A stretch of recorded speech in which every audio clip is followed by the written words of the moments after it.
a young man from Earth met an untimely demise, only to be reborn amidst a celestial battle.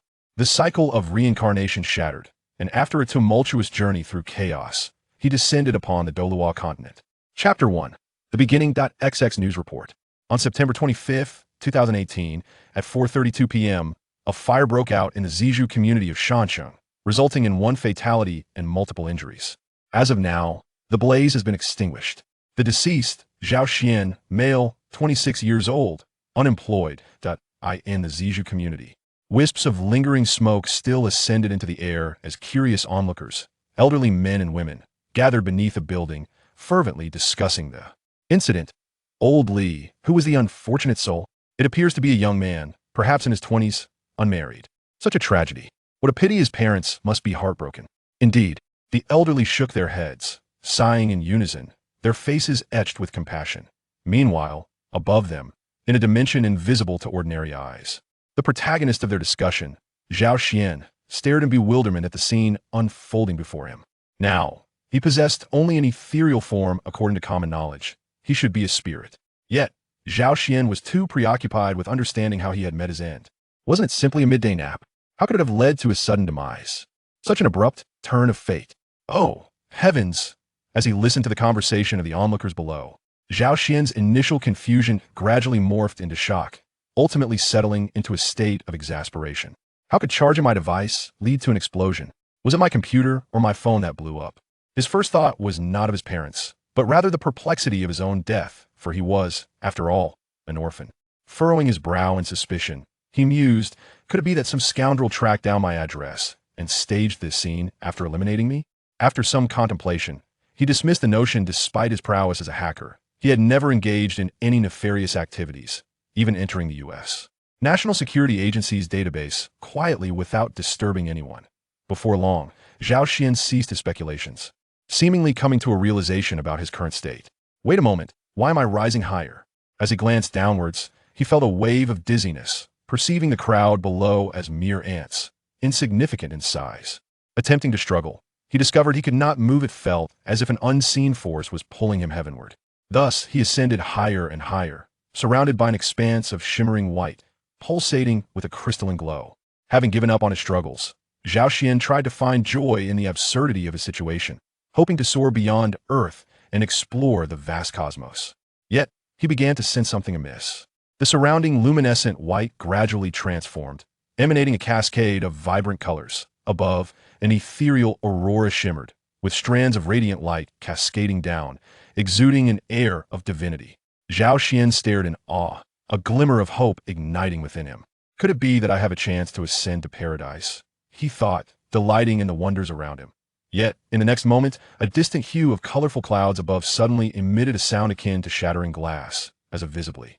Dark cracks swiftly spread forth, revealing within it flickering purple divine lightning. Stunned, Zhao Xian cried out, exclaiming, "Oh, revered three pure ones, Jade Emperor and Buddha, have mercy. I did not realize you were calling for me. Did we not descend into the earth upon our demise? How have we found ourselves in the heavens?" However, regardless of Zhao Xian's protests, the dark crack continued to expand relentlessly, enveloping him as the purple divine lightning assailed his very soul. "Ah, it hurts," seemingly responding to Zhao Xian's anguished cries. The expanding dark fissure hesitated momentarily, only to dissolve like ice and snow in the next instant, akin to a shattered mirror reassembling, as the surroundings instantly returned to normalcy. In the unseen realm, two consciousnesses collided. "Tontian, did we just stir up trouble?" inquired a voice, somewhat defiant yet hesitant. "TCH, do you lack self-awareness?" the earlier voice retorted dismissively. The youth clicked his tongue twice. "Since chaos has surged forth, there's even another person? How intriguing. I hadn't sensed the presence of the purple Xia divine lightning. To have survived a breath in chaos is indeed fascinating." Zhao Xian felt a wave of frustration wash over him, his head spinning intensely. Just moments ago, he had been inexplicably thrust into a bizarre realm, only to find himself inexplicably spinning once more. The scenery before him blurred and rushed past with alarming speed, and in the next instant, Zhao Xian's vision faded to black once again. Chapter 2. Spirit Soul Village. Spirit Soul Village. What an astonishing name it bears. Yet, in truth, It is merely a modest hamlet of just over 300 households located to the south of Notting City in the province of Fasno. The village acquired its illustrious name from the legend that a soul master of the esteemed soul saint rank once emerged from this very place a century ago, a source of eternal pride for its inhabitants. As dawn breaks, warm sunlight once again bathes this tranquil enclave, while ethereal mists drift through the woods. Dewdrops glisten as they cascade from the delicate blue-silver grass, startling slumbering fawns from their repose. In one corner of Spirit Soul Village, wisps of white smoke rise gracefully from a quaint cottage. In the small courtyard outside, two figures stand facing each other. "What are you staring at?" A burly middle-aged man inquired of the child before him. The boy, around 5 or 6 years of age, gazed intently, his eyes wide with curiosity, and then smiled mischievously. "Then why are you looking at me?" The man's lips twitched slightly, and with a narrowing of his eyes, he suddenly thrust his right hand towards the boy's face, launching a powerful punch that sliced through the air with unrelenting ferocity. Yet, the child exhibited no sign of fear. As the fist approached, he cheerfully declared, "Father, you're getting slower." In that moment, the boy's small hand rose, effortlessly intercepting the middle-aged man's formidable blow, the disparity in their size strikingly apparent. The larger hand found itself stymied, halted merely a fist's distance from the boy's face. The child seemed to desire to grasp the larger hand, but the vast difference in their sizes rendered the attempt futile. Realizing his strike had failed, the middle-aged man swiftly executed a sweeping kick aimed at the child, who gracefully leapt and then landed with a decisive stomp on his father's calf. "Ouch! You little rascal, let go. You're going to break it." The man cried out in pain, desperately pleading for mercy. Standing atop his father's leg, the boy replied leisurely, "Father, you truly are growing weaker. You used to teach me several combat skills, yet now you can't even manage 2 moves against me. How disappointing." With one hand resting behind his back, the young boy tilted his cherubic face skyward at a 45-degree angle, his expression imbued with a sense of wistfulness. The middle-aged man felt a pang of embarrassment, his pride wounded. "This child is indeed a prodigy. Such innate strength cannot be fathomed," he lamented. "Are you truly my son?" "Not your son." "Then whose son am I?" At that moment, a plainly dressed woman emerged from the cottage, having overheard the man's words. Enraged, she brandished a spatula and swung it fiercely at her husband. The boy, seeing this, leapt down from his father's leg, chuckling gleefully at the spectacle. Freed from restraint, the middle-aged man began dodging, while the woman relentlessly pursued him around the yard, his pleas for mercy echoing in the air. Zhao Xian observed the scene, his thoughts drifting into a reverie. "Indeed, you have read correctly. The child, merely 5 or 6 years of age, is none other than Zhao Xian." Even Zhao Xian himself is bewildered as to why he has been reborn with memories intact, arriving in a world so starkly different from his previous existence. Perhaps it is related to the enigmatic occurrences that followed his demise, yet at this moment, such matters are of no concern to him. Here, he is a completely new Zhao Xian, one who enjoys the blessing of a complete family. His mother, Mu Qin, hails from a farming family in a neighboring village of Shanghan, possessing a martial spirit that is deemed utterly useless, a mere kitchen utensil. Somehow, through a series of unforeseen circumstances, she ended up marrying Zhao Shi. Zhao Xian often teases Zhao Shi, remarking how, despite his mother not being a breathtaking beauty, she is a rare gem of modesty. It is puzzling why she would be drawn to such a brutish man. Whenever this topic arises, Zhao Shi wears a proud expression, declaring that while the surrounding villages may be filled with useless martial spirits, his fists are unmatched. Though Zhao Xian frequently mocks him, he cannot help but feel a sense of curiosity regarding this peculiar martial spirit. However, that moment is approaching swiftly. Zhao Xian contemplates silently, for in just a few days, the soul masters from Notting City will send individuals to awaken their martial spirits. Meanwhile, Mu Qin, having tidied up after Zhao Shi, calls out to Zhao Xian, "Son, it's time for breakfast." Zhao Xian responds affirmatively, finishing his meal and bidding farewell to his parents before hastily exiting the door. Once outside, he does not linger but makes his way directly to a small hill on the outskirts of the village. Atop the hill, a familiar figure sits cross-legged. A smile graces Zhao Xian's lips as he stealthily approaches from behind, intending to surprise the figure, only to hear a resigned voice call out first, "Zhao Xian, could you refrain from being so boring?" Zhao Xian pouts slightly and lies down beside the figure, plucking a strand of blue-silver grass to chew on nonchalantly. The figure is another child of similar age, perhaps 5 or 6, whose skin bears a healthy wheat-like hue from basking in the sun, and whose short black hair appears neatly styled. Though dressed simply, his attire is clean. The child gently closes his eyes, only to open them a moment later, revealing a fleeting glimmer of purple within. "I say, Xiao-san, what is there to observe about the sun all day? You might as well sleep at home," he remarks.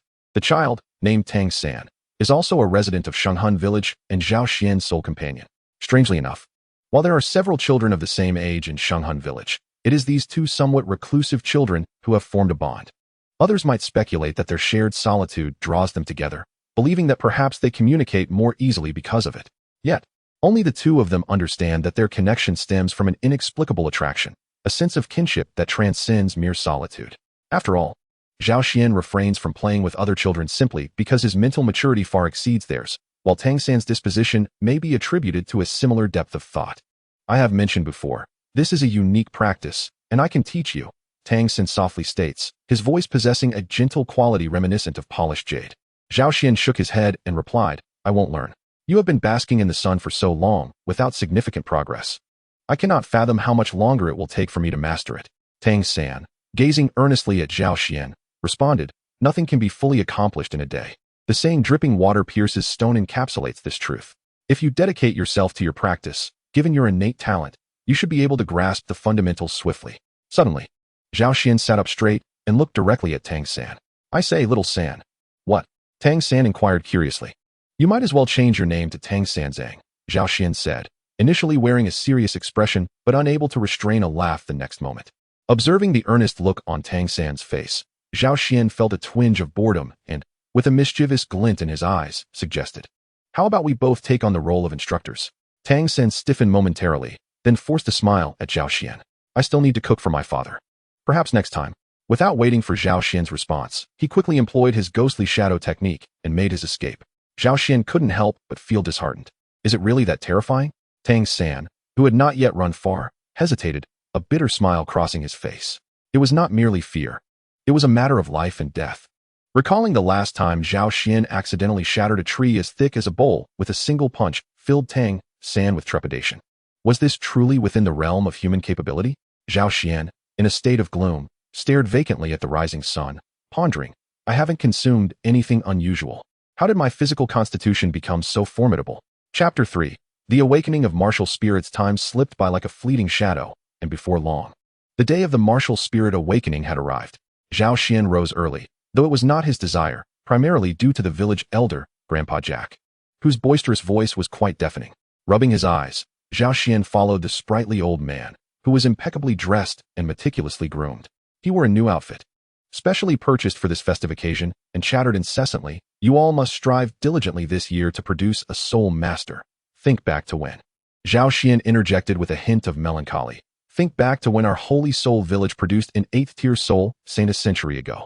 Such occurrences are exceedingly rare in the entire Nodding City, and even throughout the Fasnuo province. Grandpa Jack, I have nearly memorized your words, Zhao Xian lamented, feeling weary from the repetition. Yet, he could not dismiss the revered soul saint, who remained the unwavering faith of the elder. Old Jack glanced at Zhao Xian, and after a prolonged stare that made him feel uneasy, he said, just remember, this is the pride of our holy soul village. Indeed, indeed, Zhao Xian responded with resignation. But why must you insist on dragging me into your plans with little San? Because I wish to avoid encountering that Tang Hao. When the time comes, you can call out to little San. That poor child is so intelligent and sensible, yet burdened with such a father. A look of undisguised disdain and disappointment appeared in old Jack's eyes when he mentioned Tang Hao, but his expression softened when he spoke of Tang San. Zhao Xian paused, his face clouded with worry. I do not wish to meet Uncle Tang Hao either. Having played with Tang San, Zhao Xian had visited Tang San's home and encountered Tang Hao. Although the house appeared somewhat dilapidated, it was still acceptable. His father was simply dreadful, a visage of despair, reeking of alcohol, living like a beggar. Without Tang San's care, he might have starved long ago.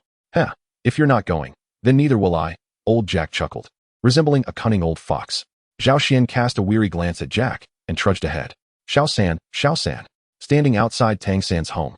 Zhao Xian hesitated for a long while, but ultimately could not bring himself to cross the threshold.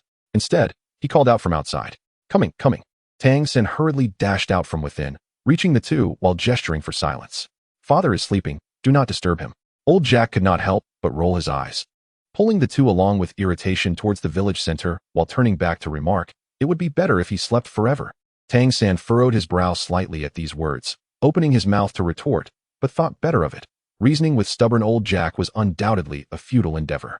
Inside, Tang Hao, deep in slumber, suddenly opened his eyes, a flash of brilliance passing through them. A pang of longing crossed his otherwise despondent face as he murmured, Ain. I wonder what martial soul Xiao Sen will awaken, Hao Ian Hammer or Blue Silvergrass. Meanwhile, under old Jack's guidance, the group hastened towards the village center. Typically slower than a tortoise, old Jack moved with unexpected agility, a smile gracing his face. He kept murmuring, May the soul sage bless us. May the soul sage bless us. We must have a soul master this year. Zhao Xian felt as if his head would explode. Akin to Sun Wukong hearing the tightening of the golden band. He couldn't help but mutter, What use is a deceased soul sage? He is not a deity. What did you say, Xiao Xian? Old Jack turned with a curious expression, his hearing failing with age. Startled, Zhao Xian quickly laughed. Oh, nothing, nothing. Tang Sen stood by, speechless. In the center of the village stood a larger wooden house, proudly named the Hall of Spirits. Inside, a rather handsome young man awaited alongside several children. The young man appeared to be in his 20s, with striking features and a commanding presence. Clad in white attire and a black cloak draped over his back. A soul character the size of a fist emblazoned the center of his chest, standard attire for direct personnel of the Hall of Spirits. Old Jack approached with a beaming smile. Respectfully addressing the young man, Respected Master Soul Master, everyone is gathered. A wave of anticipation washed over him. The young man, exuding a faint air of pride, offered a curt bow as a form of acknowledgement. I have limited time. Let us commence at once. Old Jack replied, Very well. Children, this esteemed individual is a battle soul master from Notting City. He will guide you in awakening your martial souls. You must cooperate with him. Your grandfather eagerly hopes one of you will become a soul master. The young man, somewhat impatiently, responded, All right, you've said the same last year. Is becoming a soul master truly that easy? I have traversed 6 villages, yet have not encountered a single person with soul power, nor a suitable martial soul. Old Jack's eyes revealed a hint of melancholy as he sighed, and remarked, Indeed, only the inheritors of the major sects find it easiest to become soul masters. For ordinary folks like us, it is truly arduous. Shaking his head, he stepped out of the spirit hall.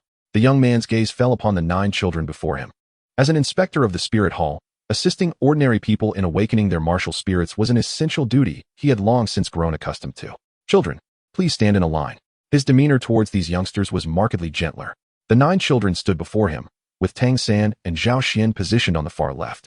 Having arrived the latest and thus relegated to that spot, the young man smiled and introduced himself. I am Su Yuntao, a level 26 Great Soul Master.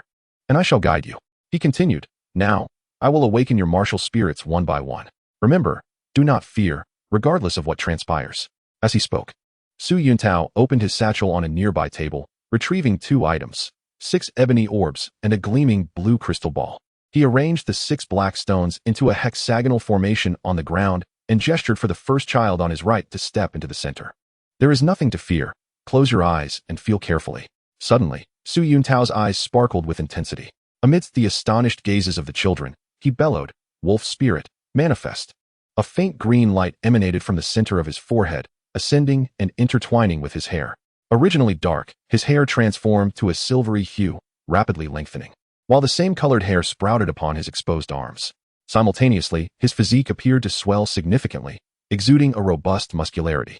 The elastic fabric of the spirit hall's uniform accommodated his enlarged form without bursting. Su Yuntao's eyes had shifted to a haunting green, and his fingers extended into sharp claws that shimmered with a ghostly glint. 2 rings of light ignited beneath his feet, swirling from his soles to the crown of his head, one white and the other yellow, creating an eerie spectacle. The boy called forth into the black stone gasped in shock at the transformation unfolding before him, exclaiming in fright, Ah? And instinctively attempting to flee. Su Yuntao, with an intimidating glimmer in his green eyes, seized the child firmly. Do not move. I told you not to be afraid. This is my martial spirit, the wolf spirit. Should any of you become a soul master in the future, you will wield similar powers. Tang San and Zhao Xian widened their eyes, marveling. Is this what a martial spirit truly is? With swift motions, Su Yuntao extended his hands, sending 6 ethereal green beams into the 6 black stones on the ground. Instantly, a layer of golden light radiated from the stones, forming a soft golden barrier that enveloped the previously anxious child. For reasons unknown, the child, who had been crying moments earlier, became serene the instant the golden light enveloped him, standing there in a trance-like state. Golden motes began to drift from the black stones, entering the boy's body. He trembled slightly, yearning to cry out yet unable to produce a sound. Extend your right hand. Su Yuntao's emerald green eyes fixed upon the boy, emanating an air of authority. Instinctively, the boy extended his right hand, and in an instant, a flurry of light particles surged forth, materializing a scythe within his grasp. It appeared that the scythe was not merely a figment of light and shadow, but a tangible entity. Su Yuntao furrowed his brow, recognizing it as a weapon spirit. Could a scythe serve as a weapon? Perhaps, albeit barely. The golden light gradually receded, and the boy gazed in astonishment at the diminutive scythe in his palm. Feeling somewhat bewildered, "Your weapon spirit is a scythe, a weapon spirit," Su Yuntao declared. "Now, let me ascertain whether you possess soul power. If you do, even a weapon spirit can undergo the training of a soul master. After all, a scythe does possess a certain degree of offensive capability." "Master, what should I do?" the boy timidly inquired. His tender little hand contrasted starkly against Su Yuntao's claw-like hand as they positioned themselves above the crystal ball. Moments later, Su Yuntao, with a hint of disappointment, announced, "You lack soul power. You cannot become a soul master. Please step aside." This same scene unfolded repeatedly, as 7 more children awakened their weapon spirits, all of which were mere farming tools like hoes and scythes, with not a single beast spirit in sight. As for soul power, it was deemed non-existent by Su Yuntao. At last, it was the turn of Tang San and Zhao Xian. Tang San stood before Zhao Xian, gradually stepping into the space among 6 stones, his expression betraying an unusual nervousness. Su Yuntao, weary from awakening so many children as spirits, felt a sense of helplessness. Indeed, it was exceedingly challenging to produce a soul master from this village.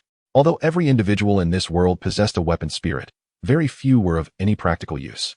And the parents of those who could become soul masters were often soul masters themselves, as weapon spirits have a strong hereditary connection.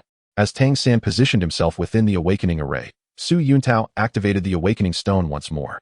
Zhao Xian watched curiously from the side, pondering what spirit Tang San would awaken. Amidst a haze of golden light, countless golden particles floated from the black stone, cascading into Tang San's body. Zhao Xian squinted, realizing that the amount of golden light Tang San absorbed far exceeded that of the previous children, illuminating the entire room with a warm, harmonious glow.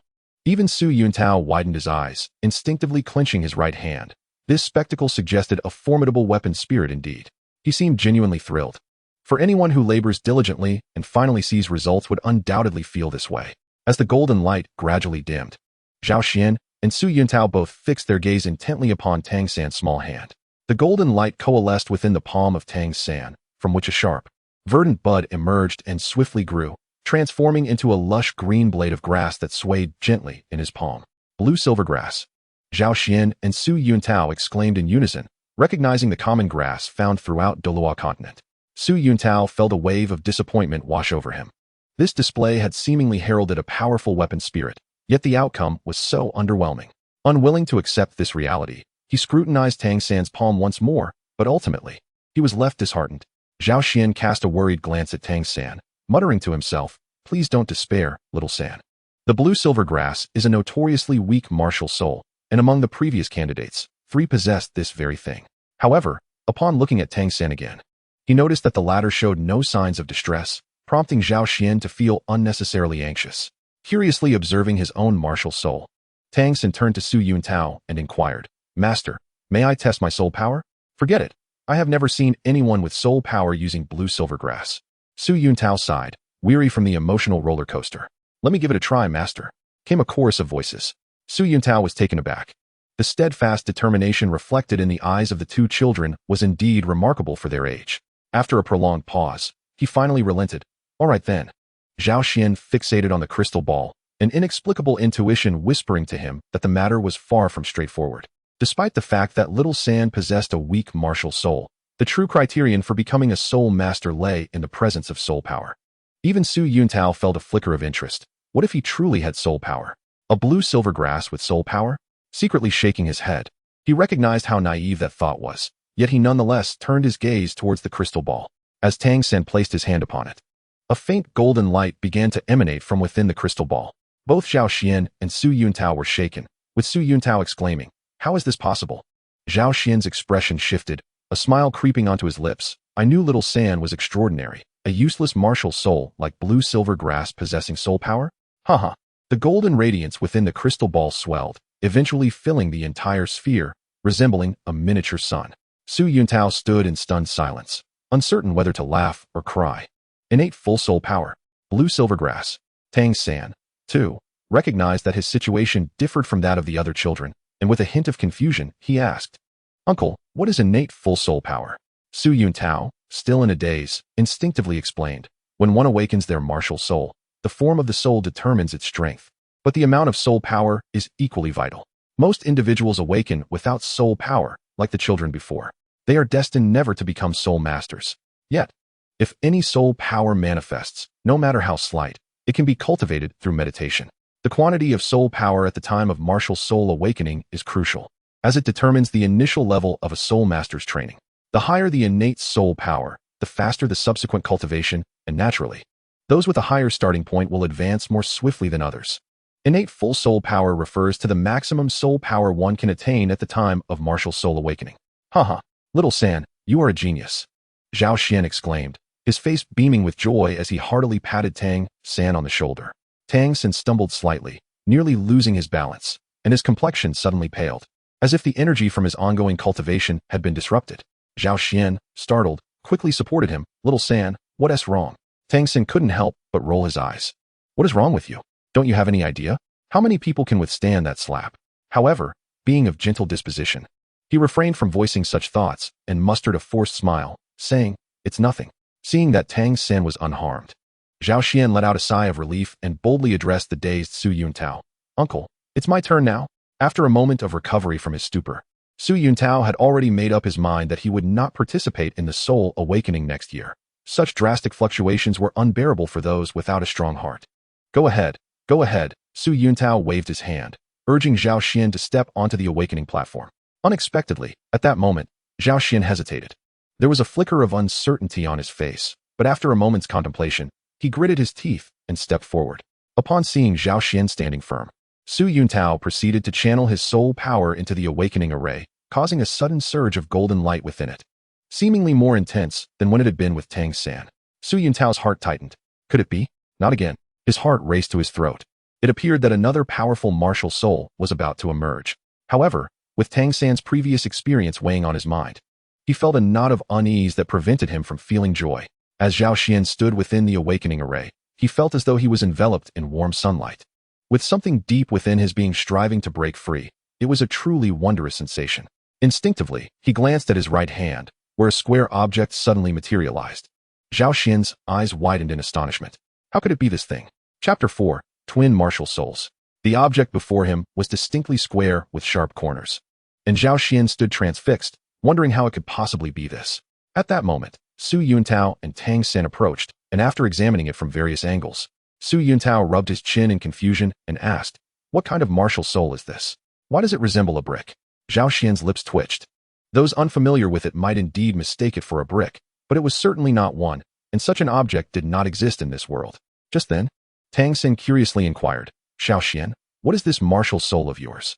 Xiao Xian paused, gazing blankly at the object in his hand, and replied, it's called a mobile phone. A mobile phone? What is that? Could it be a new type of martial soul? Su Yuntao asked, intrigued. Though martial souls were diverse and peculiar, undiscovered ones were exceedingly rare. Prior to the awakening of martial souls, he had examined every known martial soul in the archives of the Spirit Hall, yet a mobile phone was not among them. Xiao Xian was equally perplexed and could only shake his head, feeling a sense of wonder about why his martial soul manifested as this object. Was it possible that in his past life, it was this very mobile phone that caused an explosion? He glanced around. The phone bore no brand logo and differed slightly from the one he had in his previous life. Come, let's see if there is any soul power. Su Yuntao handed him a crystal ball, instructing Xiao Xian to place his hand upon it. As Xiao Xian's hand rested on the crystal ball, a pulling force emanated from it, and warm currents surged from deep within him, gradually illuminating the crystal ball. Su Yuntao's eyes widened in astonishment as he watched the ball fill with a brilliant golden light. Was this yet another innate full soul power? Su Yuntao was inevitably astonished. In previous years, he seldom encountered individuals awakening their soul power in these surrounding villages, yet today, he was surprised to witness two innate full soul power individuals. After a moment of hesitation, he inscribed below, Martial Soul, Blue Silvergrass, Innate Awakening Soul Power, Full Level. Just then, Old Man Jack entered from outside. As if he had timed his arrival perfectly, his face etched with urgency as he inquired, Soul Master, what is the situation? Su Yuntao closed his notebook, his expression difficult to articulate. Among the few, there are indeed two with soul power, but, as Su Yuntao mentioned that there were two individuals possessing soul power, Old Man Jack nearly fainted from excitement. He inherently understood the significance of possessing soul power, which indicated that these two might become esteemed soul masters in the future. Was this not the culmination of his long-held aspirations? However, upon hearing the latter part of the statement, Old Man Jack's heart leaped into his throat. But what? It is regrettable that one possesses the blue-silver grass as their martial soul, while the other wields an unknown new martial soul, yet both are innate full soul power. Su Yuntao sighed, genuinely feeling a sense of loss. Innate full soul power. Old Man Jack gasped, fully aware of what this entailed. A look of conflict swept across his face. How could it be the blue-silver grass? Nevertheless, having soul power was indeed a fortuitous occurrence. He expressed his gratitude to Su Yuntao, saying, "Thank you for your trouble today, master." Weary in spirit, Su Yuntao waved his hand dismissively. "It is no trouble. This is my duty. If there is nothing else, I shall take my leave." Once Su Yuntao had departed, Old Man Jack cheerfully inquired, "Which two possess soul power?" Tang San and Zhao Xian exchanged glances and raised their hands amidst the envious gazes of a group of children. Old Man Jack beamed. Were these not the two most distinctive children in the village? After a moment's contemplation, he addressed the two. "Both of you possess soul power and can become soul masters. Conveniently, there is an opening for a work-study student at the Soul Master Academy in the village. As for Xiao San, I shall accompany you to speak with your late father." Old Man Jack paused, then furrowed his brow. He halted, glancing at his left hand, where something seemed to be concealed. After pondering for a moment, Zhao Xian tentatively attempted to call forth his spirit. Unexpectedly, a surge of warmth began to gather within him, and an object suddenly emerged from his palm, gradually transforming into a large entity. Zhao Xian was rendered speechless. He had confirmed that he possessed two martial souls. Although he was uncertain if anyone else in this world had two martial souls, he undeniably did. However, one was a mobile phone, while the other was a computer, which was rather peculiar. Observing the concerned expressions of the two, Zhao Xian divulged everything, save for the details of his second martial soul. Innate full soul power. My heavens! Zhao Shi was stunned by this revelation. Having traversed the continent, he naturally comprehended its implications. An individual with innate full soul power, barring unforeseen circumstances, had nearly a 30% chance of ascending to the title of Douluo. Yet, what kind of martial soul was a mobile phone? Zhao Shi felt a sense of conflict, prompting Zhao Xian to summon it for inspection. It resembled a brick. Could it possibly be a tool martial soul? Otherwise, why not give this a try? Zhao Shi emerged from the house with a pile of nuts. Zhao Xian's eyelids twitched, casting an annoyed glance at Zhao Shi, while Mu Qin angrily tugged at Zhao Shi's ear, exclaiming, "What if you break something?" Zhao Shi tilted his head in pain, but retorted, "I've never heard of anyone breaking a martial spirit." The function of the martial spirit remained a mystery. When Zhao Xian relayed the message from Old Jack, Zhao Shi immediately made up his mind. "Let's go? Why not? Even if there are no slots for work-study students, we must go." Chapter 5. Tang San pays his respect. Time flew by, and on this particular day, Old Jack once again visited Zhao Xian's home. Zhao Shi, has Zhao Xian risen yet?" The old man, brimming with vitality and joy, inquired upon seeing Zhao Shi busily engaged in the courtyard. Zhao Shi put down his work and replied, "I'm up. I've been up for a while." "Zhao Xian, hurry outside. The village chief is here." Mu Qin's anxious voice called from within the house, and soon two figures emerged. Leading the way was Zhao Xian, who appeared rather impatient, dressed in a brand new outfit, while Mu Qin followed behind, tidying him up as they walked.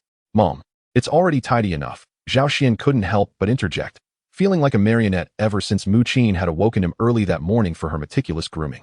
A mother's worries are endless when her child ventures far. Today, Zhao Xian was set to enroll in Nodding City, and Mu Qin had been incessantly reminding him of various matters throughout the morning. To be fair, Zhao Xian looked quite endearing after his makeover. His face was pale and delicate, as if one could squeeze water from it. His fresh black hair and sparkling black eyes resembled a porcelain doll. Old Jack's eyes lit up upon seeing him, repeatedly exclaiming, "Not bad, not bad." At that moment, Zhao Shi stepped closer, slipping a few gold soul coins into Zhao Xian's hand. "Son, be sure to use it sparingly. Your father isn't a wealthy landowner." Zhao Xian paused, warmth flooding through him. He looked up and laughed heartily. "Once I succeed, I'll ensure you become a wealthy landowner. And of course, Mom as well." Zhao Shi's eyes glistened with moisture as he nodded gently, while Mu Qin's face blossomed into a warm smile. "Son, be careful when you're out there on your own." "Okay." Zhao Xian nodded in response. "All right, it's not as if it's a life or death separation. We'll see each other in a few months." Though he said this, Old Jack's eyes were also slightly reddened, perhaps unable to bear the pangs of longing. After bidding farewell to his parents, Old Jack took Zhao Xian and hurried towards Tang San's home. After picking up Tang San, they swiftly made their way to Nodding City. By the time they reached Nodding City, it was already noon. Without delay, Old Jack led the two of them to ask a passerby for directions before heading straight to Notting Junior Soul Master Academy, located in the west of Notting City. The academy, though merely a junior institution, sprawled over a considerable area, easily visible from afar. In the distance, they beheld a majestic archway, spanning 20 meters in width and soaring over 10 meters in height, meticulously constructed from solid rock. Beneath it lay two iron gates, dark and foreboding, which Tang San, with his expertise in forging, immediately recognized as crafted from high-quality iron. Through the iron bars, a winding path could be glimpsed, leading directly into the interior, flanked by towering sycamore trees. It was still summer, and the lush canopies of the sycamores were a vibrant green, their broad leaves a delight to the eye. Yet, as autumn approached, they would transform into a fiery palette of gold and crimson. As Old Jack and Tang San approached the grand entrance, they were swiftly halted by a young gatekeeper. "What brings you here? Is this a place for you country folk?" Old Jack's attire, which was considered rather refined in Holy Spirit Village, now appeared utterly rustic in Notting City, provoking a hint of disdain in the gatekeeper's gaze. Old Jack quickly forced a smile. "My young friend, we come from Holy Spirit Village, and this boy is one of our village's work-study students for the year. Might you inform us of the necessary procedures?" The gatekeeper furrowed his brow and replied in a mocking tone, "Can a grass hut produce a golden phoenix? Does a small village truly have someone with soul power? The academy hasn't had work-study students in years. You aren't imposters, are you?" Zhao Xian, witnessing the gatekeeper's demeanor, felt a surge of anger. He was not a patient individual by nature, and the gatekeeper's deliberate provocation only fueled his ire. Although the gatekeeper towered over him, Zhao Xian was undeterred. With his innate strength, he could easily overpower this insignificant figure. However, in his agitation, he almost stumbled, startling Tang San, who felt increasingly vexed by Zhao Xian's growing strength. Meanwhile, the gatekeeper, taken aback by Zhao Xian's sudden advance, found himself embarrassed and enraged at having been intimidated by a mere child. He pointed at Zhao Xian, angrily shouting, "You little brat, what do you think you're doing?" As the gatekeeper grew increasingly brazen, both Tang San and Zhao Xian felt a surge of defiance, even the force with which Tang San held Zhao Xian lessening slightly. At that moment, a gravelly voice interjected, "Enough, stand down." Tang San and Zhao Xian turned to see a man of average height, slightly lean, who had somehow approached them unnoticed. He appeared to be in his 40s or 50s, with short black hair styled in a casual manner. His features were unremarkable, and his hands were clasped behind his back, yet he exuded a unique aura, his eyes revealing a blend of languor and despondency. The man cast a sidelong glance at the gatekeeper, ignoring him entirely, and addressed Old Jack. "Sir, may I see the proof from the spirit hall?" "Huh. Oh yes." Of course, Old Jack, who had been momentarily dazed, finally regained his composure. He retrieved the spirit hall certification from his possession, wiping non-existent sweat from his brow.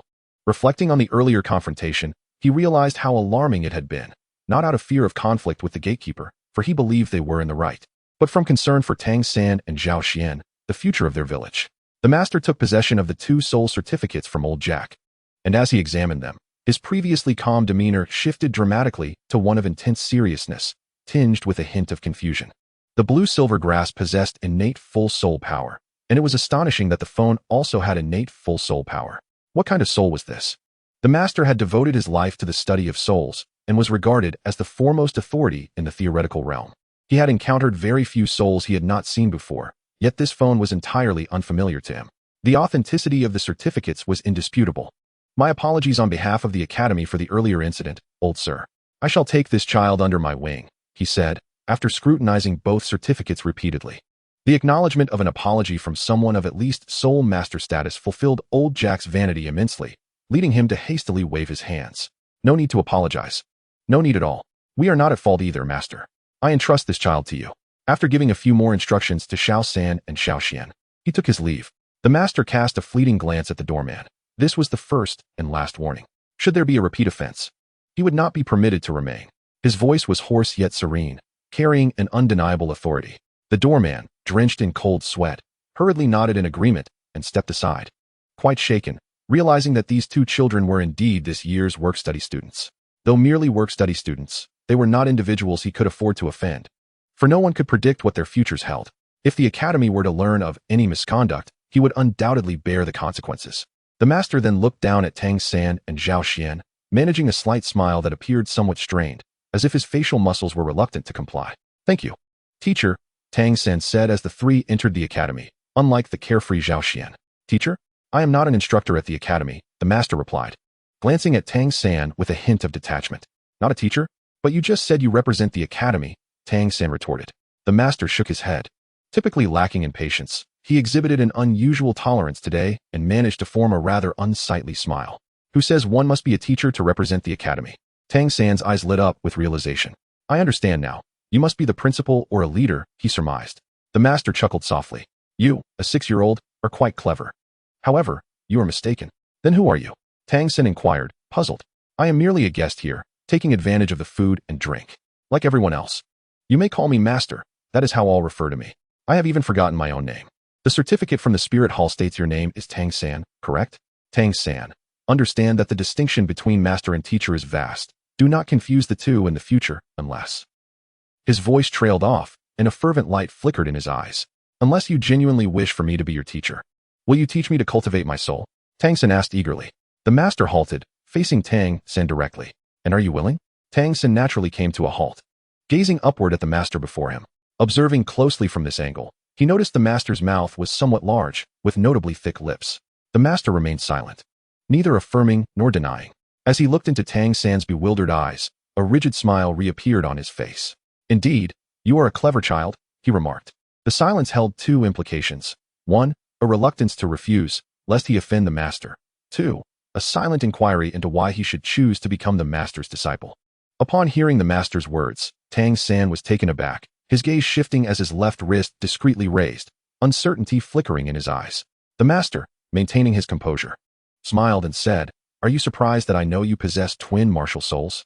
This knowledge stems from this very proof, he said, shaking the document given to him by old Jack. Perhaps others might overlook the flaws, but if I too were blind to them, I would not be deserving of the title master.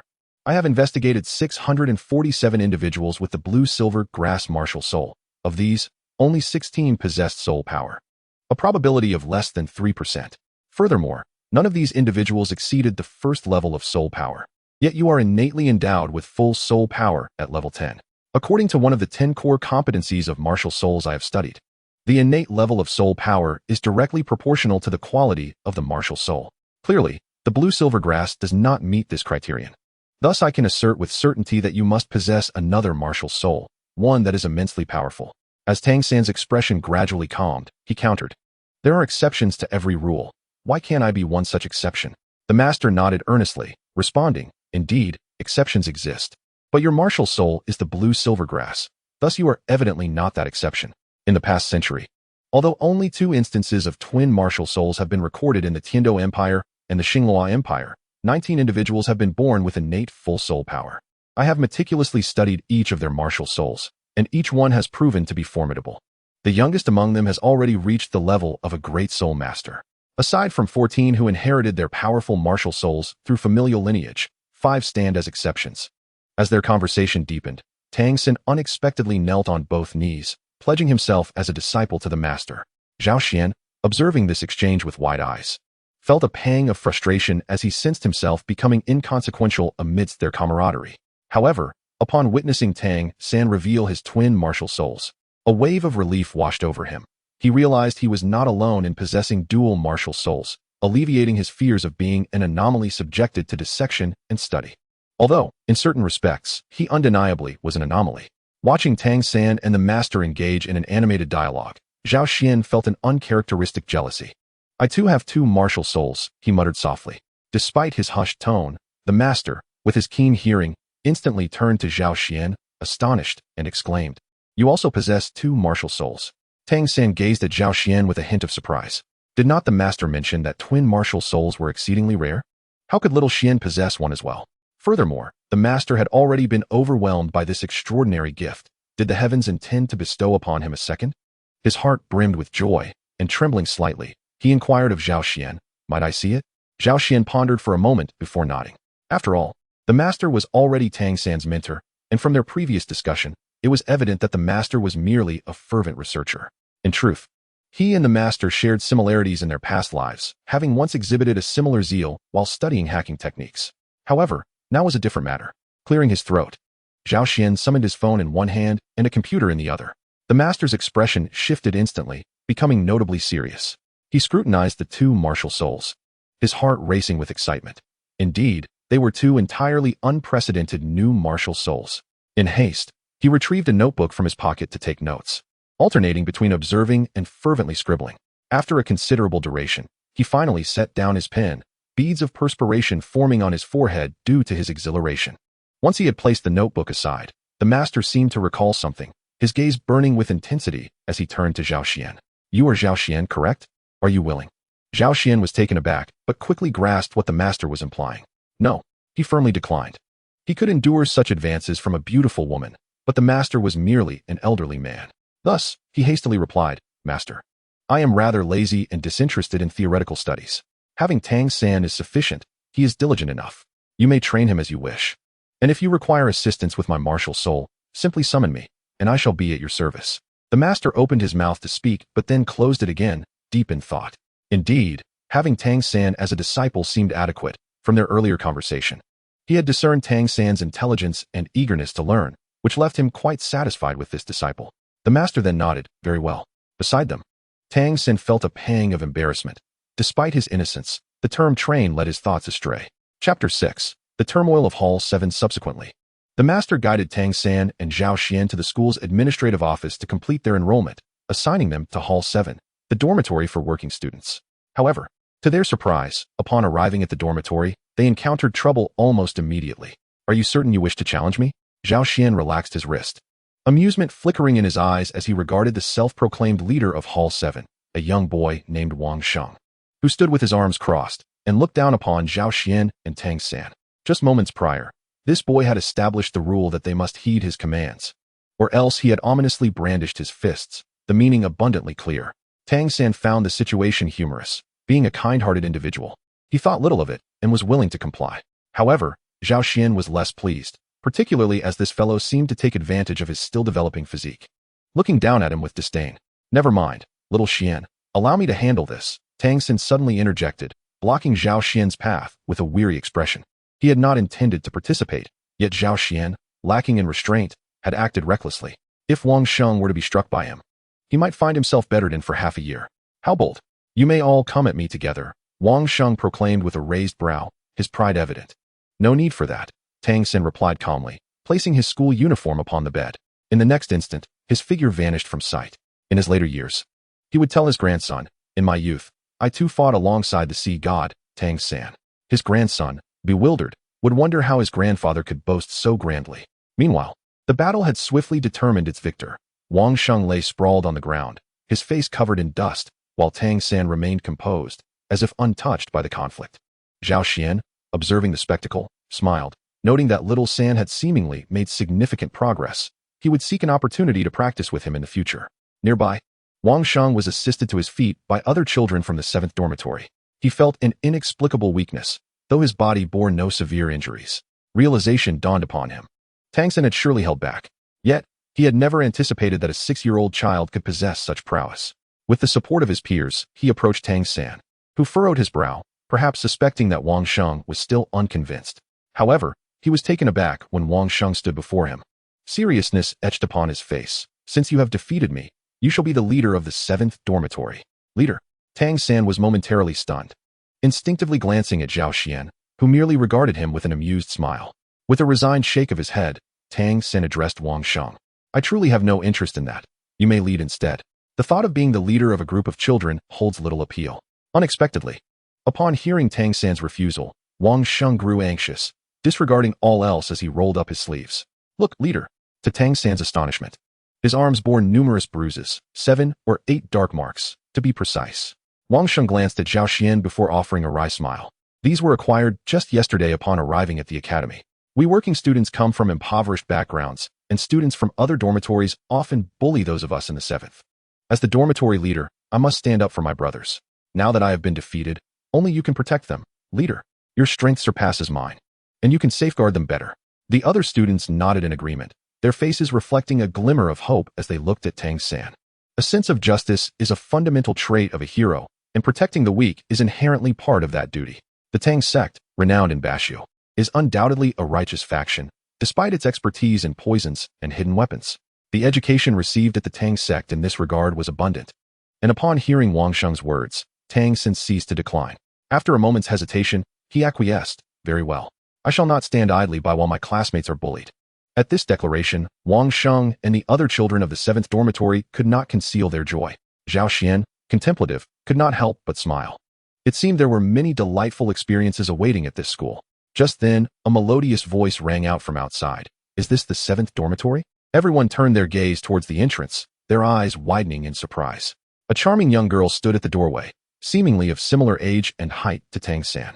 Her delicate face, a delightful blend of rosy white, resembled a ripe peach, evoking an irresistible urge to take a bite.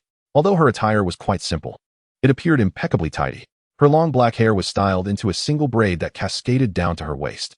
Her large, sparkling eyes gleamed with curiosity, and in her hands, she held a pristine set of school uniform. The boys in the dormitory were taken aback by the sudden appearance of such a beautiful girl, their expressions one of astonishment. Tang Xin could not help but whisper to Wang Sheng, "Is it permissible for boys and girls to share accommodations here?" Wang Sheng nodded, lowering his voice in response. "We are all merely children. The school does not segregate dormitories by gender. It is said that only at the Intermediate Soul Master Academy will they be divided. It's peculiar, though. There were no students last year, yet this year, 3 have arrived. Come on, let's show her who's boss." Zhao Xian erupted in laughter, almost breathless, adding his encouragement, "Tang San, go for it. Show her what you've got." Tang San shot Zhao Xian an irritated glare, thinking, if it weren't for you, would I be in such a precarious situation? As Tang San hesitated, Wang Sheng took a few steps forward and addressed the adorable newcomer. "Hey, you there, according to the rules of our dormitory, a newcomer must engage in a duel with the leader. This is our leader." He stepped back without hesitation, pointing at Tang San. Tang San was momentarily stunned, wondering why he was being pushed into this situation. The girl seemed equally taken aback, but then a gleeful smile lit up her face. She blinked her large eyes and grinned, forming crescent-shaped crescents. "I'm Xiao Wu, as in the dance of the rabbit. Since this is the dormitory's rule, I look forward to your guidance." Before her words had fully settled, the girl suddenly vanished from her spot and charged towards Tang San with a speed that surpassed that of his earlier battle with Wang Sheng. Tang San, caught off guard, instinctively prepared to meet her. Zhao Xian, meanwhile, was thrilled, exclaiming that this contest was far more entertaining than the last. Zhao Xian was not lacking in combat skills himself, being the son of a highly skilled martial artist, and he observed that this girl, Xiao Wu, possessed fighting techniques that could rival Tang San's. Both focused on skillful combat. Yet Xiao Wu's moves exuded a more aggressive flair, her soft techniques appearing formidable. Though their abilities were comparable, Tang San, burdened with hesitation, found himself unable to strike with full force against the girl and could only defend himself passively, occasionally launching a counterattack. However, as is often the case in prolonged defense, Tang San eventually left an opening, which Xiao Wu exploited with precision. "You are truly embarrassing yourself, Tang San," Zhao Xian mocked from the sidelines. "Don't say a word." Tang San finally lost his temper, glaring fiercely at the instigator of his plight. Meanwhile, the girl named Xiao Wu gazed at him with her big, watery eyes and curiously inquired, "So, does this mean I will be the leader of the 7th dormitory from now on?" At this moment, the dormitory students who had been observing were left in a state of astonishment, utterly unprepared for the formidable strength of the seemingly delicate young girl. Wang Sheng, hearing the girl's query, swallowed hard and nodded affirmatively, stating that it was indeed in accordance with the rules of Dormitory 7. Upon hearing this, Xiao Wu appeared quite pleased, exclaiming with excitement, "From now on, you shall refer to me as Sister Xiao Wu, understood?" The members of Dormitory 7 exchanged glances, ultimately bowing their heads in unison to acknowledge her. Sister Xiao Wu. Chapter 7. Aftermath. Wang Sheng and the others wore peculiar expressions, feeling somewhat awkward about the new girl taking on the role of their leader so effortlessly. Just then, a teacher entered the room, carrying 2 brand-new bedding sets. He cast a curious glance at the group of stunned children before inquiring, "I am Mo Hen. You may call me Teacher Mo. Where are Tang San and Zhao Xian?" The 2 stepped forward in response, and the teacher placed the bedding on one of the beds, stating, "This is what the master instructed me to bring you."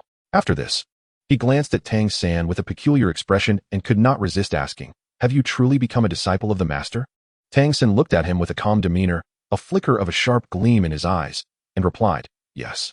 The master is indeed a great teacher." Mo Hen remarked with a sense of nostalgia, his gaze sincere and earnest. Tang San found the teacher's demeanor somewhat strange. He had expected him to mock him, akin to the teacher he encountered earlier in the administrative office. Instead, he was taken aback by the teacher's admiration for the master, observing that his expression did not seem feigned. Perhaps noticing Tang San's puzzled expression, the teacher named Mo Hen smiled warmly, saying, "While others in the academy may perceive the master as merely a madman, I hold a different view. Though many of his theories remain unproven, my observations over the years suggest that many of his ideas are indeed correct. Despite his lack of practical prowess, his theoretical knowledge is arguably the best on the continent. Since you have chosen to be his disciple, make sure to learn diligently. With that, Mo Hen left dormitory 7 with a sigh.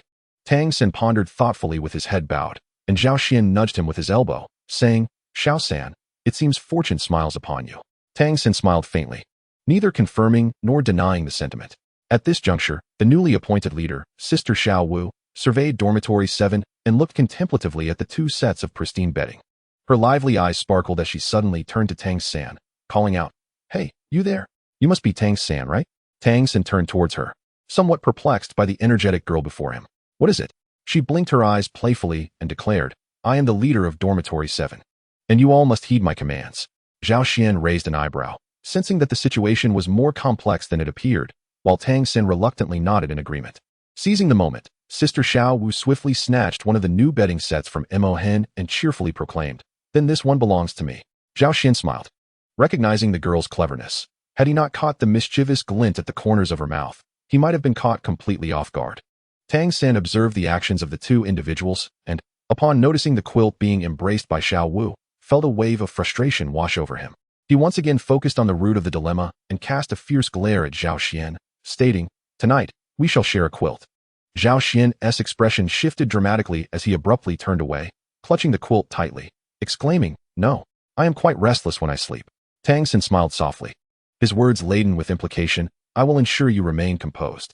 Startled, Zhao Xian reflected on the fact that, although he could easily overpower Tang San, the latter was skilled in concocting potions, making any potential nighttime trickery nearly impossible to guard against. Big brother Tang, perhaps you should use my mattress instead. I can manage with just half a quilt, suggested Wang Hu timidly from the side. Despite Tang Sen being the shortest-serving dorm leader in the history of the 7th dormitory, the recent skirmish had left a lasting impression on him, prompting him to continue referring to Tang San as Big Brother. Several astute students immediately offered their quilts. Big brother, you can use mine. I can make do with a mattress. Tang San surveyed the offerings, noting their worn but clean appearance. A warmth flooded through his heart. It was a testament to his decision to protect them, as these rural children were indeed sincere and deserving of safeguarding. However, he declined, shaking his head, no need. I believe he will acquiesce. With that, he turned to Zhao Xian, displaying a smile that Zhao Xian interpreted as somewhat menacing. Startled, Zhao Xian shivered and forced a smile. Yes. Tang Sen nodded and turned to express his gratitude to the students who had offered their bedding. Determined, Zhao Xian resolved to purchase a quilt and mattress the following day, especially since he still possessed a few gold soul coins given to him by Zhao Shi. A decent set would not cost much. Meanwhile, Xiao Wu, relieved by their consensus, discreetly exhaled and playfully stuck out her adorable little tongue before merrily taking her bedding to an unoccupied bed. Once the bedding was arranged, the hour had grown late, and lingering further would risk missing mealtime. Thus, Wang Sheng, the previous leader of the 7th dormitory, gathered the students, saying, Big brother Tang, Xiao Wu, and Zhao Xian, it is time for dinner, let us proceed together. Upon hearing about dinner, Xiao Wu leaped up excitedly, asking, What delicious food will we have? Wang Sheng and the other work-study students exchanged glances, sharing a wry smile. What can we work-study students possibly afford? We'll just grab some cheap meals at the cafeteria. Tang Sen shook his head, replying, You all go ahead, I shall abstain. My family is in dire straits, and Tang Hao has spent all his money on alcohol. To avoid hunger, I brought some provisions, coarse cakes that I made myself. They will suffice for sustenance. And I will receive my wages once I start working the day after tomorrow. Zhao Xian, fully aware of Tang San's home situation, could not bear the thought of his friend gnawing on those coarse cakes, especially at a time when he should be nourishing his growing body. Thus, he put his arm around Tang San's shoulders, grinning, Little San, let us go. I'll treat you to a meal. Tang San hesitated briefly before shaking his head. No need.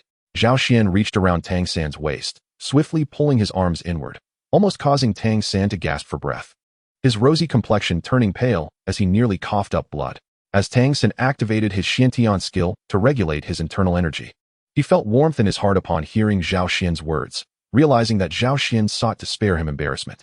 After contemplating for a moment, he nodded in acceptance, refraining from further refusal. Meanwhile, Wang Sheng and the others were wide-eyed in astonishment. They had clearly witnessed Zhao Xian's earlier maneuver. The former leader Tang San had nearly struggled to breathe.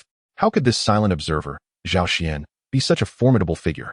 Their gazes towards him now held an air of reverence. Suddenly, a hesitant and bashful voice broke the tension, belonging to the current headstrong girl, Xiao Wu. Don't we need those soul coins for the meal? Wang Sheng and the others nearly choked at her words. Head, where have you been hiding? Isn't this common knowledge? Even Zhao Xian and Tang Sen exchanged bewildered glances at Xiao Wu's naivety. Feeling the weight of their stares, Xiao Wu shot them an irritated glare, causing Wang Sheng and his companions to instinctively take a few steps back. They had no desire to experience Xiao Wu's formidable skills. It was then that Zhao Xian spoke. How about this? Let me cover your meal expenses for the next couple of days. It won't amount to much, and soon you'll have an income as a working student. Xiao Wu's face lit up with delight at his proposal. Really? Well then, from now on, Xiao Wu will look after you. Zhao Xian raised an eyebrow and replied leisurely, of course, it must be repaid. Xiao Wu's expression stiffened at his words, and she shot him a fierce glare before storming out. The other students from the 7th dormitory hastily followed her lead. Zhao Xian chuckled. This little girl was quite audacious. He wondered how she would react when he refused to pay for her meal later. Lost in thought, he suddenly burst into laughter. Tang San, observing from the side, instinctively stepped back from Zhao Xian, casting him a puzzled look. What was he thinking? Though they arrived at the cafeteria slightly later than the others from the 7th dormitory, they were greeted by a discordant voice upon entering. Aren't those the impoverished folks from Wangsheng? Tang San turned toward the direction of the voice, spotting a group of senior students perched on the stairs between the 1st and 2nd floors, looking down upon them with disdain. The speaker was a boy, strikingly handsome, around 11 or 12 years old, his eyes reflecting a profound contempt as he waved mockingly at Wang Sheng. Poor folks will never make it to the 2nd floor to eat. On their way to the cafeteria, Wang Sheng had already informed Xiao Wu of the head's intention to advocate for the working students, to which she had readily agreed. Now, faced with provocation, her temper flared. Who do you think you are? What's so great about the 2nd floor? You think you're better than us? Huh. You lot will always be too poor to afford it. The leading boy burst into laughter as if he had just heard the most amusing joke. Xiao Wu, incensed by the taunt, was practically bouncing with rage, her silver teeth grinding, which made Zhao Xian chuckle. She truly resembled a furious little rabbit. However, Zhao Xian could no longer contain himself. Perhaps the restlessness of his heart was too overwhelming, or perhaps he had suppressed his desires for far too long in his previous life as a homebody. In this life, he yearned to engage in some activities. Thus, he pointed at the group of senior students above and exclaimed, those rascals upstairs, if you have the ability, come down and spar with me. The once bustling cafeteria fell into an instant silence, with everyone wide-eyed, as if witnessing something extraordinary. Brat, are you seeking death? Suddenly, a roar emanated from the 2nd floor, and the atmosphere became charged as the senior students glared at Zhao Xian, their eyes filled with a wrath that seemed capable of devouring him whole. Wang Sheng and the others trembled in fear, but Zhao Xian felt a sense of relief in his heart, though his face remained impassive. With a disdainful glint in his eyes, he provocatively beckoned with his finger. The senior students were incensed, several rolling up their sleeves, ready to teach this audacious junior a lesson. Just then, a clear voice rang out from the entrance. Everyone, stop right there. A girl, about the same age as Tang San and the others, entered. She had large, chestnut brown eyes, an angry expression on her delicate face, and her fluffy golden hair swayed slightly as she moved. Xiaolang, are you bullying the work-study students again? Despite her lavish attire, she unexpectedly spoke up for the work-study students, glaring at the boy with no reservations. The boy in question was none other than Xiaolang, the leader of the 6th grade students, often referred to as Big Brother Xiao. Xiaolang and his group were nearly apoplectic, for while he relished in bullying the work-study students, this time he had no intention of instigating a conflict. However, he was self-aware enough to know that no amount of explanation would redeem his usual reputation, and thus he merely glared daggers at Zhao Xian, as if he could kill him with his gaze alone. Seeing that Xiaolang remained silent, the girl took it as his tacit approval and furiously declared, if this continues, I will have my grandfather expel all of you. Xiaolang, rendered speechless, turned away in anger. He was wary of the girl. Although she lacked strength, her grandfather was the principal of Sodto Academy. Once Xiaolang departed, the girl's fury dissipated. She approached Zhao Xian, calmly stating, hey, work-study student, don't provoke those senior students again, unless you wish to be beaten. After saying this, she turned and walked towards the 2nd floor, revealing that she was aware Zhao Xian had instigated the confrontation. Zhao Xian stood bewildered, thinking, who are you? Not only did you interrupt my performance, but you also come to reprimand me. At that moment, Wang Sheng slyly approached Zhao Xian, whispering, her name is Hermione, and she is the granddaughter of our principal, Dumbledore. She often looks after us. By the way, she has enrolled this year as well. Hermione, I will remember you. Zhao Xian squinted slightly, thinking of this proud little girl. Chapter 8. The Soul-Hunting Forest. The next day, while Zhao Xian was still in a deep slumber, he was awakened by Tang's San. What's wrong? Zhao Xian yawned and rubbed his eyes, inquiring about the situation. He glanced at Tang's San, who was already dressed. As Tang San surveyed their surroundings, he noticed that the students in Dormitory 7 were still enshrouded in slumber, with a chorus of snores resonating throughout the room. Lowering his voice, Tang San informed Zhao Xian, "The teacher plans to take us to hunt soul beasts today." Soul beasts? Zhao Xian instantly awakened, a spark of excitement illuminating his face. Did the master truly say that? Indeed, when the teacher summoned me yesterday, he instructed me to rise early. As the soul-hunting forest is quite distant, Tang San relayed the master's message faithfully. With this thought, Zhao Xian swiftly rolled out of bed and changed his clothes, exclaiming to Tang San, "Let us hurry. The soul-hunting forest lies 400 miles northeast of Nodding City, though it is a long journey. It is the nearest imperial breeding ground for soul beasts, housing a significant number of 10-year and 100-year soul beasts, with even 1,000-year soul beasts lurking deeper within." Along the way, the master imparted a wealth of foundational knowledge about the realm of soul masters to Tang San and Zhao Xian. For their previous 6 years of existence had kept them largely isolated from the world of soul masters, leaving them with an empty understanding. "Does that mean that once I acquire my first soul ring, I will become a soul master?" Zhao Xian inquired, his eyes gleaming with anticipation. "Absolutely. Even if your first soul ring is merely a 10-year ring, you will still be a soul master," the master affirmed with a nod. Zhao Xian, filled with rare enthusiasm, pondered what soul abilities his peculiar martial soul might bestow upon him. After a moment of contemplation, he realized he had the esteemed master of theoretical knowledge right beside him. Why not seek his insight? However, when Zhao Xian posed his question, the master fell into silence, shaking his head. "Both of your martial souls are unprecedented, and the situation is rather complex. It appears that both should be weapon-type martial souls, yet they exhibit no discernible offensive capabilities.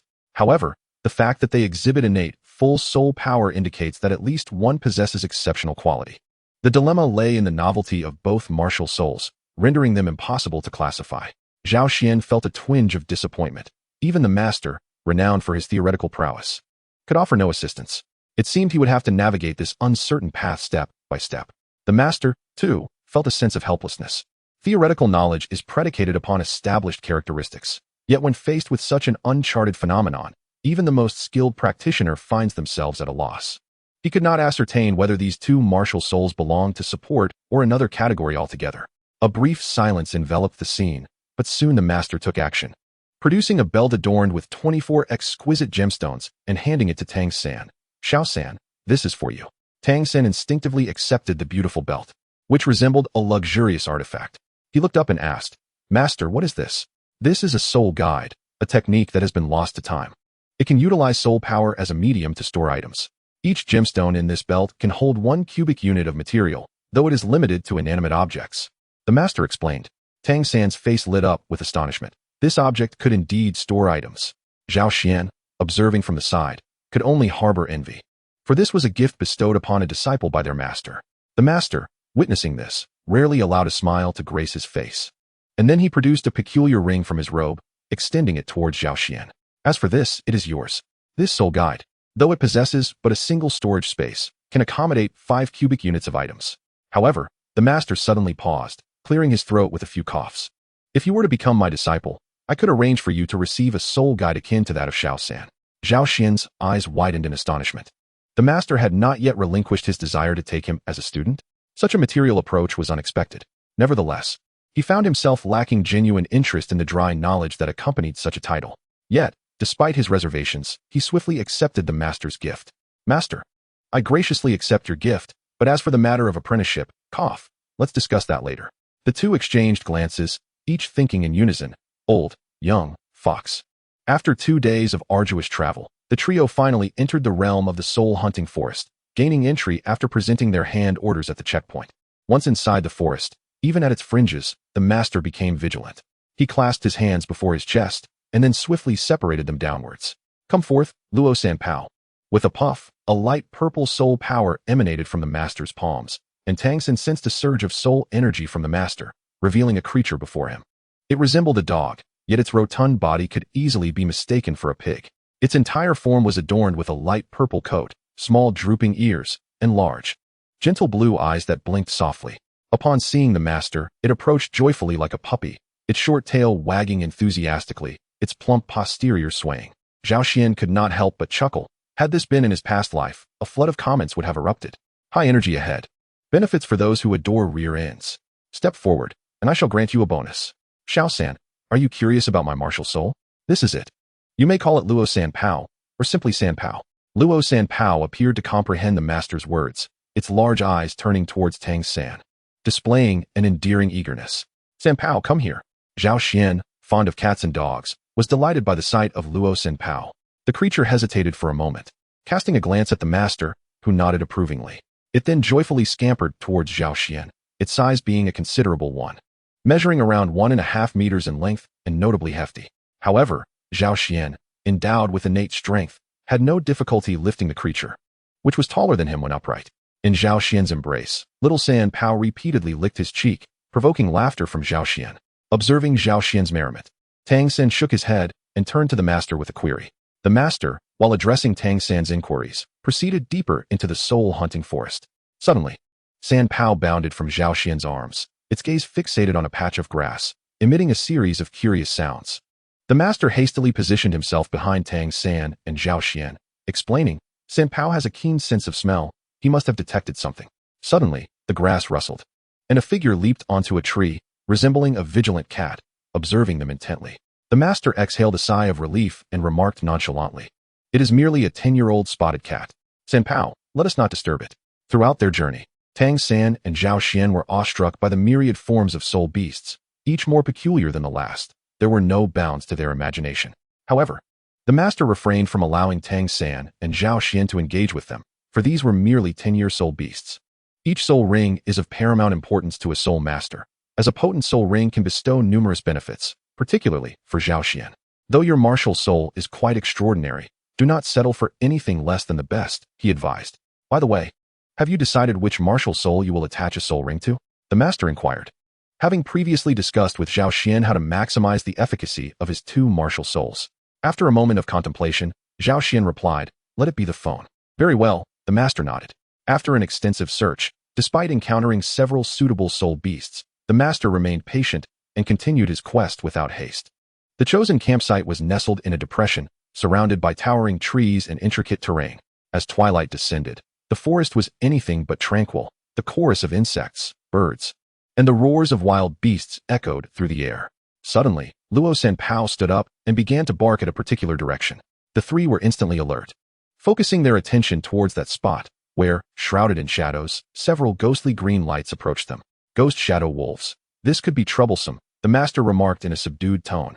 Yet he displayed no signs of panic, recognizing that these were merely 10-year-old pups. Zhao Xian's eyes gleamed at the sight. It had been a while since he had the chance to stretch his legs. Master, leave them to me, he declared, and before the words had fully left his lips, he dashed forward like an arrow released from a bow. In an instant, the master felt a cold sweat trickle down his forehead. How could this young one be so reckless? Tang San, standing nearby, reassured him, do not worry, master, Xiao Xian is quite strong. Just as the master intended to call for Luo San Pao's support, he paused, somewhat puzzled by Tang San's words. Though he had only recently met Tang San, he recognized his disciple's prudence and ability to think strategically. Thus, the master halted, eyes fixed ahead. Meanwhile, the 6 ghost shadow wolves, initially stalking their prey, were taken aback by the small figure charging towards them. They froze momentarily before erupting in furious howls. A woo. The 6 wolves howled ferociously, their display intimidating. Yet to Zhao Xian, they appeared like decorative pillows, impressive in appearance, but lacking substance. With a deft motion, he tapped his toes on the ground, and his figure vanished from sight, leaving behind a series of strange fissures in the earth. The master, observing intently, was momentarily taken aback by the unfolding scene. Zhao Xian, having disappeared, reappeared before one of the ghost shadow wolves, launching a powerful punch before the creature could react. Bang! The shadow wolf was sent hurtling backward as if struck by a speeding truck, its blood splattering the ground, and it became ensnared upon the trunk of a large tree. The tree shuddered vigorously, yet the shadow wolf had already been reduced to a puddle of soft flesh adhered to its surface. Tang San stood nearby, utterly astonished. Was Xiao Xian truly this formidable now? Or had he previously held back during their sparring sessions? Resolutely, he vowed to never engage in combat with Xiao Xian again. The remaining shadow wolves, terrified to their core, howled and fled in a frenzied panic, but escaping Zhao Xian's grasp proved to be an insurmountable challenge. Within moments, only a few piles of shredded meat and the ethereal white soul rings remained on the ground. Tang San and the master instinctively took 2 steps back, their eyes wide with terror as they gazed at Zhao Xian. Could he possibly be a humanoid soul beast? Chapter 9. The First Soul Ring. The master was greatly intrigued by Zhao Xian's extraordinary strength, which surpassed even that of a level 40 power-type soul master. Could it be that your martial soul is a power-type weapon soul? How does one wield it? By striking others? No, that cannot be right. Although some weapon souls do enhance the physical attributes of the soul master, the level of power you exhibit could not be achieved even with the embodiment of a power-type beast martial soul. Indeed, it was matters concerning martial souls that piqued the master's interest most profoundly. After witnessing Zhao Xian's remarkable might, he could not help but speculate. Tang San, with a hint of exasperation, remarked, "Teacher, Zhao Xian has always possessed great strength. It is innate. Is that so? One can attain such power without a martial soul?" The master's gaze towards Zhao Xian grew even more astonished. Yet, devoid of interest in matters unrelated to martial souls, he gradually ceased his exclamations. After the tumult caused by the shadow wolves, the group felt somewhat fatigued and intended to rest further. However, unexpectedly, Luo Sanpao suddenly called out urgently, "Luo Luo, Luo Luo, Luo Luo Luo." Silence enveloped the surroundings, and a faint rustling sound distinctly reached Tang San's ears. In the air, an unfamiliar metallic scent seemed to linger. Faint yet slightly sweet, mingling with notes of tea. Zhao Xian inhaled deeply, somewhat surprised, and remarked, "There's a hint of jasmine tea in the air." Tang San's expression turned grave. "There are toxins nearby." Zhao Xian was taken aback. Despite his robust constitution, he was not immune to poison. Quickly, he covered his mouth and nose, asking in a muffled tone, "Is it toxic?" "Not in the air, but it surely resides on that creature," Tang San asserted. Confident in his knowledge of toxins and potions from his previous life, able to discern their presence solely from the scent in the air. Under the astonished gazes of Tang San and Zhao Xian, the master handed each of them a white mask to wear, while 2 yellow soul rings shimmered around him. He fixed his gaze on the rustling bushes, his brow furrowed. Tonight is unusually tumultuous. With a thunderous proclamation, thunderous fart, roaring Luo Sanpao, the master's soul rings shimmered. And Luo Sanpao took small, determined steps toward the sky, turning to face them, radiating brilliance. The rotund rear of the little creature was directed towards the rustling bushes, and it seemed to be exerting itself. Suddenly, a resounding noise echoed throughout the tranquil, soul-hunting forest. Bang! Little Luo Sanpao released a thunderous flatulence, its volume reminiscent of popcorn popping. Like an air cannon, the entire thicket shook violently, while a faint yellow mist began to spread. Sanpao's flatulence is rather pungent. "Endure it," the master remarked with an air of calm, hands clasped behind his back. He wore no mask, seemingly accustomed to the odor. Even through a mask, Zhao Xian could sense the little one's potency. After unleashing that earth-shattering fart, Sanpao shook itself in delight and joyfully dashed towards Zhao Xian. Zhao Xian's expression shifted, and he instinctively waved his hand, taking a few steps back. Little Sanpao paused, looking at Zhao Xian with pitiful, wide eyes full of grievance.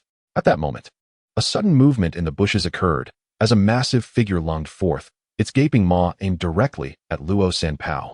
The poor Sanpao remained oblivious to the imminent danger while gazing sorrowfully at Zhao Xian. A mandrake snake? The campfire illuminated the creature's form, causing the master to inhale sharply. "Halt! Do not touch my Sanpao." Zhao Xian, unable to contain himself, charged forward as the mandrake snake approached Sanpao. Although he heard the master's warning, he was already committed to his course of action. Overcoming his fear of the serpent's venom, Zhao Xian delivered a powerful punch to the snake's vulnerable spot. The scales burst apart, and the mandrake snake was sent flying, while the startled Sanpao scurried away on its short legs. Meanwhile, Tang San, who had just finished recounting the characteristics of the mandrake snake, shouted, "Xian, striking its vulnerable spot is futile. Its weaknesses lie in its eyes and mouth." Understood. Zhao Xian's heart quickened, his senses sharpening. Tang San, though anxious within, maintained a chilling composure, his hidden arrows gripped tightly in hand, ready to assist Zhao Xian at a moment's notice. The bushes where the mandrake snake had fallen remained silent for a long while. Just as Zhao Xian believed the creature to be defeated, a figure suddenly darted from the nearby thicket, its resilient tail brushing the ground before propelling its body forward like a spring. When did it move there? Zhao Xian was taken aback. Tang San quickly reacted, his gaze sharpening as he launched a silver arrow from his hidden quiver towards the mandrake snake's eyes. With precision befitting an expert in concealed weapons, the arrow pierced the snake's eye socket, leaving a small portion protruding. The mandrake snake's advance toward Xiao Xian faltered, its body writhing in agony from the intense pain, its tail thrashing wildly, causing chaos among the bushes. Enraged, Xiao Xian seethed. This creature had dared to attempt a sneak attack. Consumed by fury, he leaped forward, delivering a powerful stomp onto the mandrake snake's head, burying it halfway into the ground as its body thrashed in an attempt to dislodge him. Xiao Xian unleashed a flurry of punches, utilizing both his left and right fists to mercilessly strike the body of the mandala snake, treating it as a mere punching bag. Scales flew in all directions, leaving Tang San and the master shivering in trepidation. In a matter of moments, the mandala snake lay on the brink of death. At that moment, the master suddenly intervened, his voice tinged with excitement. Wait, Xiao Xian. Let Xiao San take his turn. Xiao Xian halted, bewildered as he gazed towards the two. What? Does Xiao San wish to have a go as well? Its body is rather resilient. You may not be able to inflict any damage. Tang San's lips twitched in disbelief. Have you lost your senses? Yet, the master maintained a fervent gaze upon the mandala snake, pulling Tang San closer. He presented him with an ornate dagger, declaring, Xiao San, slay it. This shall be your first spirit ring. Both Xiao Xian and Tang San were taken aback simultaneously. Master, what did you just say? You can't mean the snake? Tang San exclaimed, astonished. The master nodded earnestly, affirming, indeed, it is. Before reaching a millennium in cultivation, the mandala snake grows 1 centimeter for each year of its life. This specimen is nearly 4 meters long, signifying it possesses close to 400 years of cultivation, perfectly aligned with the threshold for a spirit master to absorb their first spirit ring. Given your innate full spirit power, absorbing its ring will pose no challenge. But, Master, Tang San replied, my martial spirit is a plant, while this mandala snake is a beast-type spirit beast. Can I truly convert it into a spirit ring? Won't there be a conflict? At this moment, the master relaxed, his eyes gleaming with confidence. One of the 10 core competencies of martial spirits that I have researched is the theory of martial spirit mimicry. A plant martial spirit need not exclusively absorb rings from plant spirit beasts, nor is it impossible for beast martial spirits to absorb plant rings. Under certain conditions, these two can indeed coexist. As I previously mentioned, one of the significant advantages of the blue-silver grass is its non-exclusivity. Due to its inherent weakness, it does not reject any attributes conferred by spirit rings, but rather passively integrates them. Therefore, absorbing the mandala snake's spirit ring presents no issue. Moreover, do you recall the characteristics we sought in a spirit ring? Tang San's eyes brightened, one that confers resilience, preferably with toxic properties. Precisely. The mandala snake possesses both of these traits. At this juncture, Tang San fully grasped the master's intentions. It became evident that the mandala snake was indeed a fitting choice for him. However, Tang San turned to Xiao Xian, contemplating that although he had contributed to the battle, it was Xiao Xian who had primarily subdued the creature.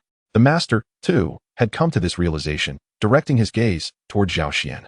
Feeling a surge of satisfaction, Xiao Xian was momentarily startled by their attention. What is it? He inquired. His eyes then caught sight of the mandala snake at his feet. And recalling the master's earlier words, understanding dawned upon him. He leapt off the serpent's head and waved dismissively. If it suits Xiao San, then let him have it. Tang San felt a swell of gratitude, yet hesitated. But Xiao Xian, you. Xiao Xian chuckled, as if comprehending his thoughts. The soul-hunting forest is vast. Do you truly believe I cannot acquire a spirit ring? Tang San was momentarily taken aback, then solemnly addressed Xiao Xian. Thank you, Xiao Xian. Ha ha. Who are we to each other? Xiao Xian burst into hearty laughter, playfully patting Tang San on the shoulder. Caught off guard, Tang San stumbled slightly, nearly losing his balance. Time seemed to pause for a brief moment. Confronted by Tang San's mournful gaze, Xiao Xian quickly averted his eyes. The master observed this scene with an amused smile, his gaze towards Xiao Xian imbued with a peculiar significance. After all, this was a mandala snake, effortlessly dispatched by a child devoid of even a soul ring. Suddenly, noticing the gradually motionless mandala snake from the corner of his eye, the master urged, quickly, Xiao San, act fast. Once it dies, the soul ring will dissipate. As the night deepened, despite Xiao Xian's growing fatigue, he mustered the energy to safeguard Tang San, for during the soul ring absorption process, disturbances were most unwelcome. Master, will Xiao San be all right? Xiao Xian inquired, glancing at Tang San, who occasionally displayed signs of distress. The master, still vibrant and alert, recorded Tang San's condition in a notebook. In response to Xiao Xian's concern, he excitedly reassured, absolutely no problem. His current state is not due to a mismatch in soul beast attributes. Rather, it is simply the result of the soul ring's age reaching the upper limit for the first soul ring. From the looks of Xiao San, he can certainly endure. Reassured by the master's words, Zhao Xian relaxed. Suddenly, he felt an urge to relieve himself. Stealing a glance at the engrossed master, he quietly slipped away. Not far from the campsite, a small stream awaited him. Zhao Xian climbed onto a large rock and relieved himself into the refreshing waters. Ah, what a relief! He sighed contentedly, shaking off the satisfaction. With a splash, he was grateful that the water was shallow, only reaching his waist. Angrily, he turned his gaze back towards the rock, only to find it seemingly sprouting limbs. A living creature. Zhao Xian felt a chill run down his spine. What on earth was this? As he scrutinized it closely, a massive head emerged. What a colossal turtle! Zhao Xian exclaimed in astonishment. It seemed disturbed from its slumber and displeased with Zhao Xian's remark. The giant turtle emitted an angry grunt, prompting Zhao Xian to instinctively take 2 steps back. The turtle advanced towards him, yet Zhao Xian's expression was somewhat peculiar. Even if you're slow, you can't be this slow, he mused cautiously as he circled the creature, wary of any trickery. However, after several attempts to provoke it, Zhao Xian discovered its true slowness, far slower than the elderly masters of Tai Chi from his previous life. Amused, Zhao Xian thought, this great turtle is more show than substance. Unable to resist, he delivered a solid punch to its protruding head. The turtle's expression shifted from anger to fear, attempting to evade the blow. Yet, Zhao Xian was incredibly swift, landing a firm strike upon the turtle's head, causing it to tilt and fall silent. It can't be dead, can it? Zhao Xian wondered, perplexed by its fragility. Just as he pondered this, a yellow soul ring emerged above the turtle. Zhao Xian gazed at the ring with an odd expression, watching as it pulsated with energy. Chapter 10. The First Soul Skill. As Tang San's absorption of the soul ring reached a state of stability, the master finally paused in his fervent note-taking. He gazed at Tang San's serene and youthful visage, his hands resting on his knees unconsciously clenched tightly, and his eyes suddenly glistened with unshed tears. Today, yet another of his theories had been validated. After decades of enduring the disdain and ridicule of countless individuals, he had once again proven his worth. He longed to weep. Yet the tribulations of the years had tempered his spirit into an unyielding fortress. He understood that shedding tears would be tantamount to conceding to those who had mocked him in the past. What of lacking strength? I, Yu Shaojing, shall ultimately etch a glorious mark upon the Douluo Continent. Following a surge of emotion, the master gradually regained his composure. Fully aware that he owed the validation of this theory primarily to his disciple, Tang San. It was his trust that had fostered this achievement. And perhaps Zhao Xian's assistance played a crucial role as well. Without him, little San would be at a loss. Where, then, was Zhao Xian? The master abruptly rose, scanning his surroundings, yet found no trace of Zhao Xian. Where had this boy wandered off to? A wave of unease washed over him. This little rascal truly had a penchant for venturing off on his own. Suddenly, his gaze caught sight of footprints on the ground, and he followed them. A short distance from the camp, by a small stream, the master beheld Zhao Xian, engaged in the absorption of a soul ring. Absorbing a soul ring? The master was taken aback. When had Zhao Xian hunted a soul beast? At such proximity, it was inconceivable that he would not have heard any ensuing battle. Wait a moment. That's a stone turtle, a 600-year-old stone turtle. His eyes were drawn to the large rock upon which Zhao Xian was seated. At first, he failed to notice anything amiss, but the faint scent of blood soon alerted him to the fact that Zhao Xian was not perched upon a stone, but rather a soul beast. This soul beast bore a shell like a mountain, its form substantial. It was indeed a rare stone turtle, a species sought after by many defensive soul masters for its invaluable soul rings. Upon a cursory examination, the master's eyes widened in astonishment. This stone turtle had existed for 6 centuries, exceeding the theoretical maximum age for a first soul ring. Yet, observing Zhao Xian's calm demeanor, the master found himself engulfed in confusion. Could it be that my theory is flawed? Suddenly, he recalled Zhao Xian's extraordinary physical constitution and nodded thoughtfully. Zhao Xian had always been unlike others. Perhaps he could withstand a soul ring of a duration beyond the norm. Thus, it seemed that the configuration of his soul ring remained a topic for further deliberation. As a true master, once matters of martial soul research arose, his interest was immediately piqued. He touched the stone turtle's head, which still bore a hint of warmth, indicating it had not been dead for long. A surge of joy crossed the master's face as he hastily retrieved his notebook to document the findings. Once he finished recording, he found himself torn between 2 duties. Both Tang San and Zhao Xian were concurrently absorbing soul rings, yet due to their distance, he could not protect them both simultaneously. Furthermore, the duration of San Pao's appearances was limited, making it impossible for him to emerge again in a short span. Thus, the master could only alternate his vigilance. Time swiftly passed, and suddenly, Tang San opened his eyes. The Xiantian skill had achieved a breakthrough. He murmured, as he had surmised. that the limitation of the Xian Yugong's breakthrough at its initial level was due to the constraints of the soul rings. Upon arriving in this world, his internal energy had undergone a transformation in relation to the energy system of this realm, resulting in the breakthrough of the Xian Yugong being intertwined with the soul rings. The indescribable sensation of euphoria that accompanied the absorption of the soul rings was akin to floating on clouds, unburdened by gravity, as if ascending to the pinnacle of bliss. Every pore in his body, a total of 36,000, opened wide, greedily inhaling the exquisite air. And this qualitative change had already begun to manifest peculiar transformations in Tang San's physique. Where are the teacher and Zhao Xian? Taking a moment to calm himself, Tang San glanced around in surprise. A hint of dawn had emerged on the distant horizon. The once roaring bonfire had extinguished, leaving behind only a wisp of blue smoke lingering in the air, and yet there was not a soul in sight. Suddenly, the bushes rustled, prompting Tang San to become alert. Moments later, a weary-looking master emerged from within. Teacher, where have you been? What about Xiao Xian? Tang San hurriedly approached to support his master, then inquired. Xiao San, you are awake. Upon seeing Tang San regain consciousness, a smile broke through the master's previously stiff expression, and he then guided Tang San to a nearby stream. Initially puzzled, Tang San's confusion turned to astonishment as he spotted Zhao Xian absorbing a soul ring. Xiao Xian is also absorbing a soul ring. Indeed. The master nodded wearily. If only this little fellow were half as obedient as you. By the way, Xiao San, how is your martial spirit now?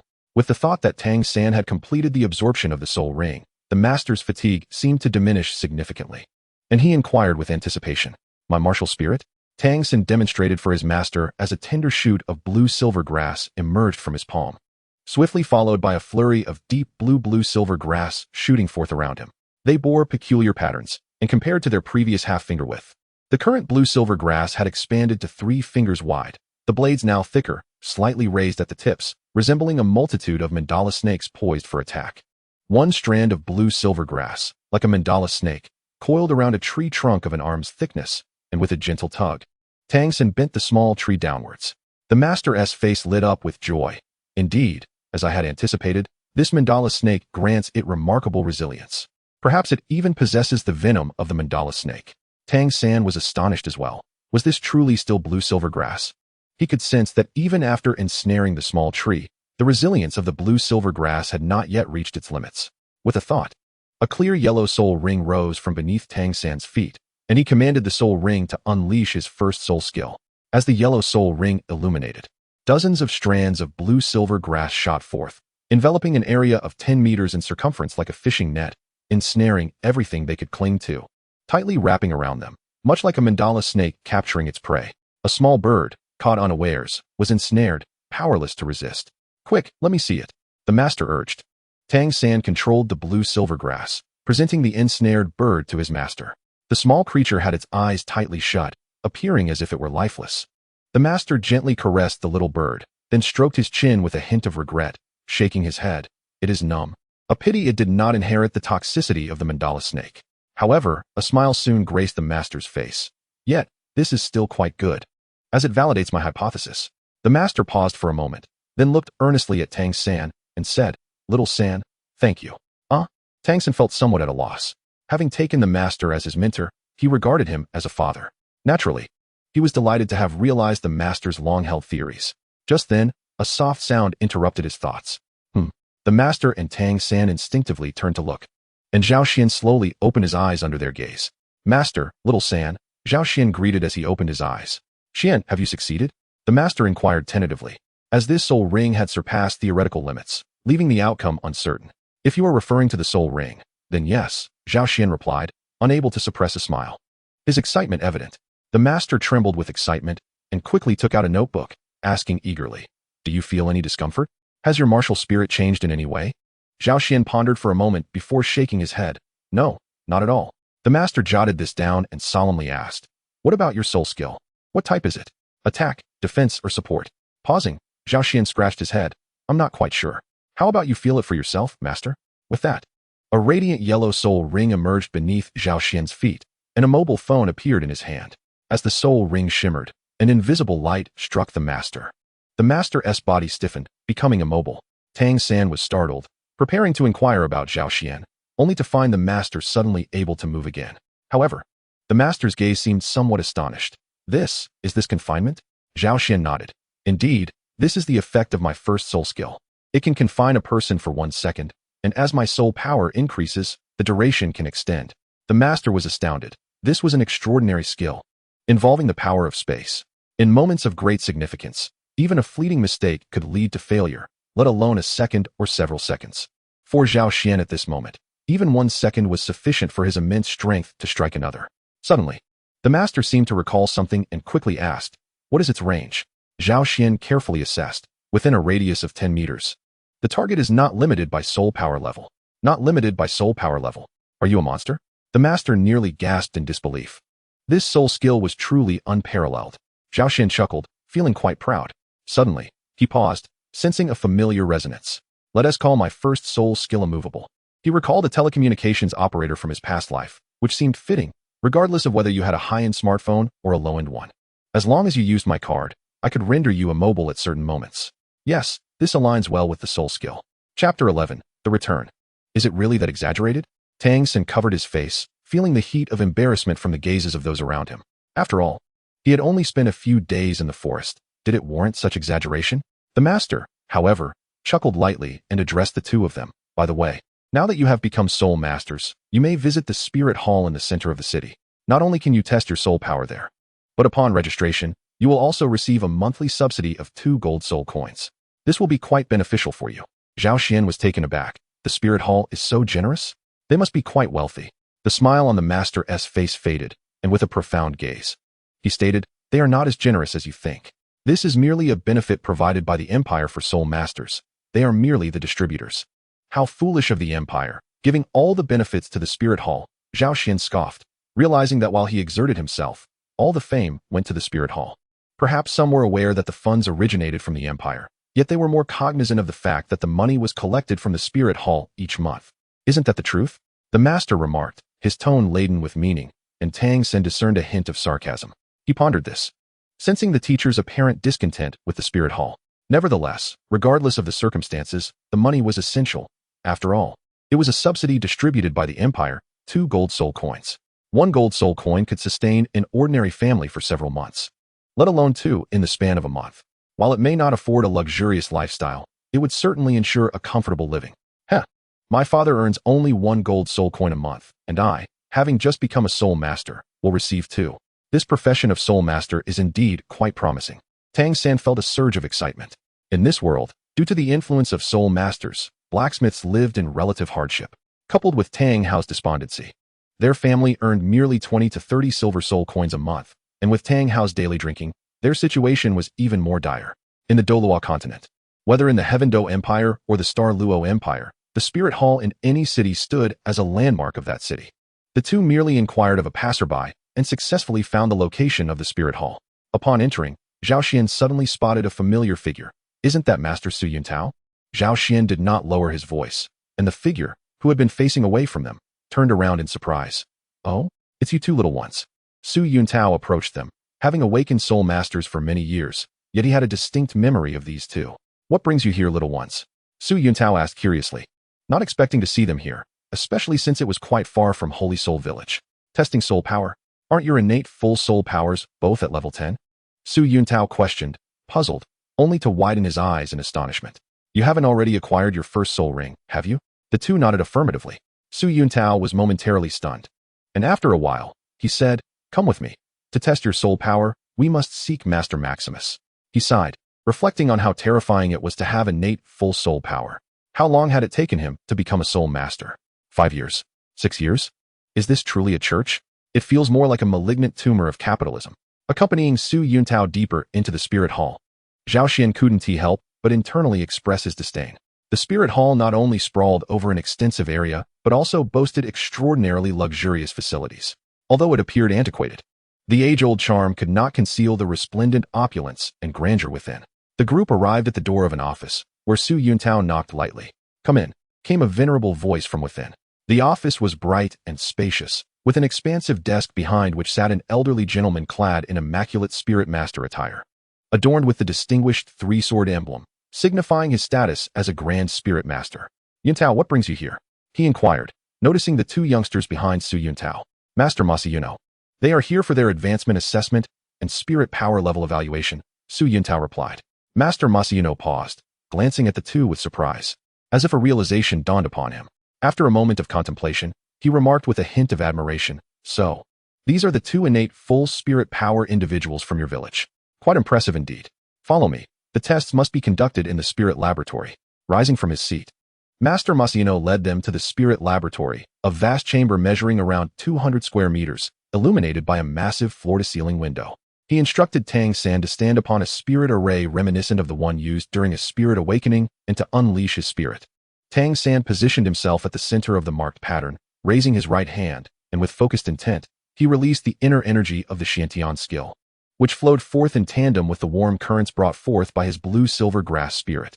The robust leaves of the blue-silver grass surged forth, cascading to the ground in an instant, while the luminous 100-year-old mandala snake spirit ring ascended from beneath Tang San, swirling around him in a mesmerizing motion. Master Masayuno, who had previously worn a gentle smile, was now taken aback, his expression shifting to one of astonishment upon witnessing the emergence of the blue-silver grass from Tang San's palm. This was indeed the blue-silver grass. The fluctuations in Tang San's spirit power assessment were remarkable, attributed both to the uniqueness of his spirit and the stature of the master before him. It was at this moment that Tang San became acutely aware of the divide between the master and the spirit hall, which somewhat diminished his perception of the institution. What a pity, Master Masayuno sighed repeatedly, leaving one to wonder whether his lament was for Tang San's blue-silver grass or for another reason entirely. Now it's your turn, young lad. Your spirit is that which is known as a mobile phone, correct? Master Masayuno directed his gaze toward Zhao Xian, his eyes revealing intrigue. Another innate, full spirit power. Are talents now so commonplace? Zhao Xian stepped onto the spirit array and summoned his spirit, the mobile phone. The 600-year-old mountain stone turtle spirit ring shimmered like a circle of gold, ascending from beneath him, radiant and resplendent, moving gracefully around his form. Simultaneously, bizarre emerald green electromagnetic waves flickered around him, manifesting as garbled data, frequency snippets, and streams of information that incessantly danced about. This peculiarity was the immediate impression of all observers present, and even Zhao Xian found the experience quite extraordinary. Now, let us proceed to assess your spirit power level, Master Masayuno stated, as he handed Zhao Xian a yellow crystal ball after confirming the presence of his first spirit ring. Almost at the moment of contact, the crystal ball began to shimmer with brilliance, even faster and brighter than Tang San. Master Masayuno and Su Yuntao widened their eyes, watching as the crystal ball gradually accumulated more than half of its radiance. Level 10 or 16. Their jaws nearly dropped in disbelief. On the street outside the spirit hall, Zhao Xian wore a joyous expression, not due to soul power, but because of the added weight in his pocket, 2 golden soul coins. Why was Xiao Sen so fond of forging? He couldn't help but feel frustrated at the thought of Tang San rushing out to a blacksmith shop. Those work-study students were truly overestimating themselves, daring to challenge the formidable senior, Xiao Wu. It was likely that they would be absent from class the next day. With a glimmer of delight in his eyes, he approached the group of students, relishing the prospect of chaos. Chapter 12. The Turmoil in the Grove. After inquiring about the location from a few senior students, Zhao Xian hurried towards the back mountain of the academy. That rabbit truly had a semblance of a leader. As he hurried along, he reflected on how this entire situation had arisen from the work-study students being bullied, with the headstrong Xiao Wu standing up for them. However, her intellect seemed rather lacking. Shaking his head, he quickened his pace. On Xiao Wu's side, not only were there many people, but their strength was also considerably greater. It was truly a place where one would have no chance of calling for help. Is that fellow? Where's he going? Just as Zhao Xian excitedly made his way to the back mountain, a petite figure observed his retreating silhouette, deep in thought. At the back mountain, Wang Sheng. Go for it. Defeat him. The work-study students, led by Xiao Wu, cheered for Wang Sheng, who was struggling to evade attacks. Hearing Xiao Wu's voice, he couldn't help but smile wryly, hastily raising his arm to block the incoming strikes from his opponent's long staff spirit. The staff struck his forearm with force, causing him to gasp in pain. My Xiao Wu, the opponent, is armed. Before he could break through to become a soul master, a beast spirit could only enjoy the benefits of the spirit's physical enhancements without the ability to significantly boost his body's various functions. Facing a weapon spirit, he was merely a target for passive blows. Wang Sheng, what are you doing? Get in there. Xiao Wu waved her delicate fists, expressing her dissatisfaction towards Wang Sheng. Little rabbit, how could someone without even breaking through as a soul master hope to fight us? I suggest you obediently remain my pet. Xiao Wu taunted, his eyes twitching as he observed Wang Sheng's bruised and battered form. It wasn't he out of kindness. He feared that if Wang Sheng were to suffer significant injury, he would also bear the consequences. Huh? You think you can make Xiao Wu your pet? Are you afraid? If you're scared, just bow down and acknowledge her as your leader, and she might spare you. Xiao Wu scoffed, her sharp tongue unrelenting. The sharp-tongued young girl was quite formidable. Xiao Laoda gritted his teeth, realizing that the young lady before him, though not long in years, had quite a venomous tongue. Wang Sheng was in a dire situation. It seemed that Xiao Wu would have to step into the fray herself. As Xiao Wu gazed at Wang Sheng's unfortunate state, she couldn't help but furrow her brow. It was no wonder that work-study students were often bullied. Even a single Wang Sheng could not withstand the multitude before him. Just as she rolled up her sleeves, preparing to unleash her prowess and teach the adversaries a lesson, a familiar voice echoed from a distance. I heard there was a brawl here. I hope I'm not too late. A figure dashed towards the crowd, excitement unmistakable in his demeanor. It was this guy? The senior students, led by Xiao Laoda, were initially taken aback upon spotting Zhao Xian, but their expressions quickly morphed into one of fury. Finally, we've been waiting for you, they seethed, vividly recalling the ruckus he had caused in the cafeteria. In stark contrast to the seniors' reaction, the work-study students beamed at the sight of Zhao Xian. What's this? Do you still wish to feast on us? Wang Sheng, propped up by sheer will, felt tears welling up. Heavens! After enduring for so long, a true powerhouse had finally arrived. The onlookers exchanged glances, incredulous. Are you really placing your faith in him? There's still me if he falters. Zhao Xian waved dismissively, his excitement directed at the group led by Xiao Laoda. Are you challenging me one-on-one, or will you all come at me together? Oh, right, in this case. One-on-one means I take on all of you. The seniors were taken aback, their incredulity palpable at his brazen demeanor. A student who had been engaged in battle with Wang Sheng stepped forward, casually resting a long staff on his shoulder. There's no need for them. I can manage with just 1/3 of my strength. Zhao Xian's eyes widened. This individual appeared even more arrogant than himself. Lu Long, level 9 soul master. Martial spirit, Qimei staff, at your service. Clad in the robes of the Nodding Academy, he stood tall, exuding an undeniable elegance that seemed to dance with the wind. Zhao Xian felt a surge of indignation. How could he allow another to seize the initiative when he had come to display his prowess? Thus, he shook his own Nodding Academy robe, maintaining a calm demeanor while a smile creased his lips. A ring of yellow soul rings began to rise around him, and he stated with poise, Zhao Xian, first year, level 16 weapon soul master, at your service. As the soul rings ascended, a wave of astonishment swept through the crowd, and Lu Long's expression shifted dramatically. A voice in his mind screamed, this is bad. Against you all, I need not even summon my martial spirit. Manifesting the soul rings was merely the initial display. The subsequent actions would define the encounter. Before anyone could react, Zhao Xian vanished from sight. With a resounding thud, he reappeared where Lu Long had just stood, leaving Lu Long nowhere to be seen. Huh. Thud, thud, thud. The sounds of impact reverberated as Zhao Xian dispatched over 20 senior students like mere punching bags, his speed so overwhelming that Xiao Laoda and the others scarcely had time to react. Sigh. It's not as exhilarating as kicking soul beasts, Zhao Xian remarked, brushing off his hands with a look of lingering satisfaction.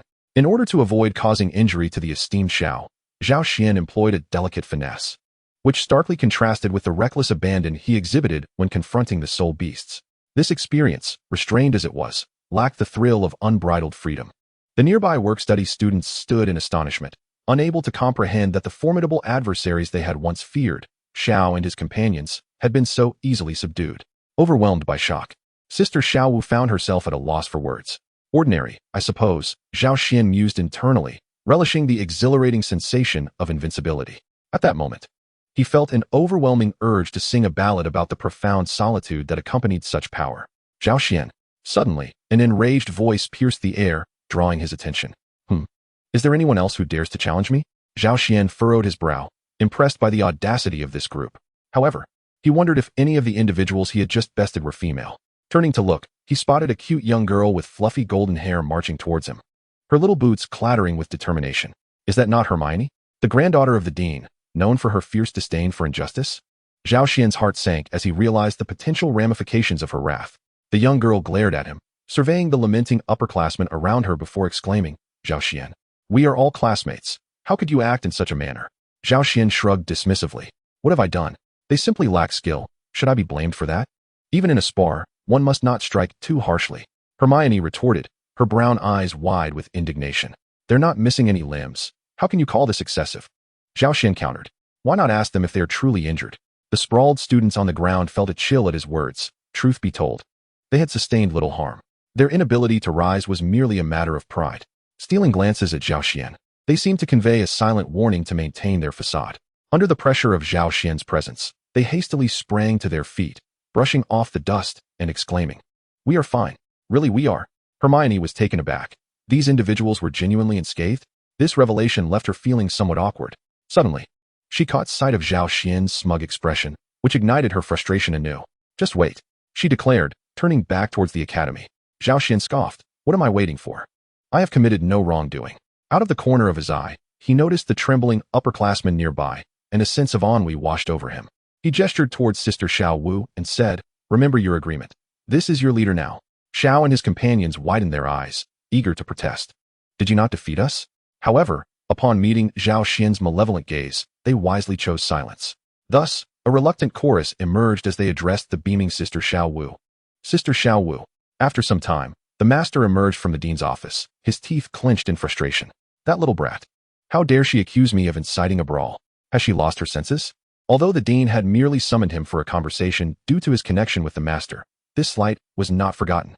Chapter 13, Hometown. Time seems to slip away unnoticed, and before long, Zhao Xian and Tang San had spent an entire year at Notting Academy. As the summer of a new year approached, they welcomed their first holiday. By dawn, Notting Academy was already deserted. Beneath the lush sycamore trees, not a soul could be found. A gentle breeze whispered through the air, and the summer cicadas sang their solitary song. In stark contrast to the usual morning hustle of students rushing to class, the academy now appeared profoundly desolate. Sister Xiao Wu stood with her arms crossed, one foot anxiously tapping the ground, her lips pursed in dissatisfaction as she directed her question at Tang San. "Xiao San. What on earth is Xiao Xian doing? Why hasn't he come out yet?" Tang San, equally perplexed, replied, "He merely mentioned that he had something to attend to.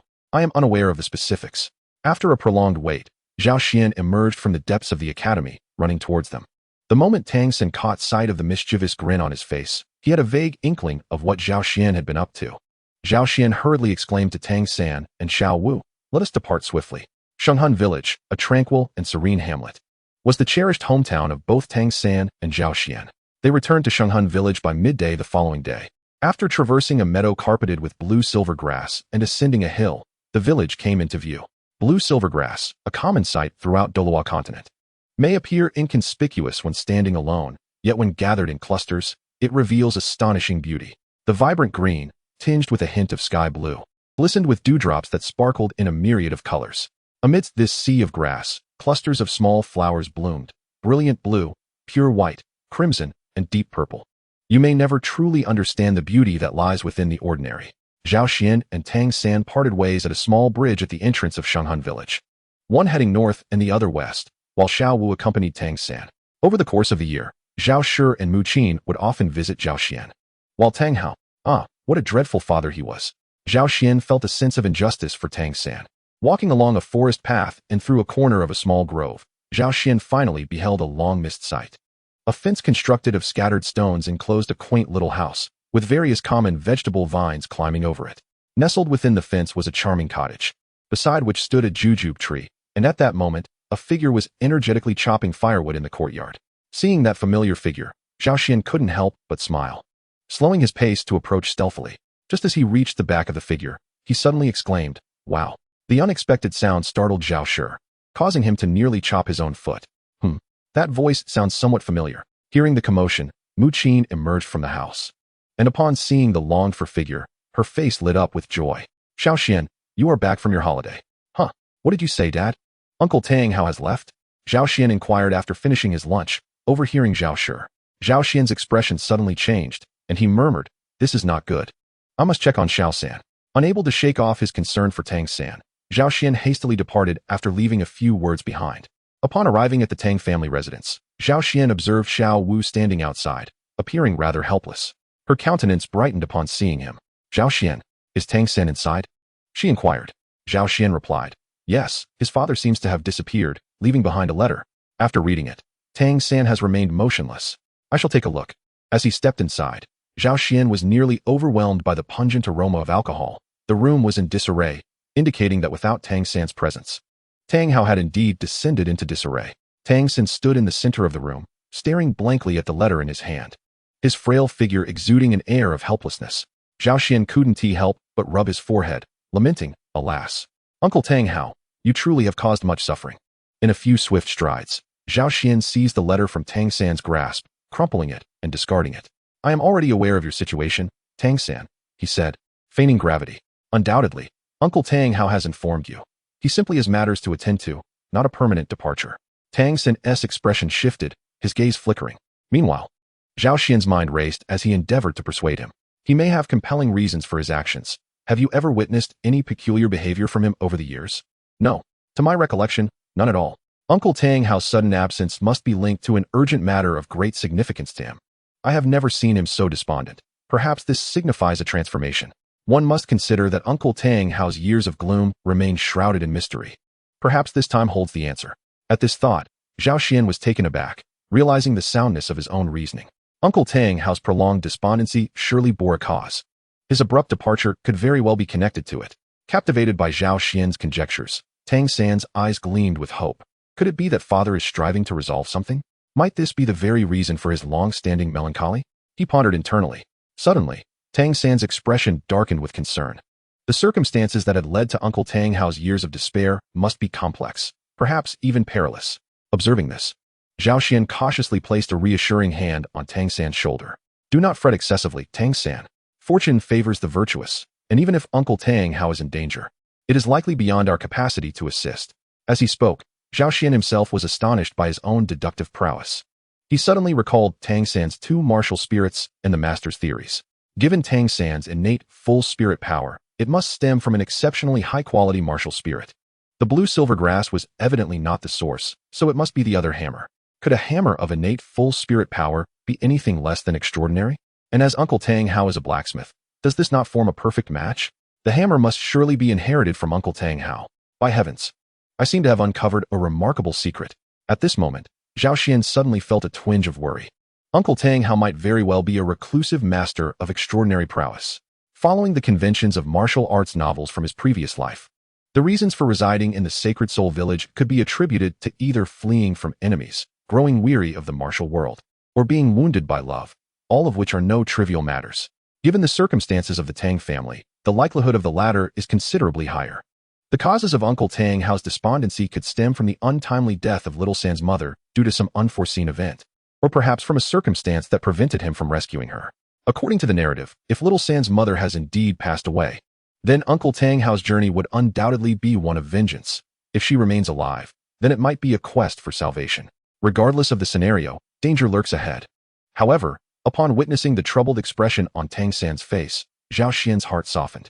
In his past life, as a solitary recluse, he had no confidant, and in this life, he had only Little San as a friend, as his sole companion. How could he allow his friend to languish in despair? Zhao Xian yearned to offer solace, but all the comforting words that swirled in his mind coalesced into a simple phrase: "I am here for you." At the same time, the shy Xiao Wu peeked out and whispered, "And I am here too." Tang San, engulfed in worry, was momentarily taken aback, as a warm current flowed through his heart. "Father, I still have them. Once I grow stronger, I will face the challenges you encountered." Chapter 14. The first encounter with Dai Mubai 5 years later. In the kingdom of Barak, Sodto City. It was just past noon, the sun blazing fiercely in the sky, when 4 youthful figures entered through the west gate of Sodto City. This group comprised 2 young men and 2 young women, venturing into this city far removed from Nodding City. Among them were the familiar faces of Zhao Xian, Tang San, and Xiao Wu, while the fourth remained an enigma. "Pray tell, Hermione, what brings you here?" Over the years, Zhao Xian had undergone significant growth. Now standing approximately 1.8 meters tall, he could not be deemed towering. Yet among his peers, he was certainly above average. Dressed in a sleek black outfit adorned with silver trim, he appeared both polished and composed. His years of maturation had rendered him even more striking. With a complexion reminiscent of fine porcelain, his features were captivating, and his bright black eyes had deepened in their intensity, concealing a vast cosmos within their depths. His hair, smooth as obsidian, cascaded down to his waist, flowing freely behind him. Furthermore, an unusual purplish-golden mark had appeared on his forehead, adding an air of mystique to his already enchanting visage. Compared to his appearance 6 years prior, it was as if he were a completely transformed individual. The girl referred to as Hermione was none other than the granddaughter of the former principal of Nodding Academy. She had blossomed into a graceful young woman, her figure poised yet still rather slender. Hermione blinked her large brown eyes, casting a mischievous glance at Zhao Xian, followed by a soft humph. Humph, mind your own business. Since the grievances from 6 years ago in the Grove, the two had developed a contentious relationship, frequently stirring trouble for one another, thus earning the infamous title of the feuding duo within Notting Academy. Upon learning that Zhao Xian would be arriving in Sodto City, Hermione had bid farewell to her grandfather and decided to accompany him. Sodto City, while not significantly larger than Nottingham, stands as the granary of the Balak Kingdom, its prosperity evident to all. Today, feeling fatigued, it would be prudent for us to find a place to rest for the night and seek out the academy tomorrow. As the eldest among the group, Tang Sen naturally assumed the role of the leader, despite the fact that only Hermione seemed inclined to heed his words. All right. The most enthusiastic about Tang San's plan was undoubtedly Xiao Wu, the liveliest of the group, who had been stifled by the rigors of travel over the past few days. After a light meal to satiate their hunger, they began their search for lodging. As they strolled along the streets of Sodto City, Xiao Wu's eyes suddenly sparkled as she pointed to a rather unique hotel. Shall we go there? Zhao Xian's expression was peculiar as he instinctively glanced at Hermione, who, coincidentally, was looking at him. Their eyes exchanged a knowing glance, filled with unspoken intrigue. Tang Sen appeared oblivious to any unusual tension and casually replied, sure. The two entered the hotel ahead, while Hermione quietly followed Zhao Xian, her cheeks slightly flushed. Zhao Xian, isn't that a couple's hotel? She asked, her face tinged with a rosy hue as she discreetly assessed the oblivious pair in front of them. Zhao Xian grinned broadly, clearly amused. Just look at the exterior. You've never seen a typical hotel adorned in such suggestive hues. This isn't exactly a tavern. Come, let us go inside. Wait, what are we going in there for? Hermione exclaimed, startled, taking a few steps back, her gaze wary as it rested on Zhao Xian. Raising an eyebrow, Zhao Xian quickly discerned her thoughts. What is wrong with enjoying a little spectacle? What do you think would happen? Hermione was skeptical, but, unable to resist Zhao Xian's persistent presence, decided to follow him into the establishment known as the Rose Hotel. The casual glances cast by passers-by made her cheeks flush even more. Lost in thought, Hermione suddenly bumped into Zhao Xian's back. What are you doing? She inquired. Rubbing her forehead, Zhao Xian patted her shoulder, suppressing his excitement as he whispered, something amusing is about to unfold. Hermione instinctively peered ahead, spotting Tang San and Xiao Wu embroiled in a heated argument with a group of individuals. Opposite them stood a rather handsome man, flanked by 2 attractive women. In such a setting, accompanied by 2 lovely companions, it was all too clear what their intentions were, prompting Hermione to clench her teeth in disdain. Scoundrel! Zhao Xian rolled his eyes. Why should it concern you what they do? Hermione shot him a glare. Why do you think I care what they do? Zhao Xian fell silent, choosing instead to observe the unfolding drama. The situation escalated, and soon even the hotel manager could not quell the commotion. After a brief exchange of words, the confrontation turned physical. Goodness, will Tang San actually fight? Zhao Xian's eyes widened in disbelief. Knowing Tang San's character, he understood that he would rarely resort to violence, indicating that the golden-haired adversary had undoubtedly trespassed upon some of Tang San's unspoken boundaries. Upon contemplating this, he braced himself for battle, ready to support Tang San at any moment. Meanwhile, he did not forget to remind Hermione beside him, prepare yourself. Should they reveal their martial souls, be ready to assist Xiao San. At this moment, Hermione naturally did not wish to quarrel with Zhao Xian. Her gaze remained fixed intently on the 2 combatants, fully prepared. After a brief exchange of blows, the 2 paused momentarily.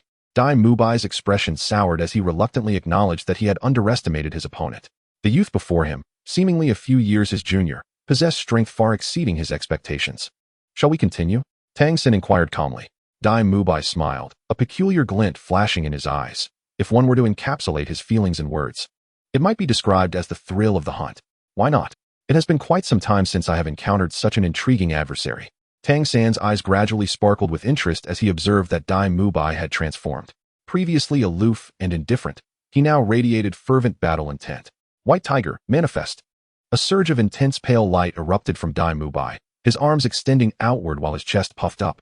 A cacophony of cracking bones echoed as his muscles swelled dramatically, straining against his garments. Each muscle became strikingly pronounced beneath his clothing, and even the air around him seemed to vibrate with excitement. His golden hair instantaneously morphed into a mix of black and white, predominantly white, with several strands of black starkly contrasting, for faint lines appeared on his forehead. 3 horizontal and 1 vertical, forming the character for King. Dai Mubai leaned forward slightly, his eyes transforming into a deep, profound azure, exuding the essence of a relentless killing machine. Beneath him, 3 luminous rings ascended in succession, 2 yellow and 1 purple. As the swirling soul rings generated a palpable pressure akin to crashing waves. A Millennium Soul Ring? Zhao Xian's eyes widened with intrigue as he strode forward. Xiao-san, this fellow belongs to me. Chapter 15, Sparring. Seeing Zhao Xian striding towards him, Dai Mubai furrowed his brow and coldly remarked, "Who are you? Do not concern yourself with my identity. Simply know that your next opponent is me." Zhao Xian replied, a playful grin adorning his face, his eyes sparkling with mischief, the corners of his mouth curving into an amused arc, akin to observing a fascinating toy. This gaze unsettled Dai Mubai, igniting a fiery indignation within him. When did he, Dai Mubai, become someone else's plaything? Xiao Xian, let me handle this, Tang Sen interjected, feeling a surge of excitement at the prospect of facing such a formidable opponent after so long. Enough, Xiao San, this fellow is a soul sovereign. Allow me to take this one, Zhao Xian replied, irritation creeping into his voice as he observed Tang San's eagerness. Why are you so enthusiastic now when you rarely show such zeal during our sparring sessions? Unbeknownst to Tang San, Zhao Xian's thoughts were spiraling. Had he known, he would have shot Zhao Xian a disdainful glance, for did he not realize the extent of his own power? Years had passed, and Zhao Xian's extraordinary strength had not only continued to grow but had intensified, prompting even the master, who was solely focused on martial soul research, to take an interest. Upon overhearing the conversation between the two, Dai Mubai felt a surge of indignation. In a fit of rage, he sarcastically retorted, "There's no need to evade. Both of you can come at me together." Zhao Xian chuckled, recognizing a hint of courage in this fellow, albeit one born of ignorance. Without further ado, he ceased his playful tussle with Tang San and revealed his soul rings. 3 in total, yellow, and purple, pulsating around him. Remarkably, he too was a soul master. How intriguing. It appears I have underestimated you. You are indeed worthy of being my opponent. With a formidable spirit, Dai Mubai proclaimed, his white hair billowing as if caught in a tempest, a regal symbol emblazoned on his forehead. His piercing gaze sparkled with electric intensity, emanating an overwhelming aura directed at Zhao Xian. Dai Mubai, Martial Soul, White Tiger, Level 37 Soul Master. I welcome your guidance. Zhao Xian, undaunted, stood tall like a pine tree, and with a step forward, the pressure exerted by Dai Mubai dissipated like a gentle breeze. He smiled softly. Zhao Xian, Martial Soul, Mobile Phone, Level 34 Tool Master. I welcome your guidance. A mobile phone? I have never heard of such a martial soul, Dai Mubai remarked, a trace of surprise evident in his voice. There are many things you have yet to encounter. Allow me to inform you that my greatest strength lies in power. Do take care, Zhao Xian replied with a carefree smile, relishing the encounter with such an intriguing adversary. Haha, my strength is formidable as well. Be cautious. As soon as the words left his lips, Dai Mubai vanished from his position, reappearing before Zhao Xian with explosive force. His claws extended, glimmering menacingly as they lunged toward Zhao Xian. Please, do not hold back when facing me. A voice tinged with resignation echoed in the air. In the next instant, Dai Mubai felt as though the world around him had spun chaotically, the scenery rapidly retreating before his eyes. Boom. Dai Mubai's form collided forcefully against a wall a considerable distance from Zhao Xian, producing a resounding crash, followed by a sharp pain radiating from his chest. What just transpired? Confusion clouded Dai Mubai's features, as the pain suggested he had suffered a significant blow. Not just Dai Mubai, but everyone, save for Tang San, wore expressions of bewilderment. They had witnessed Dai Mubai appear before Zhao Xian, only to find him crashing into the wall moments later. Xian's strength has become increasingly terrifying, Tang San gasped, his eyes reflecting a regal purple hue. Through the purple extreme demon eye, he might have been the only one to perceive that fleeting moment. Quick, too fast. Even with the aid of the purple extreme demon eye, Tang San nearly failed to discern that swift kick. Dai, are you alright? The two young women accompanying Dai Mubai rushed forward in alarm, but their outstretched hands were brushed aside as he commanded, "Step back, all of you. Stay clear to avoid being harmed." Dai Mubai propped himself up, his gaze fixed intently upon Zhao Xian. "It seems I have indeed underestimated you," he said, observing the young man's handsome visage, marked by a hint of irreverence, his shock swelling within him like a raging tide. This lad appeared younger than himself, yet his prowess was undeniable. Zhao Xian, somewhat exasperated, lifted his hand. "I did warn you to be cautious. I possess considerable strength." Strength? Now that is intriguing. The fire of battle ignited fiercely in Dai Mubai's eyes. Simultaneously, the first and second soul rings on him illuminated. White Tiger's Guardian Barrier. Bone Flame Shockwave. A low growl, reminiscent of a white tiger, quietly emanated from Dai Mubai's lips. As his white hair danced wildly, his aura surging immensely. Encased in a golden shield, he charged towards Zhao Xian, simultaneously unleashing a sphere of milky white light from his mouth. Now this is somewhat interesting. Zhao Xian raised an eyebrow, a satisfied expression gracing his face, yet he remained stationary, exhibiting no signs of movement. Dai Mubai, rushing forward, felt a surge of irritation. Did this fellow look down upon him? The milky white sphere collided with Zhao Xian in an instant, causing a gasp among the onlookers. Hermione and Xiao Wu could not contain their exclamations. Zhao Xian. However, a strange expression crossed Dai Mubai's face, although the bone flame shockwave had been unleashed. It resonated with him, yet it appeared to have struck nothing. How could this be? At that moment, a voice whispered in Dai Mubai's ear, "Do not let your mind wander during battle." Alarm bells rang in his heart, but before he could react, Dai Mubai was sent flying once more, his white tiger's guardian barrier shattering like glass beneath Zhao Xian's kick. Thud!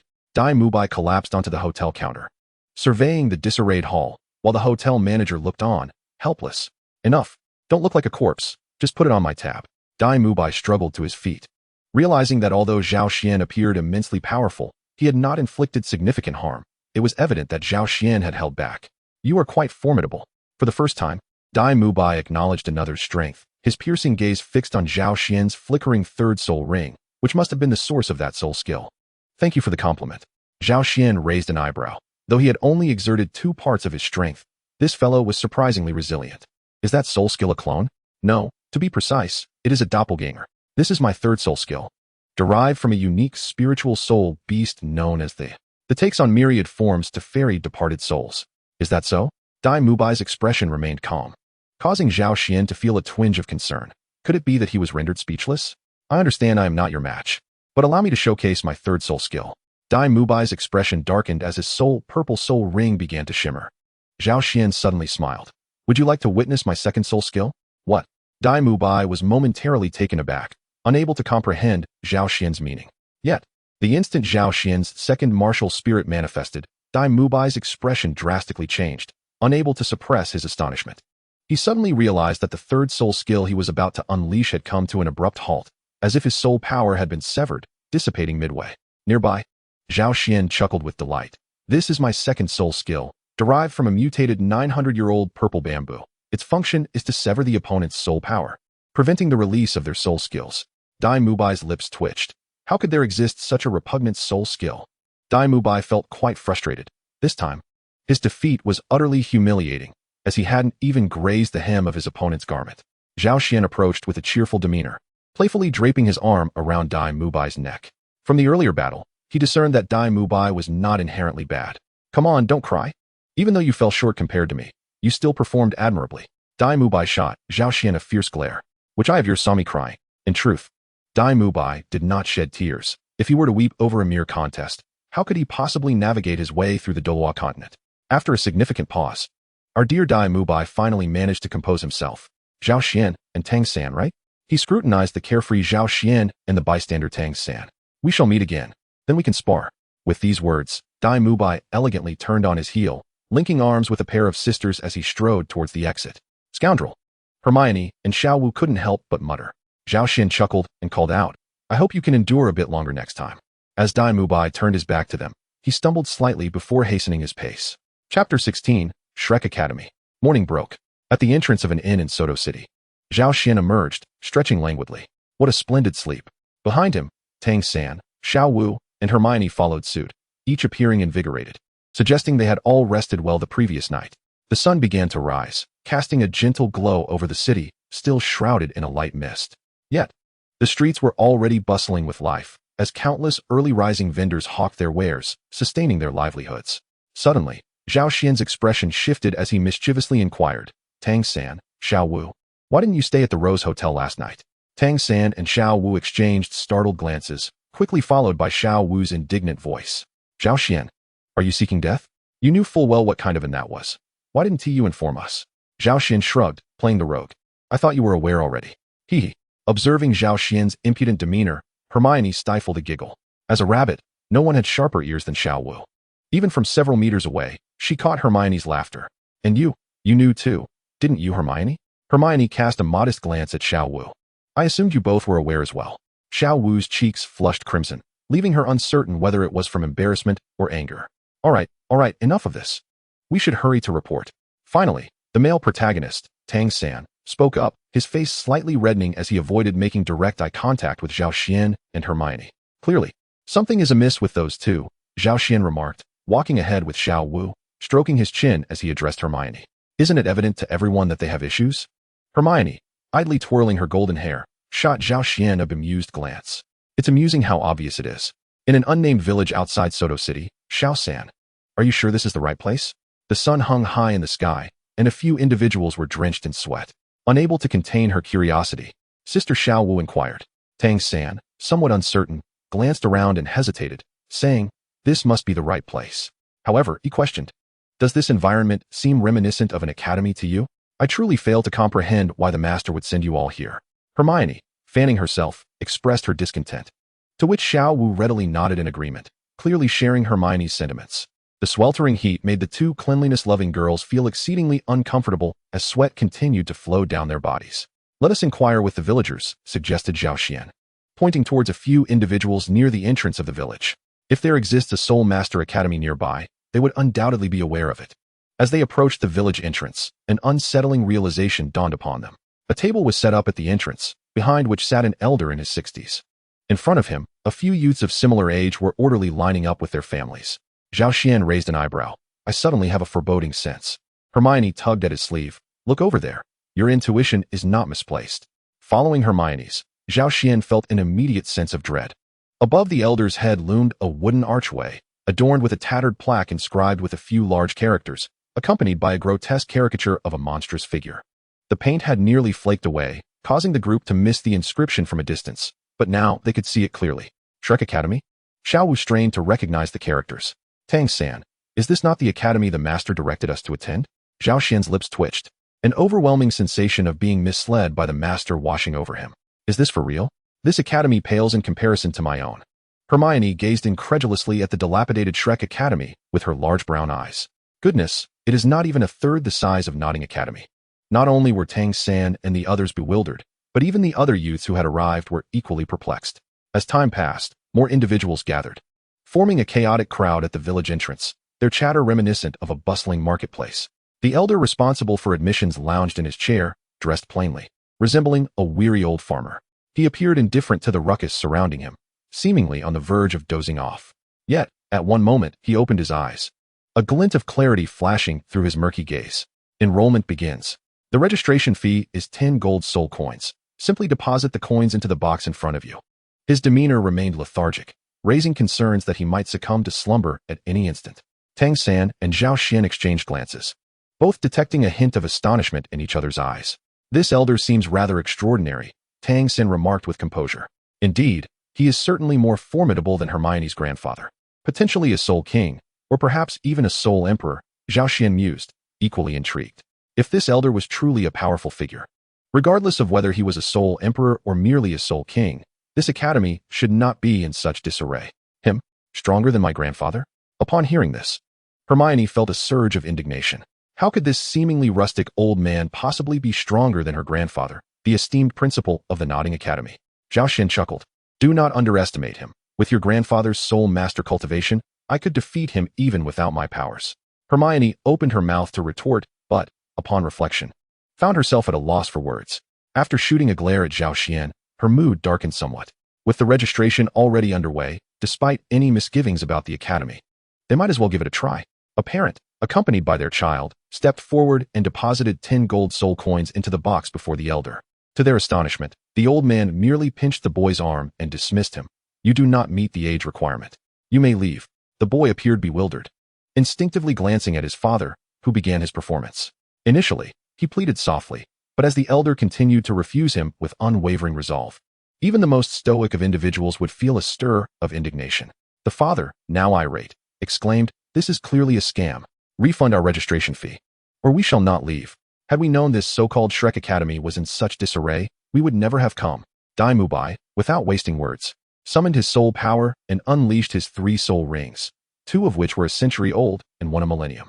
The overwhelming aura created an invisible pressure in the air, and his chilling gaze fell upon the father and son, their faces drained of color. In this world, soul rings were the most persuasive form of communication. Amidst the throng, they had not noticed Dai Mubai's arrival, but it was clear now that he was associated with Shrek Academy. No wonder he suggested they postpone their sparring. He must have guessed their intentions for coming to Sodto City. Zhao Xian regarded Dai Mubai with mild surprise. It seemed this fellow possessed a decent intellect after all.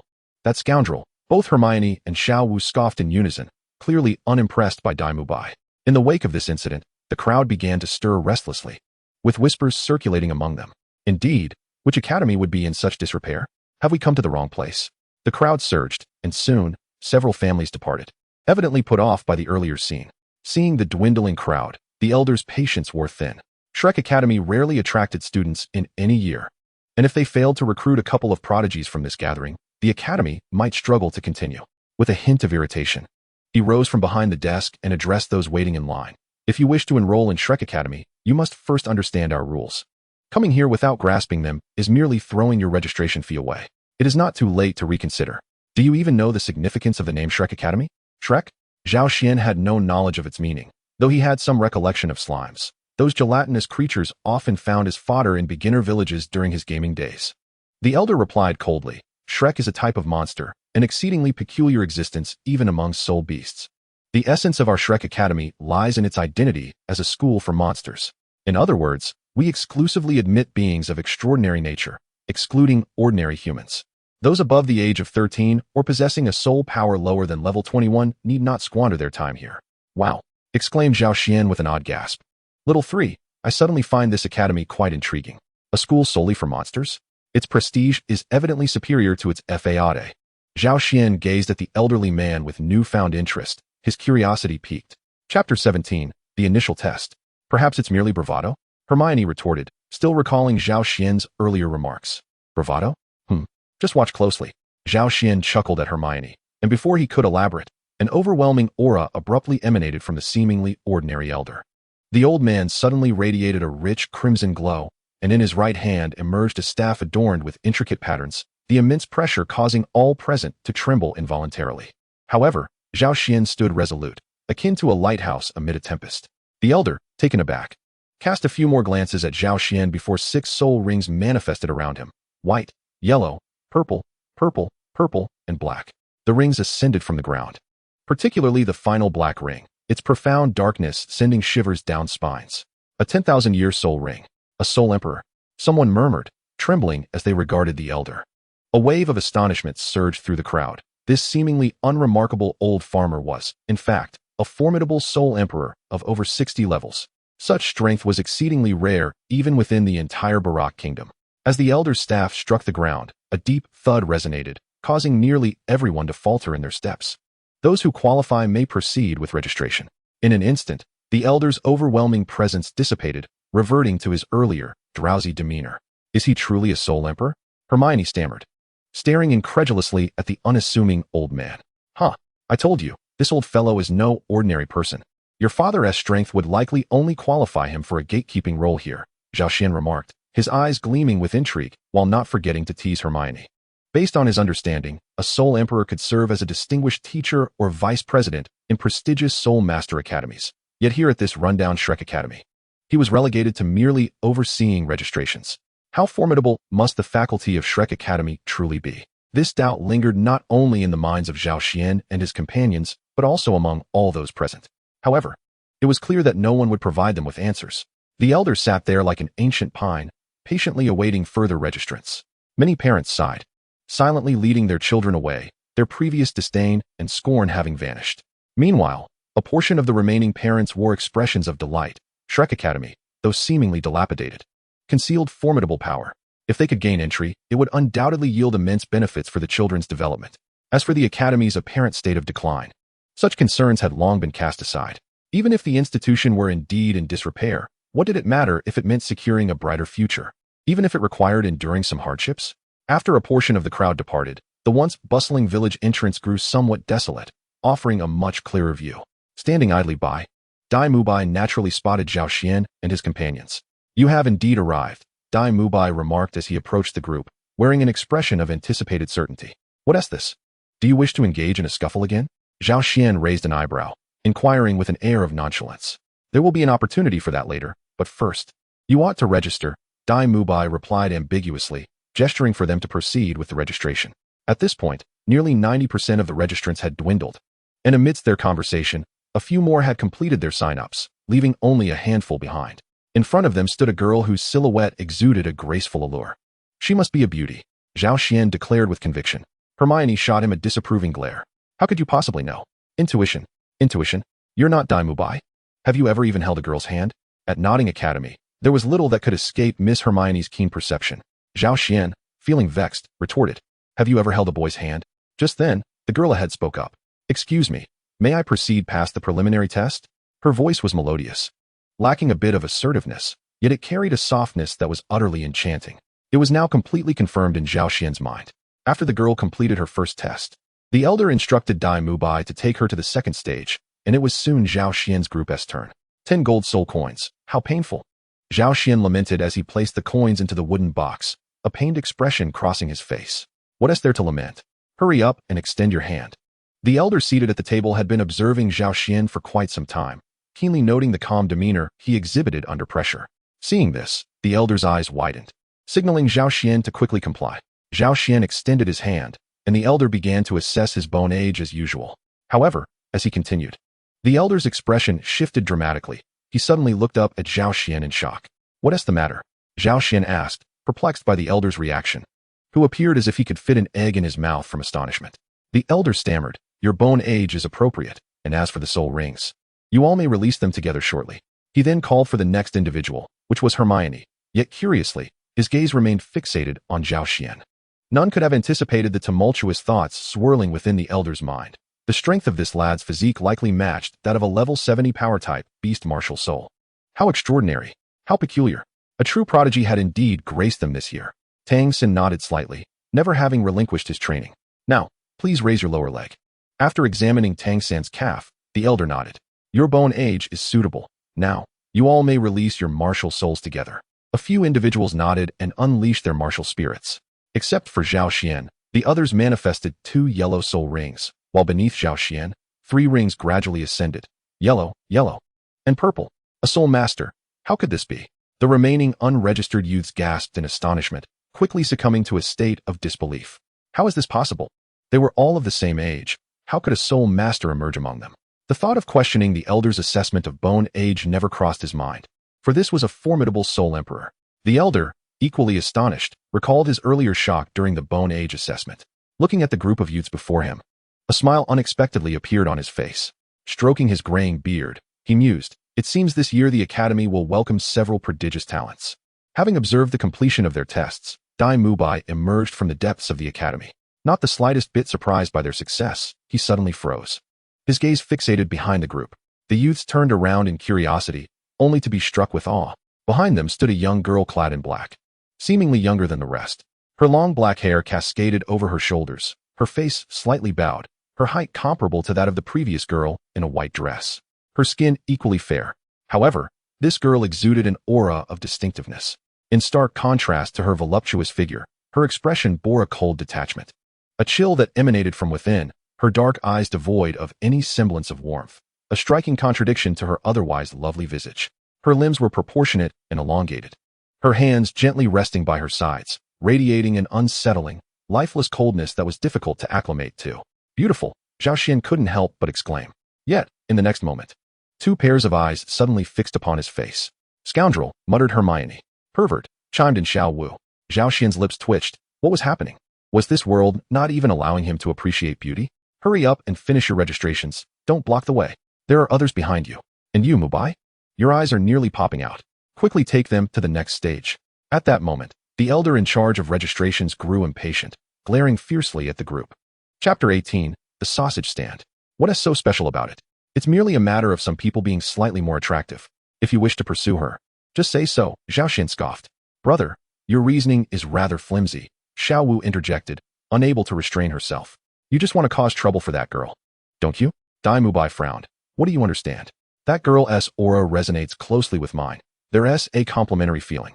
If circumstances permit, it's highly likely that our martial spirits could fuse, potentially creating a martial spirit fusion technique. Do you know what a martial spirit fusion technique is? Xiao Wu rolled her eyes. Of course I know. It's not like I haven't heard the master mention it before. I can't be bothered to argue with you. I'll go out for a bit. You all can head to the teacher in front. Dai Mubai seemed genuinely concerned. And without further ado, He hurriedly rushed towards the village entrance. Hermione gazed at Dai Mubai's figure, a look of surprise crossing her face. Could it be true? She pondered. How could one so easily encounter a martial spirit that complements their own? Surely, he is merely making excuses. With a dismissive wave of her hand, Xiao Wu expressed her disbelief. As they entered the village, they were greeted by the sight of wooden structures, aptly characterized by simplicity and rustic charm. Not far away, a clearing revealed a group of youths who had successfully passed the preliminary test, likely the venue for the second challenge. Before they could approach, a chorus of vendors' calls reached their ears, accompanied by an enticing aroma. Sausages for sale. Come and take a look. Don't miss out. Oscar's sausages, deliciously sweet. Reasonably priced at just 5 copper coins each. Consuming Oscar's sausages guarantees a greater chance of passing the entrance examination. From around the corner, a figure emerged, pushing a somewhat dilapidated cart, while the soft, enticing calls continued to ring out, drawing a crowd of eager students. They even sell grilled sausages here? The group wondered, astonished that someone had set up shop in such a remote village. Having traveled quite a distance and feeling a bit hungry, they decided to heed Xiao Wu's suggestion and slowly made their way toward the stall. The vendor was a man sporting a full beard, his short hair neatly arranged, dressed in gray attire, and his bright, sparkling eyes roamed around. It was then that they realized the soft voice had emanated from this seemingly rugged man. Sir, I'll have 4 skewers of sausages, Tang Sen said as the crowd around the stall began to dissipate. With a weary sigh, the vendor responded. How many times must I say this? Please don't call me sir. I'm only 14. 14, Xiao Wu exclaimed, peering curiously at the vendor with wide eyes. Upon noticing her sparkling gaze, the vendor's eyes brightened even more as they shifted to Hermione, glowing like light bulbs. Ahem, Zhao Xian coughed lightly, casting a disapproving glare at the vendor. So, you are a student of this academy? Hermione inquired, sensing something intriguing. Indeed, my name is Oscar, and I am a student here. If you enroll, I suppose that makes me your senior, the vendor replied, raising an eyebrow and offering a self-satisfied grin, though it appeared somewhat disreputable to others. How can you be 14 and look like this? Xiao Wu asked, her eyes wide with curiosity. Had they not heard his voice, they would never have believed Oscar's claim. With a resigned shrug, Oscar explained, there's not much I can do. I have an inherently thick mane of hair. If I neglect it for just a few days, it becomes unmanageable, and over time, it becomes increasingly difficult to maintain. So how about a sausage? Oscar inquired expectantly. The group exchanged glances, realizing that this academy truly lived up to its reputation. Let me finish, Tang San began, but was abruptly interrupted by Dai Mubai's voice. Wait a moment. Oscar, how many times must I tell you not to sell sausages in the academy? Dai Mubai stormed over, unleashing a torrent of scolding upon Oscar. Boss Dai, would you like a sausage? Oscar replied, his demeanor stiffening as he spoke weakly. What's wrong? Is there something wrong with the sausage? Tang San asked, casting a wary glance at Oscar, his confusion evident. Is it poisonous? If it were, I would certainly be able to detect it. To his surprise, Dai Mubai's expression turned peculiar at these words. He directed his gaze toward Oscar and said, Oscar, bring out a sausage. Oscar's countenance grew awkward as he replied, Boss Dai, please show me some respect in front of the juniors. Otherwise, they will harbor resentment toward me. Dai Mubai's expression turned cold. Stop the nonsense. With no other choice, Oscar cautiously glanced at the individuals before him, then extended his right hand, his voice soft and delicate as he murmured, I have a large sausage. As the soul ring rose beneath Oscar and a sausage gradually materialized in his hand, the atmosphere fell into a stunned silence. Is this a martial soul? Zhao Xian's eyes twitched. Is there really a consumable martial soul? It was indeed a rare food-type martial soul. Tang Sen stared at Oscar in astonishment. The 2 girls, on the other hand, wore expressions of horror, gazing at the steaming sausage before them, suddenly feeling nauseated. What a dreadful martial soul! Xiao Wu glared at Oscar in indignation. Oscar hurriedly explained, I can't help it. This soul spell isn't something I can control. Disgusting. Hermione shot Oscar a fierce glare before storming off, while even the girl in black frowned and quietly departed. Seeing the disapproving expressions of the beautiful girls he had finally encountered, Oscar felt a surge of sorrow. Casting a mournful glance at Dai Mubai. To his surprise, Dai Mubai remained unmoved, merely warning, if I catch you selling sausages in the academy again, I will rip yours off. Oscar's expression grew even more bitter, while Zhao Xian chuckled at him, remarking, my friend, your martial soul holds great potential. As they turned to leave, Oscar's sigh echoed behind them. Such a fine sausage, yet no one wants to eat it. Zhao Xian laughed. The Monster Academy truly lives up to its name. Dai Mubai also chuckled, seemingly feeling regret for not showing Oscar more leniency earlier, praising. Though Oscar's soul spell is rather repulsive, his martial soul is quite formidable, being a superior food-type martial soul. and uniquely possessing innate full soul power. Innate full soul power. Zhao Xian and Tang Sen exchanged glances, surprised, yet not overly stirred. After all, they were both dual martial souls. The second trial at Shrek Academy was to test soul power levels, and all of them exceeded level 25, thus exempting them from the subsequent 2 challenges and allowing them to proceed to the final test. Surprisingly, the girl in black behind them, like them, also qualified for exemption, as did the girl they had initially encountered. Upon catching sight of the girl's visage, it was no surprise that she was indeed a stunning beauty. The group of 6 surpassed the 3rd and 4th trials and arrived at the final challenge. Chapter 19. The Unyielding King, Xiao Wu. The final arena was merely an expanse of open ground, appearing significantly smaller than the one encountered in the second round. This was likely due to the Academy's assumption that the number of individuals reaching the last stage would be quite limited. In the center of this open space sat a middle-aged man, seemingly in his 50s, dozing off in a chair, his lowered head rising and falling with each breath. "Teacher Xiao, I have brought people for the assessment," shouted Douluo Bai. The man, momentarily pausing in his drowsiness, slowly lifted his head, a hint of confusion still evident in his gaze. Rubbing his eyes, he remarked, "I never anticipated that anyone would make it to the final stage this year." Following this, he stretched lazily, producing a series of creaks, and turned his attention to the group. This year, 6 little ones have arrived," Teacher Xiao expressed, clearly taken aback. Douluo Bai chuckled in response. "Not only that, but they have all been exempted from the first 2 rounds." Teacher Xiao nodded, his face adorned with a broad smile as he regarded the group. "Excellent. This year, we may finally have the opportunity to recruit some exceptional talents." Rising to his feet, the group could finally discern his appearance. Teacher Xiao was of unremarkable looks, standing at approximately 1.70 meters, yet his physique was quite imposing, with bulging muscles that instilled a sense of trepidation, clearly harboring immense strength. He stood there like a small mountain, exuding an aura of intimidation. "Since 6 of you have arrived, I shall be the one to test you in this final practical stage. You will have the time of a stick of incense to familiarize yourselves with one another. After that, if you can withstand my prowess for the duration of another stick of incense, you shall be deemed successful." As he spoke, Teacher Xiao retrieved an incense stick from his robe, and with a pinch of his fingers, it was ignited. He then flicked it, and the incense embedded itself into the ground a short distance away. "Teacher Xiao, is this appropriate? Shouldn't I be the one overseeing the final round?" Douluo Bai questioned hesitantly. Teacher Xiao shot him a stern look, his presence commanding. "In the absence of the dean, I hold the highest authority here. Can you assess all 6 of them individually? Are you not aware of your own spirit power?" Left speechless, Douluo Bai had no choice but to lead the group aside. "It seems we are in for a challenge. Teacher Xiao is personally overseeing your assessment. What is the matter? Is Teacher Xiao formidable? Could he possibly be a soul emperor?" Sister Xiao Wu inquired curiously. Before Douluo Bai could respond, Hermione, her expression grave, interjected, "He is at least a soul emperor. Perhaps even stronger. After all, the instructor for the first round was a soul emperor, and for the final stage, it would be illogical to assign someone of lesser power." "Indeed." Douluo Bai nodded in agreement. "Teacher Xiao is not merely a soul emperor. He is a soul sage, a level 76 beast martial soul, a battle soul sage." Except for Zhao Xian, the pupils of the others narrowed almost simultaneously, their expressions tense. Zhao Xian, deep in thought, felt a thrill of excitement rising within him. A soul sage? Fascinating. What is his martial soul? Is it of the power type? Douluo Bai cast a surprised glance at Zhao Xian before affirming, "You are correct. Teacher Xiao indeed possesses a martial soul of the power type." Really? Zhao Xian was even more exhilarated. A power type soul sage? Such a rarity.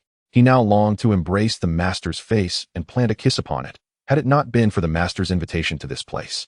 He certainly would not have encountered such a rare opponent. However, the 2 other young women appeared somewhat taken aback. The girl with short hair, grazing her ears, hesitated as she regarded Zhao Xian. "You seem quite exhilarated." Zhao Xian gently pressed his lips together, a smile gracing the corners of his mouth. His eyes ablaze with fervor, indeed. With his striking visage and flowing dark hair, Zhao Xian already possessed an air of beauty. This smile rendered him even less boyish and more akin to a captivating beauty whose smile could topple cities. The girl blushed, discreetly lowering her head, seemingly flustered. Meanwhile, Hermione instinctively narrowed her eyes, her expression growing somewhat perilous. Douluo Bai, a seasoned veteran in the realm of romantic entanglements, instinctively read the room, sensing the change in expressions. His heart skipped a beat as he promptly declared, "Time is of the essence, so I shall be brief. Teacher Xiao's martial spirit is known as the Mighty Diamond Bear. This martial spirit boasts formidable strength and astounding defense. While its speed may not be particularly remarkable, due to the level of soul power, escaping is not an option. Thus, do not entertain the notion of evading to prolong your survival. In the past, Teacher Xiao was also known by the title of the Unmoving King. The girl with the short hair abruptly lifted her head, astonishment flickering in her gaze. Unmoving King? Zhao Xian and the others turned to her. Realizing that this girl seemed acquainted with the origins of Teacher Xiao, the Spirit Hall, Zhao Xian's expression shifted as he glanced towards Tang San. As anticipated, due to the Master's influence, Tang San had always harbored a rather unfavorable perception of the Spirit Hall. Upon hearing those words, his brow furrowed in discontent. Indeed, Teacher Xiao is undoubtedly far more powerful than before. His soul ring configuration is optimal, 2 yellow, 2 purple, and the remaining 3 are all black 10,000-year soul rings, each enhancing both attack and defense. How terrifying! Sister Xiao Wu could not help but gasp, her voice tinged with concern.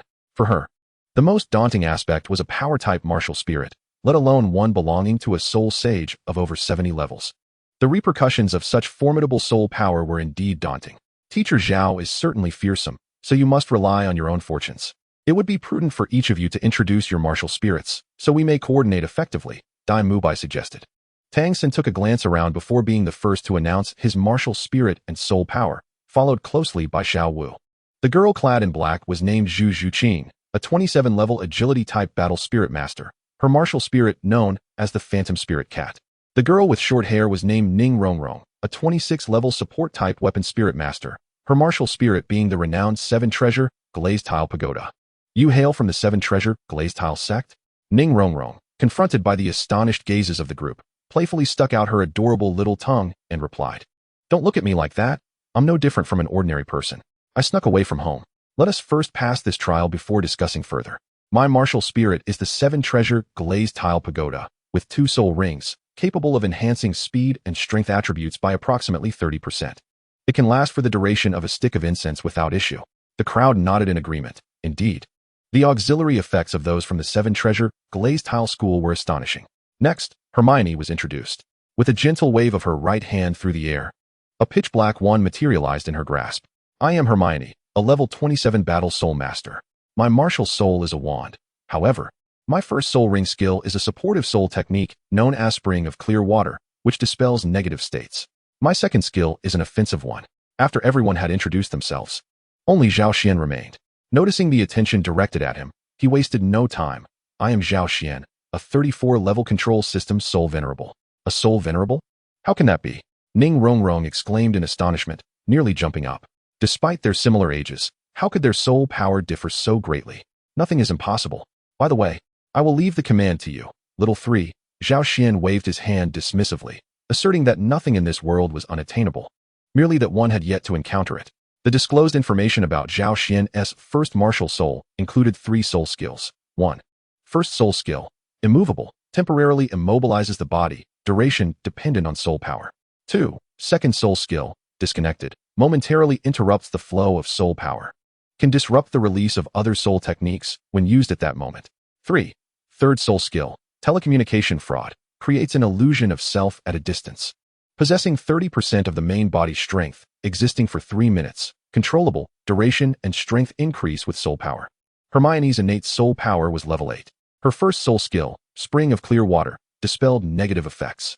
Her second soul skill, Phoenix Arrow, used soul power to form flaming arrows, with power and quantity contingent upon the amount of soul power infused. Chapter 20, A Fierce Battle. Following Tang San's arrangement, Hermione and Ning Rongrong provided support, while Zhu Zhuqing assisted from the side, and Tang San controlled the situation, restricting Xiao Wujia's attacks. Although Zhao Xian claimed to be a control system, his exceptional strength warranted his classification as a powerful assault type. Thus he was assigned as the main attacker, with Xiao Wu providing cover. Zhu Zhuqing and Ning Rongrong found no fault with this arrangement. Tang San's strategy was indeed reasonable. Hey, you lads over there, are you ready? The incense is almost burnt out. Xiao Wujia's voice echoed. The group turned to see the last wisp of fragrant smoke dissipating. What lad? Sister Xiao Wu is a girl. A girl. Xiao Wu angrily shook her fair fist at Xiao Wujia. Oh, my apologies, my eyesight isn't what it used to be. I didn't see. Xiao Wujia chuckled, scratching his head. Humph, old man, you should rest instead of participating in this test. Xiao Wu glared at Xiao Wujia, arms crossed defiantly. Enough chit-chat. Let us get started. Xiao Wujia sighed, casting a glance at Xiao Wu before retrieving an incense stick from his pocket, igniting it, and inserting it into the ground. The group exchanged glances before Tang Sen nodded at Ning Rongrong, who understood the signal. 7 treasures glazed tile. A cascade of radiant light surged from Ning Rongrong's body, coalescing into a resplendent 7-colored glazed tower in her right hand, standing about a foot tall, surrounded by a rainbow of light cascading down like jewels. The brilliance of the treasure glimmered, exuding an air of nobility.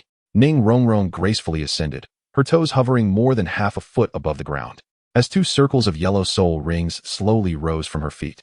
Renowned as the 7 treasures, the first ring proclaimed power. The initial yellow soul ring ascended gently, while the first layer of the 7 treasures glazed pagoda shimmered in response. With a delicate flick of her slender fingers, 5 beams of radiant light enveloped Zhao Xian and the others. Instantly, they felt a warm energy flowing into their limbs, not only solidifying their physical strength, but also igniting their soul power. Is this the sensation? Indeed, it is formidable. Zhao Xian clenched his fists in astonishment. This was his first experience of such an amplifying soul skill, truly living up to its reputation. Xiao Wu, standing nearby, was equally surprised. There's actually a member of the 7 treasures glazed sect here. Unfazed, Ning Rongrong swiftly invoked her second soul skill. The 7 treasures were renowned, the second being speed. As the soul rings oscillated beneath her, the second layer of the 7 treasures glazed pagoda burst forth with brilliance. Once more, she released 5 beams of light that enveloped several individuals. As the beams descended, their bodies felt as though they had shed all weight, becoming ethereal, as if they were floating towards the heavens. At that moment, Xiao Wu sprang into action, not charging towards Tang San and his companions, but rather crouching slightly and striking the ground with both fists. Tang San gasped, exclaiming, "Not good." Xiao Xian, understanding the urgency, Xiao Xian squinted, and with a powerful stomp of his right foot against the ground, an invisible force surged underground toward Xiao Wu. However, just as it reached a third of the distance, the ground erupted violently, sending debris flying. What on earth? Xiao Wujia's expression morphed into one of astonishment as he cast a piercing gaze at Zhao Xian. Just moments ago, he had channeled a hidden energy into the ground, intending to eliminate Ning Rongrong and disrupt the amplification from the 7 treasures glazed pagoda. But he had not anticipated that Zhao Xian would thwart his efforts. Xiao Wujia narrowed his eyes. This young man possesses formidable strength. Intriguing. At that juncture, Zhu Zhuqing, seizing the opportunity amidst Xiao Wujia's momentary distraction, unleashed her first soul skill, Netherworld Stab. Her dark silhouette flitted past, long hair cascading gracefully as she struck with a cold gleam toward Xiao Wujia without hesitation. Suddenly, her third soul ring shone brilliantly, and those close to Xiao Wujia felt an oppressive weight, including the attacking Zhu Zhuqing and the poised Xiao Wu. The third soul skill, Gravity Enhancement. Within the range of Xiao Wujia's third soul skill, the speed of others was drastically diminished. Damn it! The icy Zhu Zhuqing bit her lip in frustration. With her speed significantly reduced, she retreated without hesitation. Simultaneously, standing at the back, Hermione extended her right hand, a wand elegantly settling into her grasp, while a black scholar's robe draped over her shoulders. Hermione deftly tapped her wand 6 times, causing her first soul ring to sparkle like a constellation. With lips slightly parted, she intoned, "Spring water gushes." Everyone felt as if enveloped by a cleansing spring, their spirits rejuvenated, as the world around them transformed into a refreshing haven. Within the gravitational field, Zhu Zhuqing and Xiao Wu were momentarily elated, feeling as though the weight upon them had vanished entirely. At that instant, Tang Sen swiftly activated his first soul skill, Binding. The frenzied blue-silver grass erupted from beneath Xiao Wujia's feet, encircling him completely. Xiao Wujia's expression darkened, veins protruding from his forehead as he exclaimed, "You little brats are truly troublesome." With a slight exertion of strength, the bindings woven from blue-silver grass shattered effortlessly. Enchantment. Before Xiao Wujia could react, Xiao Wu, in a flurry of urgency, sprang into his line of sight and unleashed her second soul skill, attempting to further restrain Xiao Wujia's movements. Zhao Xian, who was in motion, suddenly changed expression. This is not good. Instinctively locking eyes with Xiao Wu's beautiful crimson gaze, Xiao Wujia momentarily lost his focus. Yet, this lapse was but a fleeting moment. Due to the vast disparity in soul power, Xiao Wu was swiftly met with backlash. She let out a muffled groan, blood unexpectedly spilling from her mouth and nose. "Xiao Wu!" Tang Sen cried out, immediately using a strand of blue-silver grass to catch her falling body. Zhao Xian summoned his martial spirit, conjuring a mobile device that materialized in his hand. With a thought, the device transformed into a bracelet upon his wrist. The third soul ring flickered, and a sequence of numbers flashed across the bracelet screen. as Zhao Xian instantaneously appeared before Xiao Wujia. Xiao Wujia stared in astonishment at the sudden appearance of Zhao Xian, noticing that another Zhao Xian still stood where he had vanished. Years of honed combat intuition set off alarm bells in his mind, as he sensed an unusual aura of danger. Just then, he observed the first soul ring surrounding Zhao Xian flickering momentarily, causing his poised fist to stall, rendering him immobile. What? A look of horror flashed in Xiao Wujia's eyes. In the next instant, he saw Zhao Xian smile at him, revealing a set of white teeth, before a fist struck forcefully against his abdomen. Poof! Xiao Wujia spat out a mouthful of reversed blood, his body flying backward. With a thud, dust swirled as he collapsed to the ground. At that moment, both the furious Tang San and the others were taken aback, with Dai Mubai gazing at Zhao Xian in sheer disbelief. Zhao Wujia, a renowned powerhouse within the continent, had been sent flying by a single punch from Zhao Xian. Zhao Xian stood confidently, hands clasped behind his back, his long hair dancing gracefully, and his handsome face remained unfazed. He cast a casual glance at the fallen Zhao Wujia, then momentarily shifted his gaze to Xiao Wu and Tang San's arms, revealing a look of pity. Now, Xiao San would surely erupt with rage. As Zhao Xian had anticipated, although his strength was likely comparable to Zhao Wujia's, it was impossible to knock him unconscious with merely one punch. It was akin to two individuals of similar stature. If one were to strike the other in the abdomen, the recipient would only experience pain, especially considering the other's tougher physique. Sure enough, before long, Zhao Wujia was back on his feet, clutching his abdomen, glaring fiercely at Zhao Xian. Damn it! You little brats have tarnished my lifelong reputation. You've got some guts. Zhao Wujia gazed at Zhao Xian, his eyes filled with a complex emotion. How could such an extraordinary youth exist? Not to mention his soul skills, even his sheer strength was terrifying. Beside him, Dai Mubai swallowed hard, realizing that Zhao Xian's claim of only using 20% of his power was indeed true. Are you coming again? Zhao Xian inquired playfully. Of course. There's still a third of this incense stick left. Zhao Wujia spat, his gaze fixed intently on Zhao Xian. If I can't defeat you, how can I fulfill my role as Vice Dean? Observing Zhao Wujia's nonchalant demeanor, Zhao Xian was momentarily taken aback. Truly, the strength of the great strength diamond bear was remarkable. A smile crept onto his face, indicating that there would be ample opportunity for amusement in the future. However, at that moment, a cold voice from behind interrupted. Wait. The crowd turned towards Tang San, who had settled Xiao Wu. His expression was calm and devoid of emotion as he fixed his gaze upon Zhao Wujia. Zhao Xian suddenly shivered, quickly rolling aside to watch the unfolding drama. Tang San in a fury was akin to unleashing a whirlwind of chaos. Chapter 21 concluded. Oh dear, how tragic, Zhao Xian remarked, crouching down and poking at Zhao Wujia's face, which was swollen to the size of a pig's head. Lying on the ground, Zhao Wujia's eyes were reduced to narrow slits due to the swelling, making it nearly impossible to see his moving pupils. In the last bout, Tang San had unexpectedly unleashed his second martial soul, the Haotian hammer, to ambush Zhao Wujia. Although Zhao Wujia managed to block it with his palm, the overwhelming force was not entirely dissipated, leading him to inadvertently slap himself. The impact caused his nose to bleed, and his face was bruised in a manner reminiscent of a dye shop gone awry. Get away from me, you brat. Zhao Wujia glared at Zhao Xian with his tiny eyes, speaking indistinctly. In the next moment, an immense surge of soul power emanated from Zhao Wujia, who then spat out a mouthful of foul-smelling blood before slowly rising to his feet. Zhao Xian raised an eyebrow, no longer paying attention to Zhao Wujia, and turned to stand beside Tang San, who was being supported by Dai Mubai. Xiao Wu was still held by Ning Rongrong, having suffered some backlash from soul power, but a night's rest would suffice for her recovery. Although Tang San appeared gravely injured, he was not in dire straits, as Zhao Wujia would not strike lethally.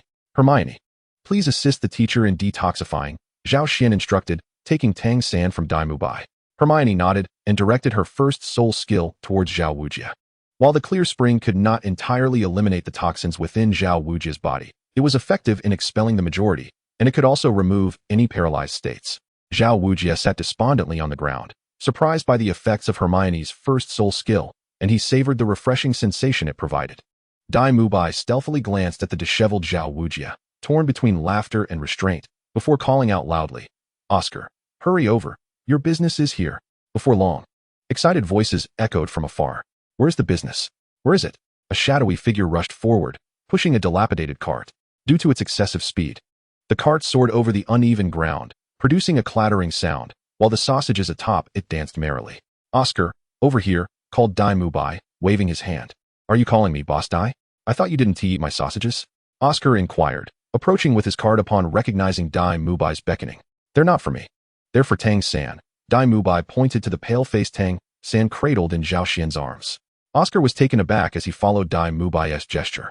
Boss Dai, why have you beaten him so badly? Dai Mubai shook his head, casting a discreet glance at Xiao Wujia's side. It wasn't me. It's a long story. Quickly, get one ready. Oh, just remember to pay me 5 copper soul coins each. I don't negotiate on such small business. Seeing Dai Mubai's reluctance to elaborate, Oscar decided not to press further. However, the prospect of business naturally brought him joy.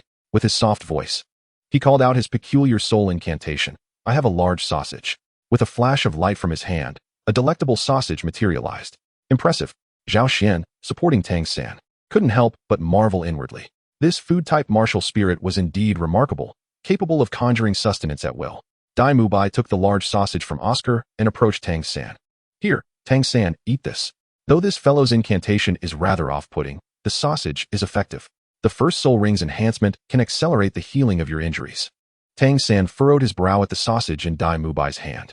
Although he was curious about this food-type martial spirit, the thought of Oscar's incantation and Oscar's leering smile made his stomach churn. I'm not severely injured. I can do without it. Zhao Xian, unable to bear it any longer, seized the sausage from Dai Mubai's hand and forcefully shoved it into Tang San's mouth. Once inside, a burst of aroma enveloped Tang San. Instinctively chewing, he felt the sausage transform into warm currents flowing through his body. To his astonishment, he realized that some of his bruises began to fade rapidly. Tang San was filled with wonder. Is this the extraordinary food-type martial spirit of innate, full soul power? Truly exceptional. Meanwhile, Xiao Wujia, expelling the stagnant blood from his body, opened his eyes and caught sight of Oscar. Oscar, give me a portion of the sausage, just like the cured sausage. Oscar turned to face Xiao Wujia, startled. What a massive pig head. Who are you? How did you end up in our academy? As soon as he spoke, Oscar noticed the atmosphere shift awkwardly. With Dai Mubai casting frantic glances, Oscar paused, a sense of foreboding creeping in. Oscar, what are you saying? A deep voice emanated from Xiao Wujia. Oscar's heart skipped a beat as he suddenly recognized the familiarity in the voice. Glancing at Xiao Wujia's attire, a chill ran down his spine. I have a large sausage. I have a small cured sausage. After reciting the 2 incantations, Oscar found himself clutching a sausage and a salami. Although anxiety gnawed at his heart, the insidious aura he exuded could not be suppressed as he uttered the spells. He handed the salami and sausage to Xiao Wujia and stood frozen in place. Paralyzed by trepidation, Xiao Wujia, unfazed, consumed the sausage and salami in succession, his complexion noticeably improving. While Hermione's purifying spring had alleviated some toxins and paralysis, it did nothing for his injuries. However, after consuming Oscar's sausage, Xiao Wujia's wounds began to mend, although some remained untreatable. Upon glancing downward, he noticed swellings on his skin, each the size of a walnut, from which waves of excruciating pain emanated. Teacher, have we passed the test? Suddenly, Ning Rongrong inquired. Xiao Wujia cast a glance at the extinguished incense and the others who appeared unharmed. His eye twitched slightly as he focused on Zhao Xian, noting that this spiky-haired lad was accompanied by another possessing strange powers and soul skills. Had he known this assessment would be so demanding, he would never have participated. An impressive gathering of peculiar talents had indeed arrived this year. Consider yourselves passed, Xiao Wujia replied with a stern expression, secretly relieved that he had not embarrassed himself in front of his students before the school year had even begun. Upon hearing this, Ning Rongrong erupted in joyous celebration, and even Zhu Zhuqing exhaled a sigh of relief. As for Zhao Xian and Hermione, the former displayed indifference, confident in his abilities, while the latter felt no particular concern given Zhao Xian's strength. Wait a moment, Teacher Zhao, Tang San, who had been recuperating, suddenly stood up. Is there something else? Xiao Wujia turned, his eye twitching again upon realizing it was this spiky-haired boy. Tang San surveyed the small lumps on Xiao Wujia's body and cautiously suggested, shall I assist you in removing the hidden weapons? If we delay, we may be forced to excise a chunk of flesh. A chill ran through Xiao Wujia's heart as he instinctively glanced at the agonizing swellings on his body. Is it truly that severe? Chapter 22, Settling in truth. After Dai Mubai's introduction, everyone soon realized that Shrek Academy was even more dilapidated than they had anticipated. The reasons for its disrepair remained a mystery, yet they understood that life here would likely be arduous. The academy had rented a third of a village as its campus at an exceedingly low price, akin to a half-gift, half-sale arrangement. It was said that a significant factor in this arrangement was the villagers' belief that having a few soul masters nearby would enhance their safety, despite having never encountered such a destitute group of soul masters before. What? Only 3 students in our academy? While leading the group to the dormitory, Dai Mubai explained. Upon hearing that Shrek Academy had merely 3 students, the group exchanged incredulous looks, and Hermione, whose family ran an academy, could not help but exclaim in astonishment. Indeed, including myself, there are only 3 students in the entire academy. This year may very well mark the highest enrollment in the school's history. Dai Mubai expressed his helplessness, remarking on the incredulity of the situation. How could such a small academy possibly sustain itself? Upon hearing this, Zhao Xian's expression shifted, and he exclaimed in astonishment, "So, it seems there are more teachers than students in this academy." Indeed, Dai Mubai shrugged in response. The group fell silent for a moment. Arriving at a wooden cabin, Dai Mubai addressed a few girls, saying, "You can sleep here. There are exactly 4 beds available inside." The cabin before them appeared quite dilapidated, with weathered wooden planks on the exterior exhibiting the passage of time, and a layer of vibrant green moss sprouting at its base. The girls froze in disbelief, and Ning Rongrong, trembling as if confronted by something frightful, asked, "Is this our dormitory?" Indeed, Dai Mubai confirmed. The school's conditions are rather basic. There's no use in complaining. These cabins were left behind by the villagers. Although we didn't anticipate such a large turnout this year, we did have the villagers clean them up a few days ago. While the girls stood outside in shock, Tang San, having regained some strength, carried Xiao Wu inside. Zhao Xian lingered at the entrance, peeking indiscreetly. The furnishings within were exceedingly simple, or perhaps more accurately, quite shabby. For empty beds were symmetrically arranged in pairs, 2 on the left and 2 on the right, each accompanied by a small cabinet at the head. The floor was covered with wooden boards, and looking up at the ceiling, there were no leaks. It seemed the cabin would withstand the rain. "Xiao Xian, come help me prepare Xiao Wu's bed," Tang San called from within. Coming. Zhao Xian replied quickly as he stepped inside. Tang San still appeared somewhat frail, his face pale. However, just moments before, when Zhao Xian offered to help carry Xiao Wu, he had displayed a rather stubborn demeanor. Tang San summoned Xiao Wu's belongings from his soul guide, and a large stack of pink bedding landed on the bed, prompting Zhao Xian to hastily assist in arranging it. Once Zhao Xian finished, Tang San settled Xiao Wu comfortably and let out a sigh of relief. Zhao Xian cast a sidelong glance at Tang San, thinking, why bother? Such a brotherly obsession. The others quietly observed the 3, and when Zhao Xian turned his head, he was startled by their collective gaze.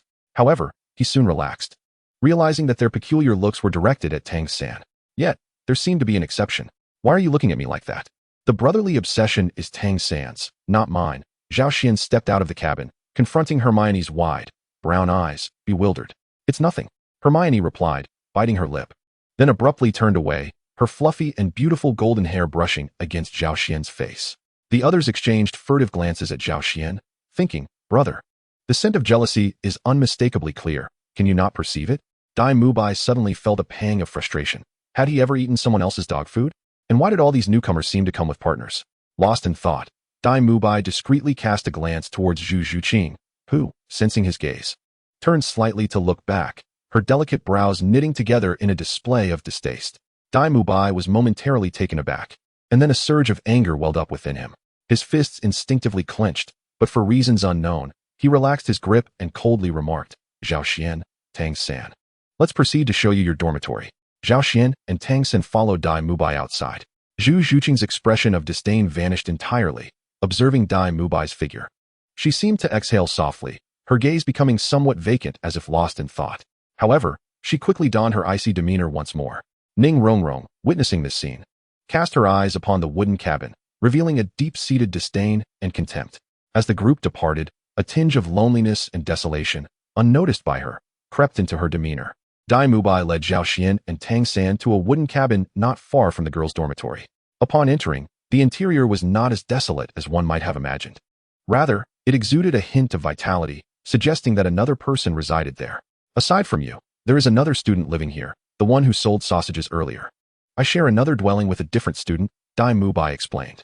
Zhao Xian surveyed the room and remarked with surprise, it appears quite tidy. Dai Mubai nodded. Though Xiao Ao may seem somewhat disheveled, it is a result of his exuberant hair growth. Over time, he has become rather indifferent to grooming. Nevertheless, he maintains a cleanliness in his daily life. That's good to hear, Zhao Xian replied with satisfaction, acknowledging his own propensity for laziness but preferring not to dwell in squalor.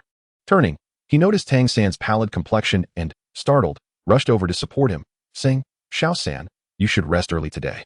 The principal? By the way, where is our academy's principal?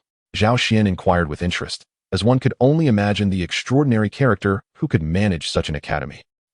Due to a lack of funds for meals, the principal has gone out to run a shop for some earnings, Dai Mubai said, scratching his head awkwardly. Zhao Xian's expression stiffened. Indeed, the principal was quite an eccentric figure. If there is nothing else, I shall take my leave, he said. Thank you. Chapter 23, Ma Hongjun. Morning arrived. Zhao Xian was roused from sleep by Tang San, who was drenched in sweat. Xiao San, what have you been up to so early, looking like that? Zhao Xian recalled the long needles, tipped with a bluish hue, that Tang San had poisoned, along with the crossbow arrows that glimmered with a cold light. Never mind. Let us first have breakfast. Very well, let us call Xiao Wu, Tang San agreed. Arriving outside the girls' dormitory, Tang San hesitated to enter directly, mindful of the presence of other girls besides Xiao Wu. Instead, he knocked on the door. Coming, a soft voice replied from within. It was Xiao Wu's voice. And Zhao Xian distinctly noticed a flicker of joy in Tang San's eyes. Ah, this hopeless sister complex, he thought. Indeed, when the door opened, it was Xiao Wu, looking considerably better than the previous day, although her complexion still bore a pallor. Perhaps she needed a few more days to fully recuperate. Xiao San, Xiao Xian. She greeted them warmly. Sister Xiao Wu greeted them, and in contrast to her usual vibrant demeanor, she now resembled a delicate young girl. Compared to her typical self, she evoked a sense of tenderness and concern. Xiao Wu, are you all right? Tang San inquired with palpable worry, his gentle gaze nearly overflowing with affection, prompting Zhao Xian to feel a chill run down his spine. I'm fine, Xiao Wu replied, shaking her head. Her scorpion tail braid swayed slightly, and as she nodded, a peculiar glimmer appeared in her eyes when she looked at Tang San. That's good. Shall we go eat? He suggested. What about Hermione and the others? Upon hearing that Xiao Wu was fine, Tang San heaved a sigh of relief. Hermione is already up, but Ning Rongrong and Zhu Zhuqing are still practicing. Xiao Wu informed them just as Hermione emerged from the side, her eyes still heavy with sleep, her tousled golden hair slightly disheveled. Are we eating? Perfect timing. As I still don't know where the cafeteria is, Hermione said, rubbing her eyes. The cafeteria is said to be to the east, but the exact location remains unknown to us, so we must search for it, one of them noted. Given that Shrek Academy was situated in a small village, the distance between buildings was not particularly great, yet at a glance, one could hardly see many houses. The infrastructure of this academy is truly deplorable, Hermione lamented once more. Although her family managed merely a junior soul master academy, its facilities surpassed this place by immeasurable degrees. I wonder what the academy's principal is thinking. Say, Zhao Xian, what do you think about us enticing the academy's teachers to join Nodding Academy? Suddenly, Hermione's eyes lit up as she turned to Zhao Xian with a question. Zhao Xian clicked his tongue. Well, the idea is appealing, but do you think it would be that simple to recruit them? Why haven't those higher-level academies made the same attempt? That is a valid point, Hermione conceded with a nod. They had already encountered a soul emperor and a soul saint, so the question remained. Why did these teachers choose to stay here? There must be a deeper reason. Due to the small size of the village, although Shrek Academy occupied a third of the area, the group had not walked far before they exited the academy. Upon leaving, they spotted a small stream, lush with water plants, and dewdrops glistened on the verdant grass blades. Following the stream, they came across a structure beside it, from which wisps of smoke were rising. Could that be the place? Zhao Xian asked, puzzled. We'll find out, Xiao Wu declared confidently, leading the way. As they walked, they reached a fork in the path, when suddenly a quarrel erupted nearby. The group turned to see a boy and a girl arguing not far from them. The girl, though of ordinary appearance, was youthful and vibrant, likely around 14 or 15 years old. Judging by her simple attire, she appeared to be a local villager. The boy seemed even younger than her, roughly the same age as Tang San and his companions. He had a slightly chubby build, short hair, small eyes, and a cherubic face, with the most amusing feature being the two tiny whisker-like tufts of hair on his upper lip. A few individuals exchanged smiles, seemingly unconcerned as they prepared to proceed towards their destination. However, they were taken aback when the voices of two people grew increasingly louder. As they listened to the escalating argument, their expressions shifted to one of bemusement, prompting them to halt in unison. The situation soon became peculiar, as Sister Xiao Wu could no longer contain herself. Stop it! The chubby boy and Suihua were momentarily stunned by Xiao Wu's sudden interjection. Almost immediately, the chubby boy's eyes lit up, perhaps noticing the group following Xiao Wu. With a hint of impatience, he waved his hand dismissively, step aside, and mind your own business. Unwilling to relent, Sister Xiao Wu placed her hands on her hips, glaring at the chubby boy. In broad daylight, you dare to forcibly seize a woman? Do you believe you have any justification? The chubby boy appeared momentarily shocked before his embarrassment morphed into anger. The issues between my girlfriend and me are none of your concern. Sister Xiao Wu narrowed her eyes, while Zhao Xian and Tang San stepped forward at an opportune moment. standing behind Xiao Wu with an imposing demeanor. The chubby boy instinctively took a few steps back. Hermine observed quietly from the side, her expression somewhat perplexed, as it seemed that Xiao Wu and her companions were taking on the role of antagonists. Perhaps sensing the tension in the air, the girl named Toa hurriedly intervened. Please don't misunderstand. Hongjun is indeed my boyfriend. Zhao Xian gazed up at the sky, feeling the awkwardness enveloping them. Sister Xiao Wu, as the protagonist, felt even more uncomfortable, pondering if she had inadvertently inserted herself into a couple's dispute. Yet, her earlier actions did not suggest such a misunderstanding. With two groups standing on either side and the girl positioned in the middle, the atmosphere fell into a temporary silence. Suddenly, a voice from behind them called out, Zhao Xian, Tang-san, what are you doing here? It was Dai Mubai, DouluoDalu, Zhao Xian, and the others responded, while the boy named Ma Hongjun also called out in recognition. Both groups paused, exchanging bewildered glances. Dai Mubai approached, a look of curiosity on his face. What is going on? By the way, allow me to introduce you. This is Ma Hongjun, another student from our academy, whose martial spirit is the exceptional beast martial spirit, the evil fire phoenix. Hongjun, they are the new students who joined this year, your junior siblings. The group exchanged glances, suddenly feeling even more awkward. Dai Mubai, puzzled, inquired, What's wrong? Did something happen? Cough, cough. The situation is as follows. Zhao Xian began, somewhat sheepishly. Upon hearing Zhao Xian's explanation, Dai Mubai's expression shifted to one of understanding as he turned to the girl. Suehua, you couldn't bear it either? Suehua shyly nodded before swiftly turning and fleeing the scene. Suehua. Ma Hongjun called out regretfully, remaining rooted to the spot. Observing Ma Hongjun's downcast demeanor, Dai Mubai chuckled, then allow me to take over. As everyone listened, several pairs of eyes darted towards Ma Hongjun, while the two girls blushed furiously. I'm going to have lunch, Ma Hongjun stammered, his face reddening as he hurriedly left. Haha, even this chubby boy knows how to feel shy. Dai Mubai couldn't help but laugh. Shrek Academy? Monster Academy? Truly a name well-deserved. Zhao Xian and his companions mused inwardly. Chapter 24, Morning. Along the path to the cafeteria, a small stream merrily flows beside, its shimmering waters uplifting the spirit. Senior Dai, why is our academy in such disrepair? Hermione inquired, voicing a long-held curiosity to Dai Mubai, whom she addressed formally due to their unfamiliarity. There is no need for such formality. Our academy has never had many students. We will often be together, so you may call me Mubai, or even DouluoDalu, as I am the eldest among our group, he replied with a gentle smile, devoid of the arrogance one might expect upon first meeting. As for the principal and the others, Dai Mubai paused momentarily, letting out a soft sigh, his gaze drifting into the distance, a tone of admiration coloring his voice. He then recounted the modest circumstances of the principal and several teachers at the academy. Upon hearing this, Zhao Xian and his companions were genuinely taken aback. The unrestrained demeanor of these unseen mentors profoundly impressed them, their carefree attitude towards life eliciting a sense of awe. In this realm, soul masters are regarded as the most esteemed profession. There is no alternative, where the mightiest among them enjoy greater rights and status, accompanied by the allure of power, prestige, and the wealth they can generate, which are temptations that many find hard to resist. That a few could withstand such desires and choose a life of simplicity is a feat not easily accomplished, and one that commands respect. Before long, they arrived at the academy's cafeteria, as Zhao Xian had anticipated, situated beside the stream. However, to label it merely a cafeteria would be somewhat inaccurate. It served as the dining hall for the village's primary school, with just a wall separating it from the institution that teaches children to read. Perhaps due to the affluence of Sodto City, the surrounding villages also bask in its glory, not only filling their coffers, but also fostering a stronger educational awareness than many other areas, allowing the primary school to thrive. This building, reminiscent of a rare architectural style on the Douluo Continent, features blue tiles and white walls, akin to the Hui-style houses of the Jiangnan water towns. Upon entering the primary school, they found it was the time for the children's morning reading. The air was filled with their tender voices, vibrant like the rising sun. The cafeteria, modest in size, contained only a few tables and chairs, with the academy employing a skilled village woman to prepare daily meals. Upon entering, they noticed a few figures already seated. Aside from Ma Hongjun, who was engrossed in his meal, the others turned their attention toward the newcomers. Just in time. Let me introduce you.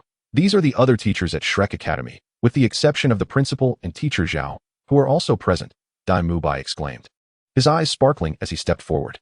This is teacher Li Yusong, whom you likely encountered during your registration. He is a level 66 assault system soul emperor. Wielding the dragon pattern staff, Dai Mubai introduced as he approached an elderly gentleman. The crowd slightly bowed, and Li Yusong nodded with a smile, his gaze sweeping across the room before momentarily pausing on Zhao Xian and quickly shifting away. Then, Dai Mubai approached a middle-aged man with a stern countenance, impeccably dressed, who was meticulously sipping his porridge. Teacher Lu Qibin, with a cold demeanor yet kind heart, possessed the martial spirit of the Star Compass and held the rank of a 66th level control system battle spirit emperor. Allow me to introduce myself. I am Xiao Xian, a 71st level food system support spirit sage. The last to rise was a rather lively teacher, who, before Dai Mubai could introduce him, stood up to present himself. However, his introduction caused the crowd's pupils to constrict in surprise. Another spirit sage, and one from the food system no less. Teacher Xiao is among the rare food system spirit masters, his abilities ranking within the top 10 in the domain. Dai Mubai added with a smile. The crowd fell silent. Although there were only a few teachers at Shrek Academy, the quality of their faculty was intimidating. Excluding the somewhat mysterious dean, there were 2 spirit emperors and 2 spirit sages, both of whom were renowned figures on the continent. If Old Man Jack were here, he would undoubtedly be clinging to their legs in awe. Zhao Xian couldn't help but think, for this was a living spirit sage, in stark contrast to the ones Old Man Jack had long idolized, who had passed away many years ago. Ah, indeed. The group snapped back to reality and hurried to the cafeteria to grab something to eat. Given the Academy's financial constraints, their meals consisted solely of steamed buns, porridge, and pickled vegetables, prompting Zhao Xian to lament once more the Academy's impoverishment. After finishing their meal, Dai Mubai hurriedly took a few buns and dashed off, claiming he needed to deliver them to Zhu Zhuqing. Should we take a portion to Oscar? Tang Sen inquired as he turned to Zhao Xian. Oh, come on. Does a food system spirit master really need more food? Zhao Xian rolled his eyes at Tang Sen, wiped his mouth, and left the cafeteria.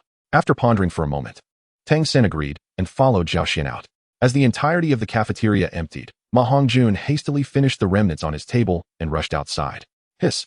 Are those the girls of this year? Quite impressive indeed. Arriving late, Ma Hongjun spotted a few girls standing together, nearly drooling. Just then, Xiao Wu animatedly finished speaking to the 2, and all 3 turned to look at Ma Hongjun. Apart from Xiao Wu's cheerful smile, Ning Rongrong wore an expression of surprise, while Zhu Zhuqing's cold face bore a slight furrow of her brow. Great, this is a lost cause, Ma Hongjun sighed in disappointment.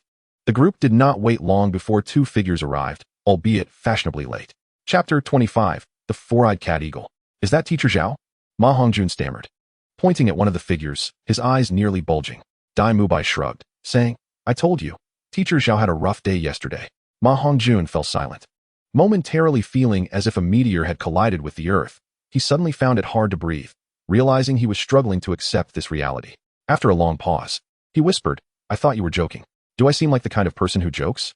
Dai Mubai retorted, pointing at himself with a peculiar expression. Ma Hongjun fixed his gaze upon Dai Mubai for a moment, then shook his head vigorously. In the next instant, as if struck by a sudden realization, he pointed at Zhao Xian and Tang San, exclaiming, You mean the ones who mercilessly thrashed Teacher Zhao are these 2, right? Yes. The one with the more handsome appearance is Zhao Xian. He knocked Teacher Zhao down with a single punch. The other is Tang San, and all of Teacher Zhao's injuries were inflicted by him.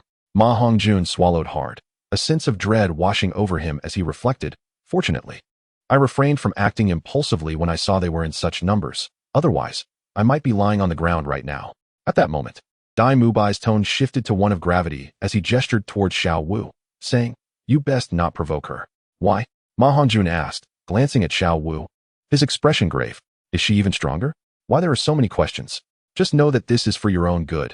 Dai Mubai replied with a hint of exasperation. This is precisely why Tang Sen lost control yesterday. Meanwhile, Zhao Xian eyed the limping Xiao Wujia with skepticism, pondering, was he injured so severely yesterday? Not only Zhao Xian, but Tang Sen too felt puzzled. Given Xiao Wujia's robust physique, his injury should have been nearly healed by now, yet he appeared worse than before. Moreover, it seemed he injured his leg yesterday. Could it be that he fell into a ditch last night? As Xiao Wujia hobbled closer, he noticed the 2 men staring at him, and instinctively averted his gaze. I can't provoke them, he thought, recalling the shadow from the previous night that sent a shiver down his spine. Something's amiss. Both men concluded simultaneously. Xiao San, look at that person. At that moment, Xiao Wu dashed over, tugging at Xiao San's sleeve, her expression one of incredulity as she pointed at the figure following Xiao Wujia. The newcomer appeared to be in his 50s, with a robust build and a distinctive facial structure. His chin jutted forward, his cheekbones were broad, and his face was somewhat flat, complemented by a hawk-like nose. If one had to liken him to an object, It might be said that his face resembled a Shu soul, though his eyes were closed. He exuded an air of cunning. He sported a pair of black-framed crystal glasses with a rigid square frame. Is there something wrong? Zhao Xian mused, stroking his chin in confusion. This person could very well be the dean of Shrek Academy, yet he doesn't seem particularly unusual. Noticing Zhao Xian's bewildered expression, Xiao Wu approached him, casting a sidelong glance at the newcomer as she whispered, "Remember when we first arrived in Sodto City, and after settling in, I went out shopping with Xiao San. He is the shady businessman uncle I mentioned to you." At that very moment, a figure approached the group, having overheard Xiao Wu's words. With a look of surprise, he turned to her and inquired, "What shady businessman uncle?" "He is our academy's dean, the four-eyed cat eagle, Flinder. A level 78 agility attack soul master." That famous line, "I only accept monsters, not ordinary people," was uttered by him. Is he truly the dean?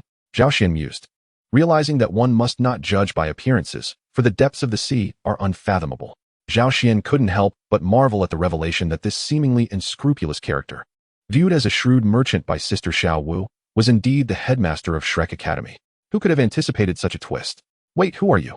At that moment, Zhao Xian turned his gaze towards the speaker, a look of bewilderment crossing his face. Wasn't it said that the academy only had 3 students? Who was this striking individual that had suddenly appeared? With his deep-set peach blossom eyes exuding an air of profundity, a visage as refined as jade. He was undeniably handsome and harmonious in appearance. His eyebrows, perfectly balanced in thickness, framed a face adorned with a nonchalant smile. Unlike Dai Mubai, who possessed a commanding presence, or Zhao Xian, whose looks were almost otherworldly, this newcomer resembled a dashing young gentleman of the world, effortlessly charming. Yet, there was a similarity between him and Zhao Xian. Both exuded a certain languid demeanor. The newcomer, without a care for appearances, was casually savoring a fragrant sausage. A sausage? Recalling the familiar tone from earlier, Tang San tentatively inquired, "Oscar?" Oscar took a bite of the sausage, mumbling indistinctly, "What's up?" Tang San inhaled sharply, a gasp escaping him. Sister Xiao Wu articulated the confusion that lingered in Tang San's mind. She stuck out her little tongue, gazing at Oscar in disbelief. "The contrast between your former and current self is quite striking." "Not bad." Oscar waved his hand dismissively, though the pride etched on his face was unmistakable. At that moment, Flinder approached the group, a gentle smile gracing his features. "Indeed, this year we have recruited 6 little prodigies, marking the highest number in history. It is also the first time our students have outnumbered the teachers. On behalf of Shrek Academy, I welcome your arrival. Now, please each pay 100 gold soul coins to Teacher Li, who is in charge of finances." The group exchanged glances, realizing they were once again required to part with 100 gold soul coins. "Mubai," Flinder called out, prompting Dai Mubai to step forward respectfully. "Headmaster." And leave Ning Rongrong and Oscar behind. Oscar waved at the two.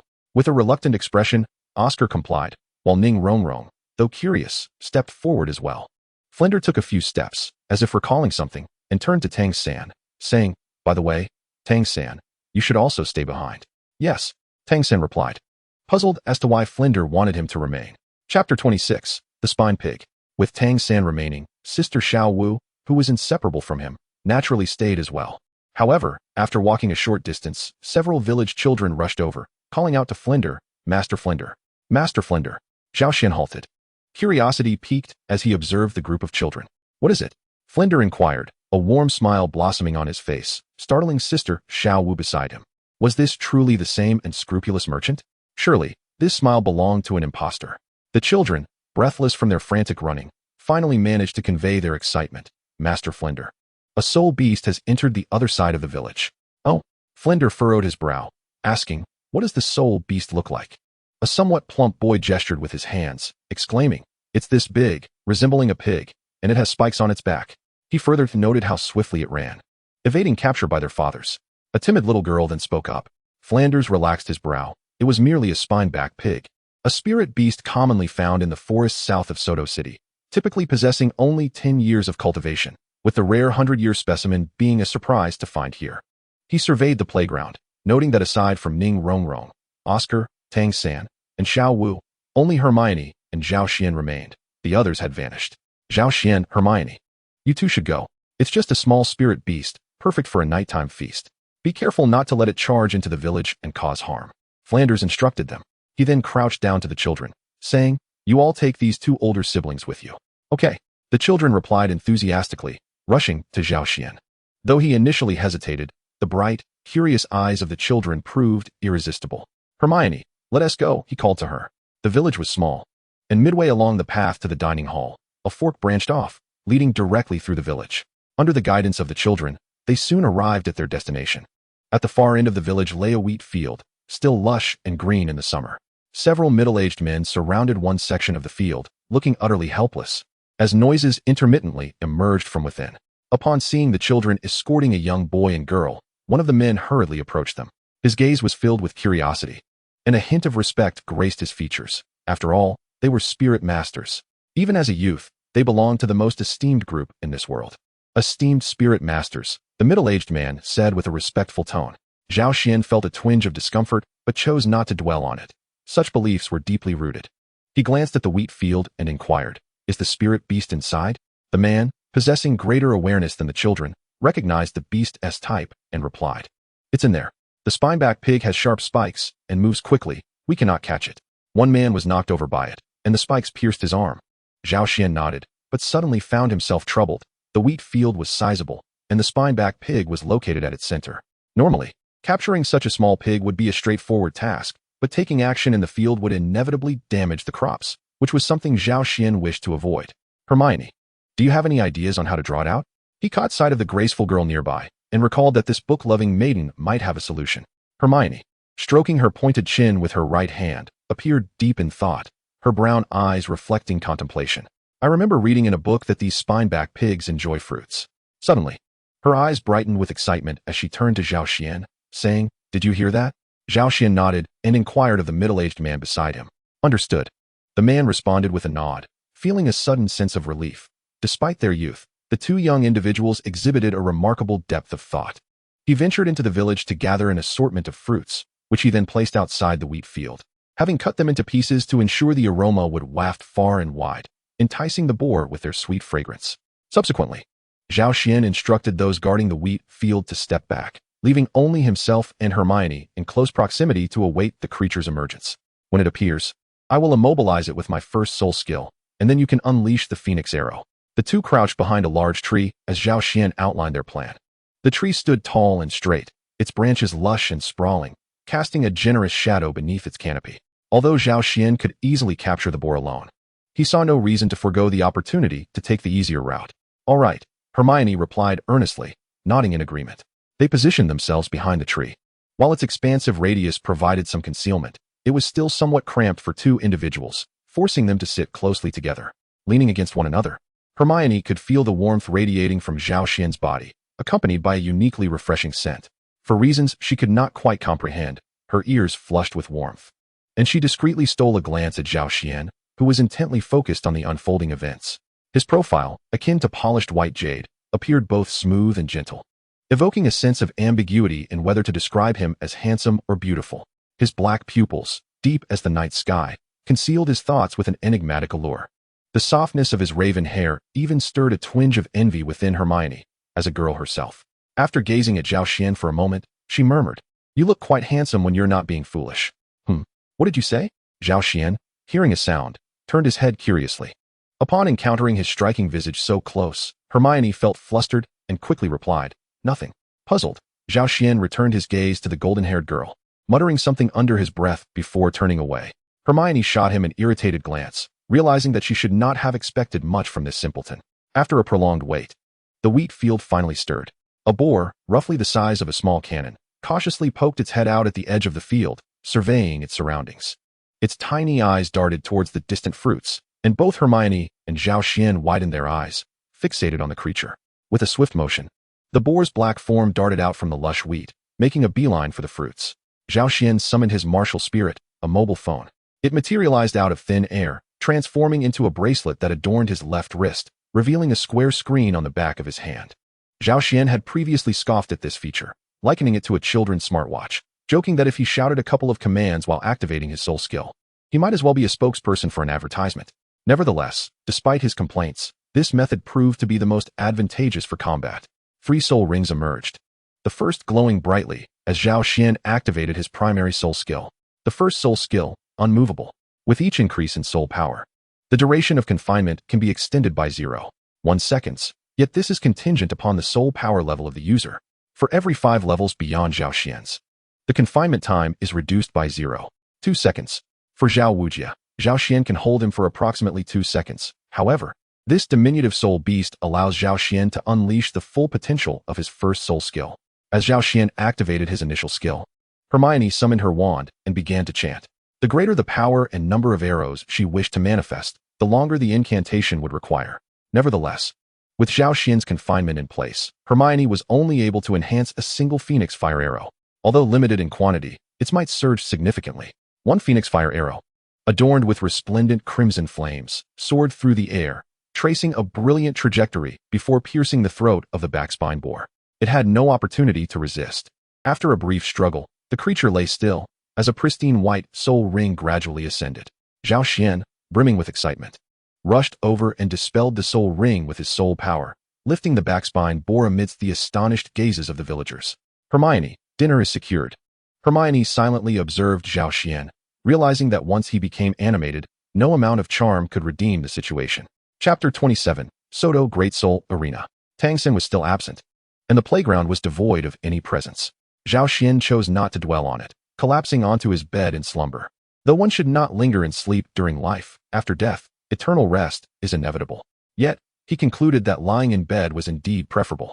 He was awakened at noon by Tang San, and after relishing a sumptuous meal crafted from the captured backspine boar in the dining hall, Zhao Xian, in a rare moment of diligence, engaged in training until evening, when Flinders summoned everyone to gather. It appeared that a breakthrough to level 35 was imminent. Feeling the abundant soul power coursing within him, akin to a gentle stream, Zhao Xian nodded in satisfaction. Xiao Xian, hurry up, Tang Xin urged from the doorway. What's the rush? It's merely a few steps, Zhao Xian replied languidly as he rose and followed at a leisurely pace. Upon arriving at the playground, the others had already assembled.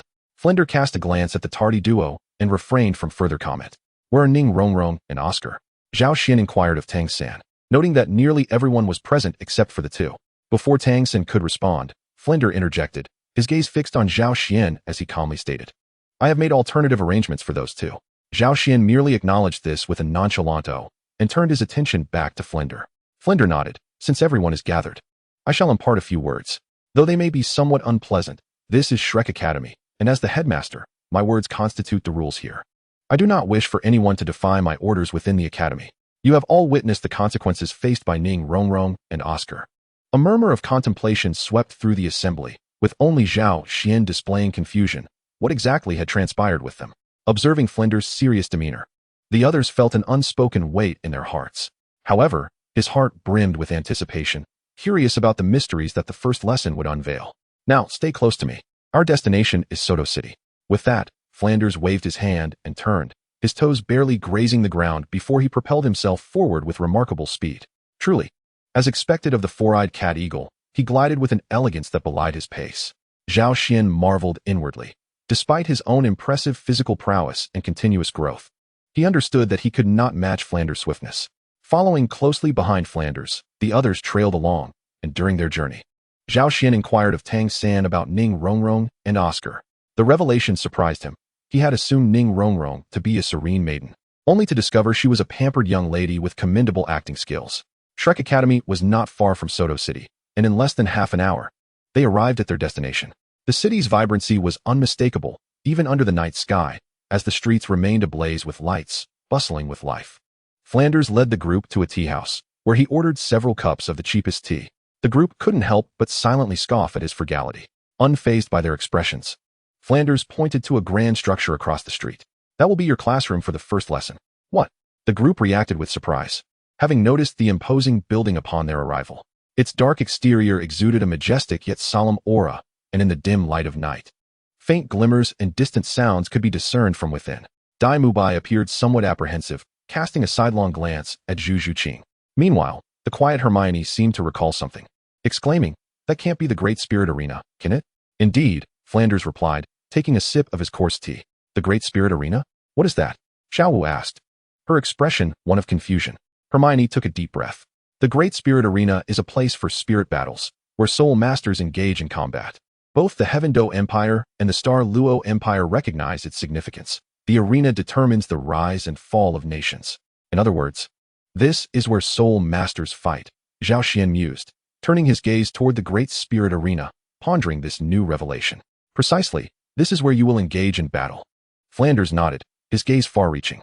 Remember, you are all extraordinary beings, not mere mortals. As such, your training must reflect your exceptional nature.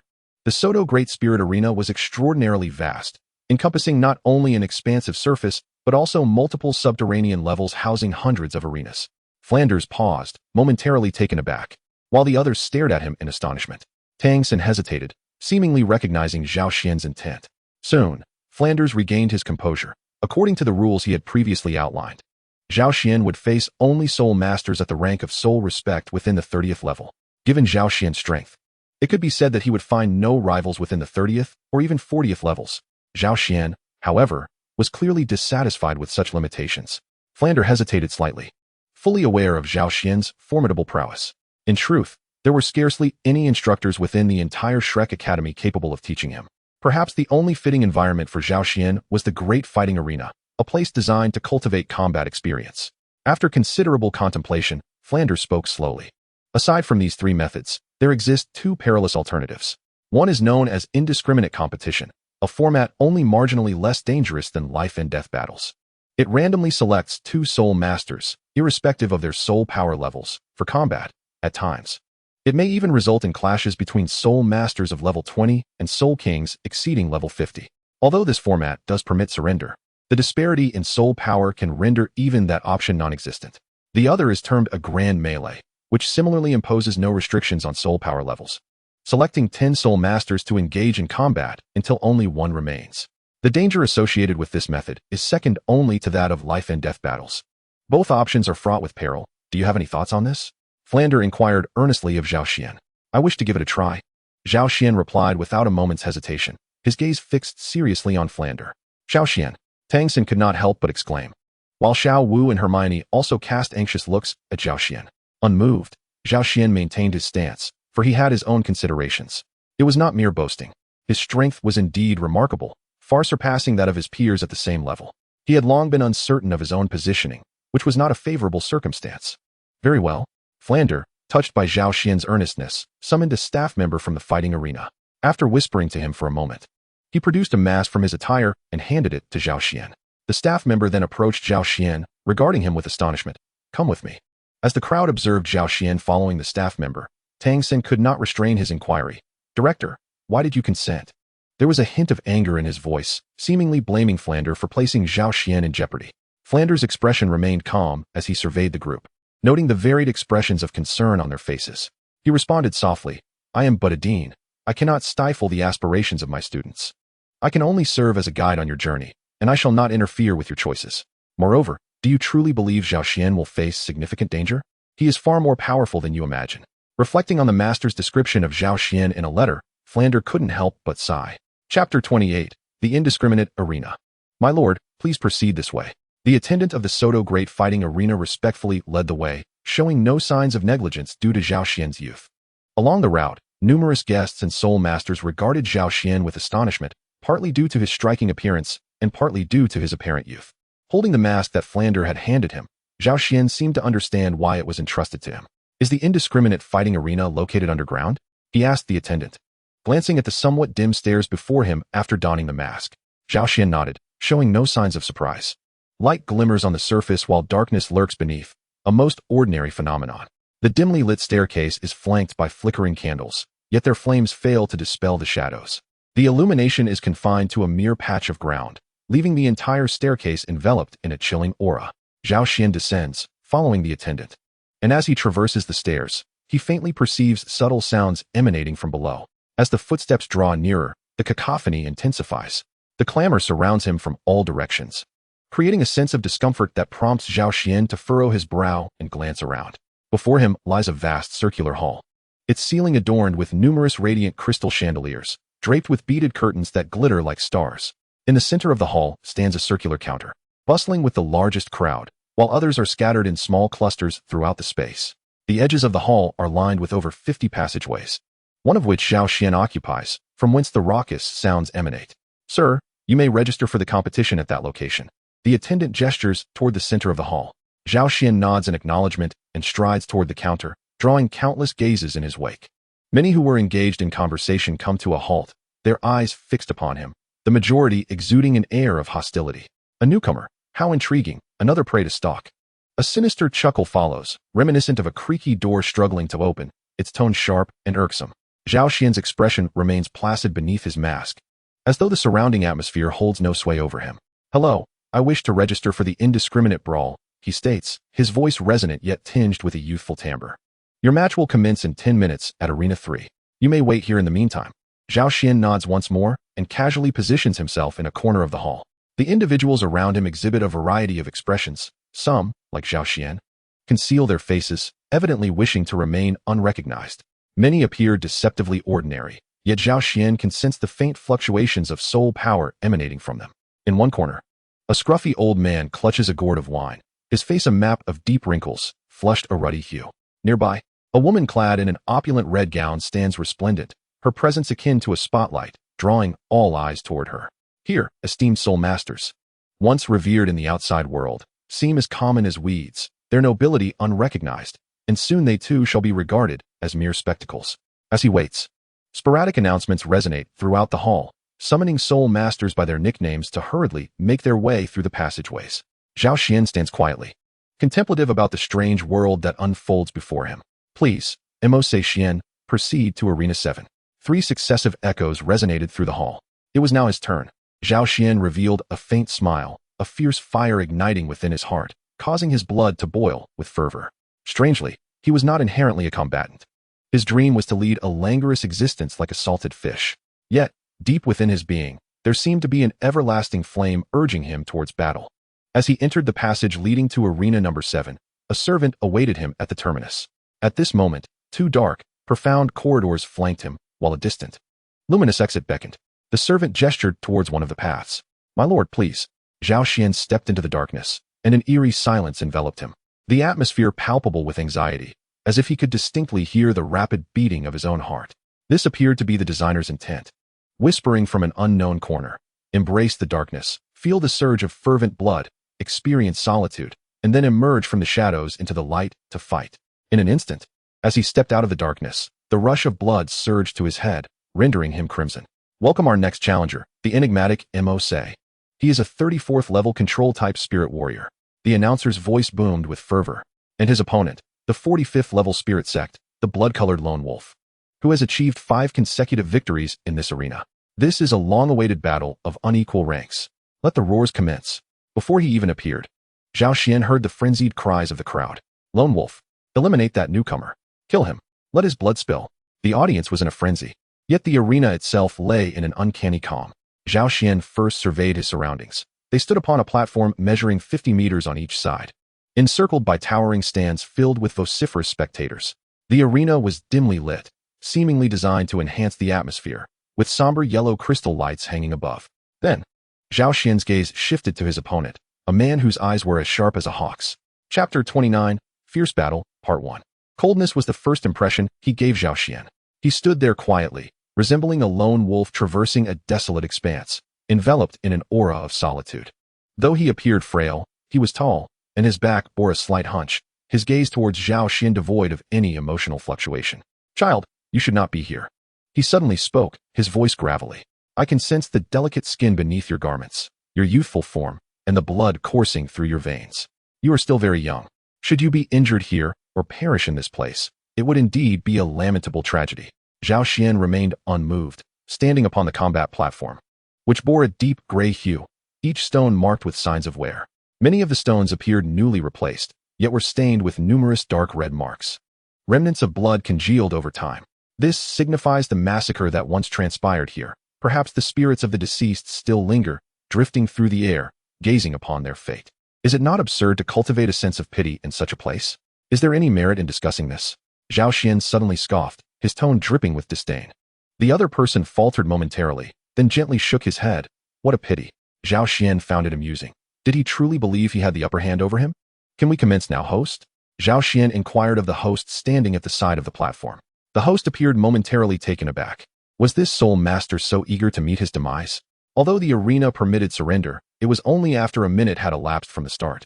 Within that minute, he doubted this soul master could survive against a soul master with 5 consecutive victories. However, since Zhao Xian had spoken, The host would not delay any further. In fact, he welcomed the opportunity. He subtly nodded towards a few figures in the corner of the stands, and then declared with fervor, "Ladies and gentlemen, the competition is about to begin. Where are your cheers?" The previously subdued shouts erupted anew, even more fervently than before, filled with fervor and bloodlust. "Tear him apart. Lone Wolf. Newcomer. Take him down. Take him down. Ha." The frenzied crowd roared from the stands, their eyes gleaming under the dim lights. For figures took their positions in the corners of the arena, and then a shimmering barrier rose. The competition begins. As the host's voice rang out, the atmosphere reached a fever pitch. A smile crept across the calm visage of the blood-red lone wolf, his aura transforming from solitude to a ferocious bloodlust. If he was a fox-wolf wandering the wilderness moments ago, now he resembled a lone wolf on the hunt. Blood wolf. Possession. The blood-red lone wolf initiated his possession at the very onset, a combat style of beast martial spirit soul masters, significantly enhancing his physical prowess. Yellow, yellow, purple, purple. For soul rings ascended from beneath his feet, and as the first soul ring shimmered, the blood-red lone wolf vanished from sight. This was his first soul skill, ambush. Upon activation, it would greatly augment his speed. Previously, a soul master had suffered under this maneuver. This little soul master was doomed. Enthusiastic spectators knowledgeable of the craft excitedly shared insights with their companions, clearly ardent fans of the lone wolf. On the arena floor, the moment the blood-red lone wolf disappeared, Xiao Xian became alert. Amidst the fervent cheers, he could not discern his enemy's position. Instantly summoning his martial spirit, he activated his third soul skill, telecommunication scam. And in an instant, his form flickered to a distant location. After possessing the blood wolf, the blood-red lone wolf sprouted razor-sharp claws. Upon executing his first soul skill, ambush, he relentlessly lunged towards Xiao Xian's face. Too easy. Observing the unresponsive Xiao Xian, the blood-red lone wolf thought to himself. The claws pierced through, and in an instant, Xiao Xian shattered before him. A wave of panic surged within the blood-red lone wolf. This was not good. In the next instant, he felt a fierce gust of wind at his side, as a powerful kick struck his face. Thud! The blood-colored lone wolf tumbled to the ground, rolling repeatedly before unable to suppress a spurt of blood. Ignoring the intense pain in his chest, the blood-colored lone wolf's gaze flickered with emotion for the first time.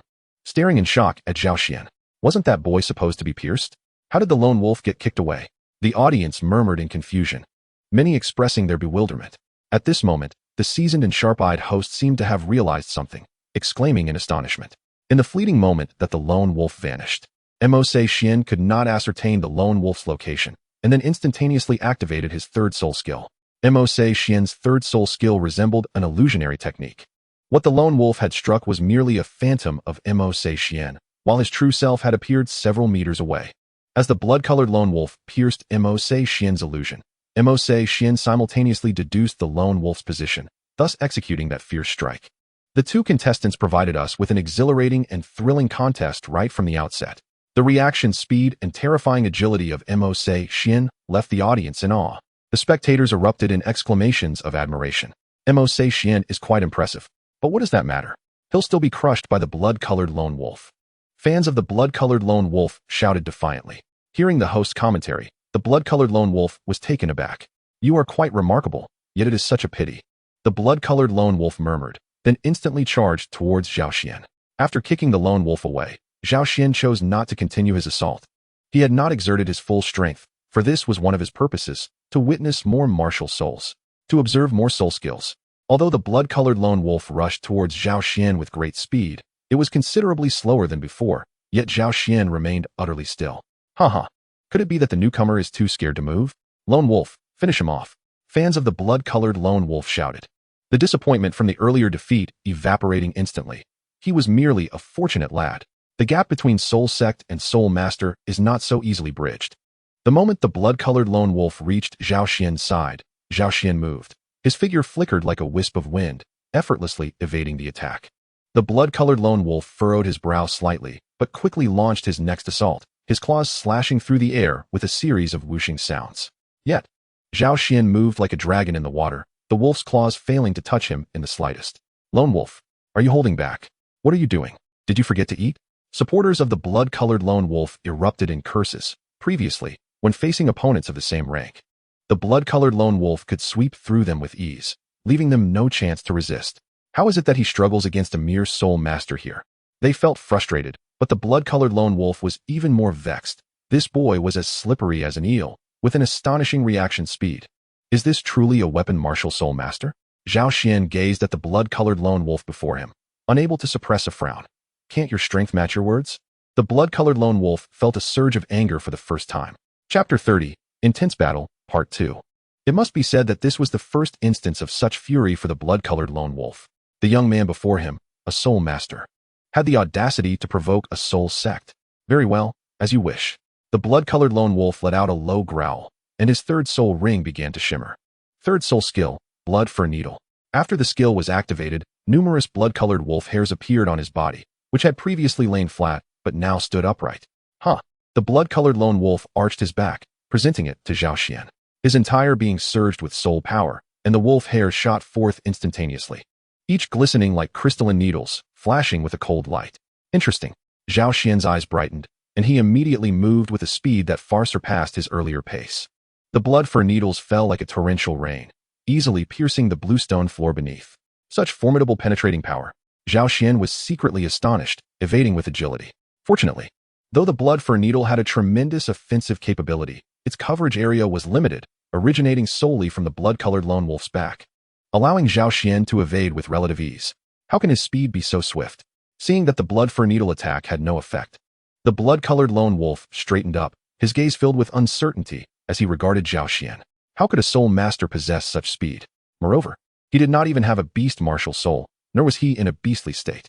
Observing the blood-colored lone wolf cease his third soul skill, Zhao Xian also halted his movements, looking at the blood-colored lone wolf with slightly parted lips. Continue. Frowning, the blood-colored lone wolf hesitated to attack. This soul master was peculiar. As the audience began to murmur again at the sight of the blood-colored lone wolf's inaction, they mocked him. A soul sect member afraid to attack a soul master? How ridiculous. Go down, you trash. You can't even defeat a soul master. Haha. I've never seen the blood-colored lone wolf in such a predicament. Unperturbed, the blood-colored lone wolf remained resolute. Zhao Xian raised an eyebrow, realizing he was attempting to provoke him into revealing a flaw. Very well, as you desire. Zhao Xian controlled his speed, exerting only about 30% of his strength, thus appearing slower than before, almost lagging behind the blood-colored lone wolf's attack. As Zhao Xian approached, a glint of sharpness flashed in the blood-colored lone wolf's eyes, and his second soul ring flickered. Second soul skill, Blood-like Calamity. A thick cloud of blood mist erupted around the blood-colored lone wolf, rapidly engulfing the entire arena. Zhao Xian was slightly taken aback. The surroundings were shrouded in dense crimson fog, obscuring visibility and making it difficult to discern direction. Whoosh! Within the mist, a chilling gleam flashed. A claw suddenly lunged toward Zhao Xian. Instinctively, he dodged, feeling the sharp claw graze his chest. Failing to land a hit, the claw vanished back into the fog. Over here. Suddenly, Zhao Xian, standing amidst the blood mist, sprang into action, kicking in a particular direction. Bang! Veiled in the sanguine mist, the blood-colored lone wolf was struck, retreating several paces before stabilizing his stance. How is this possible? The blood-colored lone wolf was utterly astonished. How did this boy discern his presence? A deep sense of reluctance surged within him. How could a mere soul master be so formidable? It was as if an instinct had guided him. Enveloped in the blood fog, his vision obscured and hearing impaired, the boy had managed to land a kick on the blood-colored lone wolf, relying solely on a fleeting thought. The blood-colored lone wolf, frustrated, launched repeated ambushes, yet each was thwarted by Zhao Xian, who even managed to land several kicks in return. The strikes lacked substantial force. Was he merely using me as a sharpening stone? The blood-colored lone wolf's gaze flickered. Compared to Zhao Xian's initial kick, the recent blows were evidently weaker. With his vast combat experience, he could discern that the force behind these strikes was nearly uniform, indicating Zhao Xian was exercising control over his power. Moreover, following each of his recent assaults, the blood-colored lone wolf felt an unsettling sensation, as if a pair of eyes were fixated on him amidst the blood fog. He knew that aside from himself, who could ascertain the enemy's location through the soul power embedded in the mist, anyone trapped within it suffered from severely restricted visibility. Only those possessing a soul with reconnaissance capabilities could detect his form. Yet this boy's soul could not possibly possess such an ability, as this ominous feeling had only recently emerged and intensified. After several fruitless attempts, the blood-colored lone wolf dispelled the blood fog, realizing that maintaining it consumed his soul power, which was now dwindling, while that boy had utilized merely one soul technique. As the mist dissipated, the audience, previously obscured in their view, widened their eyes in astonishment.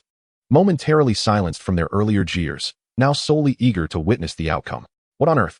Upon seeing the two figures standing in the arena, the spectators erupted into a chorus of curses. In stark contrast to the overwhelming support before the match began, the blood-colored lone wolf now resembled a pariah, vilified by all. Those who had once cheered for him now hurled the most scathing insults. The blood-colored lone wolf stood despondent, but with an even colder demeanor. His gaze fixed intently on Zhao Xian. I concede, I have indeed underestimated you. Zhao Xian remained noncommittal, silently observing him, anticipating that this would likely be the unveiling of his fourth soul technique.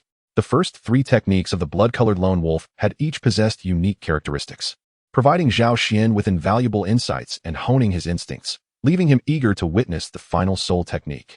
Though Zhao Xian wore a mask, the blood-colored lone wolf could perceive the expectation in his eyes.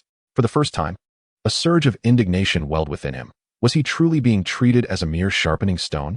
The blood-colored lone wolf exhaled a deep, ragged breath and, summoning the last vestiges of his soul power, unleashed his fourth soul technique, the fourth soul ring radiating an unparalleled brilliance. Fourth soul technique, blood of the wolf boils. The mist rose from the blood-colored lone wolf, a faint crimson haze enveloping him. In that moment, the wolf's skin turned a vivid red as its veins swelled, robust and pronounced beneath its frail exterior, while the sanguine mist seeped from its dusky skin. With a swift motion, the blood-colored lone wolf propelled himself forward, shattering the blue stone beneath his feet, sending debris flying as he surged towards Zhao Xian like a released arrow. Was this a burst of blood? The wolf's state evoked a single term in Zhao Xian's mind. With a resounding clash, Zhao Xian, refusing to relent, blocked the wolf's outstretched claws with his hand, deflecting the strike aimed at his forearm. However, the wolf, invigorated by its blood surge, exhibited enhanced reflexes. Missing its initial blow, it swept a powerful kick towards Zhao Xian, while simultaneously, its other claw aimed for Zhao Xian's abdomen. In a sudden halt, Zhao Xian pivoted, seizing the wolf's claw aimed at his midsection. Though he was struck by the wolf's kick, to the wolf's astonishment, its fierce sweeping kick failed to budge Zhao Xian, akin to striking a solid steel plate. A smirk crept across Zhao Xian's lips. Despite exerting nearly 30% of his strength, his formidable physique remained unyielded. With a firm grip, he hurled the blood-colored lone wolf away amidst its struggles. The sheer force Zhao Xian possessed left the wolf astounded, as it found itself airborne, unable to control its descent. With a thud, the wolf crashed to the ground, unable to suppress a spurt of blood, pain radiating from its crushed arm. Zhao Xian regarded the wolf with indifference. Its fourth soul skill was indeed impressive, yet it solely enhanced physical attributes, a domain where Zhao Xian excelled. The wolf rose, cradling its fractured right arm, its gaze towards Zhao Xian laden with complexity. After a long, contemplative look, it raised a hand in gesture of surrender. A ripple of astonishment swept through the crowd. Chapter 31, A New Day. At the Sodto Great Soul Arena, Zhao Xian strode confidently up the staircase, having removed the mask from his face long before his ascent. The soul skills of soul masters were indeed diverse and peculiar. He mused that his recent victory was primarily due to his extraordinary physical prowess. Under comparable circumstances, he might not have prevailed. The blood-colored lone wolf was undeniably formidable, possessing a repertoire of soul skills. The first, a surprise attack. The second, a blood disaster. The third, a spine-tingling needle. And the fourth, a boiling wolf blood. Each skill had its distinct characteristics. Faced with an opponent of equal caliber in a one-on-one scenario, the wolf would have been a nightmare. Once it unleashed its fourth and second soul skills, those enveloped in its blood mist were essentially trapped. Unfortunately for the wolf, it encountered Zhao Xian, a veritable anomaly. Nevertheless, Zhao Xian gleaned valuable insights from this skirmish. He had subtly awakened his instinct. Should he face adversaries wielding deceptive skills again, his newfound intuition would render him a harbinger of dread for them. He pondered the fate of his companions, wondering how they fared. Zhao Xian raised his gaze to survey his surroundings. The arena above was evidently far more vibrant than the underground, with a constant flow of people traversing the aisles.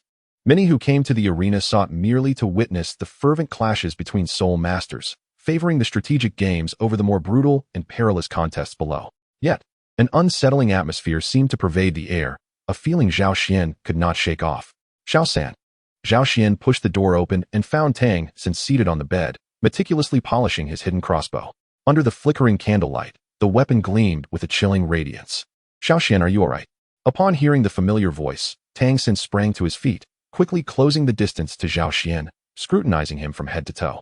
I'm fine. Hey, don't touch me like that. It's making you seem rather inappropriate, Zhao Xian protested. Feeling the goosebumps rise as Tang San's hands roamed over him, he hastily shoved Tang San away. Inappropriate? What do you mean by that? Relieved that Zhao Xian was unharmed, Tang San relaxed slightly, though curiosity flickered in his eyes. Oh, it's nothing. If you don't know, then never mind. Zhao Xian replied, avoiding Tang San's gaze. Tang San furrowed his brow, eyeing Zhao Xian with suspicion, sensing that the term was likely unfavorable. Observing the growing intensity in Tang San's expression, Zhao Xian quickly inquired, Xiao San, why does it feel like the atmosphere at the academy is somewhat off? With a momentary pause, Tang San replied, his expression shifting to one of concern. Indeed, something has transpired. He then recounted the recent events at the academy to Zhao Xian. Another incident with Ning Rongrong? Zhao Xian exclaimed, taken aback. Precisely. Young Miss Ning has quite the temper. After offending Big Brother Dai, she even asked me to help her eliminate him. Can you believe the audacity? Tang San's expression was one of resignation. How amusing, Zhao Xian remarked. His face a mix of incredulity. 10,000 gold soul coins for Dai Mubai's life? That is quite a sum. Yet, it's unfortunate that many matters in this world cannot be resolved with wealth. And what of Oscar? Zhao Xian asked, glancing at the empty bed across the dormitory. He was summoned by the dean. With the reassurance that Oscar was safe, both Tang San and Zhao Xian settled into a peaceful slumber. The following day, upon awakening, they found Oscar still engaged in his training, and thus chose not to disturb him. While having breakfast in the dining hall, they were joined by Dai Mubai, who arrived late, his demeanor notably somber.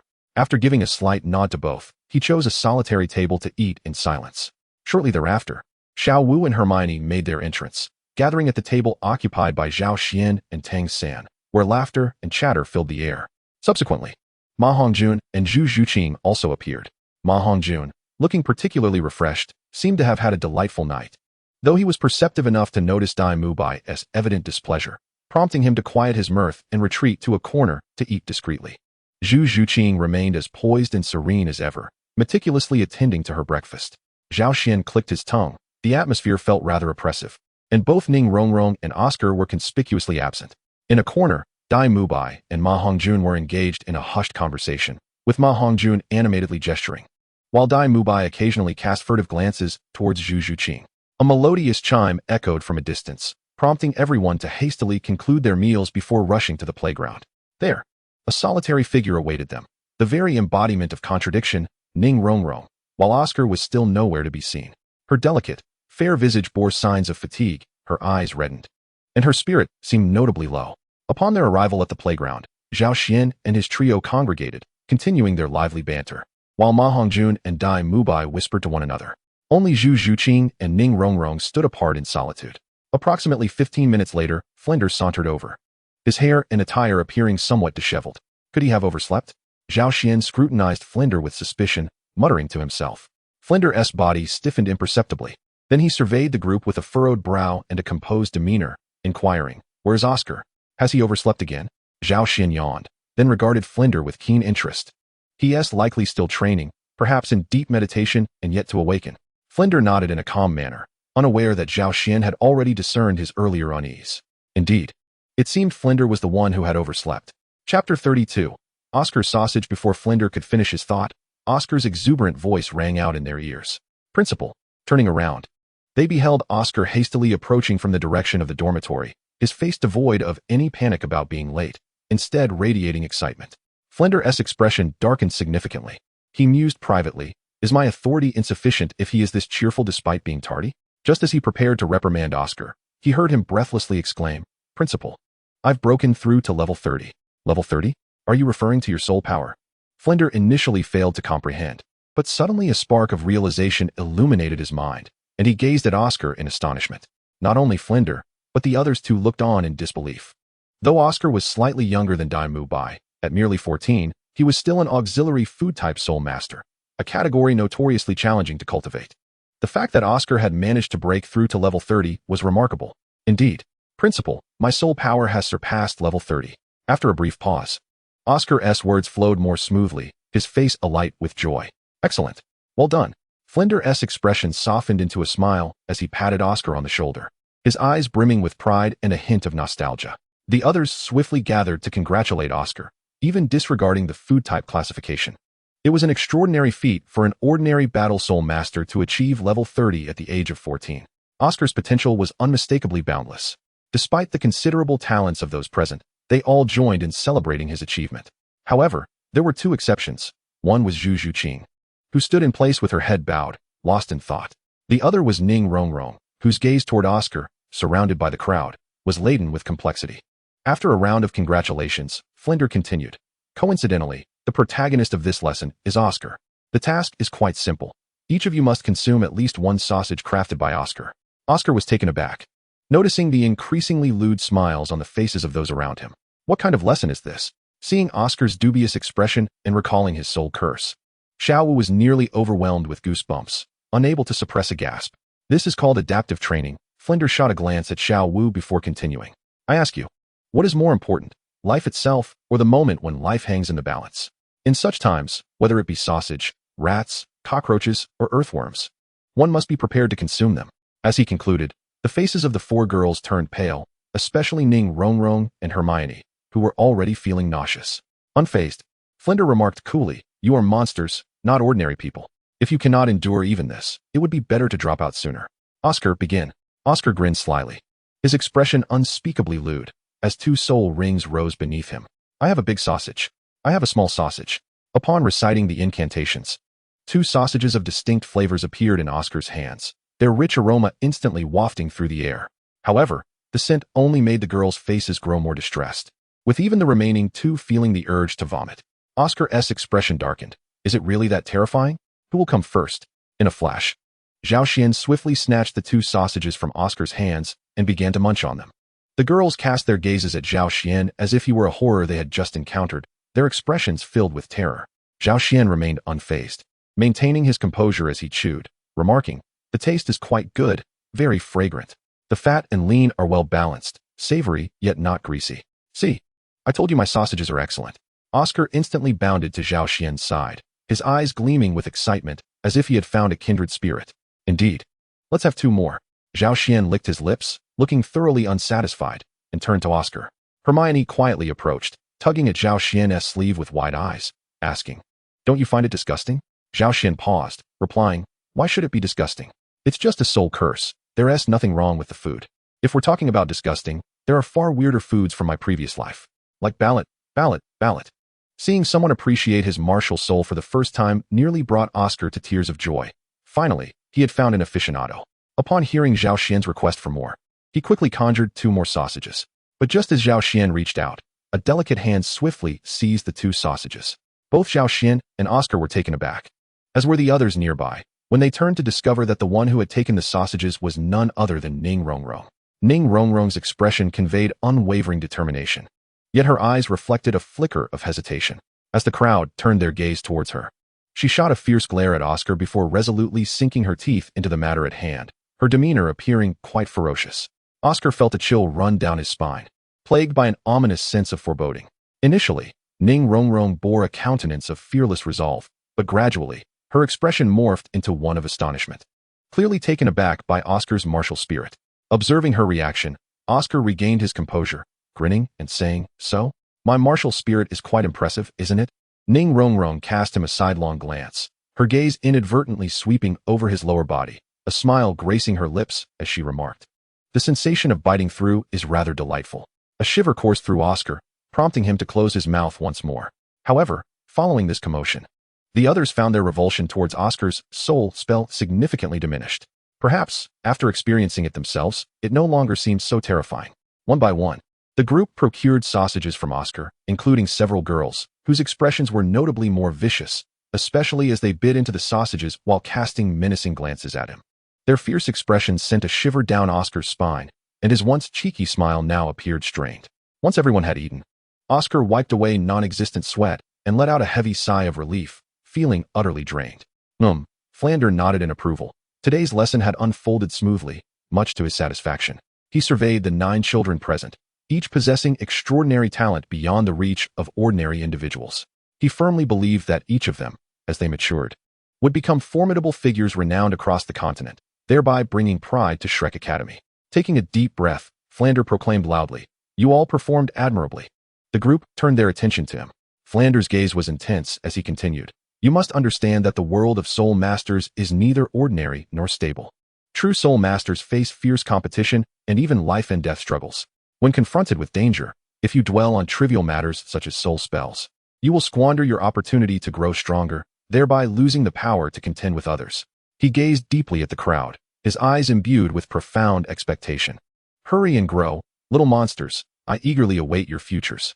Chapter 33. Sodto Forest. The following day, all the students of Shrek Academy rose early, for they were to embark on a journey to the Sodto Forest. Flander had specifically instructed them to rise at dawn, so none dared to linger. The previous night, Oscar had enlightened Tang San and Zhao Xian about the Sodto Forest. It is a primordial forest, renowned as one of the 3 major gathering places for soul beasts on Douluo Continent. The environment is intricate, featuring swamps, wetlands, secret realms, and mountains, making it easy to lose one's way once deep inside. Spanning across the territories of the Tiandou and Xinglua empires, its vastness dwarfs that of the soul beast forests under imperial control, nearly matching the expanse of the Balak Kingdom. Most importantly, the Sodto Forest is home to a rich variety of spirit beasts. Aside from those that thrive in unique environments, nearly every type of spirit beast found on the Douluo Continent can be located within this forest, allowing any spirit master to find the soul ring they desire. However, such rewards are often accompanied by peril. Within the depths of the Sodto Forest, one can encounter not only 10 or 100-year-old spirit beasts, but also a multitude of 1,000-year and 10,000-year spirit beasts. It is said that in the forest's innermost regions, there even exists spirit beasts that have lived for 100,000 years, which contributes to the unfortunate demise of many spirit masters each year. Upon arriving at the playground, Xiao Wu was already waiting there. As everyone gathered, he waved his hand and commanded, "Move by, lead the way." Due to the proximity of the Balak Kingdom to the Sodto Forest, Shrek Academy is not far from it, merely about 500 kilometers away. As there were no carriages available in the village, the group advanced on foot. With the assistance of Oscar's sausages, they managed to maintain their stamina, allowing everyone to experience the remarkable effects of Oscar's martial soul. Zhao Xian couldn't help but marvel at the role of food-type spirit masters. If one were to assess their contributions, weapon-type auxiliary spirit masters and food-type auxiliary spirit masters each possess unique attributes. Weapon-type auxiliary spirits can produce immediate effects, while food-type spirits can nourish a larger number of individuals. Common knowledge suggests that food-type abilities generally take longer to manifest. However, Oscar clearly defies this norm, as his sausages yield rapid results. With relentless haste, the group arrived at a small town not far from the forest by evening. The town was bustling with activity, rivaling the prosperity of Sodto City, though it was significantly smaller in size. Are all of these spirit masters? Xiao Wu stood in a daze, observing the throngs of people passing through the town, momentarily immobilized. Zhao Wu crossed his arms and remarked, "Most of them are. If they aren't spirit masters, they're ordinary folk here for trade." Xiao Wu nodded thoughtfully, her earlier exuberance evaporating, replaced by a sudden gloom as she lowered her head, lost in contemplation. The town was filled with shops, most of which catered to the needs of spirit masters. The group settled into a small hotel, preparing to venture to the Sodto Forest, which lay 100 kilometers away, the following morning. After securing their rooms at the front desk, Zhao Wu ascended the stairs alone. "Let us eat quickly. After a day of sausages, I feel like I might be sick." Ma Hongjun grumbled as he found a seat in the simple dining area on the hotel's ground floor. The others exchanged glances and nodded in agreement. Zhao Xian, still full of energy and having consumed less sausage, felt fine, but the others, having feasted on sausages all day, were equally weary. Even Oscar was reluctant to endure the smell of his own sausages any longer. The group settled in a corner, with Ning Rongrong and Zhu Zhuqing also quietly joining them. Ma Hongjun called over a waiter to begin ordering, eagerly perusing the menu alongside Oscar. After selecting a few dishes, he passed the menu to the girls at their table. Taking advantage of a moment of leisure, Tang Sen inquired of Dai Mubai, "Boss Dai, shall we invite teacher Xiao to join us for a meal?" Dai Mubai shook his head, replying, "No need. This time, teacher Xiao will not cover any expenses for us, nor will he accept any of our benefits. It is a rule of the academy."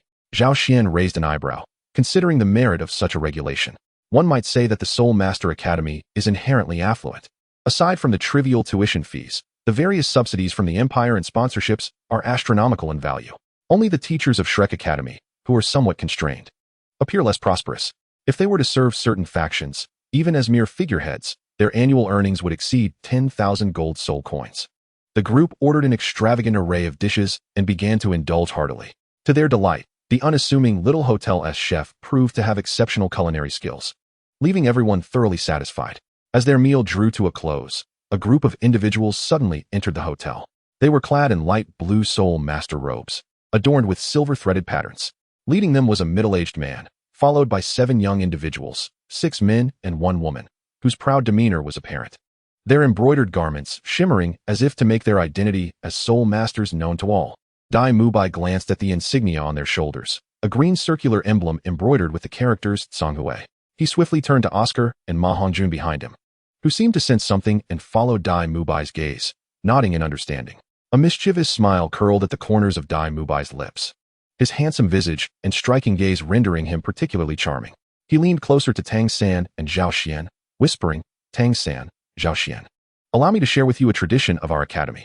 True to form, Dai Mubai smiled and said, "The dean has stated that a soul master who dares not stir trouble is a mediocre talent." Zhao Xian's eyes brightened at these words. Indeed, to create a stir, one must rally a strong banner. He had not expected the dean, despite his somewhat disheveled appearance, to possess such classic and resonant sayings that resonated with him. Instinctively, Zhao Xian's gaze shifted to the newly arrived Sanghui Academy, whose members had just cast their eyes upon them. After Dai Mubai's declaration, he exchanged a knowing glance with Ma Hongjun, who chuckled softly in response before clearing his throat. Ahem.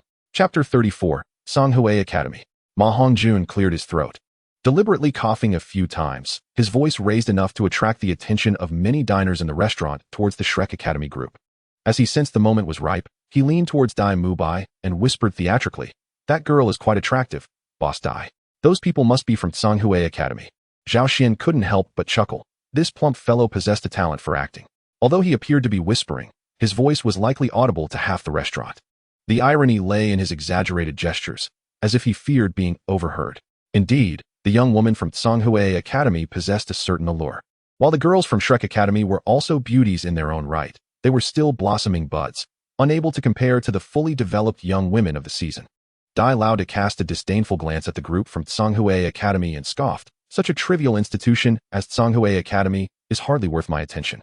Some guests sensed the tension and hastily settled their bills to leave, yet many remained, curiously observing the unfolding drama. The middle-aged leader of Sanghui Academy furrowed his brow slightly, but took no action, opting instead to sit down at another table with several members of his group. The students from Sanghui Academy frequently directed their gazes towards Shrek's group, their brows deeply furrowed in concern. The leader of Sanghui Academy stole a glance at Shrek's party, and then leaned in to whisper a few words to a nearby youth, who promptly stood up and strode towards Dai Mubai. As he approached, Dai Mubai feigned ignorance, lowering his head to sip his tea while a bemused murmur slipped from his lips. At that moment, a server emerged from the kitchen, carrying dishes intended for Shrek's table. The Sanghui youth suddenly quickened his pace, and, amidst the server's startled exclamation, collided with him, causing the dishes to cascade towards Dai Mubai. Though Dai Mubai instinctively moved to dodge, Tang Sen was quicker, extending a hand and employing the technique of seizing the dragon and controlling the crane, skillfully catching the falling dishes without a single drop spilling. Nearby patrons widened their eyes in astonishment, taken aback by Tang San's impressive speed and technique.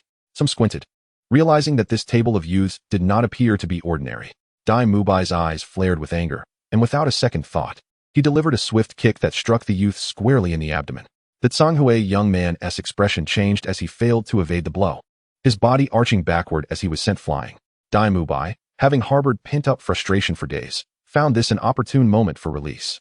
And it seemed that misfortune had befallen Sanghui Academy, colliding directly with his temper.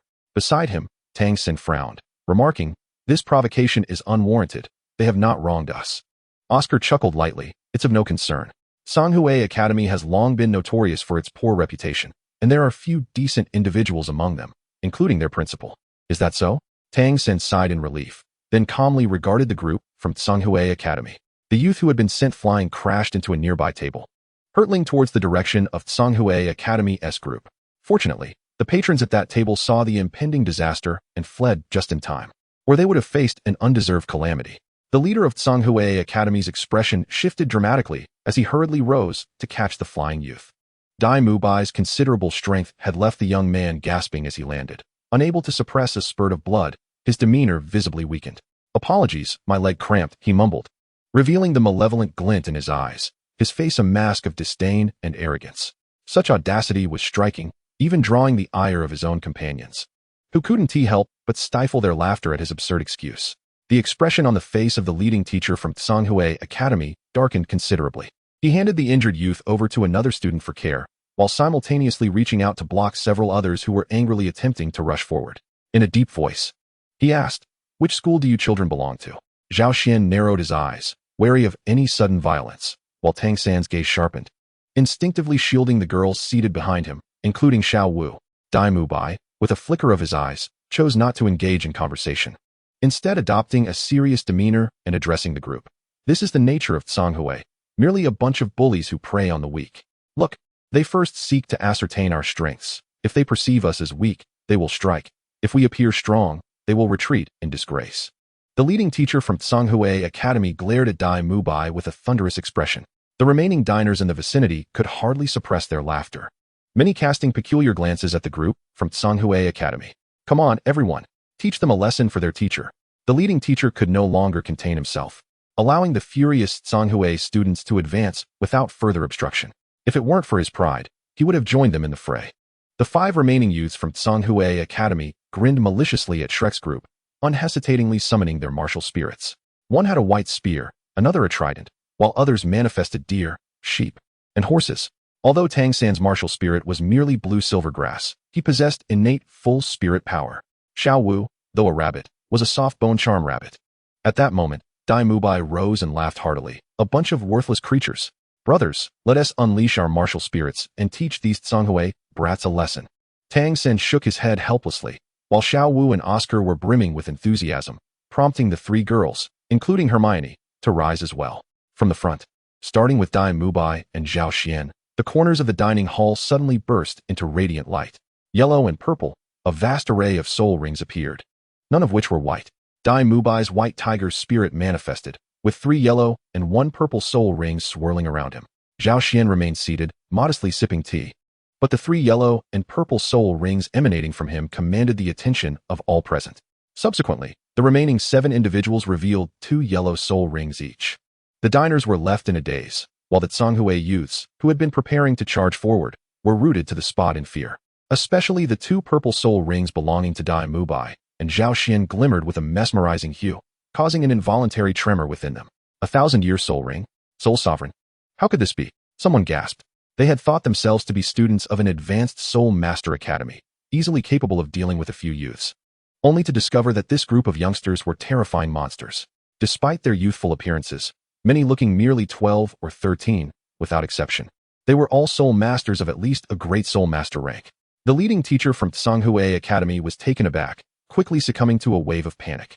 A force capable of nurturing such a group of prodigious talents was undeniably formidable. "I am Yi Zhiqiu, the director of the Foreign Affairs Department of Tsanghui Academy. May I inquire which sect you belong to?" In that fleeting moment, Yi Zhiqiu significantly lowered his demeanor. Chapter 35. Those who dare not stir trouble are but mediocre talents. Yi Zhiqiu's humility stemmed from a profound sense of trepidation. It is important to recognize that this is not merely one individual, but a collective of prodigies. Who would believe that such a remarkable group could exist without the backing of a formidable force? "We are from Shrek Academy." Ma Hongjun could not suppress a chuckle, his gaze audaciously fixated on the sole female representative of Tsanghui Academy. Yet, to his dismay, she appeared more interested in Dai Mubai and Zhao Xian, who stood before her. Shrek Academy? Yi Zhiqiu was momentarily taken aback, his mind swirling with myriad thoughts. He had initially presumed that these youths were disciples of an extraordinary sect, only to discover they were products of an academy. However, Shrek Academy? He had never heard of it. Yi Zhiqiu racked his brain but could not recall any esteemed Soul Master Academy by that name, having considered not only Tiando but also Xingluo and other principalities. Little did he realize that Shrek Academy was merely a mediocre institution, so obscure that it had to rent a common village to serve as its campus. "Your ignorance is astounding," Dai Mubai scoffed. Yi Zhiqiu's expression darkened. These brash youths had already embarrassed Tsanghui Academy, and he was astonished that they remained unrestrained even after his intervention. Did they truly believe Tsanghui was so easily bullied? A fierce glint suddenly flashed in Yi Zhiqiu's eyes, and his presence surged, forcefully pushing back all but the seated Zhao Xian of the Shrek group. "Xian Gui, manifest!" Yi Zhiqiu bellowed, his limbs retracting as a dark, gleaming armor abruptly emerged from his back. Simultaneously, 5 radiant soul rings of white, yellow, purple, and purple ascended beneath him. "A soul king!" Gasps echoed among the onlookers, while some astute individuals began to retreat, recognizing him as a formidable figure with a 5th-tier title in the continent. Dai Mubai's gaze sharpened as he exchanged glances with Tang San and Zhao Xian. Tang San looked towards Zhao Xian while his hand subtly brushed against the 24 bridges' bright moonlight. With the emergence of his soul rings, Yi Zhiqiu seemed emboldened. Articulating his words with elegance, "You youngsters lack understanding. Refrain from speaking recklessly in the future. Summon your academy's instructor." Zhao Xian suddenly chuckled, "A mere soul king. We have encountered plenty of soul emperors and soul saints. What are you trying to flaunt, old turtle?" Yi Zhiqiu's gaze sharpened, hesitatingly scrutinizing Zhao Xian, uncertain of the veracity behind his words. "Soul emperor? Soul saint? Is he jesting?" murmured some patrons nearby. "Hush, keep your voice down, lest you attract trouble," cautioned a companion, hastily covering his mouth. "Stop looking. Our teacher is not here, but I shall entertain you, old turtle." Zhao Xian, discerning Yi Zhiqiu's wandering gaze, understood his thoughts. A sneer escaped his lips as Zhao Xian's eyes gleamed with fervor, recognizing Yi Zhiqiu as a worthy adversary. "You insolent brat, you know not what you speak." As Zhao Xian repeatedly referred to him as Old Tortoise, Yi Zhiqiu felt his temper surging uncontrollably. When fury clouds reason, the consequences become irrelevant. The hotel owner, drawn by the commotion, observed the tense atmosphere with a sense of helpless despair. "Let me, on behalf of your teacher, educate you," he said. Enraged, Yi Zhiqiu raised his palm, aiming a slap at Zhao Xian. Zhao Xian merely smirked and, with lightning speed, caught Yi Zhiqiu's hand. The impact was akin to being grasped by an iron vice, rendering Yi Zhiqiu utterly immobile. How could this be? His anger was abruptly doused, and he stared in astonishment at Zhao Xian, who appeared entirely unfazed. Despite being a defense-type spirit master, the formidable power of his heavy tortoise spirit should have been more than enough, yet here he was, captured effortlessly by a mere soul master. Aside from the group from Shrek Academy, other patrons looked on in bewilderment.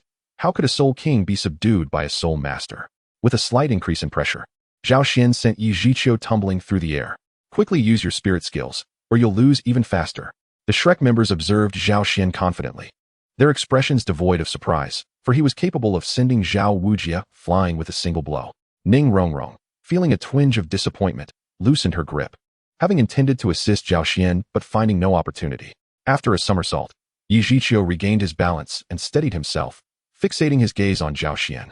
Refraining from further attacks, the hotel owner, gritting his teeth, hurried outside, pleading, "Esteemed guests, our establishment is small and narrow. Might you continue your duel outside?" Upon hearing this, Zhao Xian glanced around, sheepishly scratching his head. "Little 3, compensate the owner for the damages." He then turned to Yi Zhiqiu, taunting, "Old tortoise, are you brave enough to face me outside?" How could he not? Yi Zhiqiu's complexion darkened. Being subdued by a mere youth would be a humiliation he could not bear. Once outside, the area expanded significantly, and many curious onlookers gathered at a safe distance, eager to witness the spectacle. Upon stabilizing himself, Yi Zhiqiu immediately unleashed his first 2 spirit skills, the Tortoise Shield and the Ice Seal. The Ice Seal emanated a chilling aura capable of freezing the blood within a person's veins, thereby hindering movement. However, this would prove ineffective against Zhao Xian, whose vitality surged with tremendous vigor. Perhaps a level 70 Soul Sage might pose a challenge, but a mere level 50 Soul King was inconsequential. He made no additional effort, and the blood coursing through his veins dispelled the cold. At that moment, 2 voices called out from behind him. Clear spring, flowing.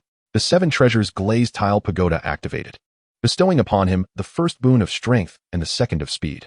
A radiant light enveloped Zhao Xian, invigorating him. He was taken aback. While Hermione's support was expected, he hadn't anticipated the headstrong young lady joining in. The presence of the 7 treasures glazed tile pagoda? Yi Zhiqiu's expression shifted once more as he realized that a disciple from that esteemed sect was also present. As a soul master, none are unaware of the esteemed reputation of the 7 treasures glazed tile school. However, one must wonder why they would permit their kin to attend external academies. Stop your wild imaginings, old tortoise, and hurry up. Zhao Xian impatiently regarded Yi Zhiqiu. Had it not been for his desire to further explore the wondrous and intricate soul skills of this world, he would have long since dispatched this old tortoise with a single blow. With a composed demeanor, Yi Zhiqiu activated his 4th soul skill, a millennium-level ability that granted him the power to control rain. Suddenly, countless crystalline raindrops coalesced around Zhao Xian, hovering just above his head. "Fall!" Yi Zhiqiu bellowed, and in an instant, the raindrops transformed into streaks, plummeting downwards. Zhao Xian's 3rd soul ring shimmered, causing his form to vanish from sight. The raindrops descended as if imbued with the weight of 10,000 tons, striking the ground with resounding thuds and creating fist-sized craters upon impact. Zhao Xian's clone attempted to intercept the onslaught, only to be obliterated as if torn apart by armor-piercing projectiles. Quite impressive. Zhao Xian's voice resonated chillingly from behind Yi Zhiqiu. Boom. A powerful fist surged towards Yi Zhiqiu's back, yet just before contact, a thin veil of light emerged to shield him. His first soul skill, the Mystic Turtle Shield. The two forces clashed momentarily, but the shield shattered, sending Yi Zhiqiu careening backward. In that instant, his third soul ring glowed, and he retaliated with a burst of black icy energy. Third soul skill, Mystic Water Surge. Unfazed, Zhao Xian was enveloped in a layer of white frost the moment the black flow made contact, yet it was swiftly dispelled by a radiant light. The first soul skill of Hermione, Clear Spring Surge, effortlessly countered such negative states. Meanwhile, as Yi Zhiqiu crashed to the ground, the impact forced a mouthful of blood from him, sending the youths of Sodto Academy into a state of panic. Not only the onlookers, but even the members of Shrek were left astonished. How could a level 50 Soul King be so easily felled by a Soul Sovereign in their 30s? Zhao Xian clapped his hands and glanced at the fallen Yi Zhiqiu, expressing his disinterest. Just then, a languid voice broke the night's tension. What are you all doing awake at this hour? Following the sound, a sturdy middle-aged man stepped through the crowd, effortlessly parting it as those he brushed aside offered no resistance. Nothing much, just engaging in some exercise, Zhao Xian remarked, stretching languidly. For him, this was merely a light affair. Xiao Wu cast a fleeting glance at the prostrate Yi Zhiqiu. Oh, from Sodto Academy. Then let it be. Wait. A grim voice interrupted from behind. Yi Zhiqiu, appearing disheveled and supported by several youths from Sodto Academy, coldly stated, you must be one of those instructors from Shrek Academy. Just now, your academy's students insulted us from Sodto Academy. Shouldn't you provide us with an explanation? Xiao Wu gazed with wide eyes, as did Zhao Xian. And the members of Shrek Academy, even the audience that had yet to depart, stared in astonishment. An explanation? What explanation could be given? Do you not understand that in the realm of spirit masters, strength is the only truth? What emboldened you, a soul king, to challenge a soul sage of over 30 levels? Zhao Wu chuckled, and 7 soul rings slowly ascended beneath him. Yellow, yellow, purple, purple, black, black, black. The 7 soul rings shone like radiant jewels, captivating the onlookers. Those who heard Zhao Xian's earlier words gasped in disbelief. You truly possess the power of a soul sage? Zhao Wu asked, crossing his arms and raising an eyebrow. Yi Zhiqiu's expression turned blank, rendered speechless, and after a long moment, he finally regained his composure, casting a deep glance at the Shrek group before retreating in defeat. Chapter 36, Seeking Soul Beasts. The following day, before dawn had even broken, Xiao Wu bellowed with his grating voice, rousing everyone from their slumber. Awake, awake. Do not sleep like pigs. Except for Tang San, who was accustomed to rising early. The others displayed a disheartened demeanor, particularly those who favored sleeping in, such as Zhao Xian, Ma Hongjun, and Oscar. They were still in a daze when Xiao Wu abruptly seized them from their beds. The morning chill was biting, causing them to shiver uncontrollably. You little rascal. You're not even concerned about acquiring your soul rings. Xiao Wu scolded Oscar like a mother hen. Oh, I don't want a soul ring anymore. I just want to sleep. Oscar protested, clinging to his blanket. What nonsense are you spouting? Xiao Wu exclaimed, delivering a swift slap to Oscar's head, instantly rousing him from his drowsiness. Ouch, Teacher Zhao. Oscar whined, tears welling in his eyes as he glared at Xiao Wu with a mournful expression. Enough of your nonsense. And you, Ma Hongjun, Zhao Xian, rise quickly. After a bout of commotion, the group finally set forth on their journey to the Sodto forest. The sun had yet to rise, and the sky was shrouded in a dense gray hue, with a faint blush of dawn beginning to appear in the distant east. They had risen so early that there was hardly time for breakfast. The group filled their stomachs with Oscar's large sausage before setting off. The distance from the town to the Sodto forest was not insignificant, measuring over 100 kilometers. Due to fears of soul beasts wreaking havoc within the forest, merchants dared not venture too close. After all, these soul beasts were not the domesticated creatures of the empire. Each beast within was inherently aggressive. By the time they reached the outskirts of the Sodto forest, the sun had long risen. The moisture-laden air of the forest had coalesced into a thin mist, enveloping the area in a white haze, rendering distant scenery almost ethereal. As Zhao Xian gazed upon the vast expanse of the forest, he inhaled deeply, the fresh scent of vegetation invigorating his senses and uplifting his spirit. Contemplating the boundless wilderness, Zhao Xian felt a profound sense of humility in the face of such majestic creation. The Sodto forest was indeed a realm of towering ancient trees. Even at the periphery, each towering tree boasts a diameter of several meters and reaches heights of 20 to 30 meters.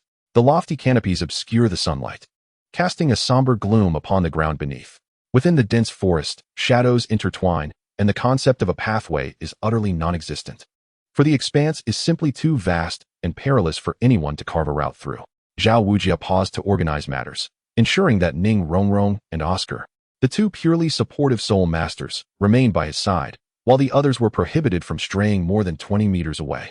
After all, the dangers here were formidable, necessitating utmost caution. A soul sage might flaunt their prowess in the outside world, but inside the Sodto forest, they must behave with humility.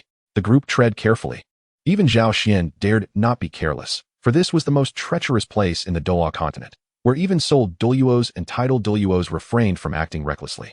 La la la la, Xiao Wu hummed a cheerful tune, bounding about with unrestrained joy, seemingly oblivious to the peril surrounding them, even appearing more jubilant than usual. Tang San, exasperated, reached out to catch her several times, but each time he relented with a good, only for her to misbehave again in the next moment. You seem quite happy as well, Zhao Xian suddenly inquired of Hermione, who wore an expression of excitement. As for Xiao Wu, he felt little concern. To him, she had always been innocent and carefree, perhaps even thoughtless. Of course, I am delighted. After all, this is the Sodto forest. My grandfather only visited once when he acquired his 4th spirit ring, Hermione exclaimed, her enthusiasm for the Sodto forest evident. A bunch of scoundrels. This is no tourist attraction. Could you not possess a sense of foreboding? Xiao Wu, leading the group, pinched his brow in frustration, feeling an overwhelming weight upon him. In the past, with fewer people, things had been manageable, but now he had to ensure the safety of 9, or rather, 8 young rascals. Although Zhao Xian, with considerable strength, could provide some support, it was clear that this lad had little understanding of the horrors that lay within the Sodto forest. Along the journey, they encountered numerous soul beasts, each more fearsome than the last. Even a 10-year-old striped cat dared to roar at them, exuding wild ferocity. Ancient trees towered high, their dense canopies completely blocking the sky, allowing only a few slender beams of light to penetrate, casting the entire forest into a shadowy gloom. Strange vines climbed between the ancient trees, while beneath them, dark green moss enveloped stones and trunks. Hermione, use your first soul skill for everyone. The miasma here is quite severe, Xiao Wu suddenly instructed. The Sodto forest is filled with countless fallen plants and the remains of soul beasts. As they decay, they emit miasma, which can be quite toxic. Clear spring, arise. Hermione nodded and summoned her wand, deftly tapping it 10 times. A cascade of radiant light enveloped the group, imparting a refreshing sensation to all. It seems that this miasma has been subtly affecting us, Tang San remarked, frowning slightly. Are you all right? Zhao Xian inquired, steadying Hermione, who appeared somewhat pale. It's nothing. I just find it somewhat taxing to have expended so much soul power at once, Hermione said, pressing her forehead. A hint of exasperation in her voice.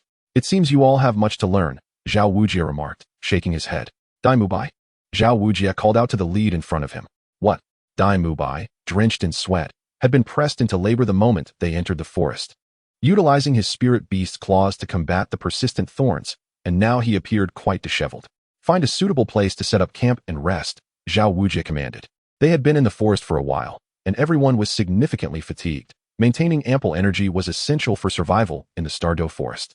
Dai Mubai nodded and continued to clear the path with his claws. After discovering a relatively flat area not far ahead, he cleared away the surrounding thickets to reveal a smooth patch of ground. The group settled in the clearing to rest, while taking out provisions to replenish their strength. Alas, why have we not encountered any intriguing soul beasts? Zhao Xian lamented as he sat on the ground, sighing. Throughout their journey, they had only come across soul beasts of 10 and 100 years, not even a 1,000-year beast.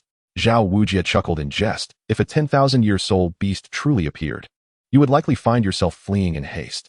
Zhao Xian scoffed. If it does come, I'll ensure it won't escape. Suddenly, a rapid rustling sound emerged, akin to something brushing against leaves, moving with remarkable speed. The group turned their gaze towards Zhao Xian. Is your mouth enchanted? Chapter 37. The Phoenix-tailed coxcomb snake.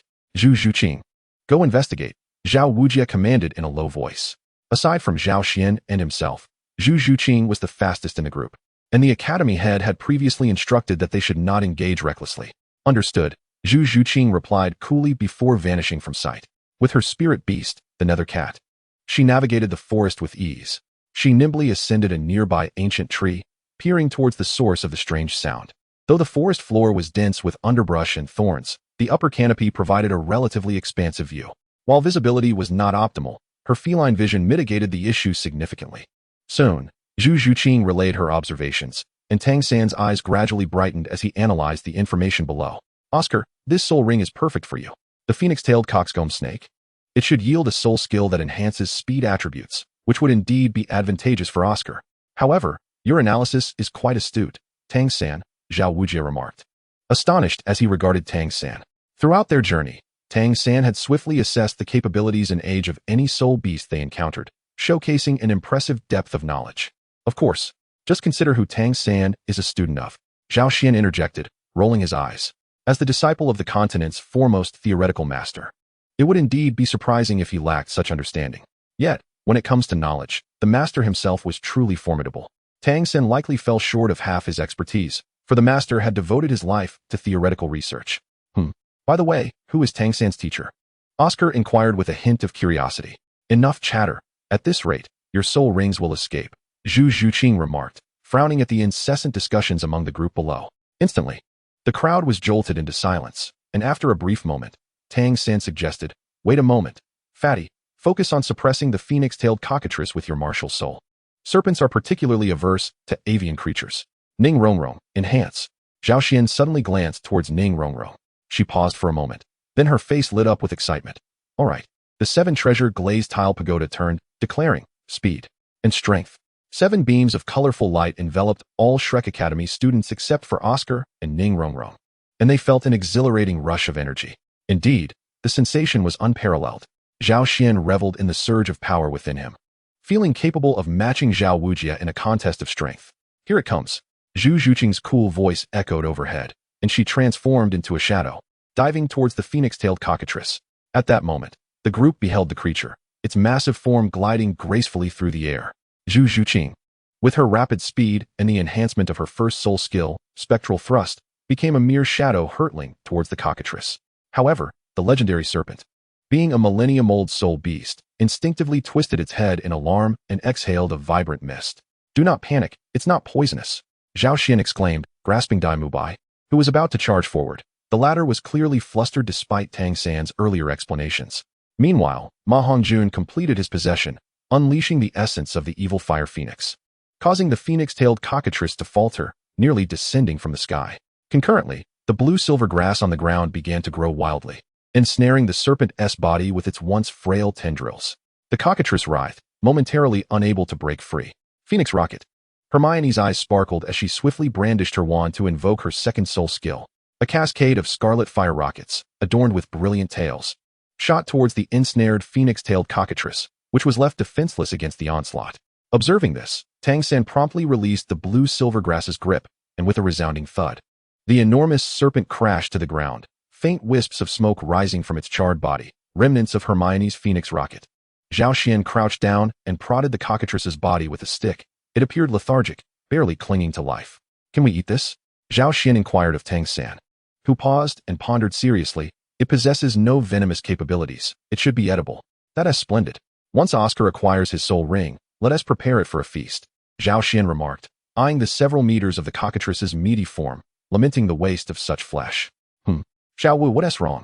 Suddenly, Zhao Xian noticed that Xiao Wu, who had been silently standing behind the group, seemed somewhat off. Xiao Wu's complexion appeared somewhat pale as she gazed at the phoenix-tailed coxcomb snake, her eyes reflecting a hint of reluctance.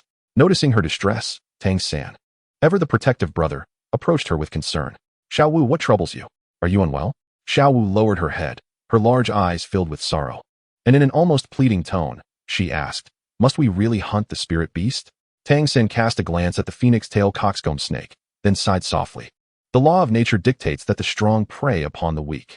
If we do not possess sufficient strength, we would be the ones lying there. Zhao Xian felt an inexplicable sense of unease wash over him. He looked at Xiao Wu and shook his head. Oscar, hurry up, lest we linger too long and invite complications. Xiao Wu handed a small dagger to Oscar, who was overjoyed, for this was to be his third spirit ring. Ma Hongjun, feeling a twinge of jealousy, remarked, why the rush?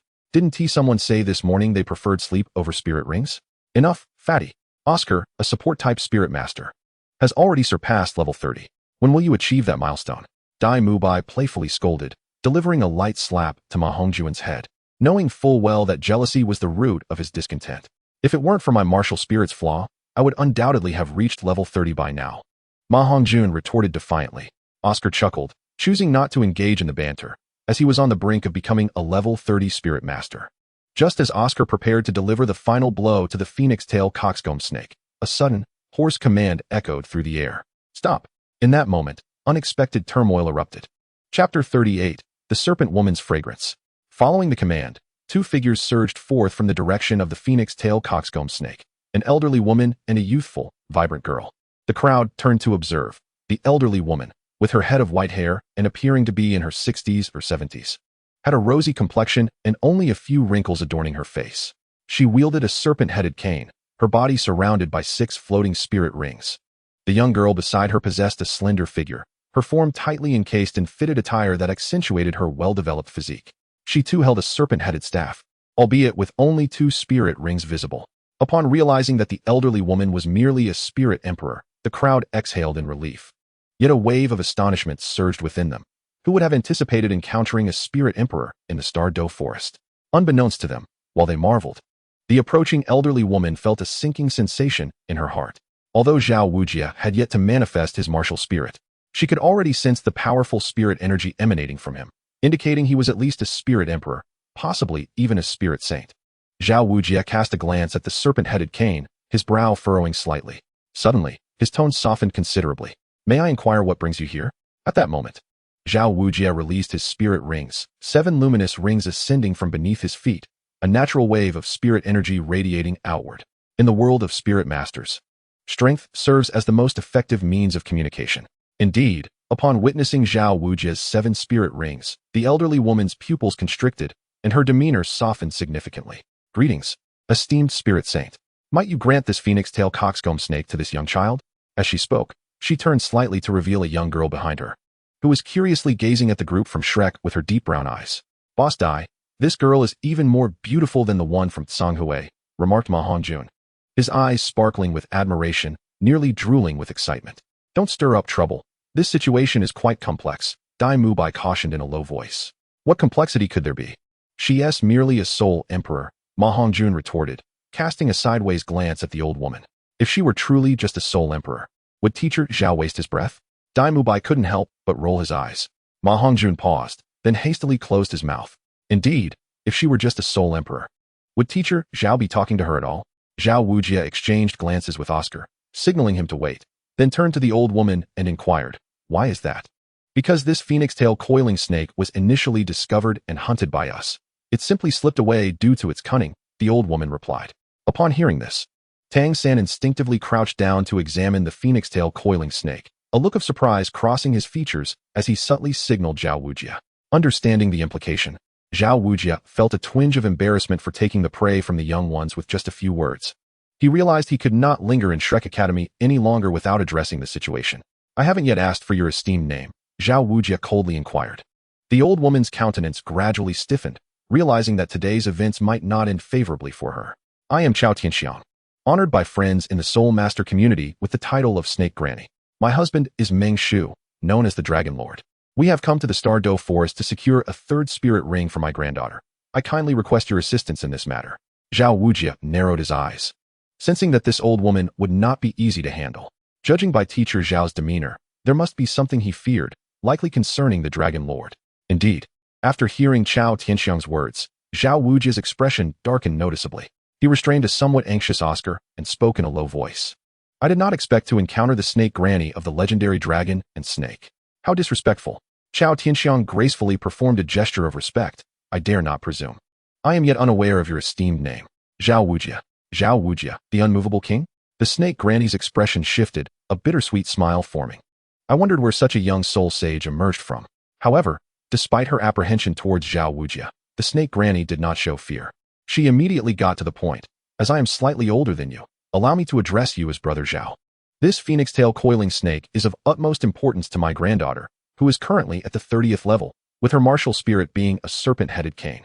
Since we were the ones who discovered it, albeit allowing it to slip away, could Brother Xiao facilitate our acquiring this phoenix tail coiling snake? We shall surely repay you handsomely in the future. Xiao Wujia chuckled softly. Sister, that is not feasible. We happen to have someone who has just broken through to the 30th level, and this snake was caught by those young ones. I cannot simply give it away. What a flimsy excuse. You simply do not wish to return it. Do you truly believe those few could capture the phoenix-tail coiling snake? They likely haven't even reached the rank of Great Soul Master. The young girl beside Kao Xiangxiang expressed her dissatisfaction, questioning how these few boys could possibly capture the phoenix-tailed coxcomb snake, even when she herself relied on others. Kao Xiangxiang pulled the girl closer, naturally not believing that Xiao Wujia would deceive her regarding such matters. She cast a curious glance at the Shrek group and inquired, "Are you saying that someone here has broken through to the 30th level?" Although she posed the question, her gaze inadvertently shifted towards the eldest, Dai Mubai. After all, the members of Shrek appeared remarkably young, most around the age of 12 or 13, with only Dai Mubai being a bit older. Nonetheless, Kao Xiangxiang still found it hard to fathom that this seemingly 15 or 16-year-old youth possessed greater talent than her granddaughter. Xiao Wujia smirked. If the elder does not believe, perhaps seeing is believing. Shrek, summon your spirit rings. At Xiao Wujia's command, the 9 members of Shrek activated their spirit rings, and in an instant, a multitude of spirit rings appeared, as if they were abundant and free. Kao Xiangxiang and the girl widened their eyes, astonished as if they were witnessing the impossible. How can this be? Great Spirit Master, Spirit Ancestor. 7 out of these 9 children are actually Great Spirit Masters. And I thought the one who broke through to the 30th level and the younger one were Spirit Ancestors. She could hardly believe it. Yet the reality forced her to accept that each young spirit wielder here surpassed her granddaughter in talent. If it were just one, it might be manageable. But this was a whole group. Kao Xiangxiang's face bore a bitter expression as she lamented, "Your esteemed school is indeed filled with prodigies." Haha, where? Xiao Wujia responded humbly, though his expression radiated pride. "Child, how old are you?" Suddenly, Kao Xiangxiang turned to Zhao Xian and asked. 12. Kao Xiangxiang felt a jolt, and even the girl beside her visibly dimmed, clearly affected by the revelation. Taking a deep breath, a profound sense of apprehension flickered in Kao Xiangxiang's eyes. This batch of young boys and girls would likely grow to become at least soul saints, if not even titled Douluos. She cast a deep glance at Zhao Xian but did not wish to concede easily, for the phoenix-tailed coxcomb snake was indeed a suitable match for her granddaughter. And who might the one who broke through to the 30th level be? Kao Xiangxiang's demeanor softened somewhat. "Oscar, come forth." Xiao Wujia pulled Oscar, who had been hiding behind him, into view. The boy, fearing conflict, had retreated to the back. As Oscar was brought forth, he managed an awkward chuckle. "Greetings, Elder Snake Lady." Despite the boy's peculiar appearance, with an abundance of hair, Kao Xiangxiang's keen eye discerned that he was indeed quite young. Kao Xiangxiang nodded, then suggested to Xiao Wujia, "Since we cannot resolve this matter, why not allow the younger generation to handle it themselves?" "What do you mean?" Xiao Wujia's expression turned slightly strange. "They are all stuck at the 30th level. Let them spar to determine the victor," Kao Xiangxiang explained, believing her proposal to be fair. Cough, cough. Xiao Wujia cleared his throat. "Sister Chao Tian, I'm afraid this may not go as you wish." Chao Tianxiang furrowed her brows, a hint of anger gracing her features, as she abruptly slammed her serpent-headed staff against the ground. Bang! "Xiao Wujia, do you think I am easy to bully just because my elder is absent?" "That's not the case, Sister Chao. My student is a support-type soul master." Xiao Wujia chuckled awkwardly, his face a mask of embarrassment. "What?" Chao Tianxiang was momentarily taken aback. "Support type? Did I hear that incorrectly?" She questioned hesitantly. "Indeed, he is of the food system," Xiao Wujia revealed, his expression betraying a hint of shyness. "Of the food system?" Chao Tianxiang's heart raced. The food system was notoriously more challenging to cultivate than regular soul masters. Yet, this young lad had managed to break through level 30 at merely 14 or 15 years of age. Her eyes sparkled with excitement at the prospect of such a prodigy joining her sect. It would surely be a tremendous gain. Seemingly aware of Chao Tianxiang's intentions, Xiao Wujia cleared his throat and suggested, "Sister Chao, how about this? I have a few students at level 29. Perhaps they could substitute for Oscar in the competition?" However, with Xiao Wujia present, she could only suppress her thoughts and replied with a tone laced with envy, "Your academy truly is fortunate." "Haha, it's just average." Xiao Wujia responded with a bright smile. "Who among you will step up for the duel?" Ignoring Xiao Wujia's self-satisfaction, Chao Tianxiang addressed the group from Shrek Academy. Currently, only 2 at Shrek Academy possessed soul power at level 29, Tang San and Xiao Wu. Xiao Wu appeared inexplicably despondent, prompting Tang San to step forward. "Allow me to take this one," Tang San declared with composure. Xiao Wujia nodded. Among this group of extraordinary youths, he felt most reassured by Tang San. Despite his earlier concerns about the boy's formidable character and his penchant for speaking without thought, though Chao Tianxiang was aged, her keen eyes scrutinized Tang San thoroughly before she nodded in approval. "Very well, are you sure you can handle this?" Xiao Tianxiang had no objections. After all, Tang San's soul power was only at level 29, and in truth, it was her granddaughter who had the advantage. Certainly, the girl responded coldly. Despite feeling overshadowed by the talents of these youths, the thought of the soul ring that was almost within her grasp fueled her anger. One must understand that her martial soul was a serpent-headed staff, and finding a suitable soul beast was no easy feat. The two competitors took their positions and introduced themselves.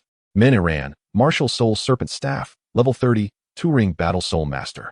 Tang San, martial soul blue silvergrass, level 29 battle soul master. Your martial soul is blue silvergrass, and you're at level 29? Min Iran frowned, perplexed. Is that even possible? Can blue silvergrass be cultivated? Is there a problem? Tang San replied nonchalantly, having encountered such skepticism before. Xiao Tianxiang, taken aback, instinctively glanced at Xiao Wu. Blue silvergrass can indeed be cultivated? Zhao Xian could not help but smirk. What is so strange about it? Any martial soul with soul power can be cultivated, especially since Xiao San possesses innate full soul power. Innate full soul power. Xiao Tianxiang's eyes were nearly red with fury. What in the world is this Shrek Academy? How could such insignificant creatures exist within it? The members of Shrek cast disdainful glances at Xiao Tianxiang, finding nothing remarkable about the situation.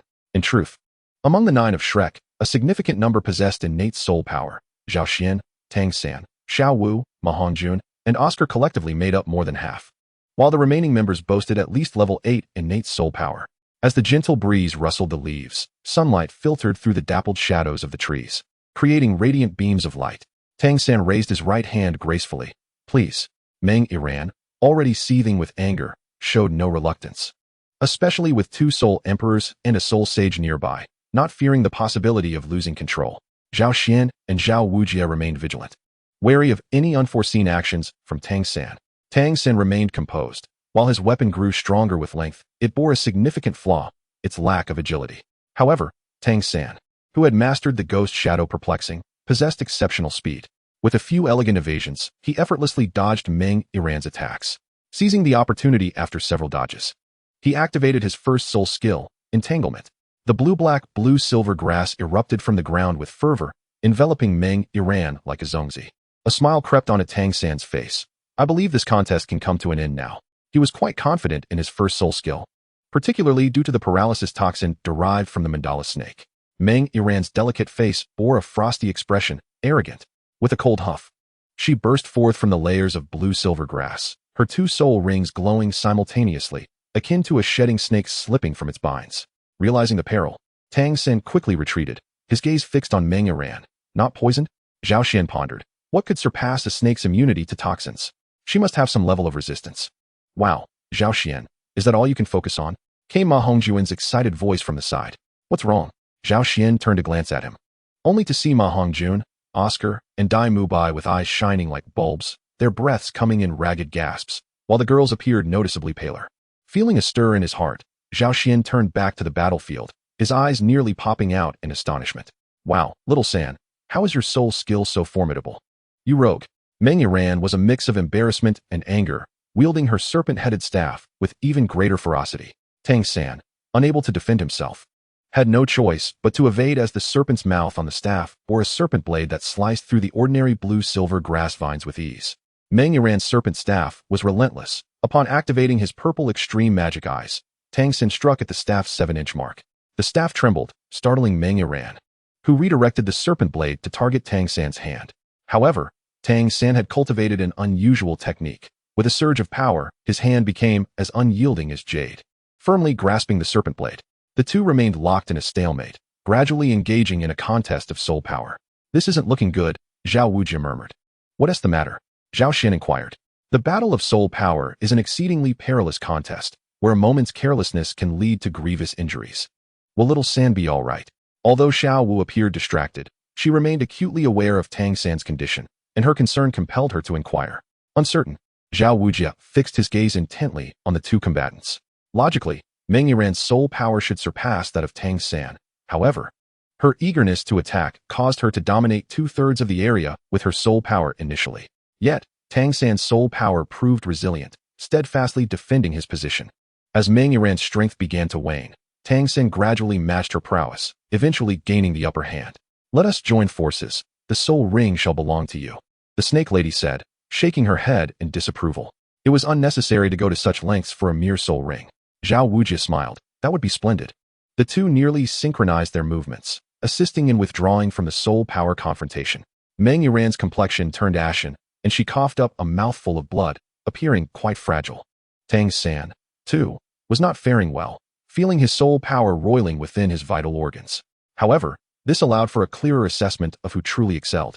Beside them, Oscar hurriedly approached, eager to offer his support, his face beaming as he presented a collection of sausages. Little San, you've worked hard. Tang San shook his head, momentarily declining the offering, and bowed to Meng Yiran across the way, saying, I concede. Naturally, Meng Yiran did not respond favorably, with gritted teeth. She glared at Tang San before storming off. Grandma, let us go? Ko Xiangxiang, fearing for Meng Yiran's well-being, said little and hastily followed suit. Chapter 40, Continuous Joys. At last, that old woman has departed. After watching Ko Xiangxiang and Meng Yiran leave, Xiao Wu couldn't help but exhale in relief. Are you truly afraid of her, Teacher Zhao? Ma Hongjun scoffed. Of course. Xiao Wu shot Ma Hongjun a stern look. I fear anyone whose soul power exceeds mine.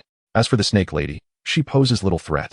But her husband, Long Gong, this couple is quite renowned in the soul master community, though you little ones may be oblivious to their reputation. How formidable are they?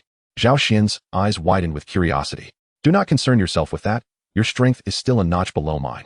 Even with your peculiar soul skills, it would be of no use. Their martial soul fusion technique is capable of contending with titled Douluo, Xiao Wu remarked with a hint of admiration. Confronting a titled Douluo? Everyone present was taken aback. Dai Mubai instinctively glanced at Zhu Zhuqing, who furrowed her brow slightly and turned her head away. Enough. Oscar, hurry and absorb the soul ring before night falls and complications arise.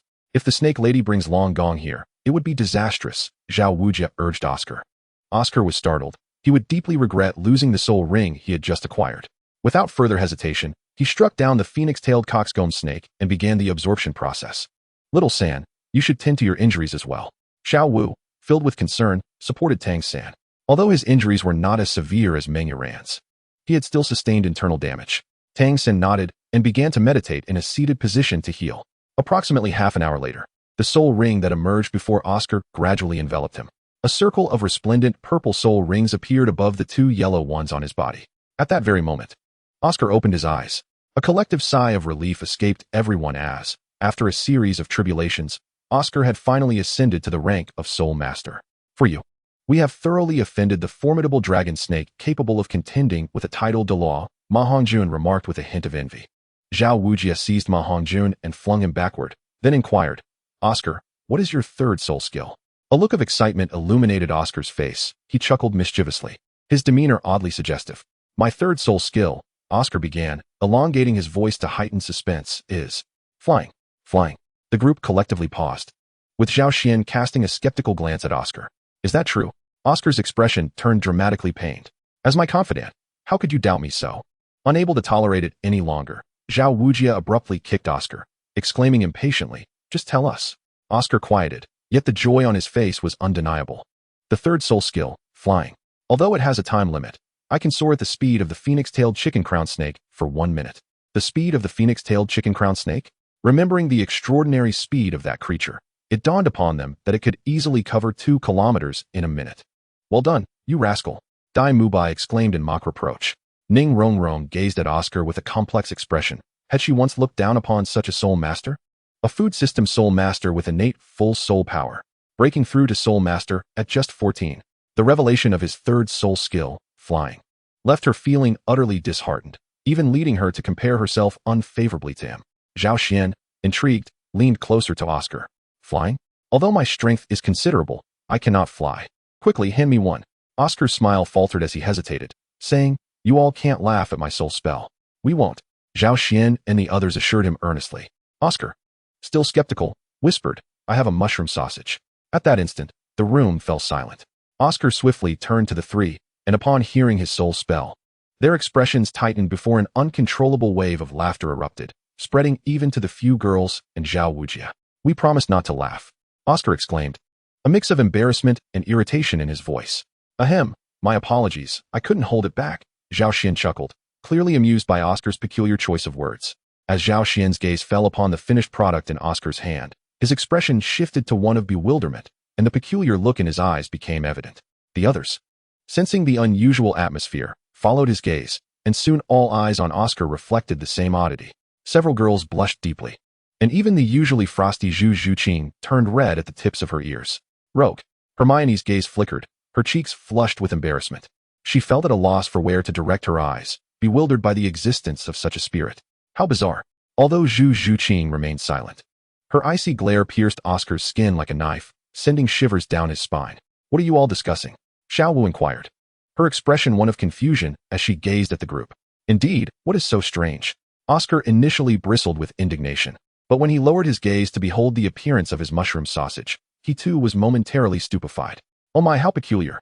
Oscar's mushroom sausage largely retained the form of a sausage, resembling the large sausage of his first soul skill, yet with subtle differences. Atop the sausage, a portion had inexplicably swollen, forming a cap that resembled a mushroom.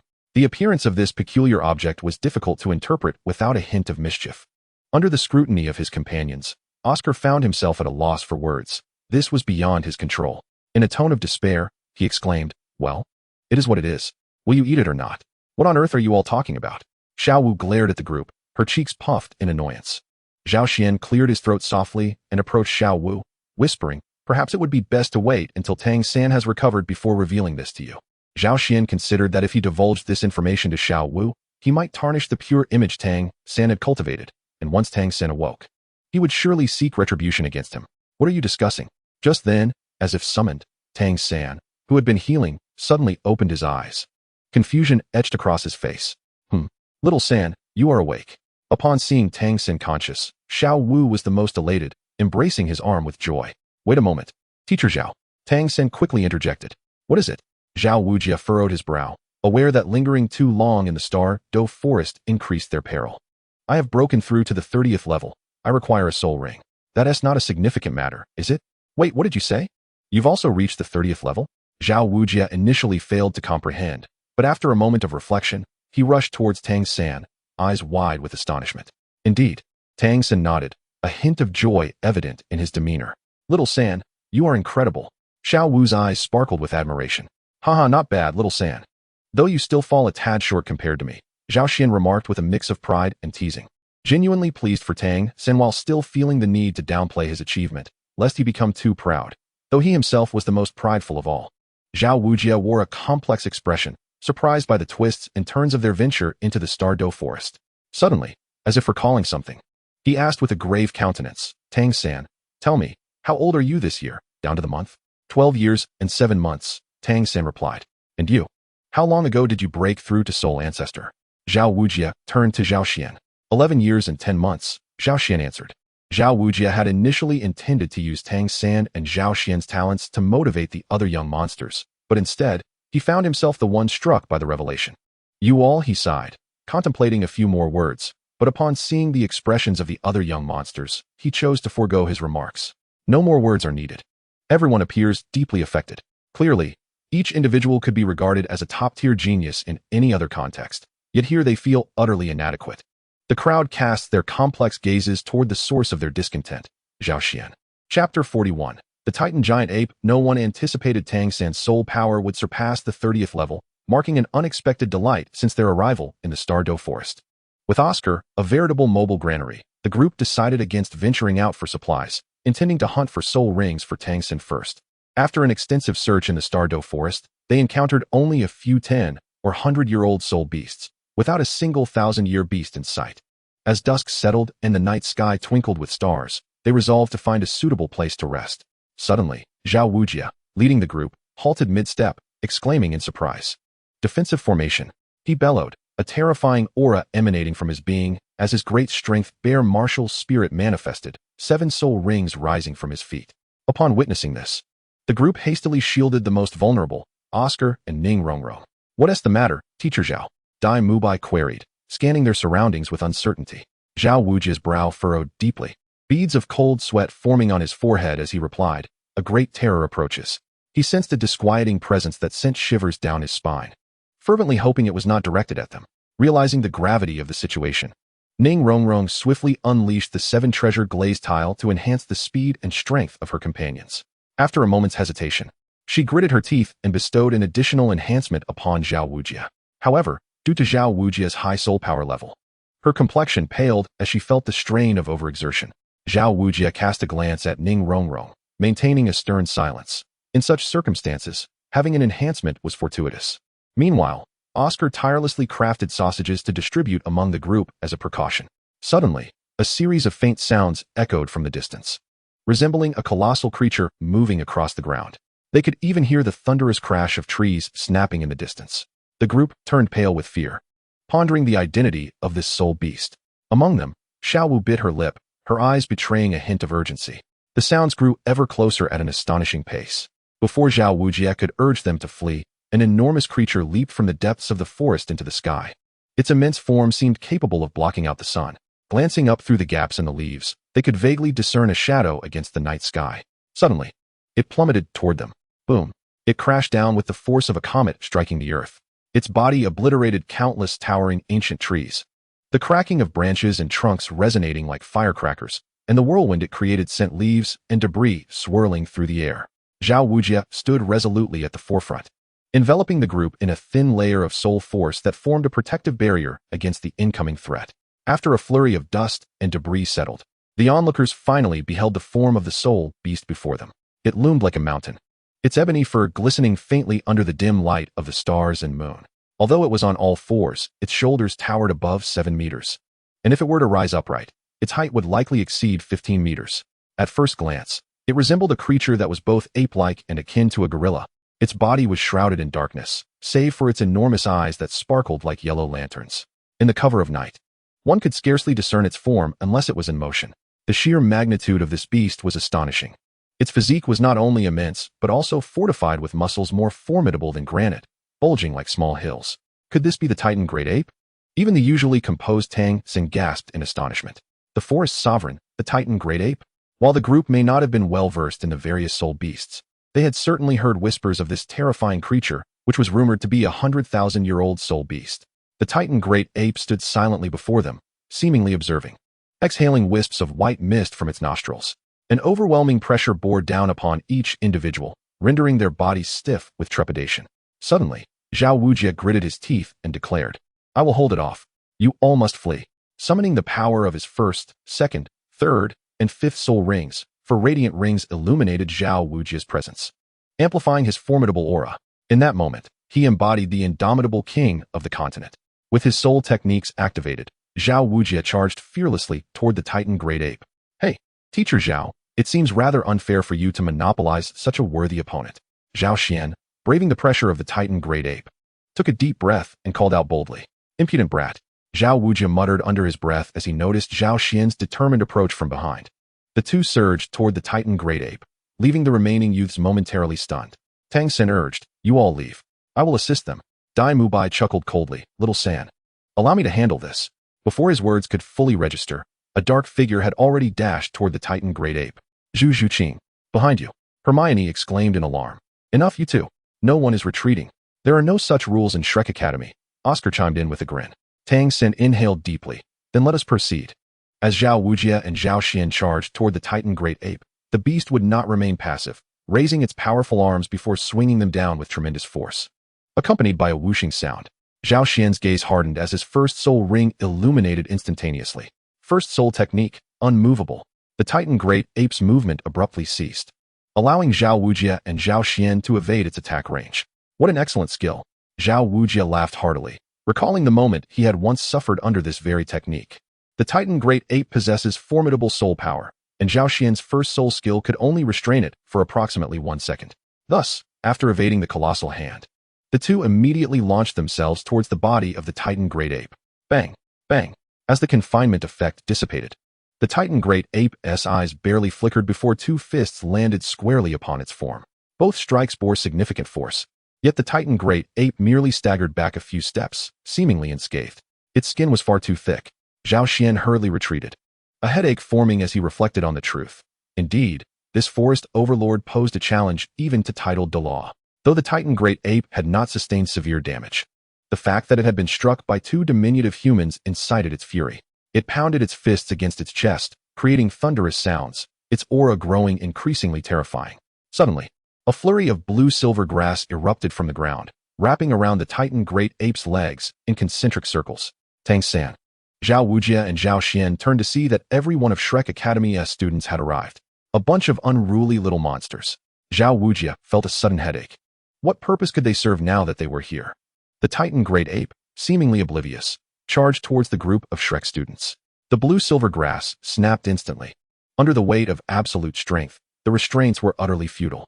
This is bad, Zhao Xian exclaimed, activating his third soul ring. Third soul skill, telecommunication fraud. In a flash, Zhao Xian positioned himself in front of the Titan Great Ape, which appeared startled by his sudden appearance, its movements slowing.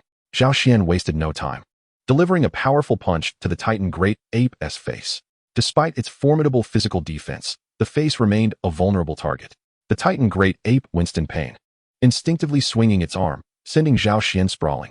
Zhao Wujia's attack arrived too late, in a fit of rage. He unleashed a punch against the Titan Great Ape. However, the beast paid no heed, swiping its hand to see Xiao Wu from the crowd before vanishing into the forest. This sudden turn of events caught everyone off guard, and Tang San's eyes widened in horror. Xiao Wu, Teacher Xiao, keep an eye on them. I'll go. Zhao Xian rose from the ground, his chest aching painfully, blood trickling from the corner of his mouth as he roared at the group. Zhao Xian. They cried out in alarm. Chapter 42. A kick that sends flying. The Sodto forest spans a vast area, making it easy to lose one's way even during the day. However, the towering Titan Great Ape trampled the surrounding vegetation as it moved, leaving a trail that could be followed even in the dark. Damn it! Zhao Xian pursued closely, his gaze fixed ahead, hoping to catch up to the Titan Great Ape. Seizing a moment, he retrieved the sausages prepared by Oscar to aid in recovering from his injuries. The Titan Great Ape's slap had landed solidly on his chest, and despite his good physical condition, he had sustained some minor injuries. Moreover, that was merely a casual strike from the Titan Great Ape. Zhao Xian thought with frustration that had the Titan Great Ape unleashed a full punch, he would likely be incapacitated for half a year, if not worse. The surrounding scenery swiftly receded behind him, and even Zhao Xian's rear was filled with fleeting afterimages. Yet, there remained no sign of the Titan Great Ape ahead. Why had the Titan Great Ape abducted Xiao Wu? As Zhao Xian pursued, he pondered with some confusion. He had clearly seen that even after receiving a punch to the face, the Titan Great Ape's gaze remained fixated on Xiao Wu. There was no fury in its eyes, rather, an inexplicably peculiar expression, perhaps one of longing? Zhao Xian was uncertain. Although many ancient soul beasts had attained intelligence comparable to that of humans, could they truly convey emotions? If so, why did the Titan Great Ape regard Xiao Wu with such intensity? After a bout of chasing, Zhao Xian suddenly halted, retrieving Oscar's mushroom sausage. The peculiar appearance of the sausage made him frown, but he steeled himself, closing his eyes and taking several hearty bites. 6 ethereal wings sprouted from his back, rapidly flapping and lifting Zhao Xian into the air, gradually soaring above the forest and reaching the dense canopy. Zhao Xian felt a surge of astonishment, yet in the distance, he could perceive a disturbance among the trees. There it was, hadn't gone far. Zhao Xian's gaze hardened, and he promptly maneuvered the 6 wings to fly forward. One must admit that the speed of the phoenix-tailed coxcomb snake was indeed remarkable, had it not been for the element of surprise. It would have been quite challenging for anyone to capture this soul beast. Ahead, he saw Xiao Wu, who was held in the Titan Great Ape's grasp yet displayed no signs of discomfort. Instead, she appeared quite serious, interrogating the ruler of the Sodto forest. As the Titan Great Ape rushed deeper into the forest, it turned its head to glance at Xiao Wu, its large eyes revealing a gentle, almost human-like tenderness. Ooh. Earlier, Zhao Xian had been forcefully sent flying by the Titan Great Ape, and although his sturdy physique likely endured little harm, what if something terrible had happened? The Titan Great Ape remained silent, hastily continuing its path deeper into the Sodto forest. Xiao Wu's eyes twinkled mischievously. Are you angry? Gradually, a smile graced her face, her eyes curving into crescent shapes as she gently rested her head upon the Titan Great Ape's finger, teasingly declaring, Silly, I will never forget you and Deming. You are both my dearest friends. The Titan Great Ape cautiously turned its head and glanced at Xiao Wu, responding gently. Ooh, I truly mean it. I am never deceitful. No, I never deceive beasts, Xiao Wu assured, placing her hand upon her chest in solemn promise. The Titan Great Ape smiled, a genuine smile, revealing a set of large, yellow teeth that resembled a human grin. Oh Deming, your breath is quite foul, Xiao Wu remarked with a hint of disdain, casting a glance at the Titan Great Ape. Unbothered, the Titan Great Ape continued to display its gleaming yellow teeth toward Xiao Wu. Meanwhile, Zhao Xian, having exerted every effort to propel his wings, finally caught up with the Titan Great Ape. Upon his arrival, he witnessed the Titan Great Ape with its gaping maw fixed on Xiao Wu. Was it planning to devour her? Fury and alarm surged within Xiao Xian. Hey, you big oaf, release Xiao Wu. Xiao Xian bellowed. How did Xiao Xian catch up? Xiao Wu gazed in astonishment at the figure of Xiao Xian soaring in the sky. 6 wings? Is that the purpose of Oscar's new sausage? The Titan giant ape glanced back and shouted towards Xiao Wu. No, that's my friend. You must not harm him. Xiao Wu exclaimed, her eyes filled with warning. The Titan giant ape displayed a human-like helplessness on its face, hastening its pace forward. Still trying to run. This is bad. The effect of the mushroom sausage is about to wear off. The 6 wings of light flickered behind, and Xiao Xian felt a sense of foreboding. First soul skill, immobilization. Making a swift decision, Xiao Xian activated his first soul skill, freezing the Titan giant ape in place, then darted forward. Realizing the Titan giant ape had halted, Xiao Wu understood that Xiao Xian's first soul skill had taken effect. She hurriedly whispered in the Titan giant ape's ear. Hold back your strength. Just use about 30,000 years of power. Once you're free, run quickly. After hastily giving her instructions, Xiao Wu looked up at the rapidly approaching Xiao Xian and shouted, Xiao Xian, run. Don't worry about me. In an instant, Xiao Xian was nearly upon them. But the Titan giant ape had also regained its mobility. It let out a roar and swung a fist towards Xiao Xian. Remembering Xiao Wu's instructions midway, it lessened its strength. However, upon striking Xiao Xian, it merely staggered him momentarily, his body fracturing under the impact. Big guy, I'm right behind you. Xiao Xian's voice rang out as he delivered a swift kick to the back of the Titan giant ape's head. The Titan giant ape stumbled, feeling a lump forming at the back of its head, and turned with a furious glare at Xiao Xian, letting out a couple of agitated roars. Xiao Xian retreated, raising an eyebrow and quipping, Are you still angry? With her back to Xiao Xian, Xiao Wu felt a bit embarrassed by the exchange, realizing he was addressing her. She continued quietly, If it strikes you, you may retaliate, but be careful not to hurt him. Roar. The Titan giant ape seemed even more infuriated, stomping its feet, causing the entire forest to tremble. In the distance, soul beasts foraging under the cover of night fled in panic, startled by the overwhelming aura. What's wrong? You stole my friend, and you're still angry. Release her at once, and I'll spare you. Xiao Xian, unaware of the Titan giant ape's thoughts, imagined its words, confident in his bravado. If Xiao Wujia were to hear this, he would likely be astounded, questioning who dared speak to the ruler of the Star-Do forest in such a manner. While it may be challenging to drive it away without inflicting harm, should you hurt him again, I will no longer acknowledge you, Xiao Wu whispered after clearing her throat. Xiao Xian was ready. The moment he noticed the Titan giant ape's muscles tensing, he began to evade. The massive hand swiped past him, the force nearly knocking him from the sky. The Titan giant ape, unbalanced, crashed to the ground, but its foot struck Xiao Xian squarely. With a thud, Xiao Xian was sent flying. What the? Xiao Xian exclaimed midair, fear in his eyes, as he tasted blood and coughed violently. Did I not ask you to be gentle? Xiao Wu gazed blankly at Xiao Xian, who was vanishing into the horizon, unable to restrain herself from speaking to the Titan giant ape. I couldn't control my strength. Xiao Wu cast a doubtful glance at the Titan giant ape, who remained unfazed. The giant pondered, as long as you said he wouldn't die, it was fine. Chapter 43, Transformation. With a thud, Xiao Xian plummeted from the sky, plunging directly into a lake. The frigid water enveloped him instantly, catching him off guard as he inadvertently swallowed several mouthfuls. Blah! He quickly surfaced, hastily expelling the water he had accidentally swallowed, feeling as though he could burst from the fullness. Swimming to the shore, he shook off the water and surveyed his surroundings with a dazed expression. Where am I? The night was deep, the sky adorned with twinkling stars, and a luminous silver moon hung overhead. Before him lay a small lake, where a gentle breeze rippled the surface, shattering the reflection of the moon. The surrounding trees cast eerie shadows, and fireflies danced gracefully in the night. Xiao Xian felt somewhat disoriented. Where had the Titan giant ape sent him with that slap? After examining his body, he suspected a rib might be fractured, though fortunately, there were no other major injuries. Yet, even a fractured rib was excruciating. Damn it, that hurts. He leaned against a large tree by the lake, waves of sharp pain radiating from his left rib. Looking around, the area was shrouded in darkness, exuding a somewhat sinister and terrifying ambience. Xiao Xian sighed involuntarily. Then, suppressing the pain, he sat cross-legged to begin recovering his soul power. As he slowly closed his eyes, the world around him faded into pitch blackness. However, just as he began to focus on his recovery, he felt a tremor in his mind, as if something were attempting to break free from its seal. Suddenly, a brilliant flash of purple light darted past. Xiao Xian opened his eyes wide, scanning his surroundings, yet found nothing but emptiness. Was it an illusion? His brow furrowed as he murmured to himself. Cautiously, he glanced around, but nothing unusual occurred. His thoughts racing. Zhao Xian suddenly pressed his hand against the purple mark on his forehead, pondering deeply. Could it be related to this? This mark had not been there initially. It only began to manifest after Zhao Xian awakened his martial soul.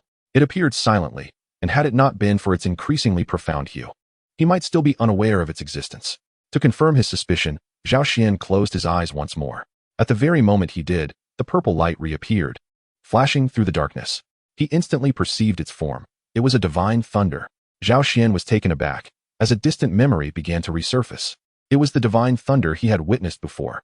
He suddenly recalled the moment of his demise in his past life, the rift that split the heavens, within which this purple divine thunder had flickered. Moreover, when he fell into that chaotic realm, he had been struck by this very divine thunder.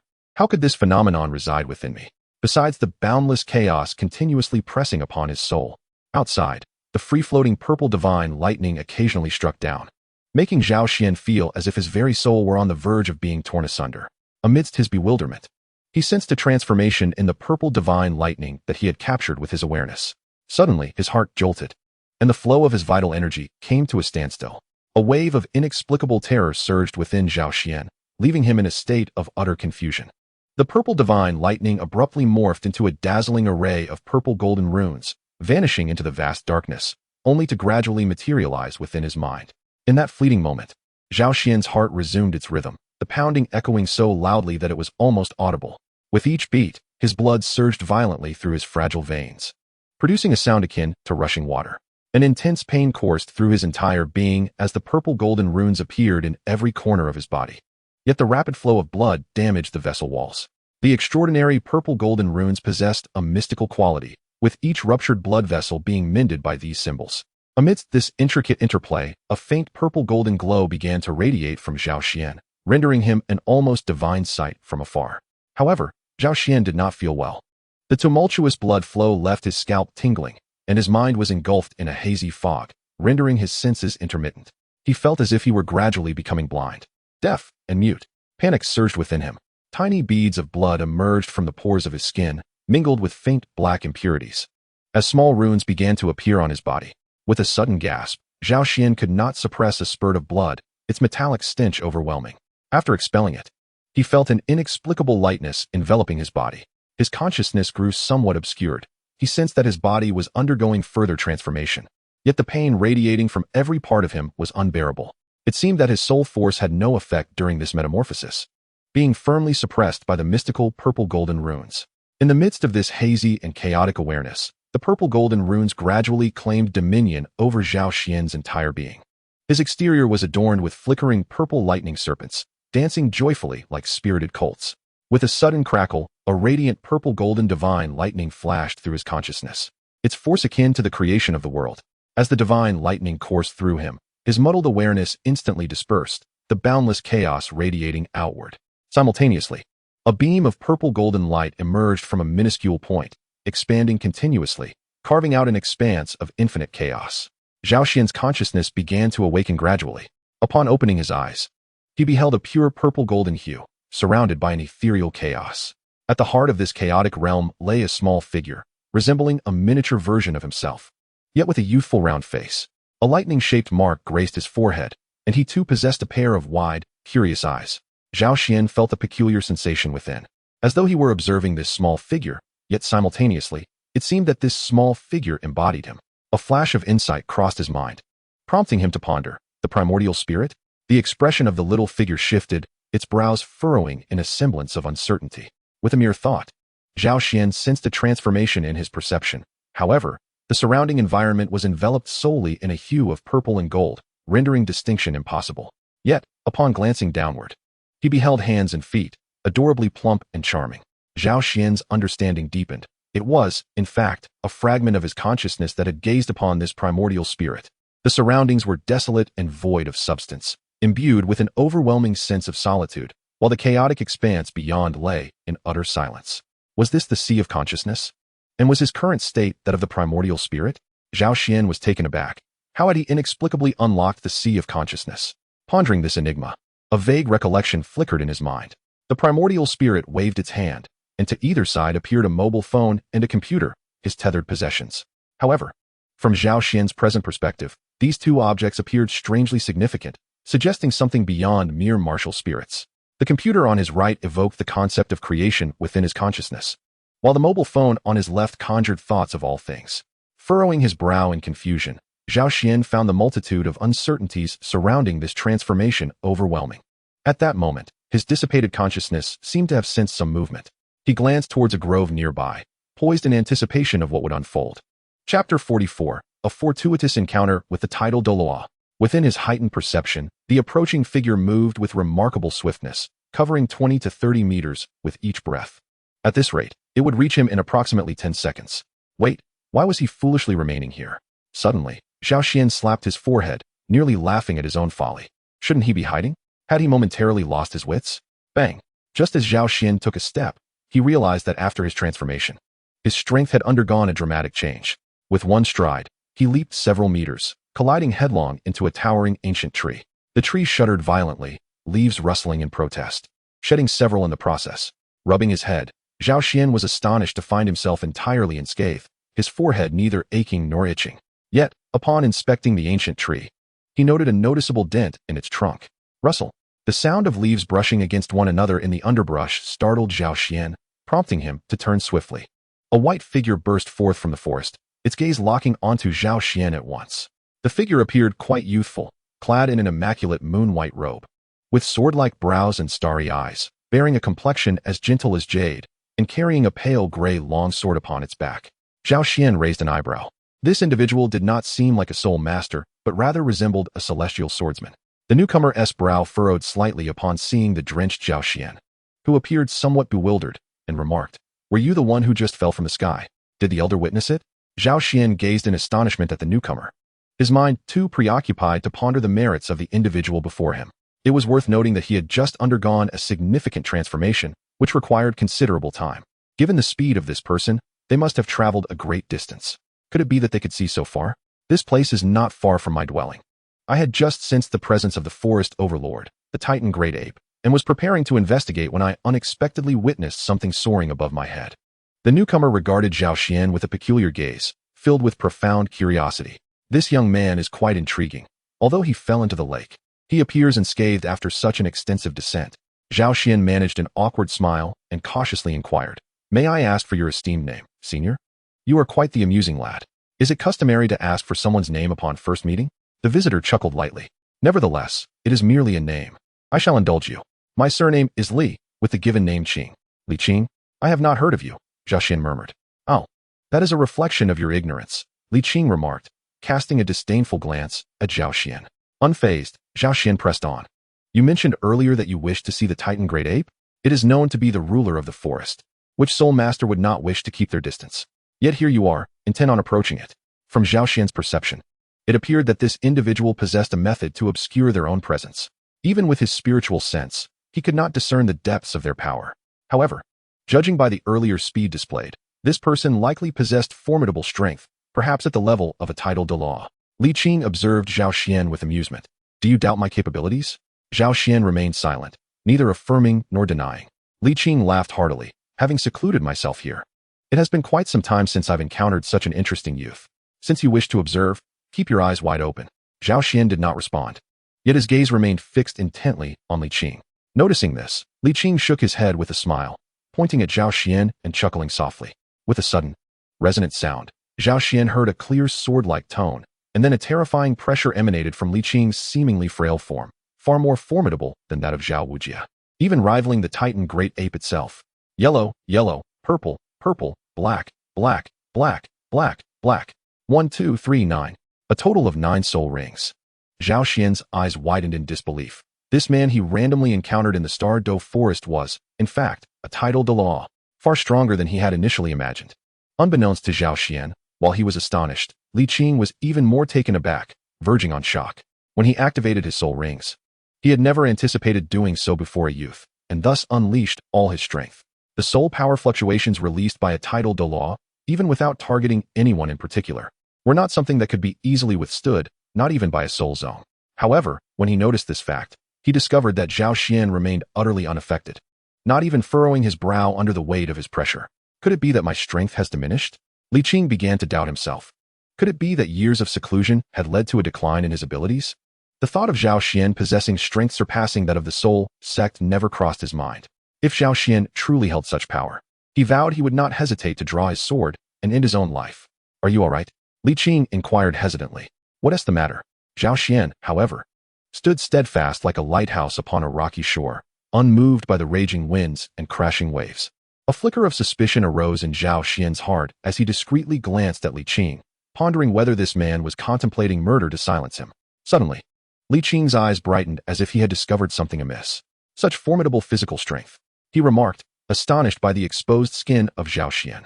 Following a transformation, Zhao Xian's skin had grown fairer, exuding a pearlescent sheen that resembled jade.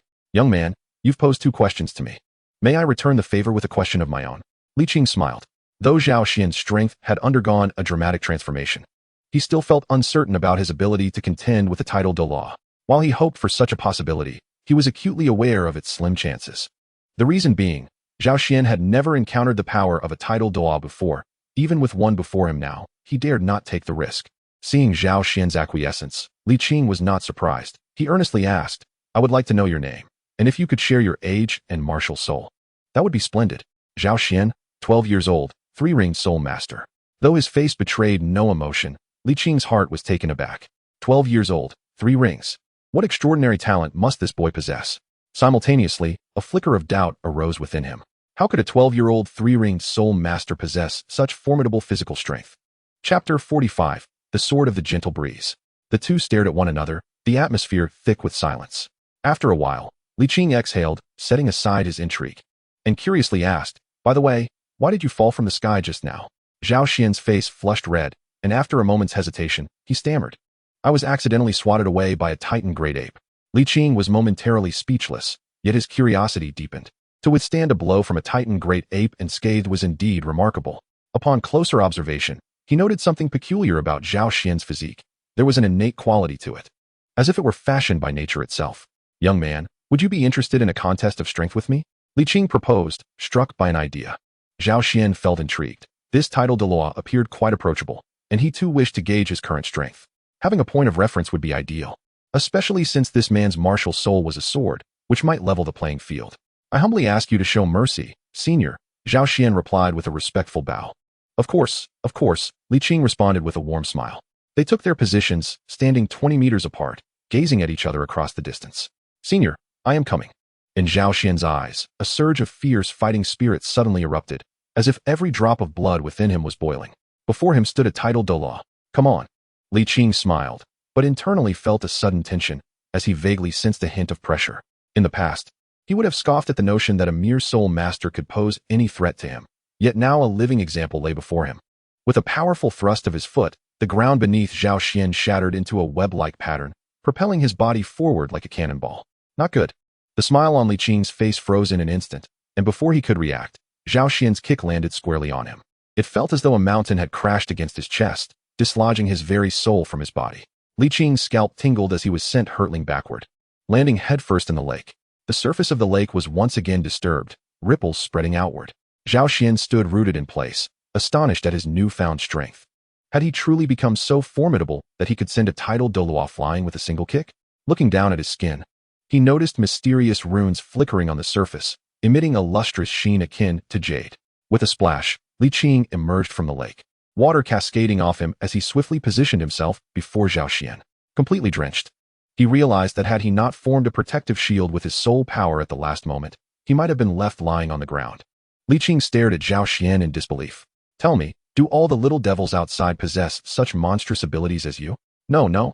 I am naturally gifted with divine strength.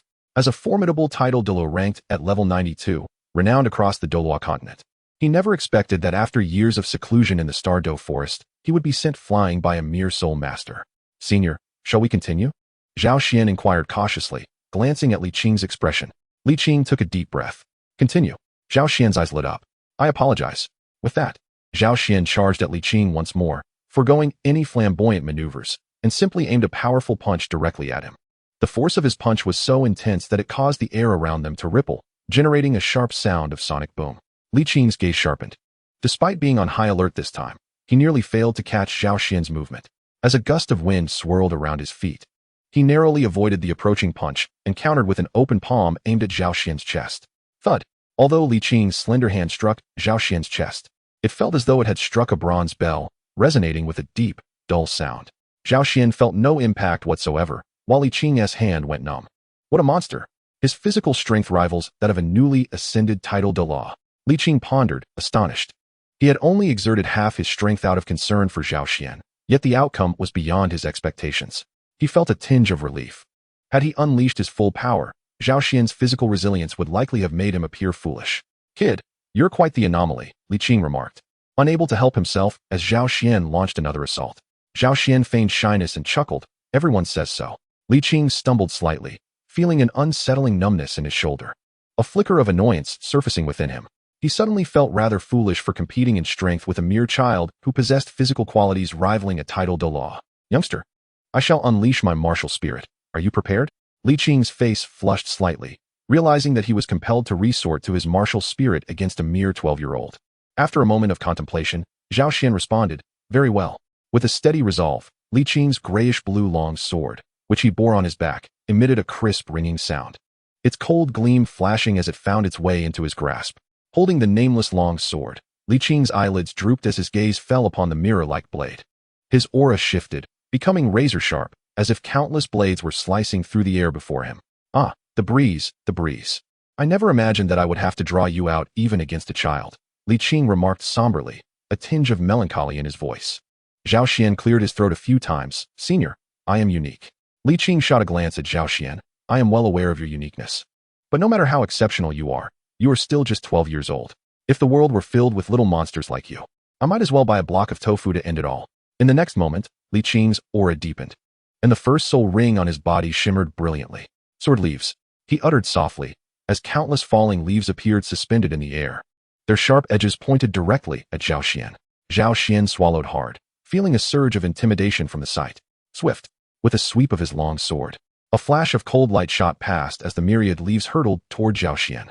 Just as he prepared to evade using the third soul skill of his phone, his expression shifted, and a myriad of tiny lightning serpents erupted around him. The serpents, radiating a purplish-golden glow, formed a circle of violet lightning around Zhao Xian. With a crackling sound, the sword leaves collided with the lightning net, exploding into a cascade of sparks, unable to reach Zhao Xian's body.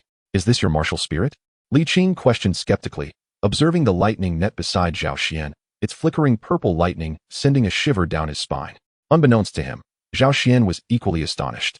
He could actually wield the purple divine lightning that he had only previously known in theory, and he found it flowed through him seamlessly.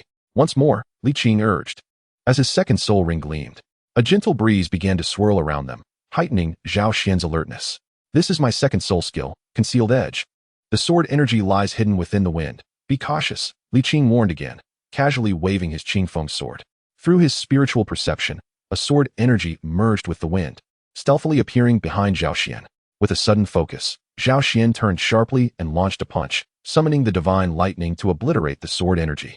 A look of surprise crossed Li Qing's face as he unleashed 2 more sword energies. With the aid of his spiritual perception, these seemingly elusive sword energies appeared as conspicuous as the moon in the night sky to Zhao Xian, and in a flurry of movements, the sword energies shattered one after another. After a brief moment of anticipation, Zhao Xian found himself puzzled by the absence of another attack from Li Qing. Turning to face him, he discovered that Li Qing had retracted his martial soul, with the Qingfeng sword once again resting upon his back, and the 9 soul rings had faded from view. Slowly, Li Qing approached Zhao Xian, his countenance heavy with despondency. Zhao Xian, have I truly grown old? Zhao Xian was taken aback, for he could hardly comprehend the situation. How could he, a mere 12-year-old boy, fail to overcome his opponent? Despite employing 2 soul techniques, he had inflicted not a single scratch on Zhao Xian. Rather, he had sustained 2 hits himself. A sense of melancholy washed over Li Qing, prompting him to relinquish his desire to continue testing Zhao Xian's prowess. If this battle were to persist, he would truly lose all sense of dignity. Setting aside the fact that Li Qing had consistently shown restraint, utilizing only 200-year soul techniques, and not even exerting his full strength, the devastation surrounding them was sufficient to evoke a deep respect from Zhao Xian. Li Qing's first soul technique, Sword Leaf, commanded countless leaves, of which Zhao Xian had managed to deflect only a fraction. The majority had scattered around them. In Li Qing's hands, the fragile leaves possessed tremendous power, littering the ground within a radius of several meters, either embedded in ancient trees or piercing through the bluestone. leaving only short stubs behind. The shattered sword energies dispersed chaotically, pulverizing small stones, ravaging shrubs, and hollowing out ancient trees, rendering the area a scene of utter desolation, broken branches and fallen leaves strewn about, with not a blade of grass remaining. And this was merely the result of Li Qing not using his full capabilities. It seems the time has come to venture out. Otherwise, I may not recognize such little monsters in the future, Li Qing mused quietly, casting a contemplative gaze at Zhao Xian. Little monsters? Zhao Xian's eyes sparkled with interest. I know where there are plenty of little monsters, Senior. Chapter 46, Reunion with Dragons and Serpents. Li Qing observed Zhao Xian with curiosity. Cough, cough, Senior. What do you think of me? Zhao Xian feigned nonchalance, clearing his throat. Indeed, a prodigy, a marvel, Li Qing pondered, acknowledging that it was no jest. Zhao Xian's talent was unprecedented and unparalleled. A flicker of joy crossed Zhao Xian's eyes as he casually remarked, "Our academy has many little monsters like me. Would you care to take a look?" Li Qing regarded Zhao Xian thoughtfully, recognizing his intentions, and chuckled, "You rascal, quite amusing. But first, tell me the name of your academy. I am curious to know what kind of institution could cultivate such a little prodigy." Shrek Academy. Shrek? Quite an intriguing name. Li Qing responded, momentarily taken aback, his eyes glinting with curiosity. Seizing the opportunity, Zhao Xian pressed on. Indeed, although our academy may not be well known, every student possesses remarkable talent. Not to mention, there are several with innate full soul power. Li Qing expressed surprise. While innate full soul power was not particularly impressive in his eyes now, it was nonetheless a symbol of potential.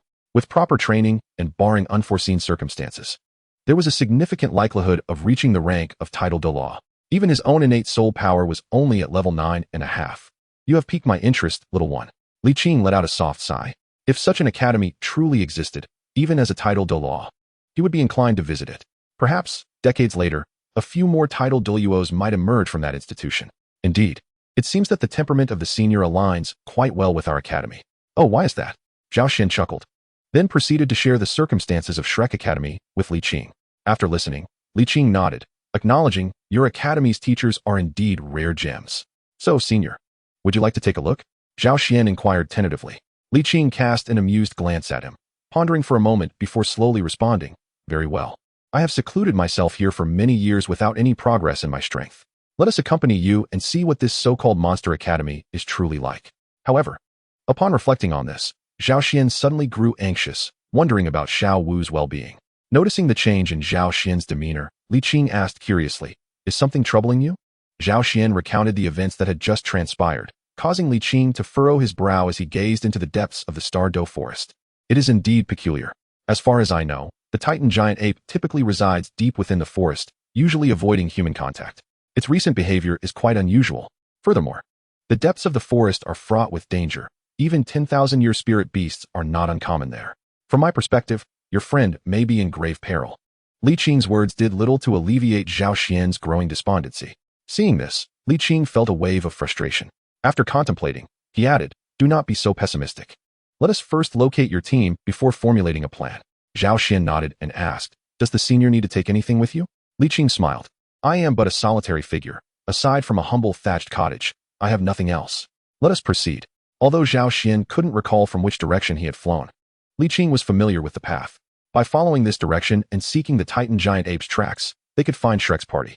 As for the notion of pursuing the Titan giant ape further, Li Qing firmly dismissed it. The heart of the Sodto forest had always been a forbidden zone for humans, and even he would not dare venture alone into its depths. Based on his experience, Zhao Xian's physical condition could rival that of a level 91 strength-based beast martial soul in its prime. However, attempting to brave the forest center with such power would necessitate a readiness for death. Zhao Xian pondered for a moment.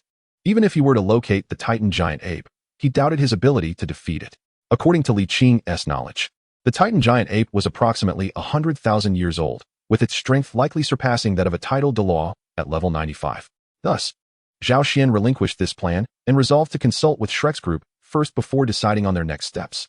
Before long, they discovered the tracks of the Titan giant ape. Zhao Xian glanced hesitantly into the depths of the forest, then, gritting his teeth, turned to follow Li Qing toward the forest's outskirts. Zhao Xian extended his spiritual perception to sense the surrounding movements. Although his spiritual awareness was nascent, it could encompass a radius of 500 meters. Li Qing shot a curious glance at Zhao Xian. "Is that your mental strength?" Zhao Xian hesitated before replying. "You could say that. I found them." Zhao Xian suddenly spoke, his eyes sparkling with intensity. He led the way ahead, with Li Qing closely trailing behind him, as though he could command the winds, moving with an ethereal grace. Besides Xiao San and others, there were still 3 more individuals. Along the way, Zhao Xian frowned. Through his spiritual sense, he detected the presence of others, one of whom exuded a profound aura, likely possessing the strength of a Sodto.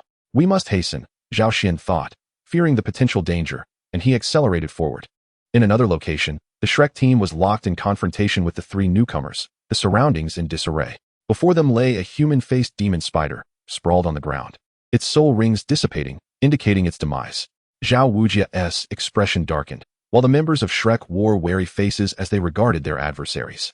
2 of the 3 were familiar figures, the Snake Lady, Chao Tianxiang, and Meng Iran, whom they had encountered not long ago. The remaining elder, if Zhao Xian's intuition served him correctly, was none other than Meng Shu, the dragon prince of the legendary dragon serpent. At this moment, both parties had revealed their soul rings, tension palpable in the air. However, in comparison to Zhao Wujia's 7 rings, the 8 rings adorning Meng Shu only intensified the pressure. Who? Meng Shu suddenly turned his gaze toward the nearby woods. Zhao Xian and Li Qing emerged from the thicket, their figures coming into view. Zhao Xian, Zhao Xian. The Shrek team erupted in exclamations of surprise.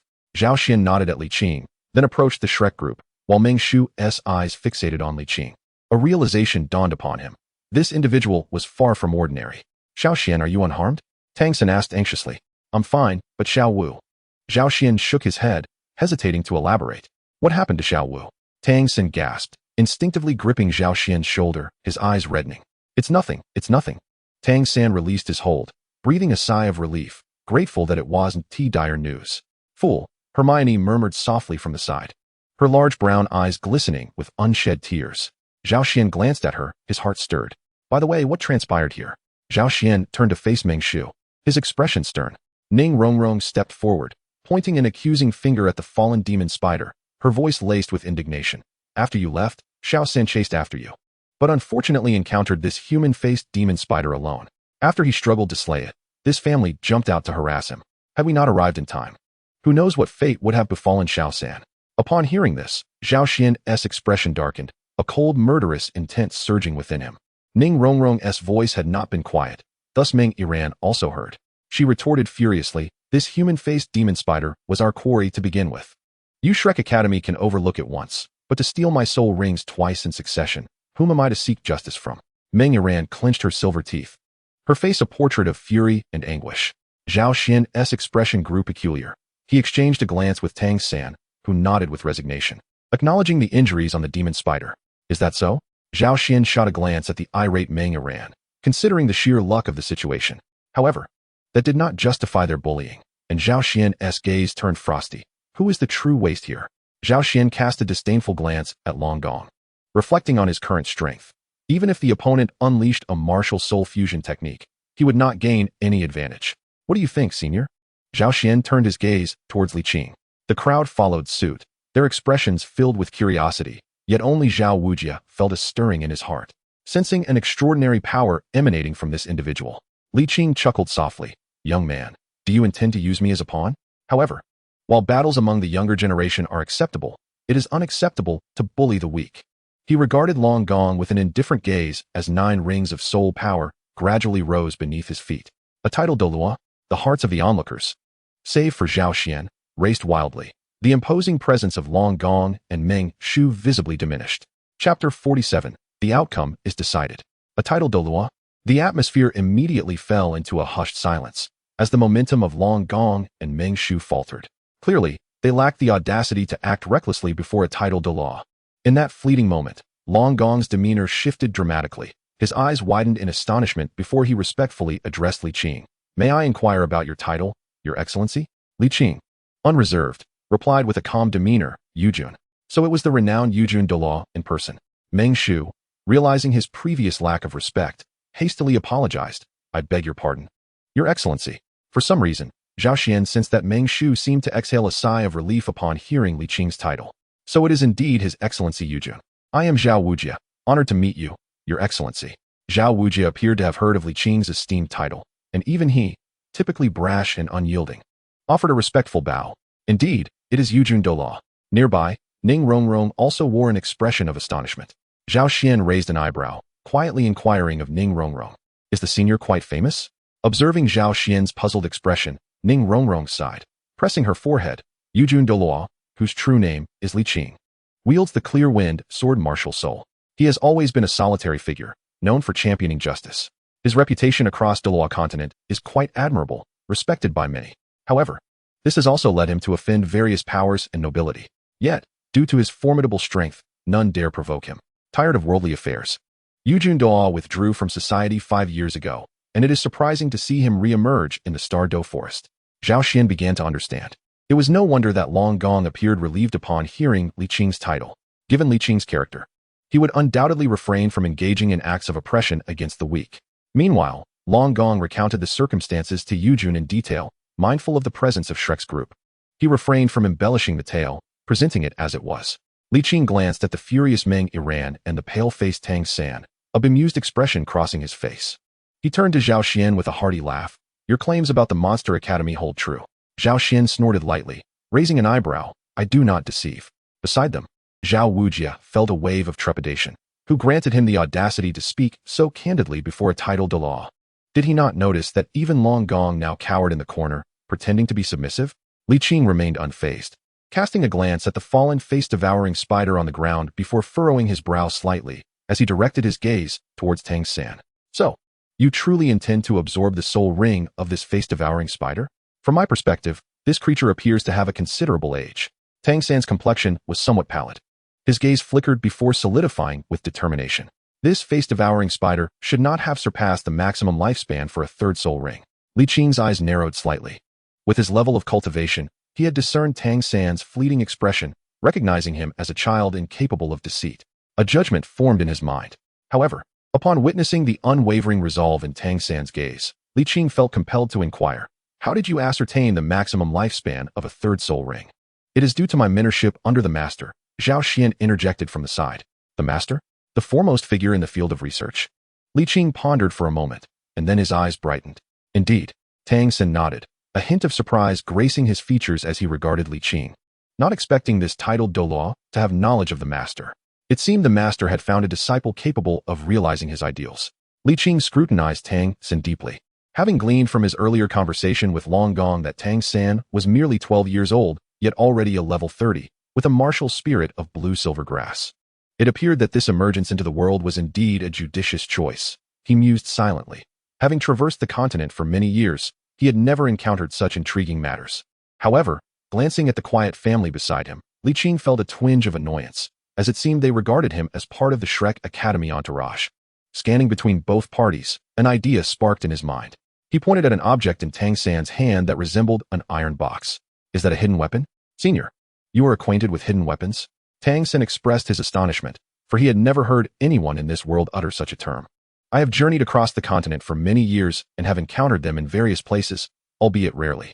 Since you are adept in their use, might you also be proficient with flying daggers? Li Qing suddenly gestured towards Meng Iran. Tang San turned his gaze, and his eyes lit up. Meng Iran, standing nearby, looked puzzled at the two, her gaze falling upon the broken soul blade strapped at her waist. Her eyes sparkled as she remarked, are you suggesting this is a hidden weapon? Tang San nodded affirmatively. Indeed, weapons that can only be effective when used covertly are classified as hidden weapons. Meng Iran's eyes twinkled with intrigue. Are you suggesting that your highness intends to resolve this through such means? Precisely. Do you have any objections? Li Qing clapped his hands with a smile, evidently pleased to have found a resolution to the conflict. No objections, Meng Iran replied, her demeanor radiant as she puffed her chest, casting a challenging glance at Tang San, exuding confidence. I have no objections either, Tang San responded, a smile gracing his face. I have heard that the efficacy of hidden weapons relies fundamentally on precision and surprise. Since the element of surprise is no longer necessary, we shall focus solely on precision. Here is the plan. Zhao Xian will shake a large tree 20 meters away to dislodge its leaves, and then both of you will simultaneously use your flying daggers. Each dagger that pierces a leaf will count as 1 point, while only daggers that embed themselves in the trunk will be considered for scoring. How does that sound? Agreed. Agreed. The two exchanged knowing nods, exuding confidence. Li Qing nodded and suggested to Meng Iran, how about splitting your flying daggers in half? Each of you can take one part. No problem, Meng Iran replied without hesitation, secretly pleased, for she was accustomed to using the flying daggers, unlike Tang San, who had never encountered them. I have no objections, Tang San responded calmly. He had already secured victory at the onset of this competition. Li Qing smiled, realizing how much more intriguing the outside world was. He gestured towards Zhao Xian, who understood, and walked to a large tree 20 meters away. Once Tang San and Meng Yiran were ready, Zhao Xian took a deep breath and delivered a powerful punch to the ancient tree with a diameter of over 2 meters. With a thunderous crash, the tree splintered under Zhao Xian's blow, sending shards of wood flying like cannonballs, while a tremendous force radiated outward in all directions. Li Qing's expression shifted, and he summoned his Qing Feng sword, with 9 rings of soul power rising beneath him. Clang! His 5th soul skill, Sword Wall, activated. Countless shards of wood and debris, mingled with dust and stones, surged towards him, yet all were intercepted by a jade-like sword wall, which shredded anything that made contact with its concealed sword aura. As the dust settled, the already chaotic area appeared even more devastated. The ancient tree lay shattered, its intricate roots exposed, fresh soil turned over. All remnants of branches and leaves were swept away, leaving only bare limbs behind, as if the earth had been plowed anew. The onlookers, protected by Li Qing, were left in stunned silence. Xiao Wu swallowed hard, astonished at how this individual had become so incredibly formidable in such a short time. No, it was more accurate to say he had grown even more terrifying. Long Gong Meng Shu instinctively tugged at the sleeve of the nearby Shi Pa Chao Tianxiang. Is this the 12-year-old soul master you mentioned, the one with 3 rings? Shi Pa Chao Tianxiang nodded vacantly, her gaze blank. This was no ordinary soul master's combat prowess. Even their martial soul fusion techniques could not achieve such effects. Zhao Xian, what are you doing? Li Qing's forehead tightened with veins. The members of Shrek Academy were drenched in sweat. Brother, do you even want to live? Had he broken through again? Zhao Xian felt a surge of determination and, controlling his strength, struck the nearby ancient tree again, causing its leaves to rain down like falling droplets. Meng Yiran's eyes sparkled with focus as she moved her hands simultaneously, sending beams of silver light flying towards the tree, her movements clean and fluid like flowing water.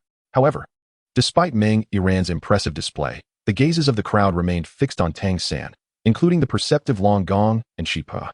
Tang San quietly turned around and opened the pouch that had been fastened to Meng Yiran's waist, revealing 18 broken soul blades, each unfurling in succession. As Meng Yiran made her move, Tang San simultaneously took action. With a slight tremor of his hands, the bag shook as well. And 18 soul-breaking daggers almost simultaneously departed from the pouch, soaring towards the ancient tree in intricate, arcane trajectories, resembling streaks of flying rainbows, adorned with an elegant and natural curvature. After deploying her hidden weapons, Meng Yiran nodded in satisfaction, then turned to face Tang San, only to find him turning towards her as well. With a mix of surprise and anger, she exclaimed, "You didn't make a move. Do you look down on me?" Tang San remained silent, merely shaking the now empty pouch in his hand. Meanwhile, Long Gong and Shi Pa approached, casting a complex glance at Tang San before patting Meng Yiran on the shoulder. "Let it go, lass. We accept our defeat." Meng Yiran, perplexed, asked, "What do you mean?" Suddenly, as if recalling something, she pushed past Long Gong and Shi Pa, rushing towards Zhao Xian's position.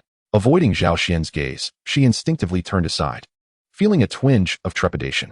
When her eyes fell upon the flying daggers embedded in the ancient tree, she stood frozen, her expression one of dazed disbelief. "How can this be?" Zhao Xian shrugged, declaring, "The outcome is decided." Chapter 48, The Birth of the Soul Ring. The competition concluded, and the victor was clear. Tang San's acquisition of the Soul Ring encountered no further obstacles, while Meng Yiran faced yet another defeat at his hands. Everyone anticipated her to be furious, yet unexpectedly. She expressed affection, lightly kissing Tang San on the lips before parting. Tang San blushed, and Dai Mubai and the others looked on with envy. For Meng Yiran was indeed a stunning beauty. "Little San, how fortunate you are," Ma Hongjun remarked, his face a picture of jealousy. "Indeed, indeed." Dai Mubai and Oscar nodded in agreement. Ning Rongrong, observing the scene from the sidelines, muttered to herself, "Humph, all men are just big pigs' feet." Zhao Wujing, feeling a headache coming on, dispersed the crowd surrounding Tang San with a firm hand. "Enough chatter. Let little San absorb the soul ring quickly, otherwise it will soon dissipate." After a nod from Tang San, he seated himself to absorb the soul ring, his expression serious. Taking a deep breath to steady himself, he began the process slowly. Hermione glanced at the man-faced demon spider with hesitation, turning to Zhao Xian and whispering, "This man-faced demon spider seems to have quite a long lifespan. It appears to exceed the optimal age for a third soul ring, as mentioned by the master." Hearing this, Hermione furrowed her brow and couldn't help but ask, Then why don't you stop Tang-san? Do you think it would be effective? Zhao Xian sighed softly. Hermione was taken aback, then nodded gently, casting a sympathetic glance at Tang-san. Zhao Xian, however, felt unperturbed, although he was occasionally dragged by Tang-san to attend the Masteress lectures. He had learned a considerable amount. The man-faced demon spider, despite its advanced age, was not excessively so, and Tang-san was no ordinary individual. While the process of absorbing the soul ring might be thrilling, the risk was likely minimal. Meanwhile, Xiao Wujing cautiously engaged in conversation with the esteemed Li Qing, while Dai Mubai, Ma Hongjun, and the others excitedly gathered around, and several girls watched with keen interest, for he was a living, breathing title de law. With Li Qing present, Zhao Xian felt no concern about anyone disturbing Tang-san as he absorbed the soul ring. Furthermore, having recently achieved a breakthrough, he had yet to fully comprehend the extent of his newfound powers. Thus, he settled down a short distance from the others. Within his sea of consciousness, a resplendent expanse unfolded, a magnificent space of purple and gold that radiated sanctity and was impervious to intrusion. Even the surrounding chaos could not taint it in the slightest. Zhao Xian's primordial spirit resided within, cradling the essence of creation and all things. Without warning, his primordial spirit opened its eyes, a flash of lightning flickering within. Zhao Xian glanced around, his gaze ultimately resting on the computer beside him, puzzled by its significance. What did this creation mean? Streams of light continuously morphed before him, unfolding into an array of entities, clouds, flora, rivers, and beasts. Both the tangible and the intangible came to life. Zhao Xian was taken aback, his expression a mix of bewilderment. The binary of zeros and ones resembled the interplay of yin and yang within the philosophy of Taiji, seemingly capable of manifesting all things in existence. Could it even create a soul ring? An idea sparked in Zhao Xian's mind. After undergoing a transformation, he had coalesced his primordial spirit, experiencing a dramatic surge in soul power that had reached the threshold of level 40. He had not anticipated that it possessed a form of sentience. He blinked in disbelief. Was that all? In the next moment, the stable purple-gold space trembled violently, as if a curtain had been torn down by an unseen hand, and the entire expanse surged towards the computer. The screen flickered anew, an overwhelming torrent of zeros and ones mesmerizing him, while the purple-gold space shrank ever smaller. An oppressive sensation from the chaos encroaching upon him. Memories from his past life surged forth, sending Zhao Xian into a panic as he instinctively shouted, "Stop!" The trembling purple-gold space abruptly fell silent, having diminished by nearly 90% compared to before. Zhao Xian's primordial spirit felt an unusual fatigue wash over him. This is the power of my consciousness, he realized suddenly. Fortunately, the primordial spirit perpetually generated consciousness, allowing the purple-gold space to continue expanding in the future. However, should this space vanish, his primordial spirit would face the pressure of chaos, likely the fabled backlash of consciousness. Zhao Xian gazed awkwardly at the incessantly flashing numbers on the computer screen, pondering what it was doing with so much of his conscious power. As if responding to his thoughts, the device promptly absorbed the soul ring. The fourth soul skill, time solidification, could record the soul skills witnessed and transform them into his own. However, it could only record one soul skill at a time and could be reshaped every 7 days. With the potency of the skill determined by his own strength, Zhao Xian was stunned. Could it truly allow him to manifest a soul ring? Before he could revel in this revelation, a sharp shout from the real world jolted him awake. Who? Li Qing's voice rang out. Zhao Xian opened his eyes to find everyone on high alert, their gazes fixated on a thicket. The bushes rustled, and a figure stumbled forth. Xiao Wu. The group exclaimed in surprise. Zhao Xian rose, astonished yet apprehensive. How on earth did you escape from the Titan Great Ape? Li Qing approached Zhao Xian, frowning as he inquired. Is this indeed the friend you claimed was taken by the Titan Giant Ape? Are you certain of her abduction? At that moment, Zhao Xian overheard Xiao Wu mentioning that the Titan Giant Ape had been frightened away by a loud bellow. Senior, what is this? Zhao Xian turned around, his expression a mix of confusion. Li Qing stroked his chin thoughtfully. To my knowledge, deep within the Sodto forest dwells a 10,000-year-old sky blue bull python. Could it be that creature? Yet, it is rather peculiar. Logically, a Titan Giant Ape nearing 10,000 years of age should not fear a sky blue bull python. Zhao Xian let out a deep sigh of relief. Chapter 49, Tang-san Awakens. Noticing a strange expression on Li Qing's face, Zhao Xian curiously asked, Senior, is there an issue? No, Li Qing replied with a smile, gently shaking his head. Satisfied that there was no problem, Zhao Xian strode directly towards Xiao Wu, eager to inquire further about the Titan Giant Ape. However, as he turned away, a hint of doubt resurfaced on Li Qing's face, his gaze shifting to Xiao Wu. This aura seems somewhat off, he mused. Unbeknownst to him, Zhao Xian's heart was equally unsettled. Under the influence of his spiritual perception, everything was laid bare. He chose to bury this shock deep within, hoping to forget it entirely. At that moment, Tang San was in a dire state, and Xiao Wu was wholly focused on him, oblivious to the exchanged glances between Zhao Xian and Li Qing. The petite figure of Xiao Wu appeared quite helpless. Zhao Xian hesitated, deciding against probing Xiao Wu further regarding the events that had transpired, as he already harbored a faint suspicion within. The soul ring of the man-faced demon spider was exceedingly ferocious, far stronger than the phoenix-tailed cockatrice snake absorbed by Oscar previously. Tang San's face contorted in agony, clearly enduring excruciating pain. Tang San unconsciously let out a low roar, a heart-wrenching cry that resonated with the pain felt by all present. Tears streamed down Xiao Wu's face like a kite severed from its string, and those around them felt a chill run through their bodies. Gazing at Tang San with a mixture of awe and trepidation, unsure of the torment he was enduring.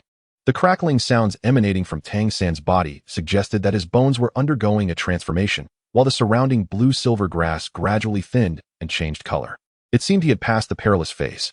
Li Qing approached Zhao Xian, expressing astonishment. The fusion of plant-type martial souls with beast-type soul rings is indeed remarkable. It is no wonder he is a disciple of the master. Such audacity and skill. Xiao Xian, who is he? Xiao Wu, startled, asked weakly. This is Senior Li Qing. A title Douluo, Zhao Xian briefly introduced.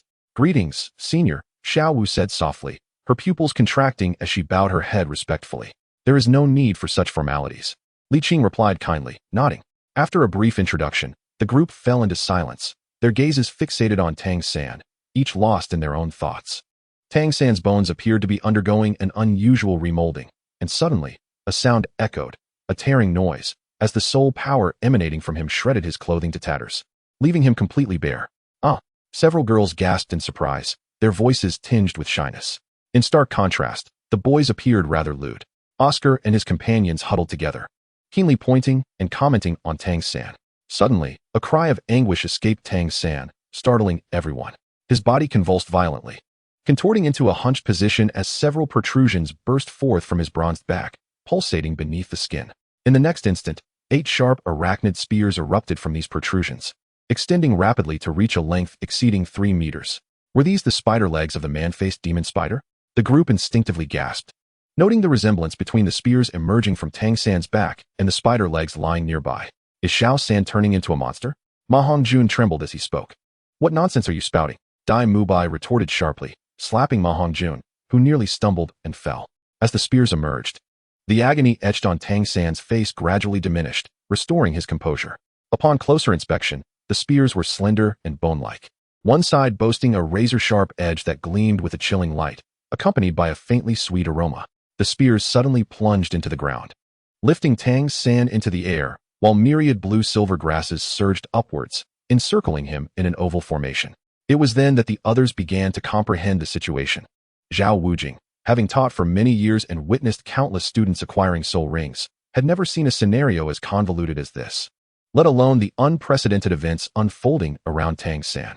Li Qing furrowed his brow. I feel as though I have encountered something similar before, but it was so long ago that the details elude me. However, one thing is certain. This young lad is in no peril. His blue-silver grass seems to have undergone a mutation. Though it has thinned, its resilience appears to have increased, and the spears sprouting from his back are undoubtedly a boon. He picked up a strand of blue-silver grass materialized from Tang San's martial spirit, and with a subtle movement of his fingers, an invisible sword energy severed it. He attempted to tug at it, but the blue-silver grass proved remarkably resilient. Raising an eyebrow, he pondered, is this truly just blue-silver grass?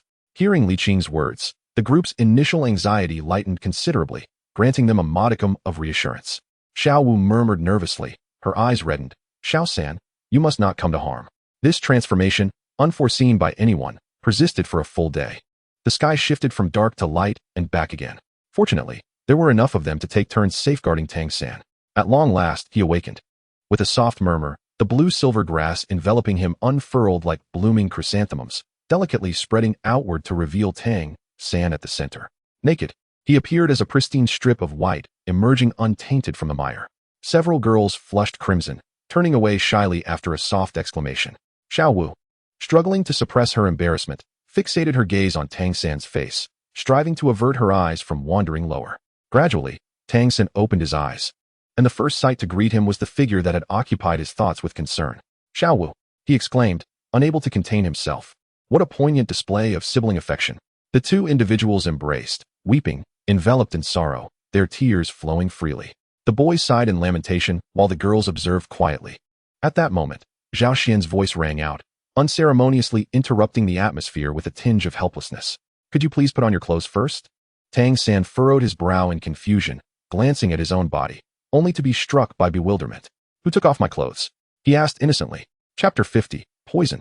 The crowd stifled their laughter as Zhao Xian, with a sense of resignation, retrieved a garment from his soul guide and handed it to Tang San.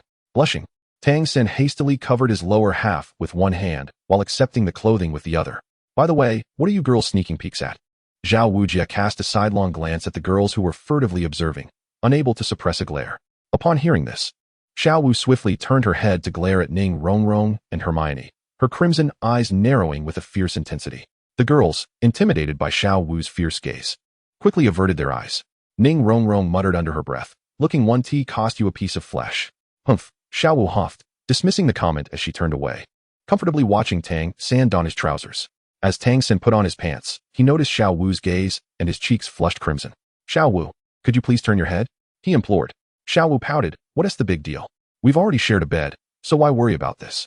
A collective gasp echoed among the onlookers, their eyes widening with astonishment as they marveled at the audacity of the younger generation. Zhao Xian stood by, amused, knowing full well the backstory. Back at Nodding Academy, Xiao Wu had accidentally spilled water on her blanket, and without a blanket, she had slept beside Tang San for a night. Many had witnessed this event when they were still children. Tang San, slightly irritated, remarked, Xiao Wu, could you exhibit a bit of modesty? Please refrain from speaking so indiscreetly. Upon noticing Tang San's irritation, Xiao Wu's bravado diminished considerably. She muttered, modesty doesn't fill one's stomach, and besides, I'm not being indiscreet.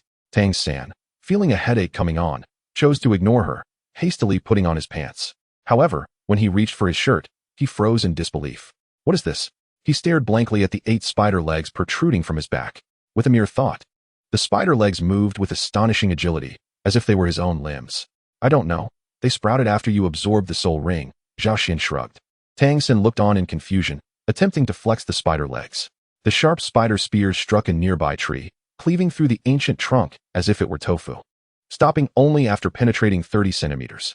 With another forceful pull, the entire spear was extracted, leaving a minuscule mark on the once majestic tree. How sharp! Ma Hongjun exclaimed, hastily approaching, his eyes fixated on the spider spears with admiration. The spears exuded an unusual sweetness, and as Ma Hongjun inhaled, he nearly drooled, unable to resist reaching out to touch them. The spider spear, cold as iron, is a unique bone material, yet its surface is remarkably smooth, evoking an irresistible allure. Ma Hongjun could not help but caress it again, closing his eyes to savor the sensation.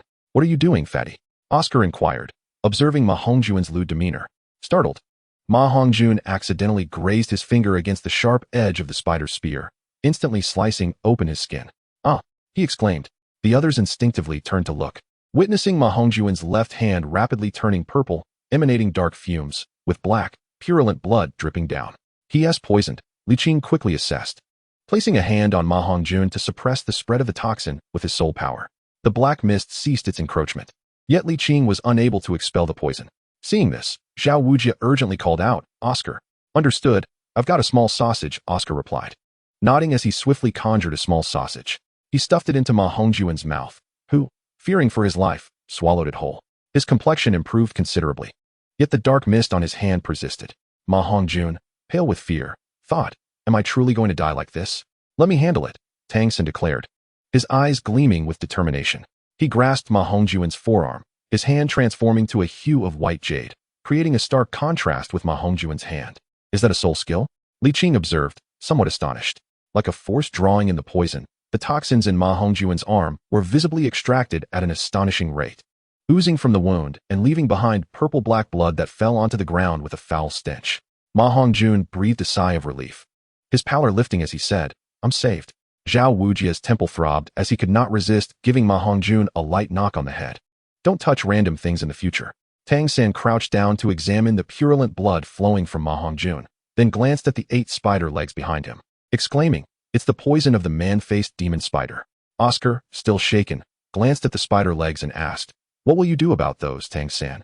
Upon hearing this, Tang-san furrowed his brow. Then his expression shifted as the 8 spider legs slowly retracted, eventually vanishing completely into his back. "Let me see," Xiao Wu said, jumping behind Tang-san to inspect his back, with Zhao Xian quickly squeezing in as well. On Tang-san's back, there were no wounds. Only 4 small white dots arranged neatly along either side of his spine. Then, Zhao Wujie could not help but smile. This time, although it was a close call, we've all gained quite a bit. Not only Oscar, but Tang-san has also acquired his 3rd soul ring. I actually obtained my 3rd soul ring too, Xiao Wu said softly. After escaping from the Titan giant ape, the roar stunned quite a few soul beasts, and I chose one to acquire my soul ring. The members of Shrek exchanged glances, astonished at such fortune. Not only had she survived the Titan giant ape, but she had also gained a 3rd soul ring. Each person harbored their own thoughts. Dai Mubai felt a sense of urgency in his heart. If he didn't strive harder, he would soon be surpassed by his juniors. Hermione's gaze flickered, and she felt a wave of fatigue wash over her. How extraordinarily powerful these individuals are. Chapter 51, A Meeting with Sanghui.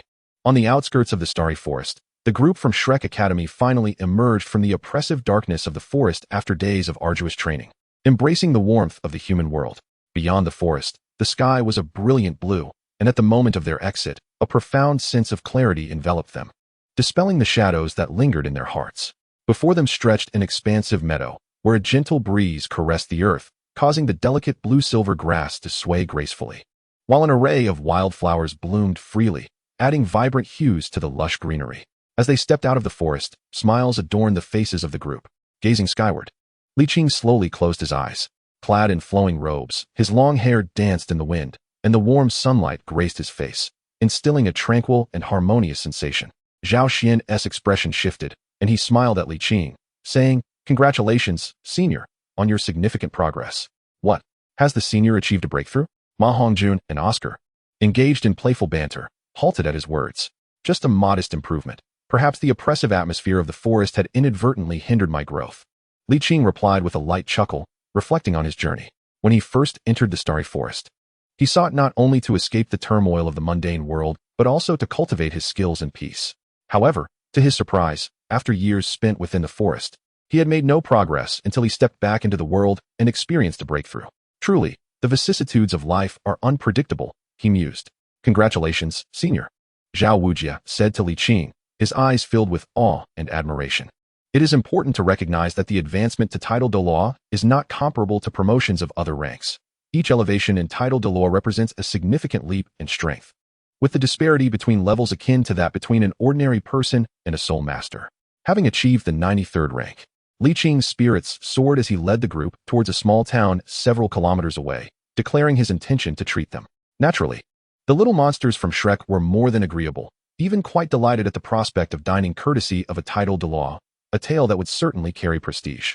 As they approached the outskirts of the town, the keen-eyed Tang-san suddenly halted, gazing ahead in surprise. "Sanghui Academy's people? What?" The group stopped in unison, turning their gazes in the direction Tang-san indicated. Not far away, a procession was emerging from the town, their attire strikingly familiar. Li Qing regarded them with a puzzled expression. Tang-san promptly explained the intricate history between them, showing no astonishment at Zhao Xian's capacity to send Sanghui Academy's old turtle flying with a single punch. For Zhao Xian's combat prowess was indeed comparable to that of a title Douluo. To avoid trouble is to be mediocre? That fellow Flinders certainly has a way with his flawed reasoning. Li Qing chuckled softly. The area beyond the town was quite spacious, and the group from Shrek soon became aware that they were being observed by the members of Sanghui Academy, who in turn had also taken notice of them. Several figures from the Sanghui Academy appeared momentarily taken aback, their expressions contorted with suppressed rage as they whispered something into the ear of their leading instructor. Due to the considerable distance, the Shrek team remained oblivious to their discourse. However, after these individuals conferred, the instructor of Sanghui Academy led their group directly toward them. Were their intentions hostile? The members of Shrek Academy scoffed. After all, they had a title Douluo among their ranks. Li Qing observed the unfolding scene and cautioned. "It is improper to bully the weak. However, I shall not intervene in disputes among the younger generation." Zhao Wujie quickly concurred, asserting, "Indeed, if they are bested by their peers, it is simply a testament to their inferiority." "What peers? They are clearly much older than us," Ning Rongrong muttered. Li Qing couldn't help but chuckle and shake his head. "Even if those individuals are older, their strength pales in comparison to yours." The Tsanghui Academy group hurried forward. Their intentions laid bare, with an elderly man in white leading them. His brows were furrowed, exuding an air of menace. He was the Academy's president, Shernyan, a soul sage of level 72. Xiao Wu spoke in a deep voice. Is it them? Shernyan obstructed their path, dismissing them entirely, and turned to the Tsanghui students behind him, asking, well, speak up. How do you wish to die? The Shrek team was momentarily taken aback before they burst into laughter. Do you truly comprehend what you are saying? A soul sage dares to act so brazenly in the presence of another soul sage and a titled Douluo. Xiao Wu was incensed, feeling utterly disregarded. Do you not fear the consequences of your arrogance? He huffed disdainfully, unleashing a wave of soul power that reverberated through the ground, causing the blue-silver grass to stir without wind. Xiao Wu was evidently furious. How could a level 72 soul sage afford to dismiss him, a level 76 soul sage? Is this the soul sage you spoke of? Shernyan's expression darkened.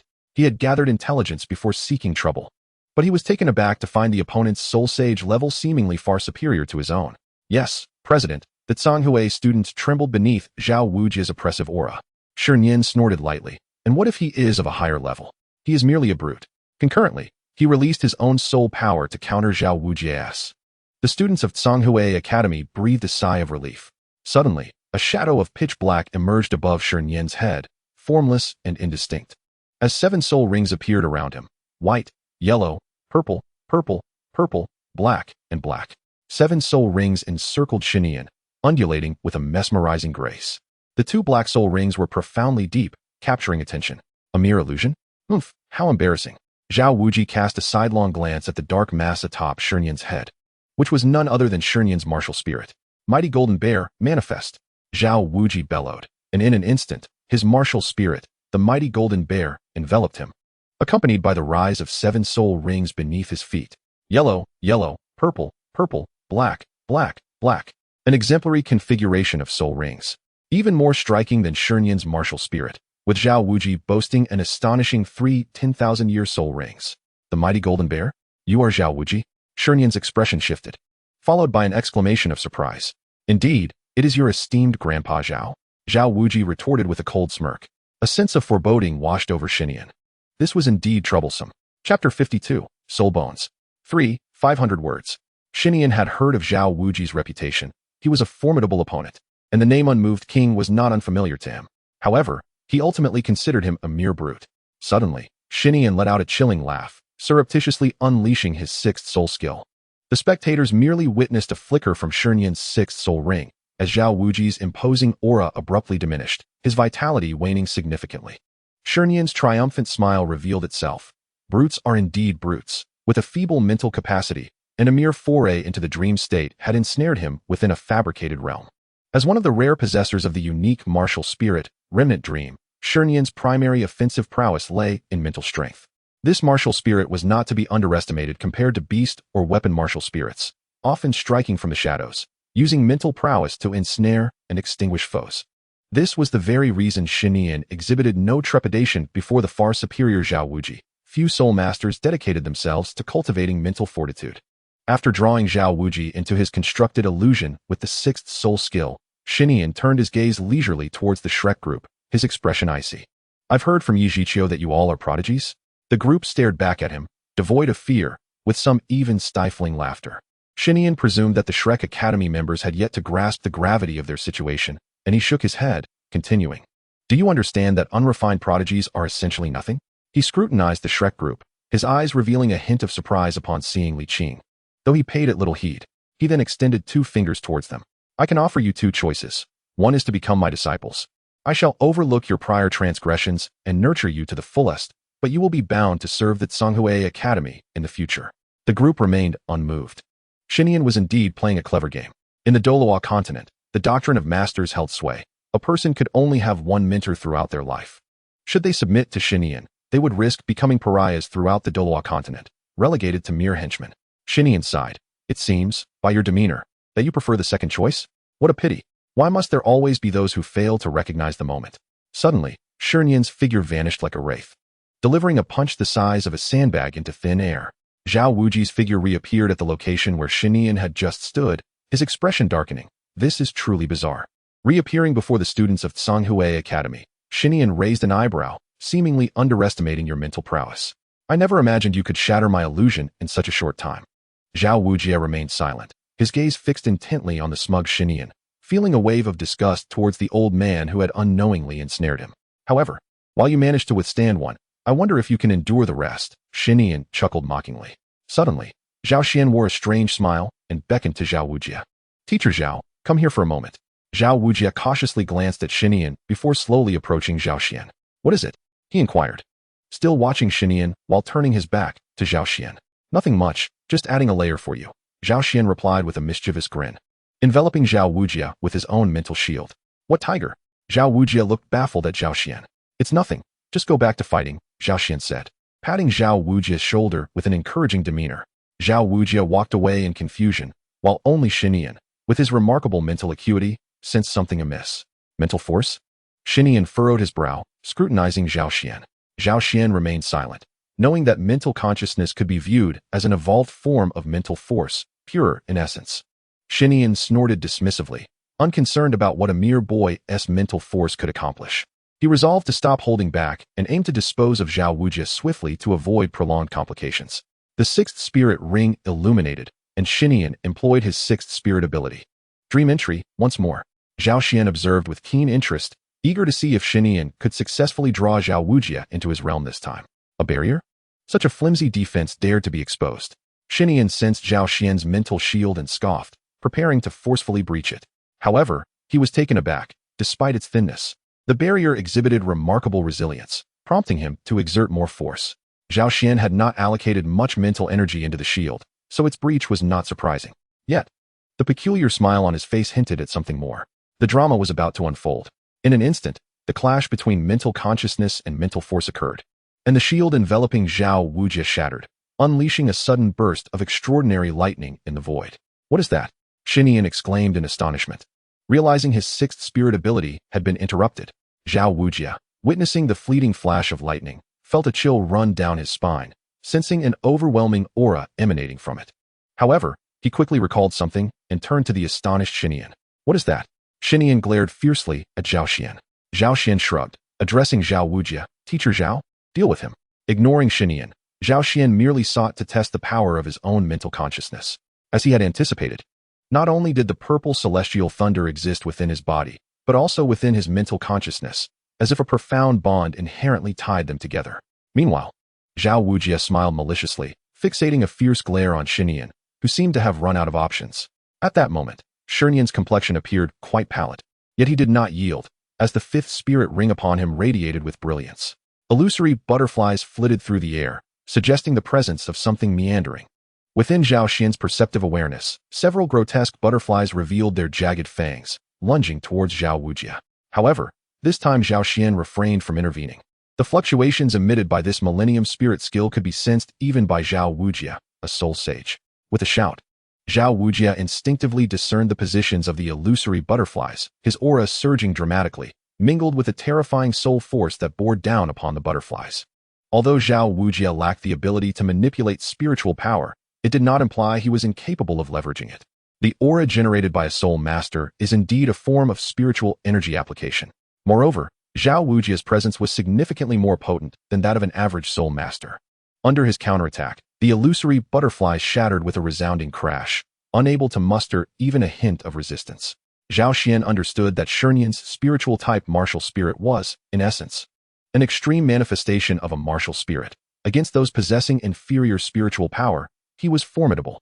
However, when confronted with individuals whose spiritual power was either slightly inferior or equal to his, Shinian's martial spirit appeared rather feeble. Nevertheless, according to the circumstances in Douluo Continent, prior to becoming a titled Douluo, Shinian's martial spirit was indeed robust, and even after, it did not wane in strength. It was merely unfortunate that he encountered Zhao Xian. Observing Shinian's distressed expression, Zhao Xian's gaze shifted. Aren't you going to employ your seventh spirit skill? Do you look down upon Teacher Zhao? Hearing this, Xiao Wujie's lips twitched. Was he truly concerned that he was idle? Yet, a glint of severity crossed his brow. It was indeed unbecoming to withhold the seventh spirit skill at such a juncture, which could be perceived as a slight against him.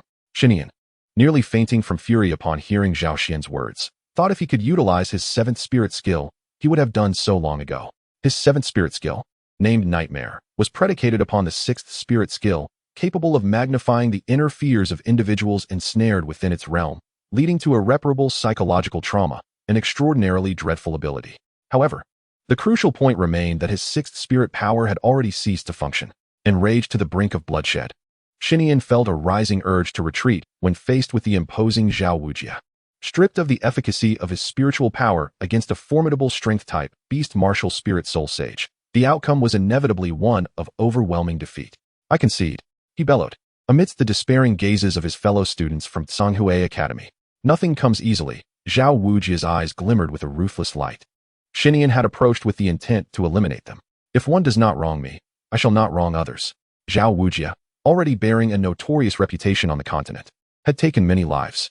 As Xiao Wujia charged forward, a look of terror suddenly flickered across Xinyan's face, swiftly replaced by a mocking expression.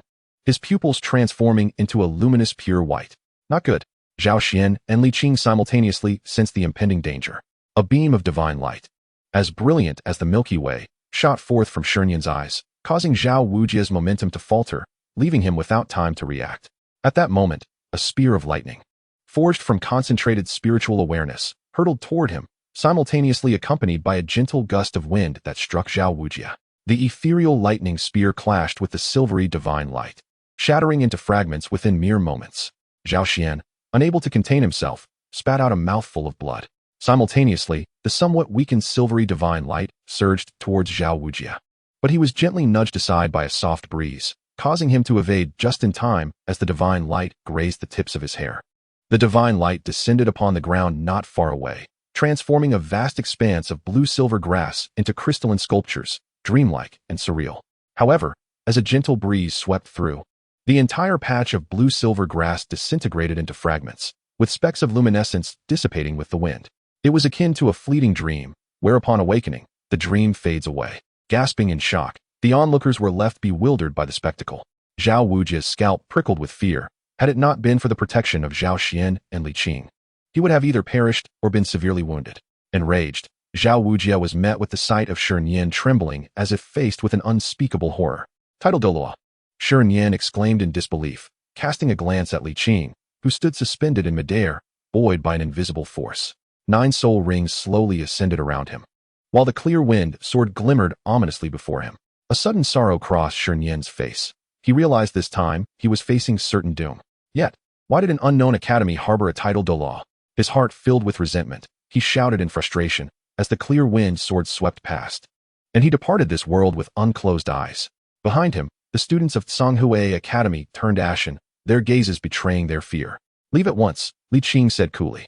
Thank you, senior, the students of Shanghai Academy replied, devoid of resentment, their eyes filled only with profound terror as they fled in haste. Meanwhile, the students of Shrek Academy wore equally grim expressions, with even Ning Rongrong, Hemin, and Oscar retching at the sight. Xiao Wujia cast a complex glance at Xinyan's lifeless body, then at the small monsters nearby, murmuring, "It's better to experience this sooner. The world is far more complex than you imagine." Tang San furrowed his brow slightly, but remained largely unchanged. He had witnessed death in his past life, albeit amongst villains, and thus was no stranger to such sights. Cradling Zhao Xian, who appeared pale, Tang San noted that the recent mental assault had drained all of Zhao Xian's spiritual energy, leaving his consciousness under chaotic pressure. Had it not been for the resistance provided by the purple sky thunder on the spirit entity, Zhao Xian might have already succumbed to unconsciousness. Facing Xinyan's corpse, Zhao Xian felt an eerie absence of emotion, merely fixating on the lifeless form, murmuring, how did he emit that silvery divine light? The soul ring did not flicker, and its power was astonishing. Li Qing, in contemplative silence, approached the unblinking head of Xinyan, and amidst the horrified gazes of the crowd, he cleaved open the skull to extract a piece of multicolored bone. It's because of this his eyes flickered with intrigue. At that moment, the pale-faced Ning Rongrong expressed her astonishment. This is a soul bone. Chapter 53, The Master Arrives. Upon awakening once more, Zhao Xian found himself lying in the dormitory of Shrek Academy, the crystal lamp illuminating the room, casting a warm glow in the dim space. Oh, my head aches. Zhao Xian pressed his forehead, letting out a pained cry as a wave of excruciating agony flashed through him, only to gradually subside. His spiritual essence, Zhao Xian, opened his eyes, and the surrounding golden-purple space returned to its initial state, even subtly expanding. With a sigh of relief, Zhao Xian, although aware that his spiritual power could recover, felt reassured after confirming it. What is this? As Zhao Xian lowered his gaze, he suddenly noticed wisps of chaotic energy drifting in from beyond the golden-purple space. A sense of urgency gripped his heart. Could there truly be a problem? After observing quietly for a moment, he exhaled, realizing that the chaotic energy was flowing into his spiritual essence through the 7 apertures, then transforming into his golden-purple spiritual power, which surged forth from his pores. The revelation that his spiritual strength could be derived from the chaotic energy of the outside world ignited a fiery enthusiasm within him. The chaos surrounding him was boundless. If it were all transformed into spiritual power, how formidable would that force be? Yet, upon reflection, Zhao Xian relinquished the thought. His nascent spiritual essence was too weak for such endeavors at present. Perhaps another time. With a sigh, Zhao Xian remarked, "Xiao San, why do you seem so cheerful?" Instinctively, he inquired. Tang San turned to see Zhao Xian awake, his face lighting up with joy. "Xiao Xian, you're awake. The master has arrived," Tang San exclaimed, his spirits soaring. "The master? Has the grandmaster come?" Zhao Xian's eyes widened in surprise as he looked at Tang San. It was indeed unexpected that the grandmaster had followed him to Shrek Academy so soon. It seemed he was truly concerned for Xiao San. Indeed. "It seems the master is also acquainted with Dean Flinder," Tang San added. Zhao Xian was momentarily taken aback, then mused thoughtfully. It was not surprising. For had they not been familiar, the grandmaster likely would not have allowed them to come here. "By the way, Xiao Xian, I have something for you." Tang San suddenly appeared to recall something and retrieved a colorful skull from his soul guide device, presenting it to Zhao Xian. "Is this a soul bone? Didn't Senior Li Qing want it?" Zhao Xian accepted the soul bone, which felt as smooth as jade and emanated a warm sensation. "Why?" Zhao Xian asked in bewilderment, realizing even with his limited knowledge the rarity of a soul bone. As a titled Douluo, Senior Li Qing should understand its significance even more. With a hint of resignation, Tang San replied, "Senior Li Qing mentioned that he possesses a sword bone and has no need for this." Zhao Xian blinked in surprise. A sword bone? Senior Li Qing was indeed intriguing. After a moment's contemplation, Zhao Xian returned the soul bone to Tang San. "Xiao San, you should keep this." Tang San, taken aback, gazed at Zhao Xian in astonishment. "This is a soul bone. You don't want it?" Zhao Xian chuckled softly, standing as he declared, "I possess a proud bone and have no use for such a thing." Tang San regarded Zhao Xian as though he were insane. "Is your mind not functioning properly?" Their eyes met, and after a dry chuckle, Zhao Xian resumed his serious demeanor. "I truly have no need for this. You know my physique is unique. I sense that it would be of no use to me." "Really?" Tang San looked at Zhao Xian skeptically. "Indeed." Zhao Xian sighed in resignation and nodded again. He indeed had not lied. Perhaps there was an unexplainable intuition, for he sensed that his body would not accept the soul bone, as if it regarded it with disdain. Tang San hesitated momentarily before accepting it from Zhao Xian's hands. "Very well, I shall keep it for now. If you ever find the need for it, just give me a shout." Zhao Xian responded nonchalantly, estimating that he would truly have no use for this item. "By the way, since the master has arrived, does he know what that thing behind you is?" Suddenly, Zhao Xian recalled the 8 spider legs behind Tang San and inquired. Tang San's expression grew rather peculiar. "He knows." "Oh, what is it?" Zhao Xian asked with keen interest. "A soul bone." "What? A soul bone?" Zhao Xian exclaimed in astonishment. When had soul bones become so undervalued? Indeed. And this one is even more precious than an ordinary soul bone. It is an external soul bone. Zhao Xian gazed at Tang San with a somewhat strange look. "Little San, if this were in a novel, you would surely be the protagonist." Tang San felt uneasy under Zhao Xian's scrutiny and hastily uttered a sentence before leaving. "Get up quickly, perhaps you can still make it in time for dinner." Zhao Xian rubbed his stomach, finding it curious that he had not felt hunger for several days. "Could it be that I am capable of consuming the essence of nature, no longer needing earthly grains?" Zhao Xian mused whimsically. Surprisingly, he was correct. However, he could not ascertain these matters. One must still eat when it was time to eat. As he stepped out of the dormitory, he noticed the sun gradually sinking in the west, painting the sky in hues of fiery red, with wisps of clouds lazily drifting by. A gentle evening breeze began to rise, carrying a slight chill. Upon arriving at the cafeteria, Zhao Xian soon heard a commotion, one voice belonging to the director, Flinder, and another belonging to the master, whom he had not seen in quite some time. A crowd had gathered outside, comprising a mix of little monsters from Shrek Academy and its teachers. Eager to witness the spectacle, Zhao Xian hurried over. "What is happening?" "Zhao Xian, you are awake," Hermione exclaimed with delight. Zhao Xian nodded and leaned in to listen. "Flinder, are you feeding the children only this?" The master's voice sounded quite agitated. "Xiao Gang, you saw it too. This is the best our academy can offer," Flinder replied with a hint of helplessness. "They are in their growth phase. Can they thrive on such limited nutrition? Without a strong body, How can they endure rigorous training? You speak without understanding the hardship. If you are so capable, why not contribute to the academy? Flinder retorted sharply. The master's voice faltered for a moment before softening considerably. I will find a solution to the financial issues, but I shall not allow you to delay their progress. All right. As long as you can stay, you may have your way, Flinder chuckled slyly. The master is going to stay? Tang San and Zhao Xian exchanged glances. Chapter 54, Re-entering the Soul Arena. Early the next morning, Flinder once again gathered the group from Shrek Academy.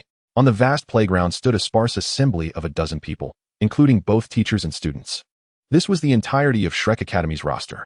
The academy is still rented, and among all the Soul Master Academies in the Douluo Continent, none can be found that is more wretched than this one. However, there is no other academy that possesses the profound heritage of this institution, including the Master. Shrek currently boasts a total of 6 instructors. Among them, there are 2 Soul Emperors, Li Yusong, wielding the dragon-patterned staff, and Lu Qibin, the Star Compass. There are 3 Soul Saints, Xiao Xian, known as the Candy Bean, Xiao Wu, the Mighty Golden Bear, and Flanders, the Four-Eyed Cat Eagle. Although the Master may lack in strength, he is undoubtedly the foremost authority in theoretical knowledge. As for the students, there are 9 in total, ranging from older to younger. Dai Mubai, the Evil Eye White Tiger, Oscar, the Sausage Specialist, Tang San, the Thousand-Handed Shura, Zhao Xian, the Ink-Colored Mystery, Ma Hongjun, the Evil Fire Phoenix, Xiao Wu, the Gentle-Boned Enchantress, He Min, the Spirit of Magic, Ning Rongrong, the 7 Treasure Glazed Tile, and Zhu Zhuqing, the Ghostly Spirit Cat. Among these teenagers, there exists 1 Soul Scholar, 3 Soul Sages, and the rest are all high-ranking Great Soul Masters. Such formidable talent has forged an unprecedented foundation for Shrek Academy. Additionally, there resides the formidable Li Qing, the Jade Lord Douluo, a strategic asset of immense strength. Flanders solemnly introduced all the instructors of Shrek Academy to everyone, then relinquished his position and delegated the training tasks of all students to the Master. As per his usual demeanor, the Master maintained a stern expression and refrained from unnecessary chatter. After succinctly establishing a few rules, he dismissed the gathering, informing them that they would face his first training session the following day. Naturally, everyone was delighted to have a day of rest and unable to contain their restlessness. Ma Hongjun invited the group to venture into the city. However, only Tang San immediately agreed. Zhao Xian, taken aback, exclaimed, Xiao San, I never expected you to be this kind of person. Xiao Wu, why aren't you keeping an eye on him? It was evident to all why Ma Hongjun wished to go to the city, and it was surprising that Tang San acquiesced, as it contradicted his usual character. Understanding the situation, Xiao Wu blushed and retorted, What do you mean, my Xiao San? He's merely going to the city to craft some hidden weapon components. Zhao Xian feigned relief, saying, I thought Xiao San had gone astray while I wasn't looking. Ning Rongrong scrutinized Tang San and then glanced at Zhao Xian, suddenly breaking into a dreamy smile. Ning Rongrong, what are you doing? He Min, standing beside her, was startled, nearly drooling. Ning Rongrong, with utmost seriousness, directed her gaze at He Min, saying, He Min, don't you think Tang San and Zhao Xian are a better match than Tang San and Xiao Wu? What? He Min replied, astonished. How could you think that? Memories began to swirl in her mind, and her gaze towards the two shifted to one of intrigue. He Min, what are you thinking about? Are you going to Sodto City? He Min's face flushed, and she dared not meet Zhao Xian's eyes, lowering her head to ask, Are you going? Whether it was due to the complete awakening of his physique or the opening of his sea of consciousness, Zhao Xian felt increasingly invigorated recently, needing less sleep each night. Then I shall not go either. It seems I cannot depart. Hermione instinctively prepared to agree, but suddenly her gaze dimmed, and she declined. After a round of inquiries, only Ma Hongjun, Tang San, and Zhao Xian decided to venture into Sodto City. The others, including Hermione, were feeling the pressure from recent breakthroughs and were determined to strive for excellence, hoping to advance to the Soul Master level. After approximately half an hour of walking, the trio finally arrived at Sodto City. As they stepped into the city, the bustling atmosphere of human prosperity enveloped them, creating a stark contrast to the serene ambience they had experienced in the Star-Do Forest. One was filled with clamor, while the other exuded tranquility. Ma Hongjun intended to visit a certain indescribable place. Tang San sought out a blacksmith shop, and after some contemplation, Zhao Xian headed toward the Sodto arena. No matter how many times he witnessed it, Zhao Xian could not help but marvel at the grandeur of the arena, a structure that epitomized the prosperity of a city-state. Standing out impressively amidst the entirety of Sodto City, Zhao Xian had 2 purposes for his visit. One was to further explore various martial souls and soul skills, while the other was rather pragmatic. He was short on money. Indeed, his soul power had now surpassed the 40th level, although he was uncertain of his exact standing. Having acquired his 4th soul ring certainly indicated that he was above level 40. However, the subsidies from the Spirit Hall only covered up to the Soul Master level, meaning that with his current status exceeding level 40, he had lost his source of income. Furthermore, having spent a considerable amount at the start of the school year, his supply of gold soul coins had dwindled, and if he did not wish to squander away his remaining resources, he needed to find a way to earn some money. Once again entering the Sodto arena, Xiao Xian confidently descended to the underground level. In the dimly lit corridor, he retrieved the mask that Flinder had given him, donning it as a means to avoid unnecessary trouble, though it would be of little use against those genuinely intent on causing him harm. The underground hall was perpetually populated, with individuals standing aloofly in various corners, while a few gathered in small groups to engage in discussions. I would like to arrange a no-holds-barred competition. Xiao Xian's calm voice echoed. Perhaps due to his youthful demeanor, the attendant at the counter and several nearby soul masters exchanged surprised glances at him. The ears of a nearby soul master perked up, and he unabashedly turned to scrutinize Xiao Xian. Is this the one who brought the blood-colored lone wolf to ruin? As a soul master, the blood-colored lone wolf had quite a reputation at the Sodto arena, yet his devastating defeat at the hands of a soul sovereign shocked many. And people remembered the moniker of the one who bested him, the ink-colored enigma. TSK, the blood-colored lone wolf won't go easy on him, someone sneered darkly, casting a disdainful look at Xiao Xian. Clad in a black cloak and holding a crystal goblet filled with a crimson liquid, whether blood or red wine remained a mystery, he regarded Xiao Xian with an air of condescension. Xiao Xian shot him a glance, his eyes, visible through the mask, exuding indifference as he made a gesture across his throat. The man appeared taken aback for a moment before retorting with a cold smirk, "How intriguing. You had best pray we do not cross paths." Just then, the attendant's voice rang out. After the draw, Lord Ink-Colored Enigma, your next opponent is the bloodthirsty butcher. Ah, how unfortunate you are, the individual softly intoned, draining the crimson liquid from his goblet. He gently shook the empty vessel and lifted his gaze, revealing a pair of chilling eyes beneath his cloak. Let the next cup be filled with your blood. Chapter 55, The Bloodthirsty Butcher, Part 1. Xiao Xian cast a peculiar glance at him. The airs of sophistication this man exuded were rather impressive, albeit his intellect seemed lacking. Yet, one could hardly blame them. Who could fathom the true strength of a soul master? After half an hour, the competition slowly commenced. Upon the announcement echoing through the waiting hall, Xiao Xian and the bloodthirsty butcher made their way toward the arena. Many spectators observed the duo with keen interest. The recent news of the return of Mo Xian had already spread, and everyone was eager to discern whether he could achieve another miraculous victory or if the bloodthirsty butcher would dominate the match. Both sides had their supporters. Yet the overwhelming majority rallied behind the butcher. After all, a single match's outcome could not truly reflect one's capabilities. Perhaps he had merely been fortunate in the previous encounter. Numerous individuals were stirred, some even abandoning their own competitions to witness the clash between Xiao Xian and the bloodthirsty butcher. Arena number 3. As they exited the corridor, a fervent roar surged into their ears, the entire venue resonating with shouts that buzzed within their minds. Xiao Xian looked around, noting that every seat in the stands was filled, even more so than during his previous match against the blood-colored lone wolf. The host's exuberant voice boomed through the sound system. Ladies and gentlemen, the long-awaited competition is about to commence. Once again, a fierce battle awaits. Who will emerge victorious? Representing the Sodto Great Soul Arena, we have one of its reigning champions, the level 46 assault-type soul master, the bloodthirsty butcher. As the host concluded, the audience erupted in a thunderous cheer, many with fervent eyes shouting, "Bloodthirsty butcher! Disembowel him! Let us drink his blood together!" Countless hands raised shimmering crystal goblets, their voices ringing out in unison. Xiao Xian was taken aback, surprised by the substantial fanbase of the bloodthirsty butcher. The butcher suddenly removed his black cloak and tossed it aside, revealing his true form. The atmosphere in the arena intensified dramatically. Beneath the dark cloak stood a frail, elderly man with silver hair, dressed in a pristine white suit, a vibrant red rose adorning his breast pocket. He raised his crystal goblet toward the audience that supported him, then consumed the blood-red liquid in one swift motion. How ostentatious, Xiao Xian thought, his expression one of shock beneath his mask. In comparison, his own demeanor seemed decidedly less impressive. Meanwhile, the host, seizing the moment as the excitement peaked, fanned the flames of enthusiasm. And on the other side, we have the newcomer who has achieved victories against formidable foes, Mo Xian. In an instant, Xiao Xian discerned his supporters amidst the fervent clamors that surrounded him. This was a development he had never anticipated. After merely one match, he had garnered a following. Quite intriguing, Xiao Xian mused with a soft chuckle. As the staff at Sodto unfurled the protective shield, the host commanded the commencement of the competition. Bloodthirsty Butcher. Possess. In the very first moment, the bloodthirsty butcher facing Zhao Xian completed his possession, wielding a beastly martial soul that was particularly formidable, a killer crocodile. Following the manifestation of the crocodile's ethereal form, an impressive 2-meter-long crocodile tail emerged behind the bloodthirsty butcher, robust and powerful, sweeping vigorously across the ground.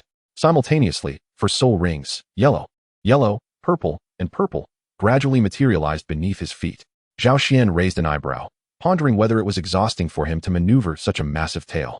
Without uttering a word, the bloodthirsty butcher launched towards Zhao Xian as soon as his martial soul activated, twisting his body at the last moment to deliver a sweeping strike with his dominant tail. Whoosh! The tail stirred the air, slicing through it with a fierce rush. A disdainful smile crept onto Zhao Xian's lips. Had he not heard of his considerable strength? Quick as a flash, Zhao Xian seized the crocodile tail, rendering it immobile. Quite strong indeed, the bloodthirsty butcher thought, astonishment flickering in his eyes, a clear indication of absolute suppression. Without hesitation, he activated his second soul skill, a cruel smile gracing his lips. The crocodile tail suddenly unleashed a barrage of water blades, propelled by immense water pressure. Resembling white ribbons of silk, exceptionally sharp, Zhao Xian was momentarily taken aback, reflexively releasing the tail. The water blades struck the ground, creating a series of hissing sounds as the flagstone surface was marred with vicious scars, debris scattering in all directions. Being in close proximity, Zhao Xian was inevitably caught in the assault. His clothing was sliced open in numerous places, yet the water blades left no marks upon his skin. How is this possible? The bloodthirsty butcher exclaimed in shock. He was well aware of the power of his second soul skill, the water blades. They could easily leave marks on even the toughest of materials, let alone human flesh. However, on Zhao Xian, the blades had failed to break the surface of his skin. Though unharmed, Zhao Xian's expression darkened. It was evident that his combat experience was lacking. Had he been merely an ordinary soul master, he might have met a dire fate by now. Outside the arena, the host's astonished voice rang out. This is truly incredible. The bloodthirsty butcher's second soul skill has inflicted no damage whatsoever on the enigmatic Zhao Xian. It is worth noting that Zhao Xian's martial soul is merely a weapon-type martial soul, and he has yet to reveal his soul rings. The audience erupted in gasps, as this was indeed unfathomable. Even the accompanying soul masters were left in a state of bewilderment. It was not often that a weapon-type soul master could withstand the might of a beast-type soul master, especially one of the same rank, without suffering any consequences. Zhao Xian grasped the crocodile tail of the bloodthirsty butcher with a fierce intensity, lifting him into the air before smashing him down onto the ground. The impact resonated with a thunderous crash, shattering the blue stone in the arena into a spiderweb of cracks, causing the audience to flinch in alarm. Zhao Xian summoned his mobile phone, which fell gracefully onto his wrist, and enveloped his fourth soul ring with his spiritual consciousness.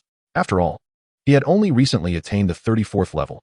A swift breakthrough to the 40th level might attract the attention of those with ulterior motives. Yellow, purple. The three exposed soul rings danced around him, illuminating his presence.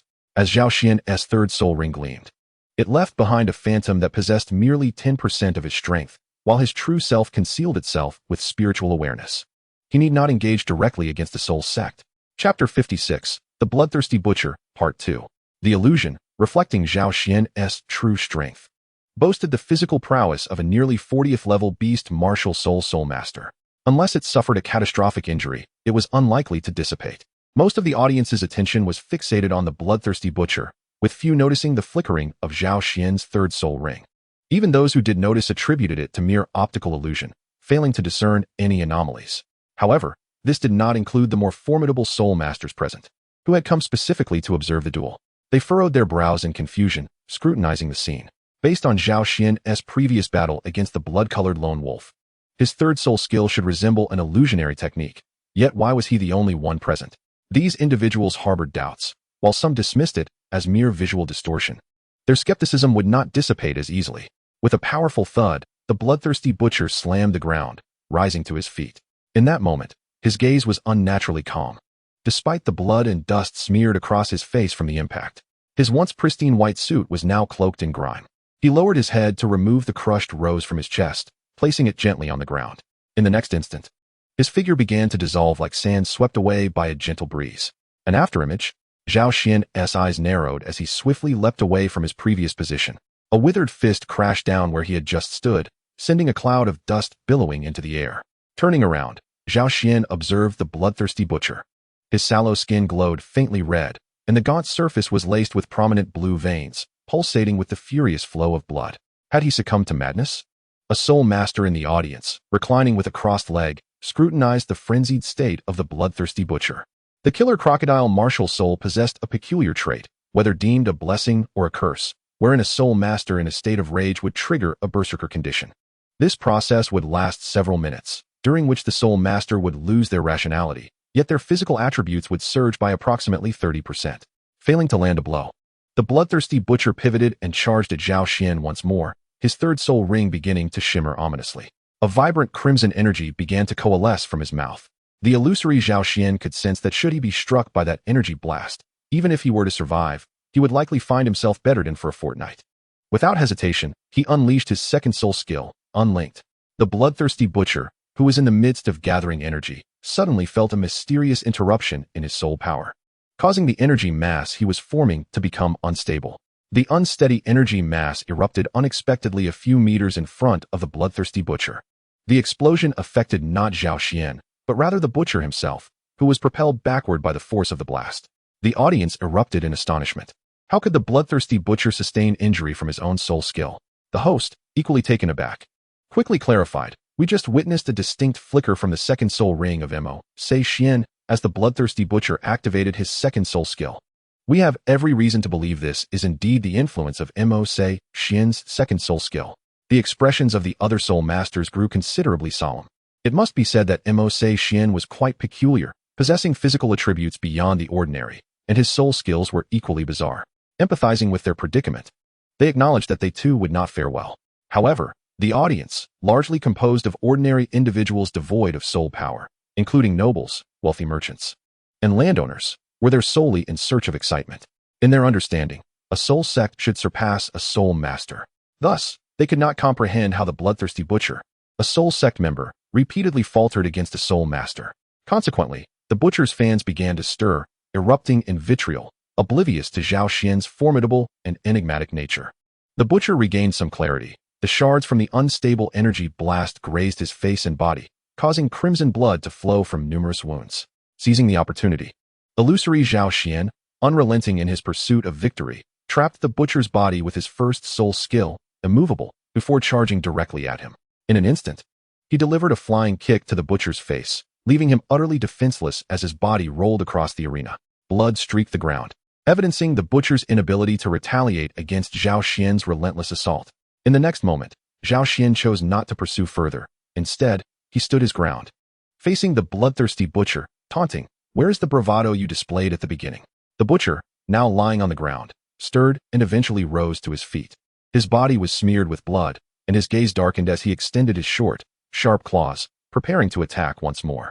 Although Zhao Xian possessed commendable combat skills, engaging in close quarters with an opponent bearing such lethal talons was evidently unwise. The bloodthirsty butcher struck again and again, but illusory Zhao Xian, relying on his extraordinary reflexes, narrowly evaded each blow, dancing perilously upon the edge of a blade, aware that a single misstep could lead to irreversible consequences.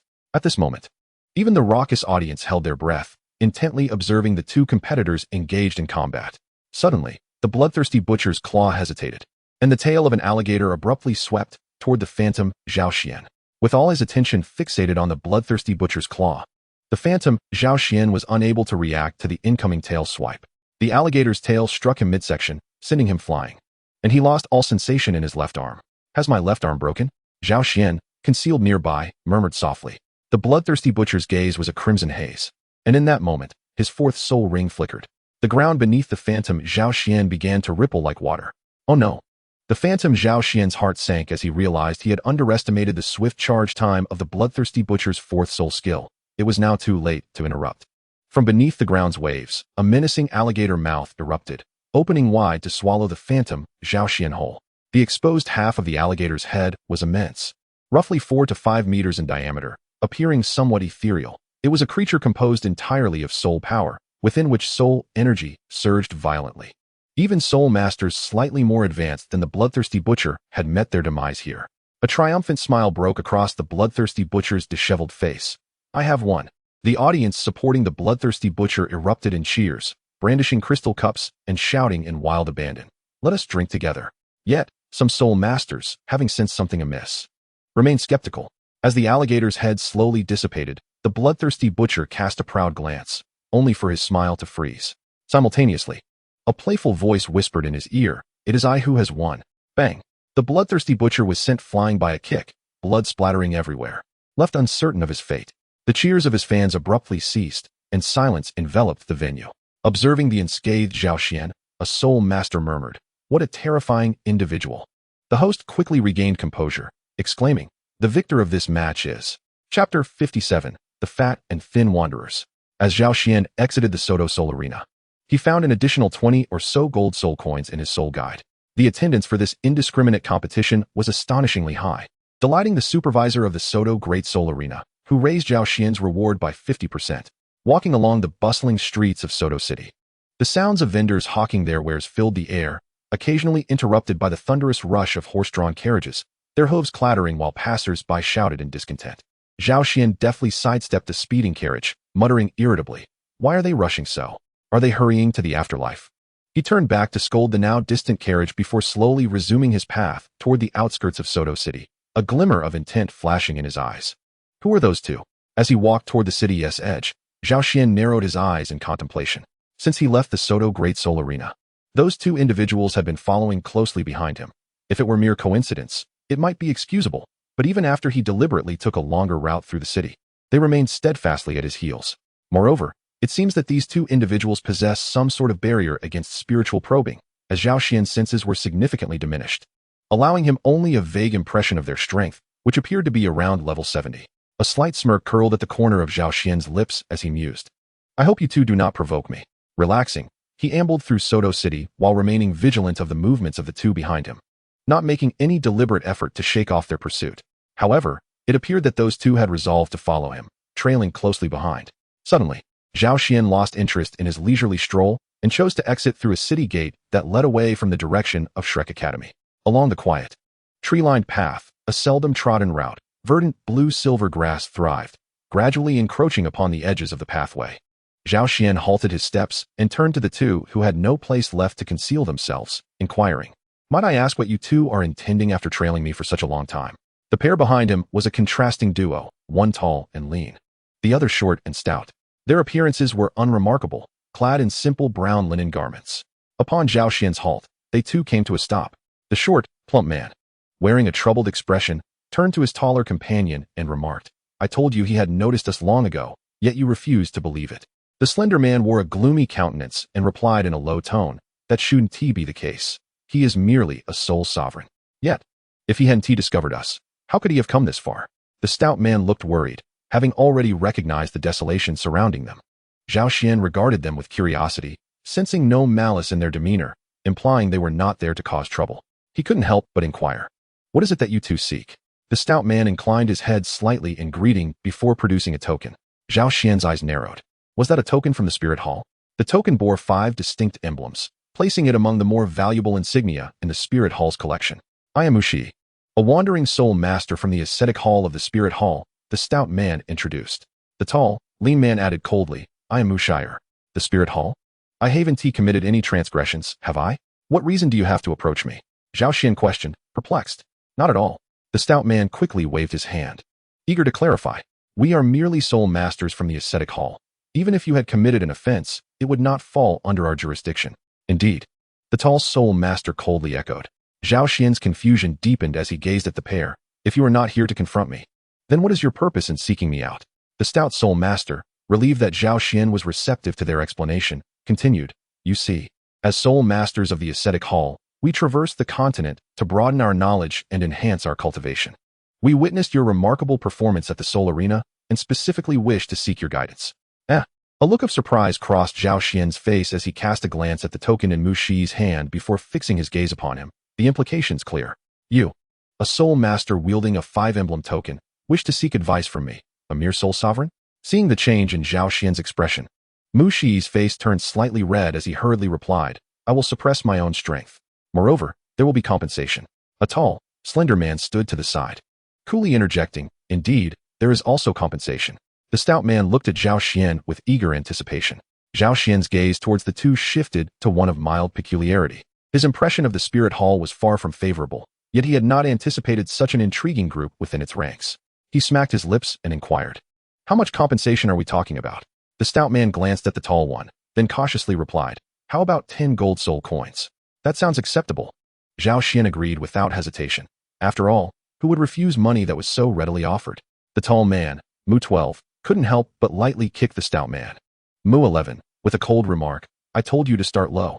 If this continues, we shall be left to starve." The stout man wore a troubled expression. "Then why didn't you say so?"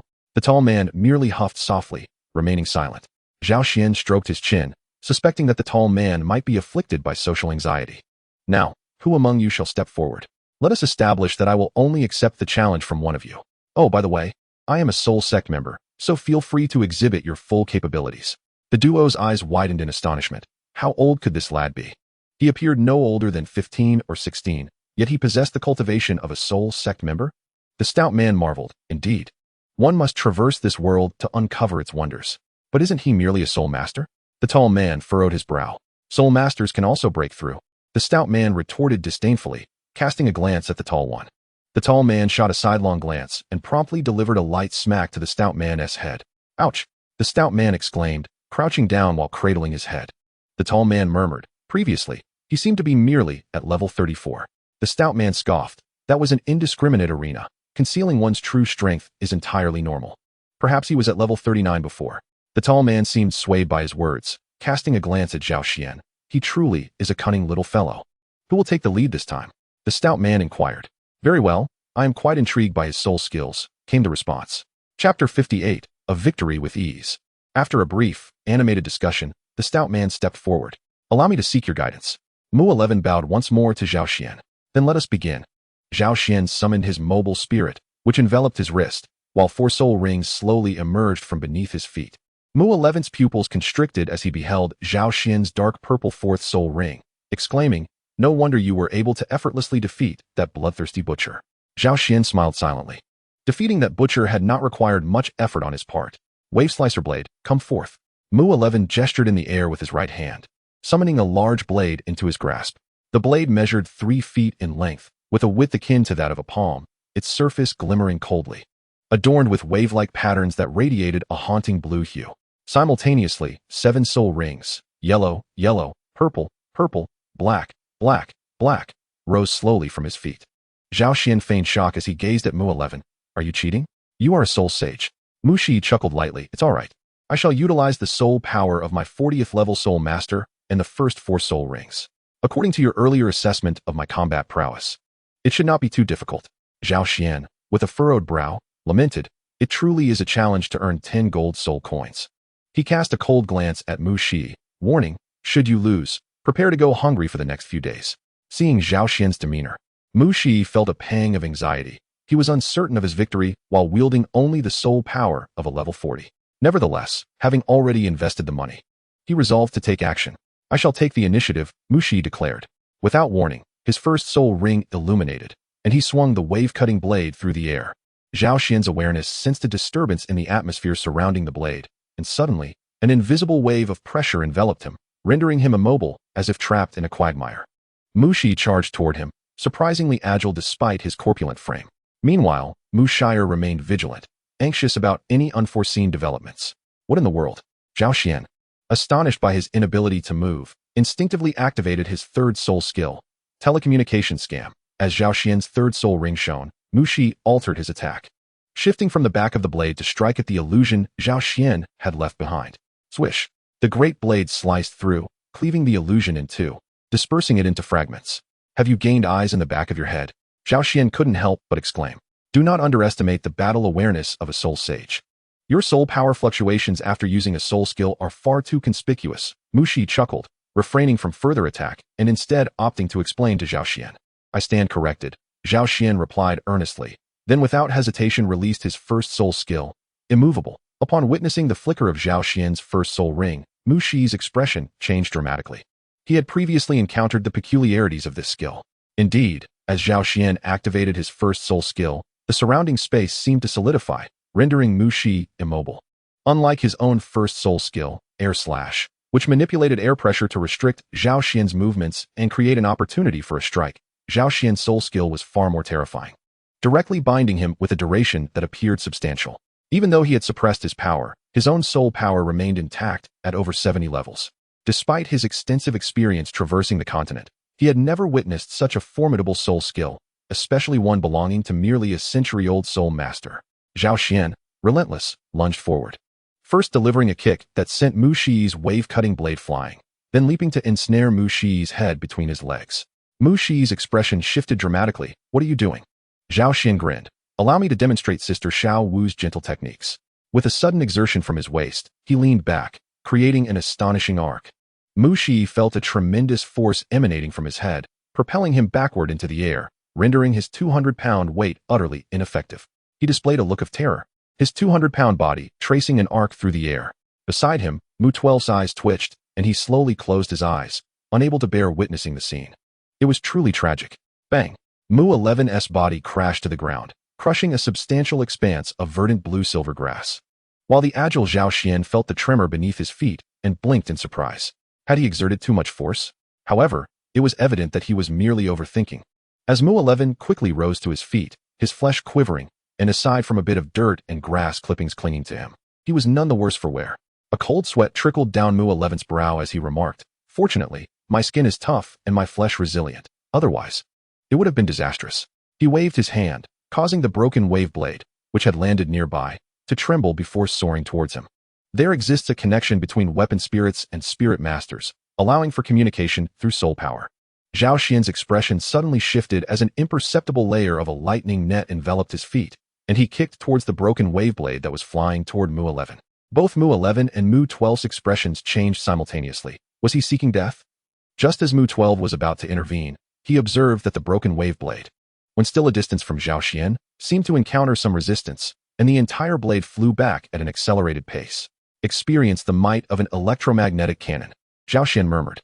The broken wave blade flipped its body, shimmering with silver light, severing any obstructive branches along its path, until it was finally halted by a tree the thickness of a grinding wheel. Nevertheless, the blade penetrated into the trunk by nearly a third of its width. Gazing at the broken wave blade, now several dozen meters away, Mu 12 turned his gaze towards Mu 11, questioning, "What kind of trick is this?" Mu 11, equally bewildered, replied, "This is not my doing." Observing this, both of their gazes landed on Zhao Xian. Could it be this young lad? Then, he directed his attention back to Mu 11. A silent understanding passed between Mu 11 and Mu 12. They were not fools, and it was undoubtedly Zhao Xian's doing. However, since Zhao Xian seemed unwilling to explain, they felt it inappropriate to inquire further. In the distance, the broken wave blade suddenly transformed into a wisp of light and vanished, only to reappear in Mu 11's hand. Zhao Xian understood that Mu 11 had summoned his weapon spirit once more. "No more fighting, no more fighting," Mu 11 said glumly as he regarded the broken wave blade in his hand. Having expended half of his soul power after merely using one soul skill and summoning his weapon spirit twice, how could they possibly continue to fight? "Had I known it would be this way, I would have preferred to take on the challenge myself," the tall and slender Mu 12 remarked coldly. Mu 11 shot him a glance. "What were you doing earlier?" He then lowered his head and retrieved a delicate small cloth pouch from his waist, extracting 10 golden soul coins with a pained expression and handing them to Zhao Xian. "This is your reward." Zhao Xian beamed, delighted by the ease with which the money had come. Thankfully, he had thought of such a clever solution earlier, or they would have had to fight for a while longer. Watching the 10 golden soul coins slip from his grasp, Mu 11 wore a sorrowful expression. It seemed he would have to go to the Spirit Hall's branch to collect a subsidy. A dispassionate voice from Mu 12 interjected, "Huh. At this rate, we probably won't even be able to collect 100 golden soul coins in a month. That woman is becoming increasingly harsh towards us wandering spirit masters. What are you two discussing?" In Zhao Xian's eyes, a flash of brilliance sparked, as if some secret was about to be unveiled. The two of them, suddenly reminded of the presence of an outsider, fell silent. Mu Shi awkwardly chuckled, "It's nothing, really. Perhaps we shall meet again by fate." With that, he bid farewell to Zhao Xian and, accompanied by Mu Shire, meandered down the uncharted path chosen by Zhao Xian, seemingly without a fixed destination, drifting along with the current. Chapter 59. The master's astonishment. Zhao Xian could not help but jest. His unrestrained passion is rather overwhelming. Tang San, upon hearing this, showed a hint of embarrassment. Zhao Xian cast a sidelong glance at him and raised an eyebrow. "I wasn't referring to you." "Why the discomfort?" Tang San hesitated, as if contemplating whether to voice his thoughts, but ultimately sighed and conceded, "It's nothing." Zhao Xian regarded Tang San with a curious gaze while fiddling with the intricate mechanical components laid upon the bed, some scarcely larger than a grain of rice. Their method of manufacture a mystery. Internally, Tang San mused, we have grown up together. Why do you not feel any shame in handling such items? Had Zhao Xian been privy to Tang San's reflections, he would have scoffed. In his previous life, as a promising youth nurtured under the red flag, he would have felt embarrassed to venture outside with even a handful of seeds on his hard drive, let alone concern himself with such trivialities. He idly manipulated a mechanical part and instinctively inquired, what are you doing with all these components, Xiao San? Tang San replied, Ning Rongrong requested them. She desires a concealed weapon for auxiliary soul masters to defend themselves. If all goes well, she plans to procure a substantial amount for the 7 treasure glazed tile school. Zhao Xian nodded in understanding. While auxiliary soul masters play a significant role, their self-defense capabilities are indeed a cause for concern. However, Ning Rongrong's boldness implied she held a respectable position within the 7 treasure glazed tile school, perhaps even as a granddaughter of an elder. With this thought in mind, Zhao Xian cautioned, Tang San, if Ning Rongrong intends to make a large purchase, do not undervalue your price. The 7 treasure glazed tile school is quite affluent, and they possess wealth in abundance. It's still uncertain, and besides, I cannot mass-produce concealed weapons. Crafting them is time-consuming, and I still need to cultivate my soul power. Tang San chuckled, shaking his head. However, a glimmer of inspiration flickered in his eyes. If he were to adopt the production methods from his past life as Tang sect, mass manufacturing concealed weapons might indeed become feasible. Yet, for now, that ambition felt premature. All right, as long as you understand. Just remember not to lose sight of your foundation. Ultimately, the might of a soul master reigns supreme in this world, Zhao Xian affirmed with a nod, reassured by Tang San's awareness. While Tang San immersed himself in the intricacies of these concealed weapons, Zhao Xian harbored concerns that he might neglect his cultivation of soul power. Contemplating a small component in his hand, Zhao Xian recognized the potential merit of these concealed weapons, just as on the day of their enrollment. When Tang San had decisively taught Zhao Wujie a lesson using a concealed weapon, despite the myriad of contributing factors. The juxtaposition of a great soul master against a soul sage was indeed formidable. Moreover, should he impart the principles of certain firearms from his previous life to Tang San, these concealed weapons might evolve into a new form of power on the Douluo Continent. After some contemplation, Zhao Xian cast aside these thoughts, deciding it was best to refrain from pursuing the creation of firearms, for they would only bring about death and destruction. As for the notion of being the first, he graciously declined. Lost in his own musings, he was interrupted by Oscar, who cast a curious glance his way. Zhao Xian, what are you thinking? Coughing lightly to regain his composure, Zhao Xian replied, oh, it's nothing. By the way, the master has asked to see you, Oscar reminded him. What for? How should I know? Knock knock. The sound of a knock resonated through the air. Come in, came the master's voice, tinged with a sense of weariness.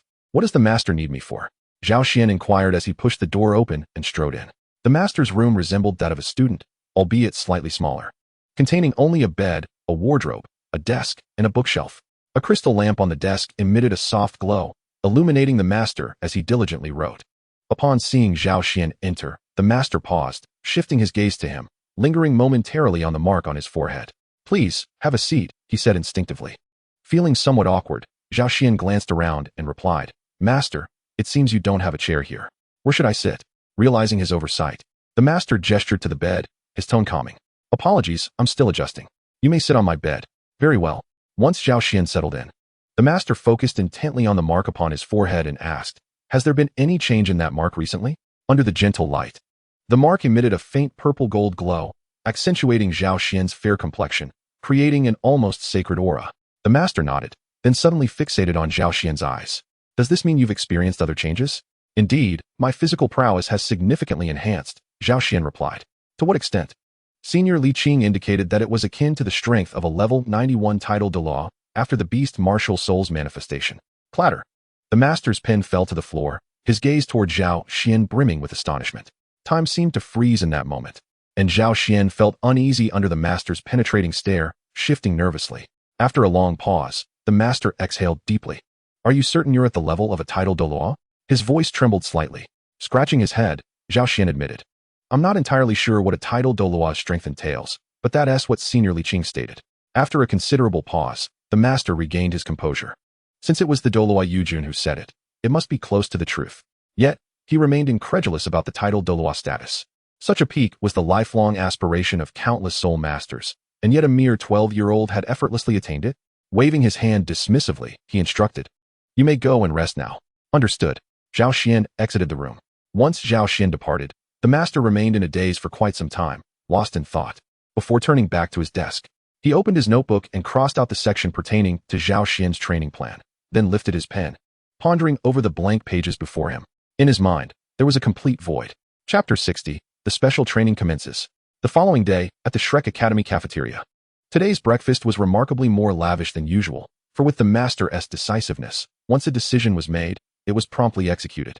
Li Qing also arrived that morning. Recently, he had temporarily taken on the role of a teacher in the village surrounding Shrek Academy, spending his days instructing the village children in literacy, which proved to be quite enjoyable.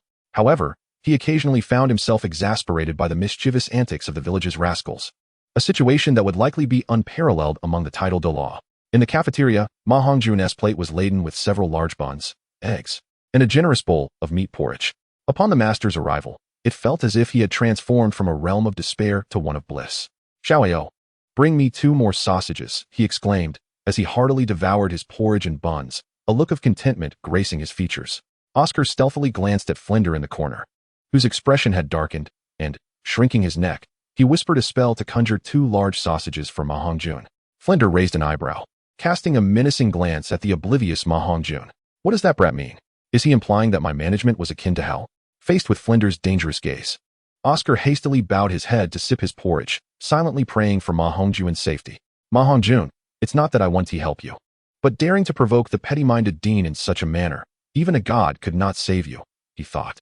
Zhao Xian, sipping warm meat porridge and nibbling on a bun, idly asked Tang San, "Xiao San, what do you think the master's special training entails?"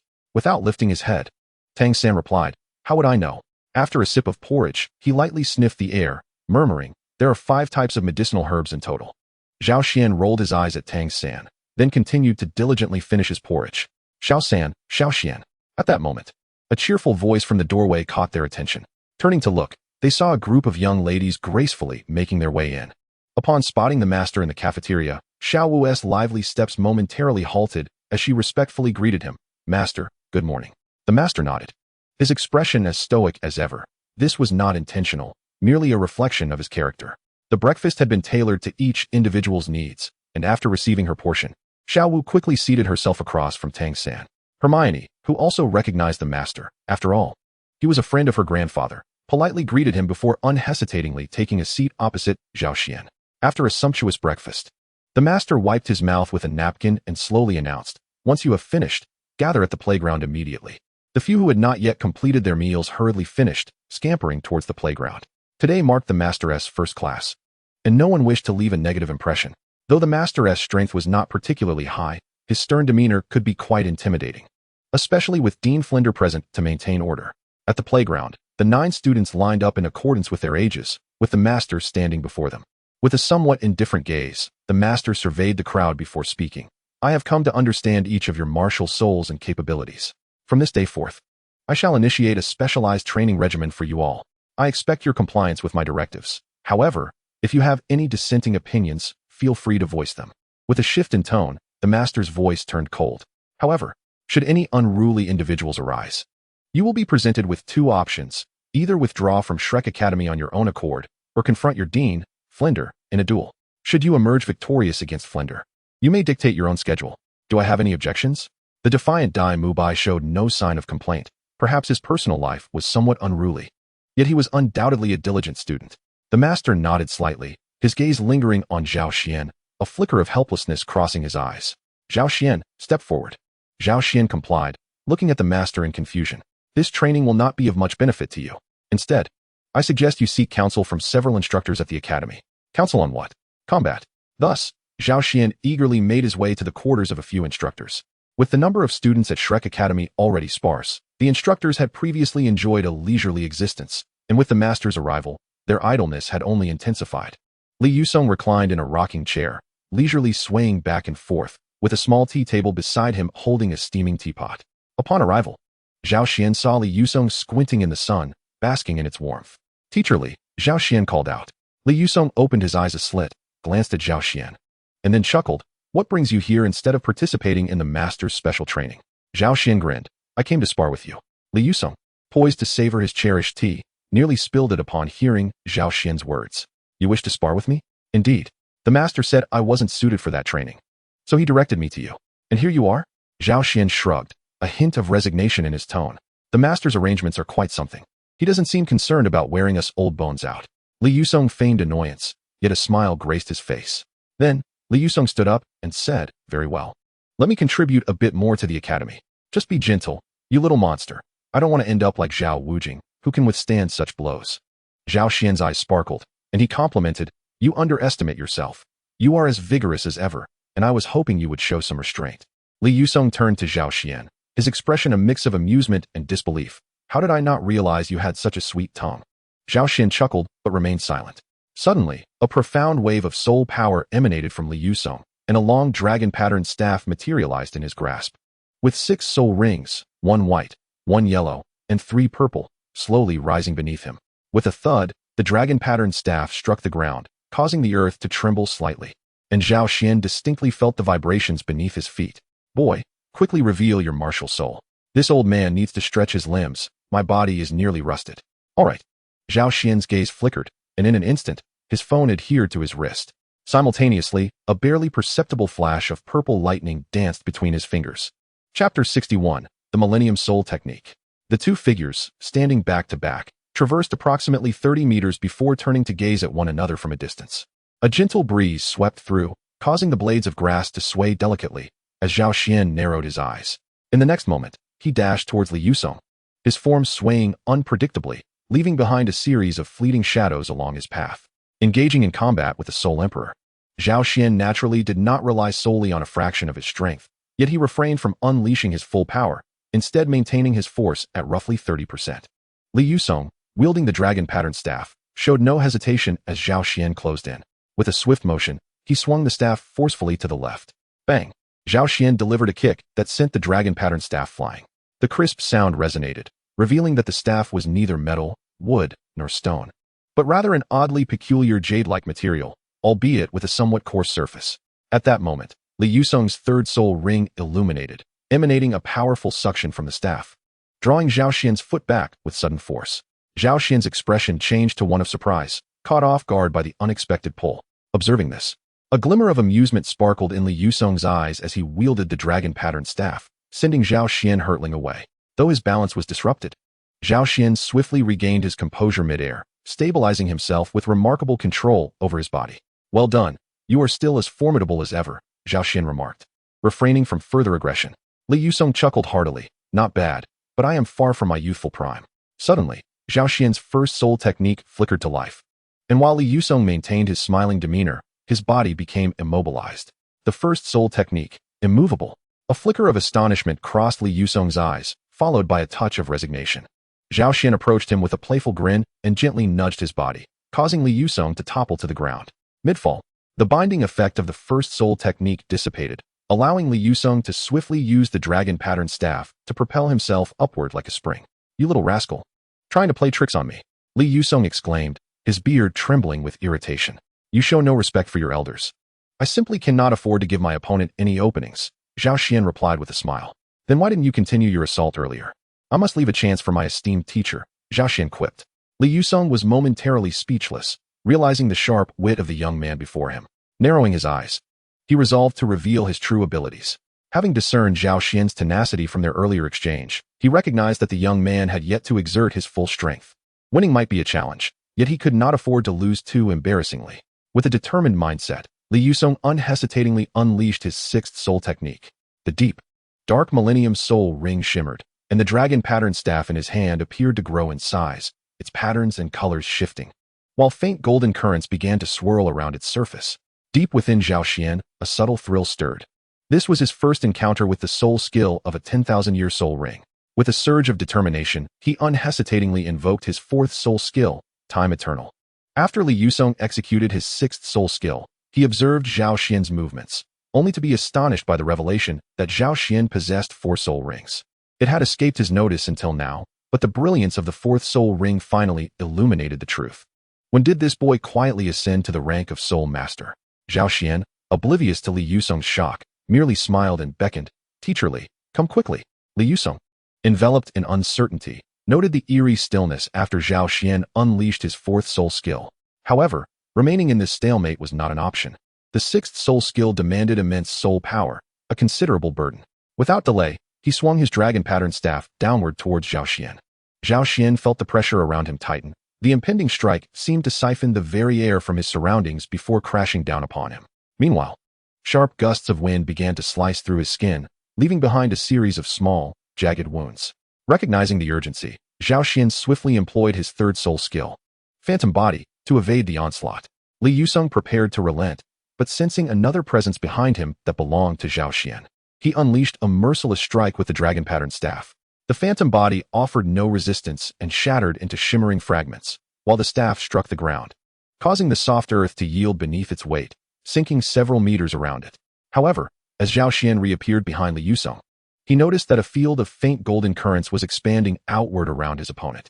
When one of these currents collided with him, even with his physical prowess, he staggered back, his chest bruised. Yet, after a moment of circulating his energy, the bruises and fissures gradually faded. A peculiar domain had formed within the vicinity of Li Yusong, teeming with countless golden currents, each bearing the shadow of a golden staff. Zhao Xian gasped in astonishment. Was this the power of a 10,000-year soul skill?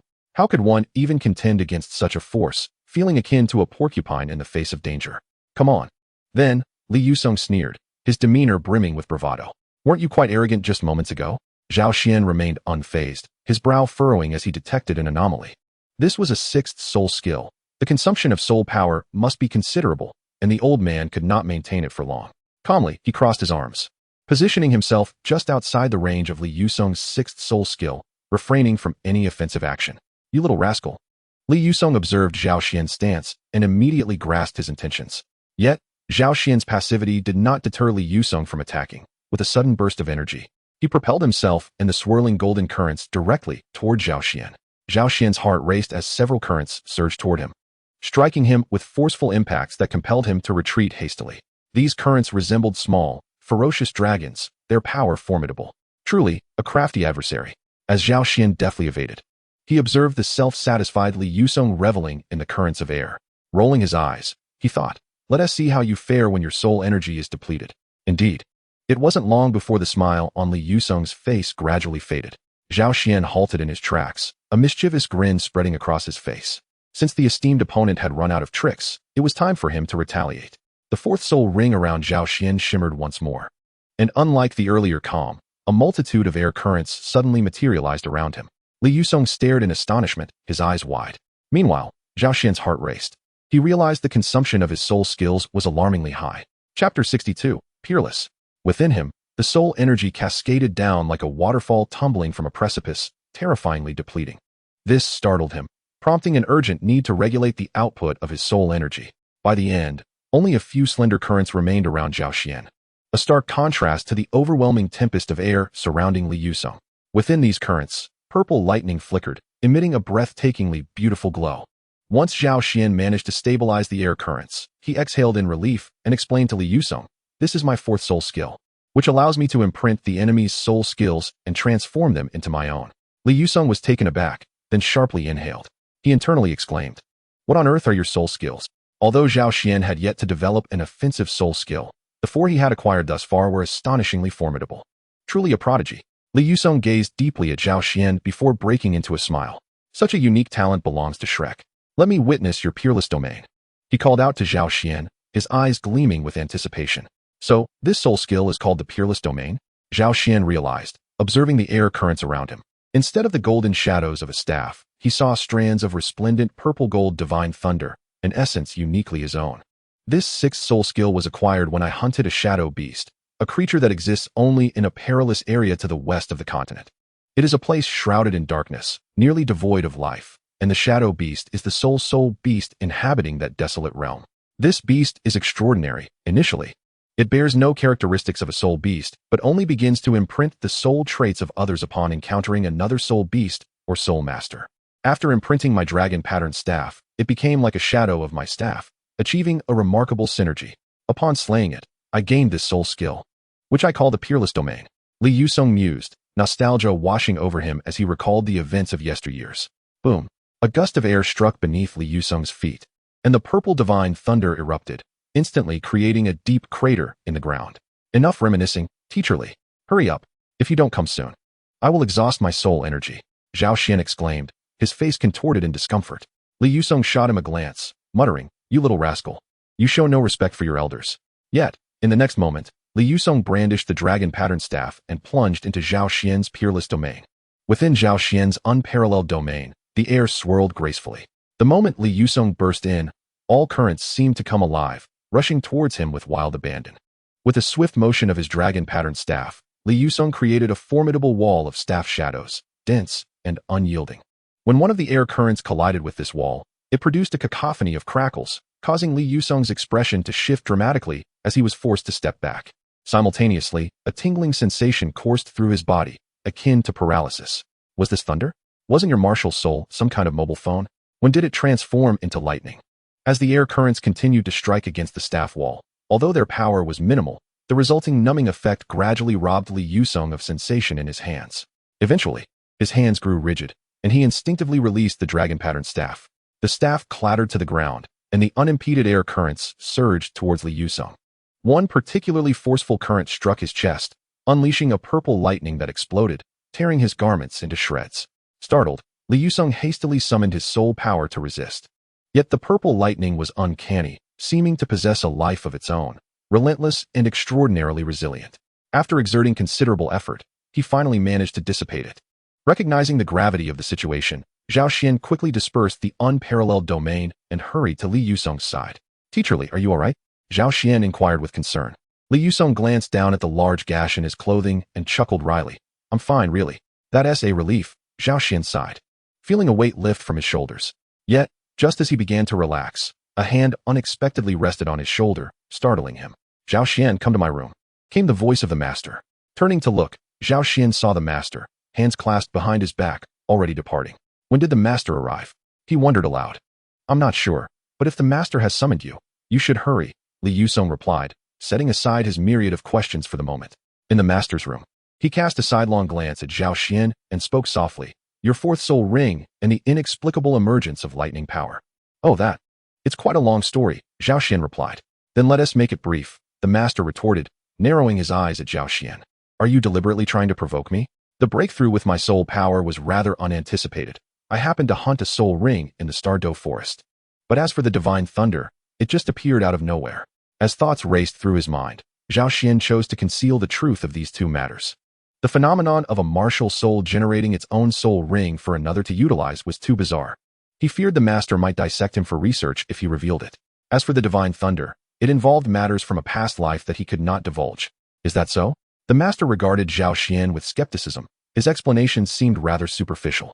However, recalling the peculiarities surrounding Zhao Xian, the master hesitated, rubbing his temples in contemplation. The further awakening of the body leading to an increase in soul power is indeed comprehensible. However, after hearing the account from Xiao Wu, it was evident that Zhao Xian had not been gone for long, merely a few hours at most.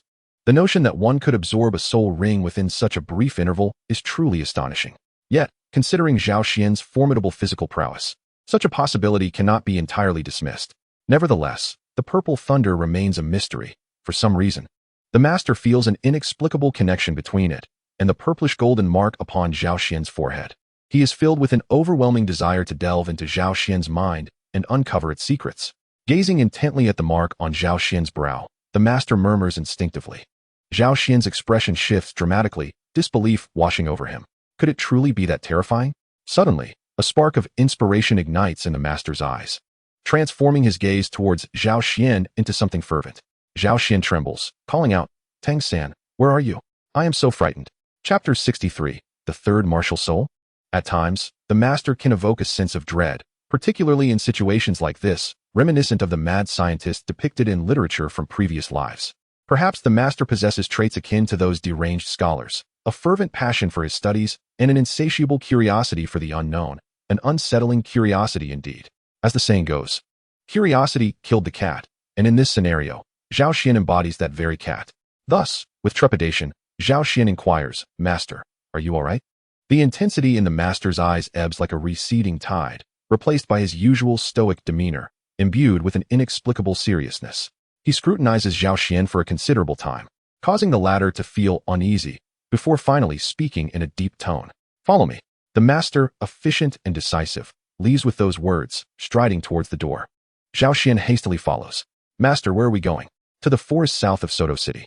Towering trees rise majestically, their canopies forming a lush cover. As the summer sunlight filters through the leaves, casting dappled shadows upon the ground, a gentle summer breeze carries a hint of coolness, rustling the leaves.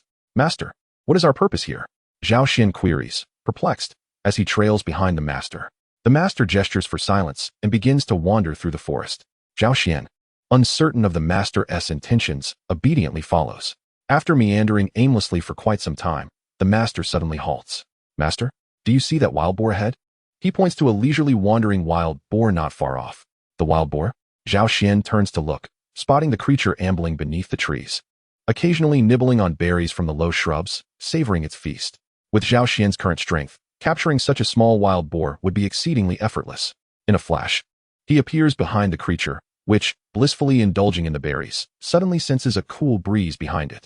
Just as it turns to investigate, a pair of hands, as pale as jade, swiftly grasp its hind legs, lifting it effortlessly. The spine-backed pig squealed in panic, its 2 feet straining to break free. Yet it was ensnared by Zhao Xian's iron-like grip, rendered immobile. The master, infused with a mix of excitement and seriousness, instructed, slay it. Then use your lightning to sense the presence of the soul ring. If you can, then cease. Zhao Xian was taken aback, and then clarity dawned upon him. He finally understood the master's intentions, a blend of amusement and exasperation washing over him. The master was questioning whether the purple cloud divine thunder was his third martial soul. Although this thunder indeed constituted his primal power, it was fundamentally different from his other martial souls, as the purple cloud divine thunder, a force of celestial punishment, could not accept external powers. He glanced at the struggling spine-backed pig in his grasp, and, with a resigned shrug, swiftly tightened his grip around its neck. Exerting a slight pressure, a barely audible crack echoed as the spine-backed pig's life came to a halt. In its wake, a pristine white soul ring began to rise gently from its form. The master observed Zhao Xian with eager anticipation, and with no alternative. Zhao Xian settled into a meditative posture. Strands of purple cloud divine thunder flickered across his body, resplendent and perilous, dancing like jubilant little dragons. The master instinctively felt a chill rise from the depths of his heart, fear casting its shadow within him. Meanwhile, the soul ring of the spine-backed pig began to dissolve rapidly, akin to snow encountering the warmth of spring, starting from Zhao Xian's side. The white ring fracturing and dissipating into the ether. Zhao Xian opened his eyes and discreetly glanced at the master, who was deep in contemplation, his brow furrowed in thought. After a prolonged silence, the master spoke, weariness and confusion lacing his voice. It is not a martial soul. Zhao Xian looked at the spine-backed pig in his hand and silently lamented, I am truly sorry for your unfortunate demise, only to face further indignities and death.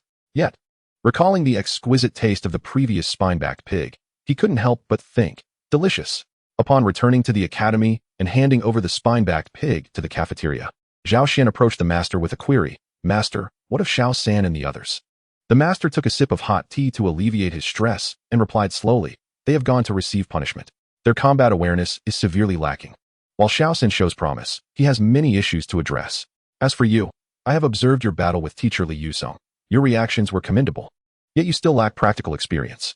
By the way, I have a task for you. The master set down his tea. What task? Assist me in supervising them. Ensure they do not cheat. What kind of punishment have you arranged?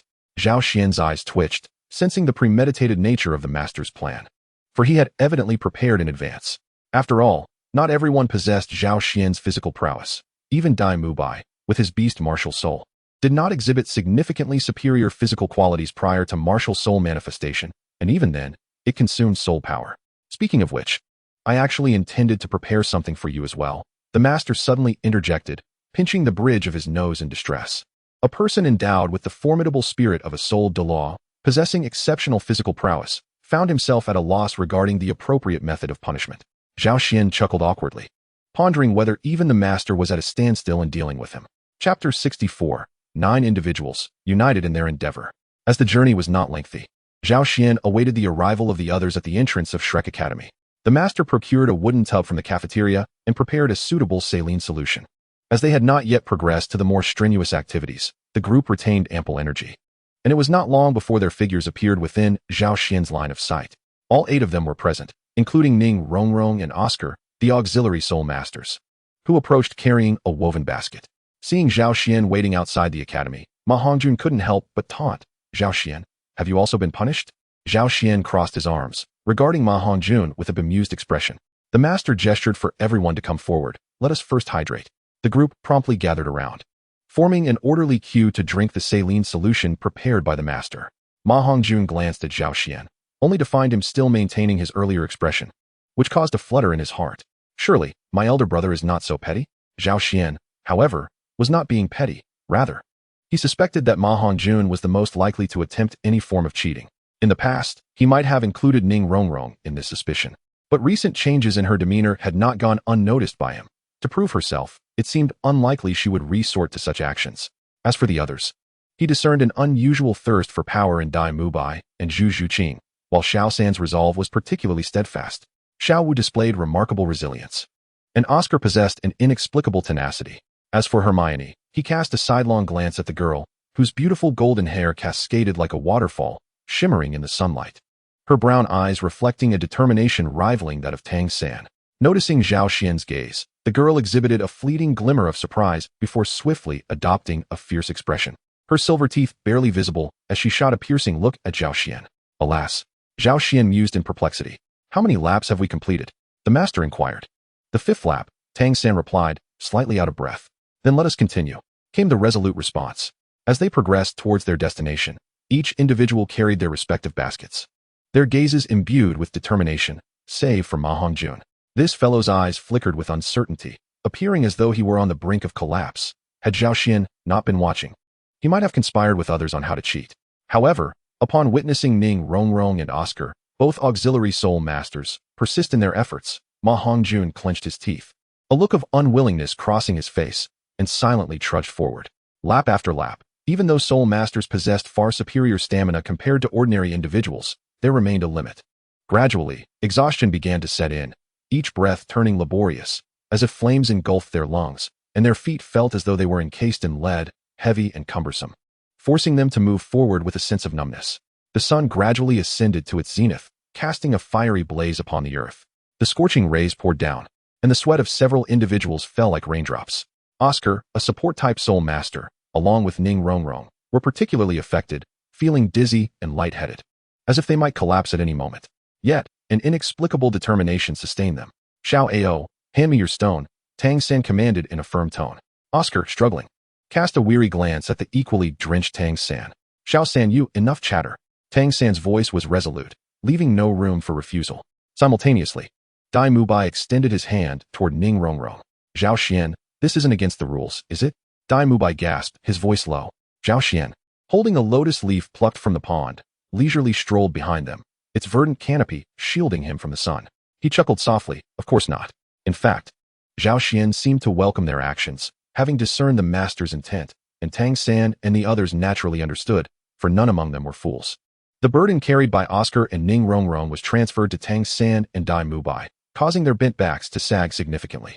However, Oscar and Ning Rongrong felt as though they were almost levitating, an exhilarating sensation that invigorated them.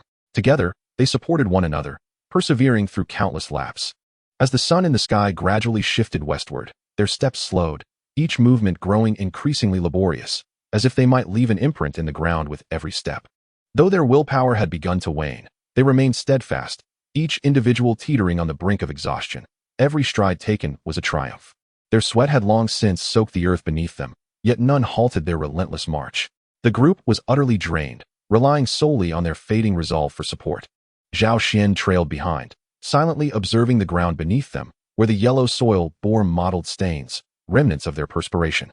He exhaled softly, then lifted his gaze to the 8 figures ahead, his hands instinctively clenching at his sides. Tang San, sensing something, turned to look back at Zhao Xian, who met his gaze. The others also paused, turning to regard Zhao Xian. Time seemed to freeze in that moment, their eyes locked in silent understanding. After a while, a smile broke across Zhao Xian's face, his lips moving with encouragement. Keep going. Tang San smiled back, as did Dai Mubai, and soon everyone was smiling. The girls with their lips pursed, adorned with gentle grins. Indeed, the 9 of them were together. Time slipped away quietly. As they approached the final lap, Zhao Xian had already awaited at the gates of Shrek Academy alongside the master. The last few hundred meters felt as though time had been deliberately stretched. Each step felt interminable, as if a century had passed. Yet even at this pace, they continued to forge ahead. 400 meters, 300 meters, 100 meters. Upon crossing the threshold of Shrek Academy, the exhausted faces of the 8 individuals blossomed into smiles. In that instant, it seemed as though the most radiant and beautiful scene unfolded before their eyes, rendering even the blazing sun dim. After a struggle, all 8, without exception, collapsed before the master and Zhao Xian. Zhao Xian fell into a sudden silence, and after a long pause, he sighed, expressing his willingness to relinquish his physical prowess to accompany them on their journey. A semblance of a smile appeared on the master's typically stoic face, an expression that astonished those familiar with him. He gently remarked, "You have always been with them." Flinder approached from the side, followed by all the teachers from Shrek Academy, while Li Qing gracefully made his way from the treetops, having observed the scene for quite some time. Li Qing's usually indifferent expression was also touched, filled with a profound sentiment. In the future, they shall undoubtedly have their place in the Douluo Continent. Chapter 65. Harsh Training. However, after such reflections, it was time to address the aftermath. Gazing at the 8 individuals lying unconscious on the ground, the master expressed his mild frustration. This poses quite a dilemma. Flinder chimed in with a grunt. "Isn't this the result of your devilish antics?" The master chose to disregard Flinder's comment, turning to Zhao Xian and instructing, "Zhao Xian, please fetch a few women from the village to assist the girls. I will prepare the necessities for their bathing." Nodding in acknowledgement, Zhao Xian went to the village to find some available farmers' wives. The master handed Zhao Xian the prepared medicinal herbs and directed, "First, boil them in water. Then pour the mixture directly into the barrel." Zhao Xian nodded again, and the master stepped out to deliver the remaining herbs to the farmers' wives responsible for caring for the girls. The herbs prepared by the master were designed to invigorate the blood and strengthen the body, possessing a mild nature and an aromatic fragrance once boiled. After completing the tasks assigned by the master, Zhao Xian left a few notes and proceeded to the kitchen to lend a hand. He anticipated that by the time everyone awoke, it would likely be late at night, and they would need sustenance after a day of rigorous training. As expected, in the depths of the night, several individuals gradually regained consciousness. The dark sky was adorned with a multitude of stars, the celestial expanse resembling a velvet curtain, shimmering with brilliance. The earth was enveloped in silence, save for the solitary cries of cicadas. When Tang San entered the dining hall, Zhao Xian was boasting about his culinary skills to Dai Mubai. Upon seeing Tang San, Dai Mubai's eyes lit up, and he eagerly beckoned, "Xiao San, you're awake. Come quickly and sample Zhao Xian's cooking." He sighed in relief, for his ears had nearly developed calluses from the anticipation. Salvation had finally arrived. Tang San looked at Zhao Xian in astonishment. "Xiao Xian, you can cook?" "Of course," Zhao Xian replied, reclining with a proud demeanor, gesturing toward a large bowl of braised pork before him, inviting Tang San to taste it. Though he had been a homebody in his previous life, he still possessed these essential life skills. While he may have become somewhat rusty over the years, he had not forgotten them entirely. "Delicious." Tang San's eyes sparkled as he accepted the rice offered by Zhao Xian, devouring it heartily. After a day of training, he was indeed ravenous, his stomach growling upon waking. Before long, Xiao Wu and Zhu Zhuqing arrived in succession, while the remaining members seemed too exhausted to join at the moment. Everyone extolled Zhao Xian's culinary talents, and a broad smile adorned his face. "Ah, Hermione, you have arrived." With keen eyes, Sister Xiao Wu suddenly exclaimed. Looking up, they saw Hermione stepping through the door, her golden hair glistening with droplets of water. Under the dim yellow lights of the dining hall, she radiated beauty like a lotus emerging from the water. She nodded gracefully to everyone before taking a seat, her gaze fixed on Zhao Xian, and with a hint of joy in her eyes, she proclaimed, "Zhao Xian, I have broken through to level 28. You've made the breakthrough? Excellent." Zhao Xian's eyes brightened, and he nodded in acknowledgement, considering it a delightful surprise.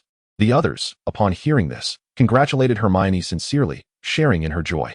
With a smile, Hermione expressed her gratitude to each of them. Observing this, Zhao Xian wore a peculiar smile and remarked, "Everyone should strive to catch up. At this rate, I will soon reach the Soul King." At his words, a profound silence enveloped the room. Dai Mubai, filled with skepticism, inquired, "Soul King?"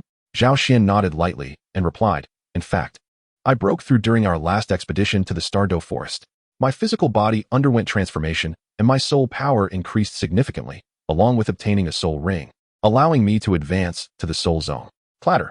Sister Xiao Wu dropped her chopsticks, pointing at Zhao Xian in disbelief. "You're already a soul zone?"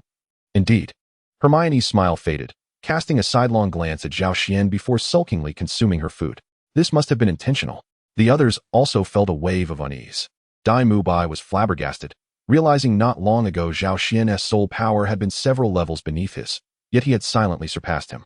Zhu Zhuqing kept her head bowed, obscuring her expression, but the food on her plate was swiftly diminishing. Was she channeling her frustration into strength? Zhao Xian calmly observed them. Having heard about the Master's arrangements, without applying some pressure, the coming months would likely be challenging for them. The following day, Tang San resumed running from where they left off the previous day, while the remaining 7 silently donned their backpacks. They exchanged knowing glances, an unspoken understanding passing among them. Zhao Xian silently watched their retreating figures before turning to seek another instructor for practical training. Lu Qibin, a teacher known for his reticence, was nonetheless an immensely powerful control system's sole emperor. As the chessboard was set, he held complete mastery over his peers. The distinctions between the black and white pieces were stark, their placements fraught with peril. This was Zhao Xian's first encounter with a high-ranking control system soul master, and he finally comprehended the frustration his former opponents must have felt, being perpetually restrained.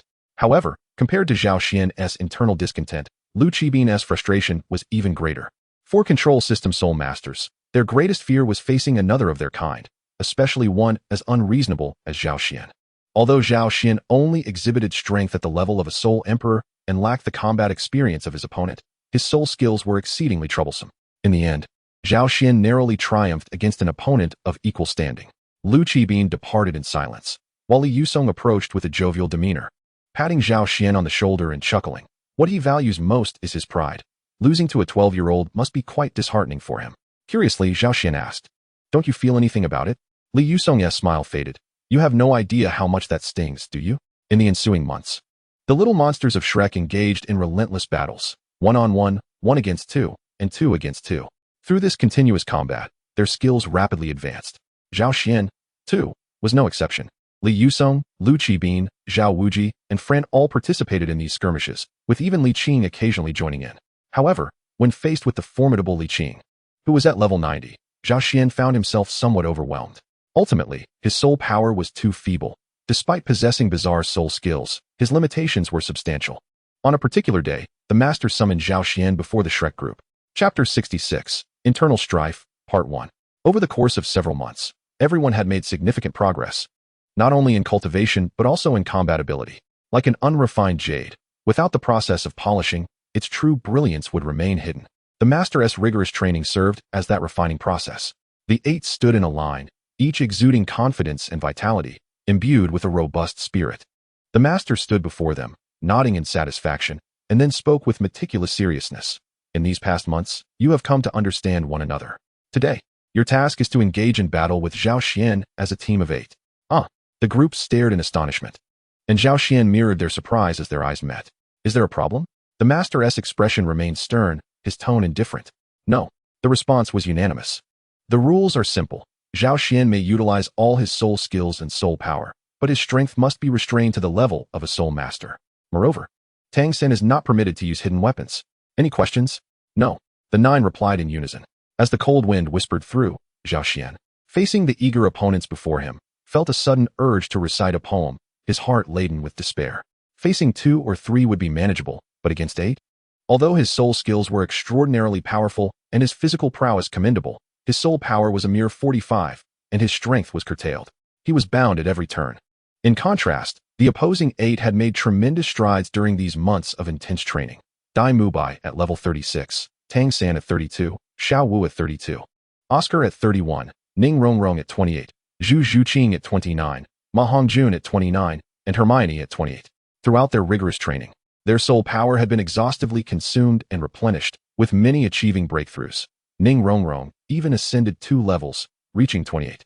To win? It seemed a daunting task. Though Zhao Xian felt despondent, the 8 on the opposing side remained focused, strategizing together, equally troubled. Despite Zhao Xian's power being constrained, his physical capabilities remained unchanged, meaning many of their soul skills would not inflict damage upon him. Furthermore, Zhao Xian's close-quarters combat ability was formidable, rendering Xiao Wu's graceful techniques less effective. After deliberation, Tang San reached a conclusion. In this match, victory will depend solely on Ma Hongjun's flames. In this strategic confrontation, Dai Mubai was tasked with the primary engagement, while Zhu Zhuqing and Xiao Wu provided support. As for Ning Rongrong and Oscar, they were entrusted to Hermione's protection, with the option to abandon the 2 auxiliary soul masters if necessary to preserve their fighting strength. especially considering Zhao Xian's unpredictable third soul ability. Nonetheless, I will keep a vigilant eye on the two support soul masters, aiming to restrain Zhao Xian during his assault. Ma Hongjun, when I have Zhao Xian under control, do not hesitate, attack immediately. Do you all understand? Tang Xin inquired of the group, to which everyone nodded in affirmation. The arena for the competition was established at the same location where they had previously battled Xiao Wujia at the beginning of the semester. All the instructors from the academy were present, including Li Qing, who observed with keen interest, anticipating Zhao Xian's defeat. Zhao Xian gritted his teeth, feeling powerless. The rules permitted injuries but prohibited attacks on sensitive areas or fatal points. The match would be deemed a failure if Tang San's side lost all combat capability or if Zhao Xian was injured or stepped out of bounds. Do you comprehend? The master addressed both opposing sides standing in the arena. Yes, understood. Then let the match commence. With the master's command, Dai Mubai and Xiao Wu surged towards Zhao Xian, while Zhu Zhuqing moved with a ghostly grace, poised for action. Meanwhile, at the rear of the team, Ning Rongrong began to invoke the 7-treasure glazed tile. And Oscar prepared his sausages. Zhao Xian's mind raced, contemplating an assault on the two auxiliary soul masters at the back of the team. Yet he was acutely aware that Tang San had likely prepared for such a move. With a flicker of determination, Zhao Xian resolved to eliminate one or two main combatants before reassessing his strategy. Dai Mubai had already assumed the white tiger form, unleashing 3 soul abilities simultaneously.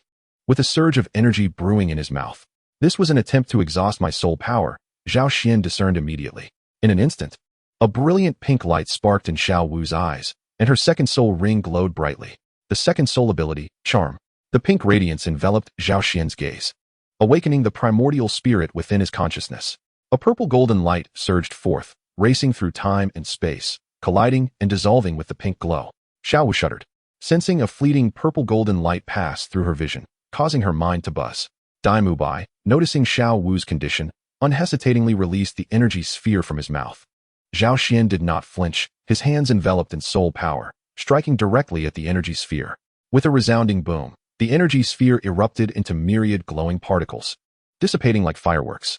Zhu Zhuqing, moving stealthily, was invigorated as her first soul ring illuminated, instantly launching her phantom piercing towards Zhao Xian's chest. Although the dispersing light obscured Zhao Xian's view, his spiritual awareness captured Zhu Zhuqing's silhouette. Simultaneously, Tang San initiated his binding technique, summoning numerous blue-silver grasses that ensnared Zhao Xian's body securely. While Zhao Xian sensed he could shatter these blue-silver grasses instantly, he recognized the necessity of restraining his strength, rendering him temporarily unable to escape. Without hesitation, he activated his third soul ability, Telecommunication Fraud. In an instant, the main body broke free, appearing several dozen meters away, while Zhao Xian's illusionary form was struck by Zhu Zhuqing. Though it sustained no fatal injury and thus did not dissipate, Tang Xin swiftly commanded, Zhuqing go. Ensure the rear support is protected. Upon hearing this, Zhu Zhuqing, without hesitation, unleashed her sharp claws toward Zhao Xian's illusion, which was ensnared by the blue-silver grass, shattering it in an instant. Seizing the moment while bound, Zhao Xian decisively abandoned his previous strategy, intending to eliminate the support before employing his third soul skill. However, he did not anticipate the swiftness of Xiao Wu's reaction. Fixing his gaze upon her, Zhao Xian activated his second soul skill, immobilizing her. He then charged toward the flustered Oscar. Phoenix Fire Rocket. Hermione, safeguarding the two support-type soul masters, hastily released her second soul skill. Thanks to his heightened awareness, Zhao Xian deftly evaded the hastily released Phoenix Fire Rockets, which were scarce in number. Sorry, Xiao Oscar, he mused, observing the panicked Oscar, who was bereft of any means of resistance. With a smirk, Zhao Xian kicked him away without hesitation. Oscar was sent flying, bewilderment filling his eyes as he clutched a large handful of sausages. But my sausages haven't even had a chance to work yet. Am I really out of the game like this? Chapter 67. Internal Conflict, Part 2. Oscar's face was etched with reluctance as he bit down and hurled the sausages away at the last moment. Just then, Zhao Xian furrowed his brow, intent on seizing the sausages Oscar had left behind. If Tang San and the others got hold of them, the battle would become significantly more arduous. Conversely, if he obtained them, his own situation would ease considerably. At that moment, Tang San's second soul ring suddenly glimmered, and countless strands of blue-silver grass emerged from every corner, ensnaring Zhao Xian completely. Tang San's second soul skill, Parasite. Simultaneously, he shouted, Fatty. Understood. Ma Hongjuan's martial soul had already manifested, and upon seeing Zhao Xian's smug smile while ensnared, he smirked. Apologies, Zhao Xian. Zhao Xian's keen senses detected the fluctuations of Ma Hongjuan's soul power. Just as he turned to look, he saw Ma Hongjuan's first soul ring illuminate. You really think you have me cornered? Zhao Xian gritted his teeth and unhesitatingly employed his second soul skill, disconnection, against Ma Hongjuan. Ma Hongjuan's first soul skill, which he had been charging, abruptly faltered, causing a backlash of soul power that made him shudder slightly. Unable to suppress it, he coughed out a wisp of green smoke, his complexion paling instantly. Though Ma Hongjuan's martial soul possessed some flaws, it was undeniably a formidable beast martial soul. And the phoenix, evil fire clung to him like a parasite. Should it latch on while his blue-silver grass ignited, defeat would be inevitable. Thus, Zhao Xian decisively activated his second soul skill to disrupt Fatty's first soul skill. With a slight exertion, the blue-silver grass began to snap, and Zhao Xian was liberated in an instant. Simultaneously, Hermione flicked her wand, casting her first soul skill, Spring of Purity, upon Ma Hongjuan. While Xiao Wu tossed all the sausages toward him, Ma Hongjuan hurriedly caught the sausages thrown by Xiao Wu, without hesitation, devouring a large sausage to recover his strength. Rushing to the scene, Dai Mubai entangled himself with Zhao Xian, his tiger claws swinging fiercely, one after another, without a moment's hesitation. The air filled with the sound of slicing winds. Zhu Zhuqing stood by, restless, while Ma Hongjuan passed the remaining sausage to Tang San. And Xiao Wu's figure darted swiftly towards them, with Hermione vigilantly guarding Ning Rongrong. The situation suddenly became dire for Zhao Xian. He exhaled sharply, his gaze sharpening. As tiny purple-gold runes flickered across his body, each one as minuscule as a fly, their glow faint, yet strikingly captivating. They radiated an ethereal sanctity, reminiscent of stars in the sky, seemingly unattainable. Tang San and the others exchanged glances, their expressions shifting to confusion.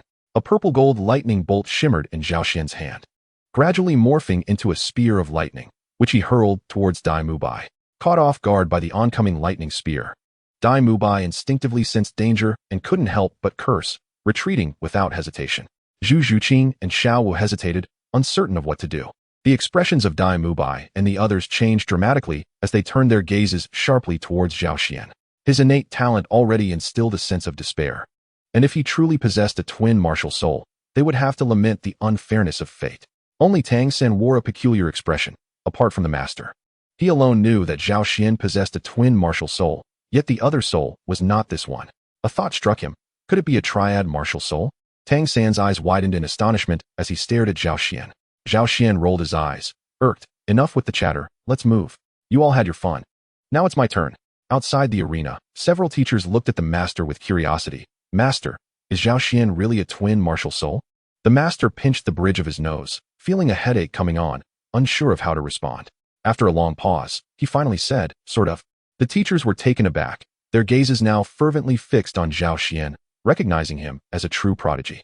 Reflecting on their own motives for leaving home, Dai Mubai's heart sank, yet he charged towards Zhao Xian without hesitation. Zhao Xian raised an eyebrow, surprised by Dai Mubai's bravery. Seeing Dai Mubai advance, Tang San and the others' expressions shifted, while Zhu Zhuqing's icy demeanor flickered with concern. Maintaining his third and first soul abilities, Dai Mubai summoned a protective barrier of the white tiger and launched his assault fearlessly. The lightning spear in Zhao Xian's hand sliced through the air, causing it to tremble as if distorted, the white tiger's barrier tearing apart like thin paper, while Dai Mubai's claws reached for Zhao Xian's chest. In a swift motion, Zhao Xian evaded Dai Mubai's attack, but in that fleeting moment, he felt small feet land on either side of his head. Zhao Xian inwardly cursed, his peripheral vision catching sight of Xiao Wu's radiant smile. Zhao Xian, take flight. Xiao Wu playfully exclaimed. Xiao Wu's first soul ability, waist bow, activate. With a powerful thrust of her legs, Xiao Wu's waist arched into a stunning curve, and in an instant, an immense force surged forth, lifting Zhao Xian off the ground as his entire body soared into the air. Simultaneously, Tang San's third spirit ring gleamed as he activated his third spirit ability, Web of Binding, ensnaring Zhao Xian in a cocoon of blue-silver grass high above. Without hesitation, Ma Hongjuan unleashed his first and second spirit abilities, empowered by the second. Phoenix's Fiery Embrace, the first ability, Phoenix Fire Line, erupted forth, a long stream of flames hurtling towards the airborne Zhao Xian. Meanwhile, Hermione began to softly chant. Yet, Zhao Xian remained unperturbed amidst the chaos, activating his fourth spirit ring as his soul power rapidly dissipated. Ethereal currents, marked by the shadows of the purple sky thunder, enveloped him, seemingly possessing their own consciousness as they valiantly shielded him from Ma Hongjuan's fiery assault. The currents collided with the Phoenix Fire line, gradually eroding its potency, allowing Zhao Xian to break free from the web's constraints. However, Hermione completed her incantation, gasping for breath as dozens of Phoenix Fire arrows screamed towards Zhao Xian. Just as he escaped one peril, he was thrust into another. Chapter 68. Internal Conflict, Part 2. What to do?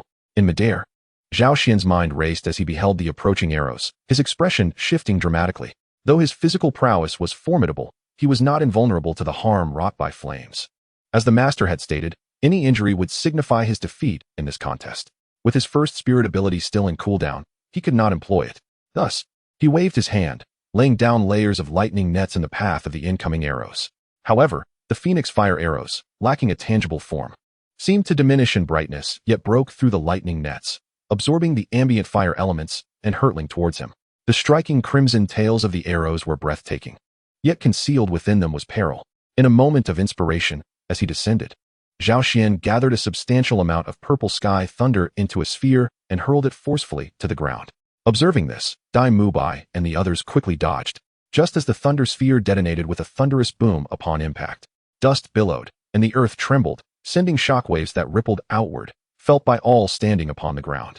Caught in the gust, Zhao Xian was lifted, his form swaying precariously like a leaf in the wind. Yet, this very turbulence allowed him to narrowly evade the Phoenix Fire arrows that had sought to seal his descent.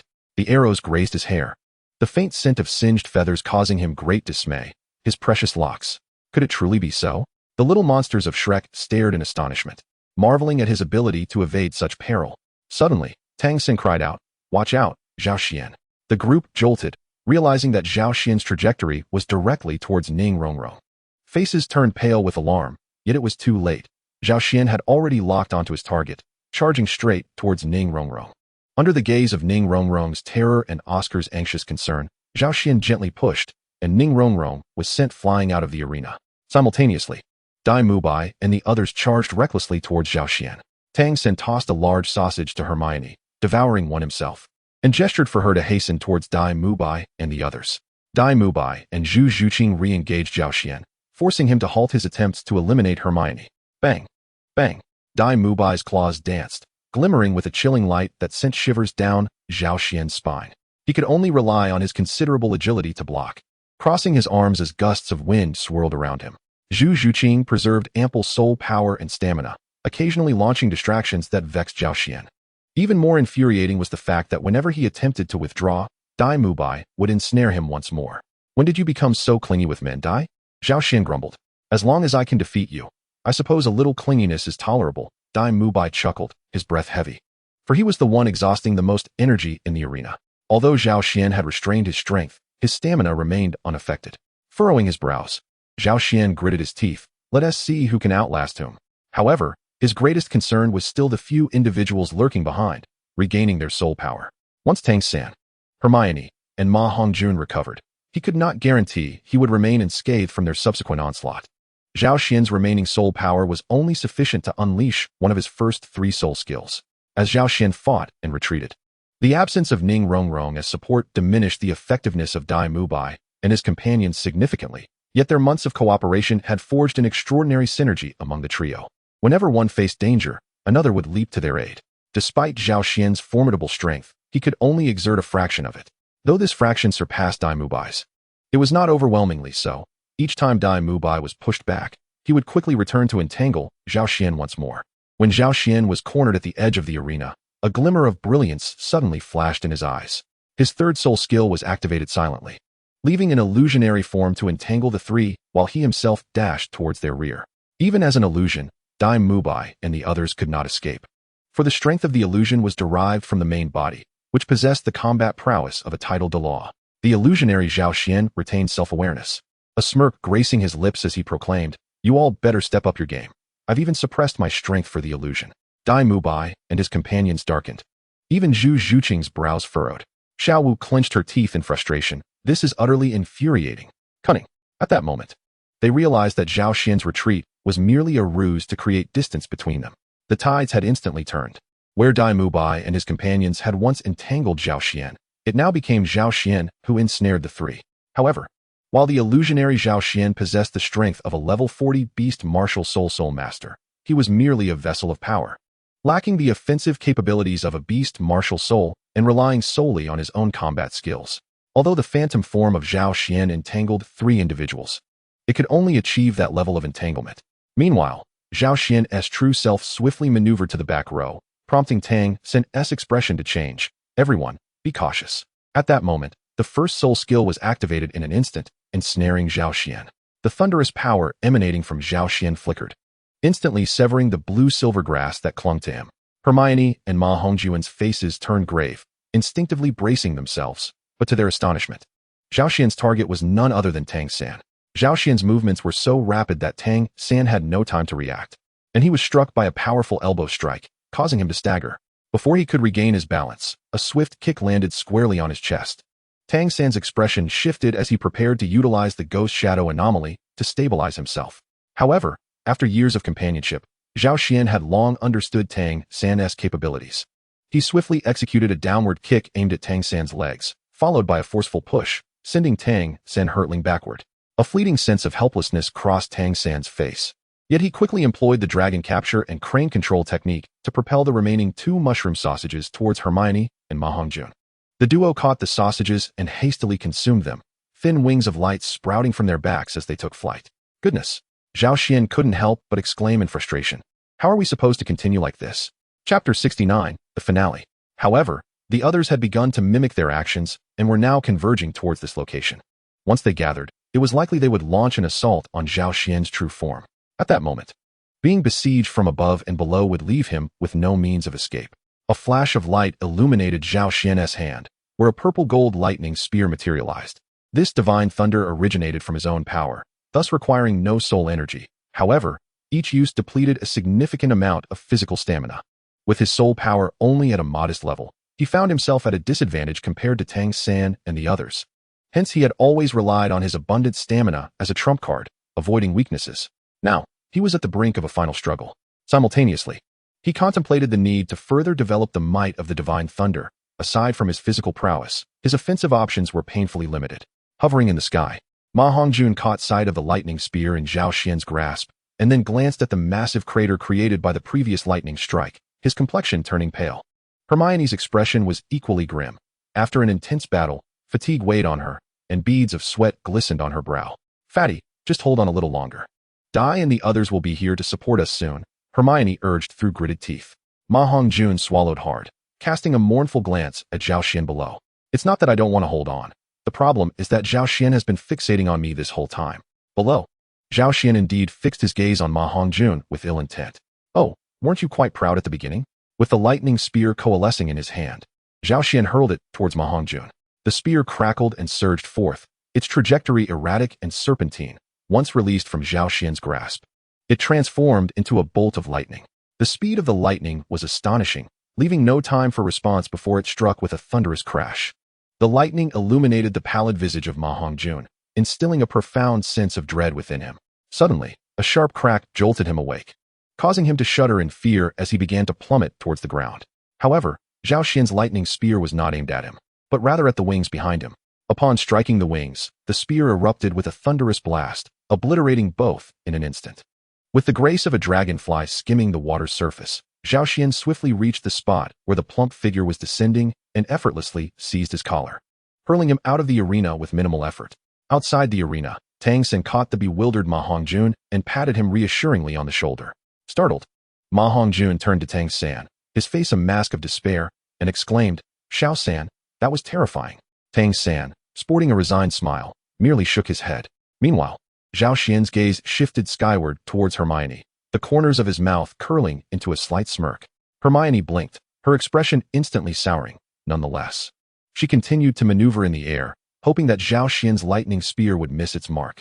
Oscar's mushroom sausage granted him an unpredictable speed akin to that of a rooster's comb snake. Yet for Zhao Xian, who possessed divine awareness, his lightning spear was as precise as a missile. Had it not been for the concern of harming others, even with the master imposing numerous restrictions, a single strike of the purple cloud divine thunder would have led to utter annihilation. In truth, had the master not underestimated the purple cloud divine thunder, Zhao Xian would not have had a chance at victory. As he had predicted, the master, observing the rampaging divine thunder from the sidelines, bore a grave expression. I was indeed too careless. Following the ascent of the lightning spear, it was no surprise that Hermione was struck down. As he caught her in his arms, Zhao Xian muttered, "She is a bit heavier than I imagined." Blushing fiercely, Hermione shot him a fierce glare, and before she could struggle, Zhao Xian effortlessly tossed her out of the arena. Outside, Oscar and Ma Hongjun widened their eyes in astonishment. "Brother, are you single-handedly demonstrating your prowess?"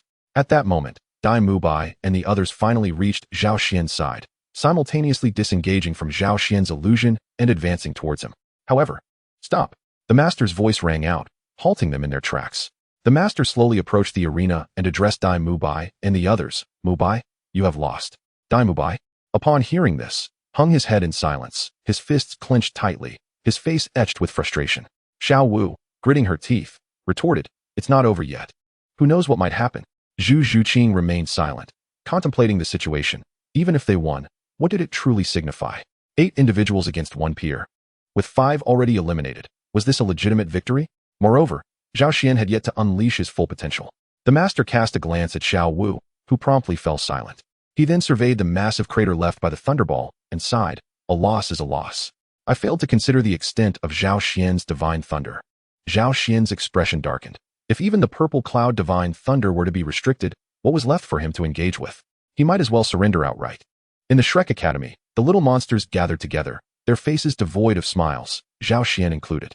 However, it was not all bleak, at least their coordination had improved significantly. The master, wishing to alleviate the persistent gloom among the little monsters, began to express his praise. This was not mere flattery designed to comfort them, but rather a genuine sentiment. Their teamwork was commendable, with the only enigma being Zhao Xian.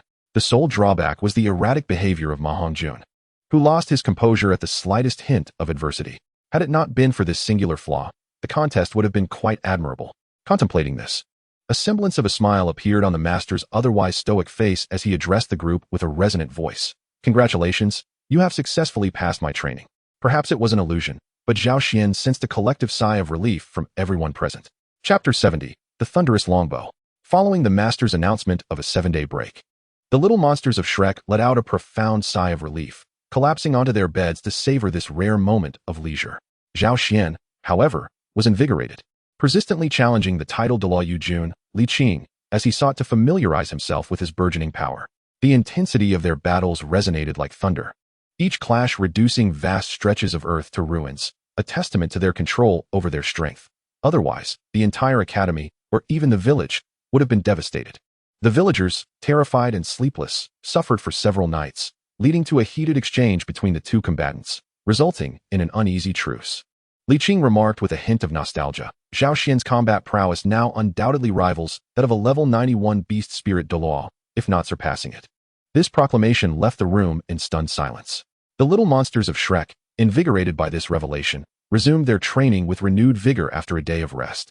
Observing the flourishing atmosphere within the academy, the dean, Flinder, wore a broad smile, yet the drawbacks of the past few months of rigorous training became apparent. The most pressing being the academy's financial woes. Unperturbed, Flinder glanced at the master, who wore a frown, and leisurely made his way to his little shop in the city. "Ah, master, this was your boastful claim. Do not blame me." He hummed a cheerful tune, feeling quite at ease, as the responsibility of guiding these little monsters now rested solely on the master's shoulders. A few kilometers away from Shrek Academy, in a small grove, Zhao Xian sat cross-legged upon a large exposed rock, deep in contemplation. With the inability to spar with Yu Jun for the time being, he pondered how to harness his purple sky thunder. His only assets were his formidable physical constitution and the purple sky thunder. Perhaps his spiritual awareness could also serve as an ally. Zhao Xian stroked his chin, his gaze flickering with determination. Thus, the focus must rest upon the purple sky thunder, as his abundant physical stamina could provide ample scope for its manifestation. Although the purple sky divine thunder possesses an innate ability to counter all forms of malevolence, its essence remains that of lightning, which effortlessly generates magnetism. Should I perhaps prepare some steel balls in my bag, employing an electromagnetic cannon upon encountering foes? Yet, after contemplating this notion, Zhao Xian cast it aside. The force generated by electromagnetic interactions, while capable of bestowing extraordinary velocity to the steel balls, also results in significant wear due to friction with the air during flight. Unless one could procure an exceptionally hard metal, the steel balls would be utterly consumed upon being discharged. Zhao Xian extended his hand, a radiant orb of violet and gold lightning flickering within his pale palm, seemingly harboring an apocalyptic force. Casually tossing it, the lightning sphere collided with a tree, producing a resounding crack as the entire trunk was cleaved in two, with crimson flames erupting from the severed section. Witnessing the might of the divine thunder, Zhao Xian could not help but nod in approval. Its power was indeed exhilarating. With lightning dancing between his hands, he felt no threat, but rather perceived the divine thunder as gentle as a playful kitten, yielding to his whims. Suddenly, a spark of inspiration illuminated Zhao Xian's eyes. He gazed down at his hands, where his movements slowed as he meticulously shaped the energy, gradually manifesting a radiant lightning longbow. With the bow in his left hand and an arrow appearing in his right, he rose with effort, drawing the bowstring taut. Then, with a gentle release, the violet gold lightning arrow vanished in an instant, Zhao Xian's consciousness barely keeping pace with its astonishing speed. The lightning arrow pierced through towering trees, leaving gaping holes in its wake before disappearing from view. Zhao Xian's gaze burned with fervor as he focused on the longbow in his grasp. The effect was indeed remarkable. Even he had not anticipated that his spontaneous idea of generating a reverse magnetic field using lightning could successfully project it outward. Moreover, the power seemed formidable. Following the path of destruction left by the lightning arrow, he traced the trajectory where trees had been pierced, each leaving behind transparent wounds. Yet, the power of the lightning arrow diminished with distance, until, at 60 meters, it finally dissipated, leaving merely a charred black mark upon the bark. Zhao Xian was taken aback. Was the repulsive force between them truly so potent? This was far superior to merely throwing a lightning spear. His heart swelled with joy as he rearmed the lightning longbow, conjuring another arrow from the air. Between the arrow and the bow, an abundance of repulsion surged. Zhao Xian pulled the arrow back with force before releasing it. Unlike Hermione's brilliant phoenix fire arrow, which left a radiant tail, the lightning arrow merely revealed a fleeting violet gold streak, accompanied by the crackling sound of thunder piercing the air. This arrow proved even more powerful than the last. As it soared, countless trees were cleaved asunder, crashing to the ground with a thunderous boom, their branches snapping with a cacophony of sounds. Zhao Xian was overwhelmed with joy as he incessantly experimented with the newfound abilities he had just developed. The entire forest soon fell victim to his exuberance, transforming into a scene of utter disarray. Within a radius of 1 kilometer, scarcely 1 in 10 trees remained standing. Chapter 71, The Beaten Ma Hongjun. This was somewhat excessive. With a furtive glance around, he noticed that no one was paying attention, prompting Zhao Xian to hastily slip away. Upon returning to the dormitory, he fortuitously encountered Tang San and Oscar, who had just finished their training and were heading to the cafeteria. The three companions set off together, intending to enjoy dinner first. As they strolled along, they engaged in light-hearted banter, relishing the tranquility of the summer evening. Not far from the dormitory, Zhao Xian sensed an approaching figure, its aura strikingly familiar. "Fatty, are you coming to the cafeteria? What a colossal pig head." The familiar presence was indeed Ma Hongjun. Just as Zhao Xian greeted him, Fatty drew near, and upon seeing his condition, Zhao Xian could not suppress a gasp. Tang San and Oscar were equally taken aback, their faces paling as they exclaimed, "Fatty, have you been beaten?" At that moment, Ma Hongjun looked quite worse for wear. His face was swollen and discolored, with bruises mottling his skin, causing his eyes to narrow into mere slits. Upon seeing his friends, he was filled with joy, and he leapt forward, clinging to Zhao Xian and Tang San's legs, tears glistening in his eyes as he implored, "Brothers, you must stand up for me." Oscar squatted beside Ma Hongjun, poking at his swollen face with a finger. Fatty winced in pain and swatted away Oscar's teasing hand, shooting him a fierce glare. Rising to his feet, Oscar surveyed Ma Hongjun's grotesque visage, shaking his head in sympathy. "Truly tragic. This is a calamity." Tang San spoke solemnly. "Fatty, please get up and tell us what happened." Zhao Xian nodded in agreement, looking down at the leg-clinging Ma Hongjun with a raised brow. "Indeed, stand up and explain. If you smear your tears and snot on my trousers, I promise you will find yourself in an even worse predicament." Ma Hongjun's expression immediately shifted, and he quickly rolled over, wearing a sheepish grin as he faced Zhao Xian. I'm up. Casting a glance at the chuckling Oscar, Zhao Xian rubbed his temples in exasperation. "Oscar, hurry and give him a couple of sausages." Receiving the restorative sausages from Oscar, the four friends made their way to the cafeteria. After indulging in Oscar's generous sausages, Fatty's complexion improved markedly, though the swelling would take some time to subside. Upon arriving at the cafeteria, they found only Dai Mubai dining alone, instinctively lifting his head at the noise. He froze upon seeing Ma Hongjun's face, staring in disbelief before hesitantly asking, "Fatty?" Ma Hongjun nodded, looking as forlorn as a mistreated bride. Although he often appeared nonchalant, his loyalty to his friends was unwavering. Witnessing Ma Hongjun's disfigured visage ignited a fiery wrath within him. Zhao Xian pressed down on Dai Mubai's shoulder, urging him to remain calm. Let us listen to Fatty's tale. Thus, they gathered their dinners and listened intently as Fatty recounted his ordeal. Upon witnessing the scene, the portly fellow hastily embellished the events that had transpired. Oscar, resting his chin on his hand and tilting his head, wore an expression of anticipated resignation. As expected, Dai Mubai appeared unfazed, while only Zhao Xian and Tang Xin displayed expressions of utter astonishment. So, you were beaten up out of jealousy during that affair, Zhao Xian pondered, uncertain of what expression to adopt. No, I was the one who first laid eyes on that girl. He resorted to coercion, Ma Hongjun insisted emphatically. All right, let us just say he was coercive, but did you manage to outdo him? Zhao Xian regarded the portly man with disdain. Ma Hongjun, feeling aggrieved, muttered softly. Not everyone is as peculiar as you. I am a Grand Soul Master, while he belongs to the Soul Sect. Fair point, replied Oscar. Prepare the sausages. We must fly over. I fear that fellow named Bulum might flee. Zhao Xian nodded in agreement with Dai Mubai's assertion. Agreed. Oscar quickly finished his dinner and conjured 5 mushroom sausages. Outside the cafeteria, Zhao Xian and his companions clutched Oscar's mushroom sausages, feeling quite awkward about it. And Zhao Xian felt a tinge of regret. Oscar, grinning mischievously, was met with a glare from Zhao Xian, prompting him to quickly avert his gaze and adopt a meditative demeanor. Perhaps we should just run over, suggested Dai Mubai. However, Ma Hongjun immediately objected, his face drawn in dismay. Boss Dai, what if that person escapes? Dai Mubai turned to Tang San and Zhao Xian, his expression one of uncertainty. Tang San nodded helplessly, and Zhao Xian shrugged, conceding to the situation. Ma Hongjun was overjoyed, and the group consumed the mushroom sausages, sprouting wings from their backs, which they flapped as they soared towards Sodto City.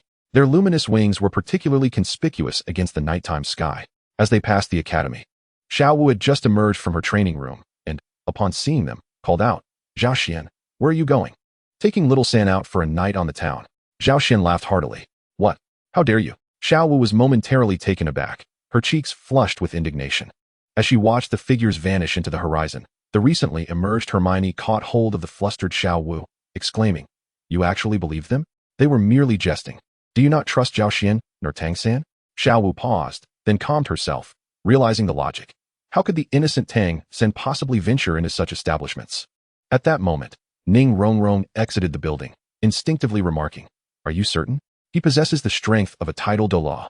Xiao Wu's expression froze, then stiffly turned to Ning Rongrong, saying, Come on, can we not be so harsh? Chapter 72, Douluo. One must admit that Oscar's third soul skill is remarkably useful. In the Douluo Continent, soul masters with the ability to fly are a rarity, yet Oscar's third soul skill grants individuals this capability, albeit for a mere few minutes. When employed judiciously, this ability can be a lifeline in dire situations, undoubtedly a divine skill. The group descended gently into a grove several hundred meters outside Sodto City, as landing at the city gates or within the city itself would be too conspicuous. Filled with a burning desire for vengeance, Ma Hongjun hurriedly led the others into the city. In the past, the most frequented place by the masses was the bustling commercial street, where the Sodto Great Soul Arena is situated at its deepest point. However, this time, Ma Hongjun led the group toward the civilian district of Sodto City. As they walked through the narrow alleys lined with low houses, Oscar couldn't help but remark, It's quite remarkable that you can find a courtyard in such a place. Ma Hongjun, seemingly at home, responded with pride, I'm not boasting. There isn't a courtyard in Sodto City that I, Ma Hongjun, cannot locate. You truly are something else. The others remarked with a glance. After wandering around the civilian area for a while, Ma Hongjun came to a halt and pointed to a place adorned with 2 pink lanterns. That's the spot.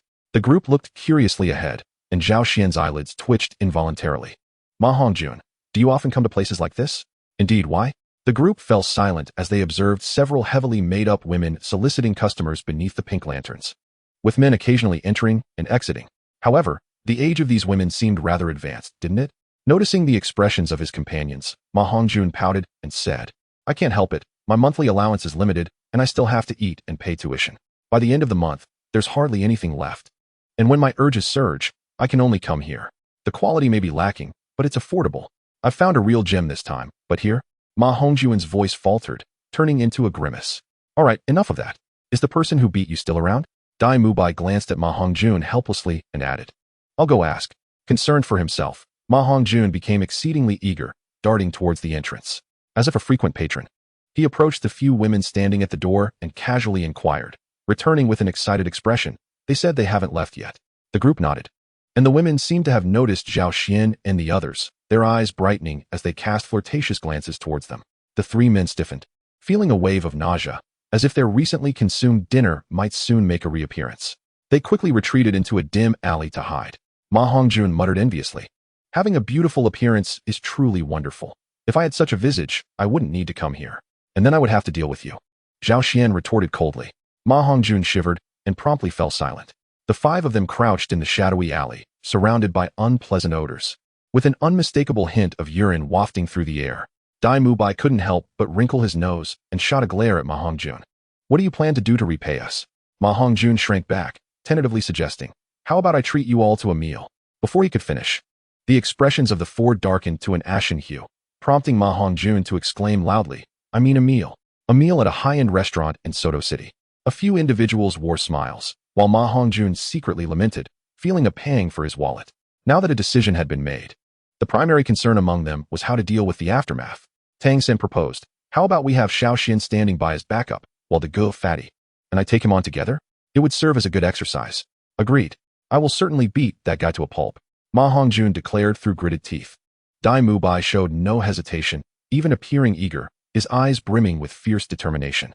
After waiting for over 10 minutes, impatience began to settle in, when suddenly Ma Hongjun's eyes brightened as he pointed ahead, exclaiming, "There he is." The group turned their gaze to see a rather sleazy-looking man sauntering out of a courtyard, hands stuffed in his pockets, wearing a lewd grin as he bid farewell to a few women loitering at the entrance. "Fatty, call him over. If he doesn't come, we'll chase him down," Zhao Xian suggested. "All right." Ma Hongjun clenched his jaw and strode out with an air of righteous indignation. The others watched quietly as Ma Hongjun approached the man, berating him before gesturing towards a narrow alley with a show of bravado. "Are you brave enough to take a walk?" he challenged menacingly. The man scoffed, "Just a bunch of kids. Am I supposed to be afraid?" Zhao Xian remained silent, knowing he could easily dispatch such scum with a single kick. Oscar, somewhat intimidated, hid behind Zhao Xian, knowing that as a support-type soul master, his role in a fight was merely to act slyly. Dai Mubai stretched his limbs, producing a series of cracking sounds. The man eyed him with unabashed envy and jealousy. "That brat has a fine physique. I'll help him with a little makeover later." "Enough of your nonsense." Dai Mubai summoned his evil eye white tiger, completing the soul ring manifestation with 2 yellow and 1 purple ring, his aura surging dramatically. Meanwhile, Ma Hongjun and Tang Sen also called forth their soul powers.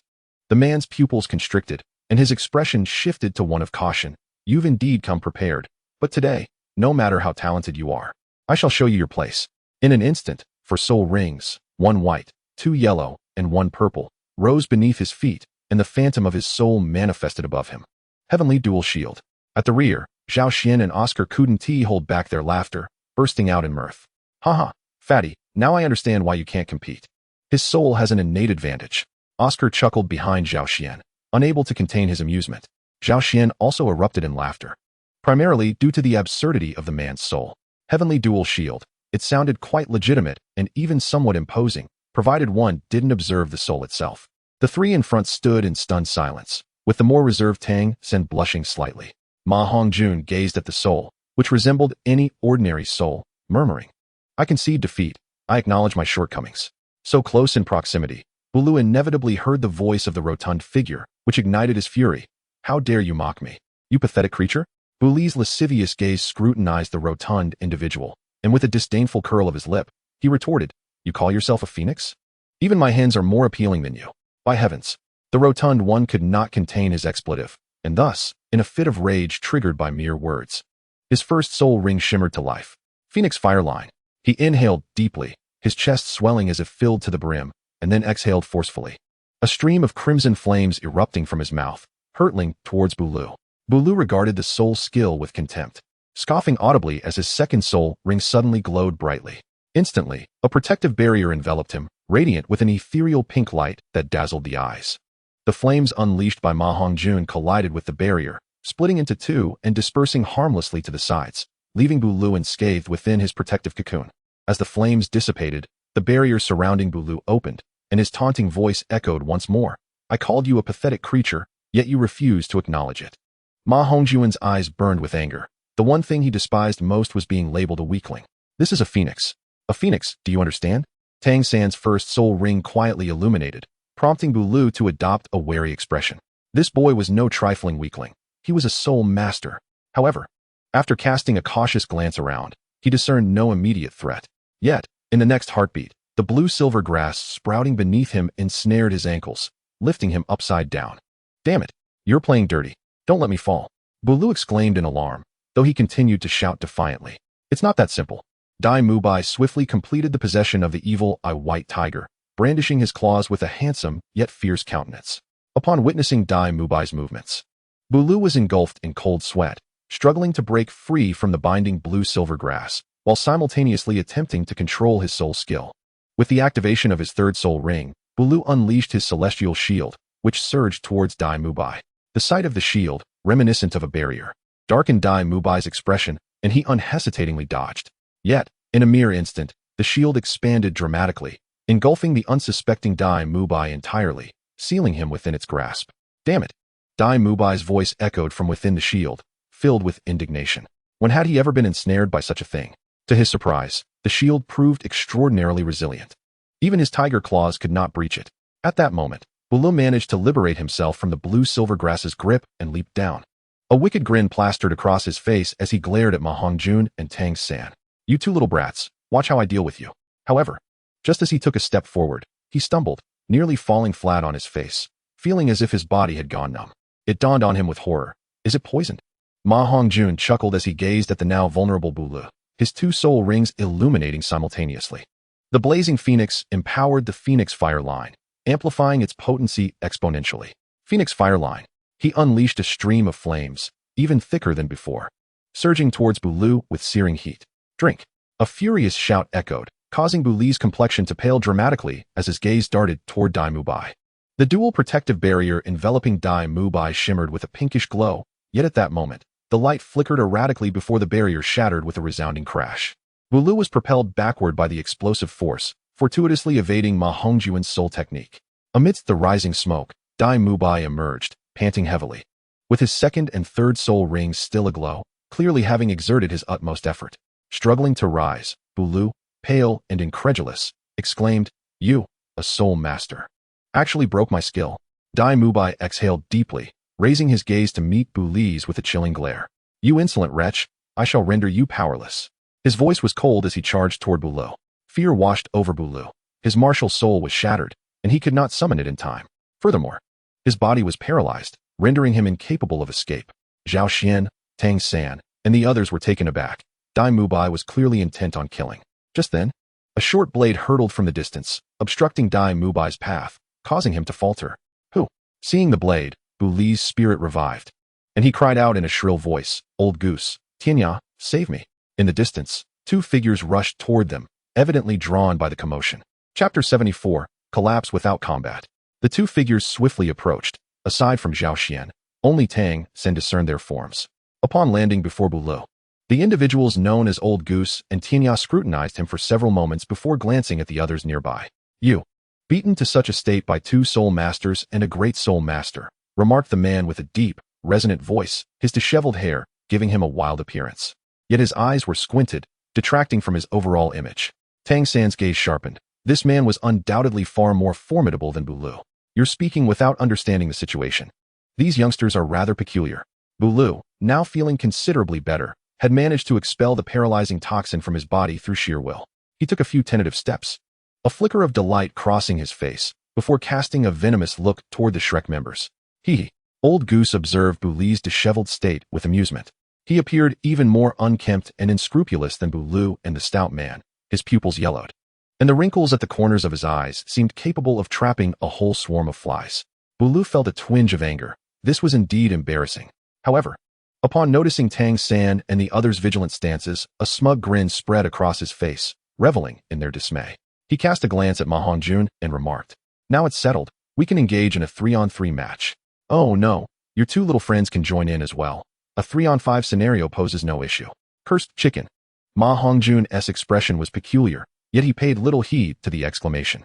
Stealing a glance at Zhao Xian, he retorted, Are you certain? With the arrival of two comrades, his confidence surged. He scoffed, Cursed chicken, you probably haven't grasped the predicament you're currently facing. Old Goose and Tianya displayed a semblance of resignation on their faces, and soon, several soul rings emerged from beneath their feet. Old Goose, possessing a beast martial soul, manifested a large white goose, and upon its embodiment, white feathers sprouted from his form. 4 soul rings, 2 white, 1 yellow, and 1 purple, radiated brilliantly, marking him as a soul master. Meanwhile, Tianya, wielding a short blade martial soul, was even more formidable, showcasing a total of 5 martial souls.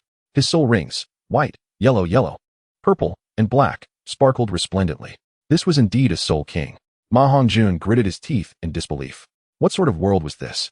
These 3 ruffians could also be a soul master and a soul king. Heaven have mercy, despite his charming and suave appearance, he was merely a great soul master. Ma Hongjun's face was a tapestry of indignation, and it was fortunate he refrained from voicing his thoughts, lest his allies be compelled to strike him. Dai Mubai furrowed his brow and said, Zhao Xian, let us take the lead. Allow us to test the fruits of our training over the past 3 months.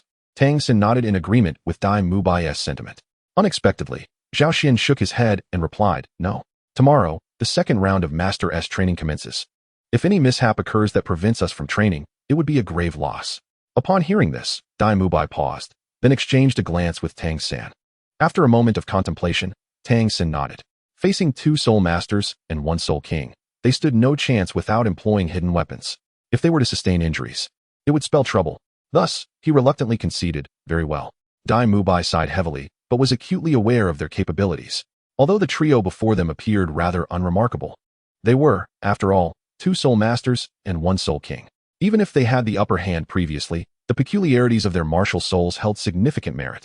Ma Hongjun, being merely a great soul master and the weakest among them, silently prayed for intervention, his spirits lifting as he hastened to take refuge behind Zhao Xian. Dai Mubai, somewhat vexed, chased after him, delivering a playful reprimand. If you weren't so disappointing, merely a great soul master, would we not stand a chance? Ma Hongjun gasped in surprise, cradling his head as he retorted, Dai, do you truly have such faith in me?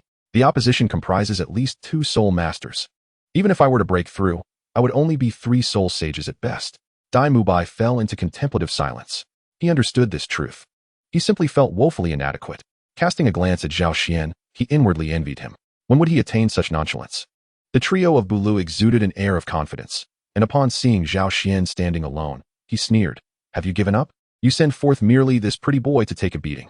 Zhao Xian raised an eyebrow and cast a penetrating glance at Bulu. He then spoke in a low, ominous tone, I offer you an opportunity. I have recently mastered a new technique, and you are fortunate to be the first to experience it. Therefore, I shall spare your lives, but whether you can leave this place unscathed depends entirely on your own abilities. Old Goose stroked his whisker-like beard, skepticism evident in his voice. Kid, you can't still be half asleep, can you? Tianya glanced at Zhao Xian, suddenly unable to tear his gaze away. A chill ran down his spine, an instinctual sensation that had saved him from peril on numerous occasions. This youth was not to be underestimated, he concluded in his mind. Zhao Xian emanated no discernible aura of soul power, nor did he display any manifestation of a martial soul. Yet, a sudden brilliance of purple-gold lightning erupted from his hands, radiating an extraordinary and sacred light. At this moment, even Bulu and the lecherous, skinny man sensed something was amiss, their eyes wide with astonishment. Something was indeed peculiar about this boy. Tianya, recognizing the impending danger, shouted, Run. The short dagger he held trembled slightly, a sign of the extreme peril he faced.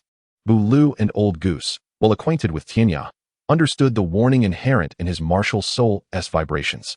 Alarmed, they immediately obeyed his command. The 3 of them, displaying commendable wit, scattered in different directions. Zhao Xian drew back his thunderous longbow, forming a perfect crescent moon, 3 shimmering arrows poised upon its string. Tang San and the others also sensed the looming threat, a bone-chilling feeling prompting them to distance themselves from the crackling lightning in Zhao Xian's grasp. With a swift motion, 3 arrows were released simultaneously, producing a single sound that echoed ominously. The fleeing trio resembled startled birds, catching a glimpse of a lightning serpent pursuing them, prompting frantic evasive maneuvers. However, the arrows seemed to possess an uncanny awareness, closely tracking their movements. His 3rd soul ring glowed, and his martial soul radiated a brilliant white light. As the short dagger clashed with Zhao Xian's lightning arrows, they faced off momentarily before Tianya retreated a few steps, inadvertently loosening his grip. The nearly exhausted purple sky thunder narrowly grazed past him, leaving a charred mark on his arm. Old Goose, in a state of panic, flailed his arms and executed an acrobatic maneuver to evade the arrow's deadly edge. Yet the divine lightning still struck his calf.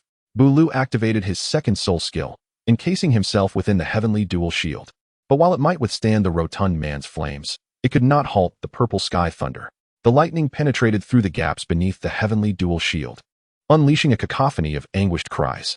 Ma Hongjun, startled, swallowed hard and inquired, "Zhao Xian, what have you done to him?"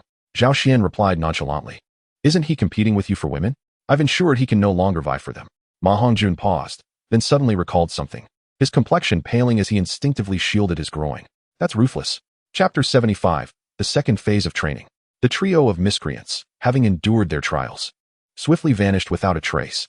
Zhao Xian curled his lip. It was within his expectations that these individuals could evade capture, given the minimal effort he had exerted.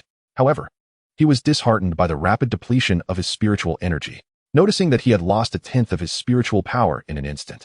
Zhao Xian felt a sense of gloom. The energy consumed merely to guide the lightning arrows was considerable, and utilizing his spirit for combat seemed a distant prospect. Oscar approached, his face alight with astonishment as he animatedly exclaimed, "That was impressive, Zhao Xian. The moment you drew the lightning bow, 3 arrows shot forth in a flash." He gestured dramatically, attempting to replicate Zhao Xian's earlier motion, his expression brimming with envy. "If only I were a food-type soul master," Oscar sighed, lamenting his lack of combat prowess which relegated him to hiding at the back during battles, always fleeing when danger approached, missing out on such gallant displays. Zhao Xian laughed and chided him, "What nonsense are you spouting?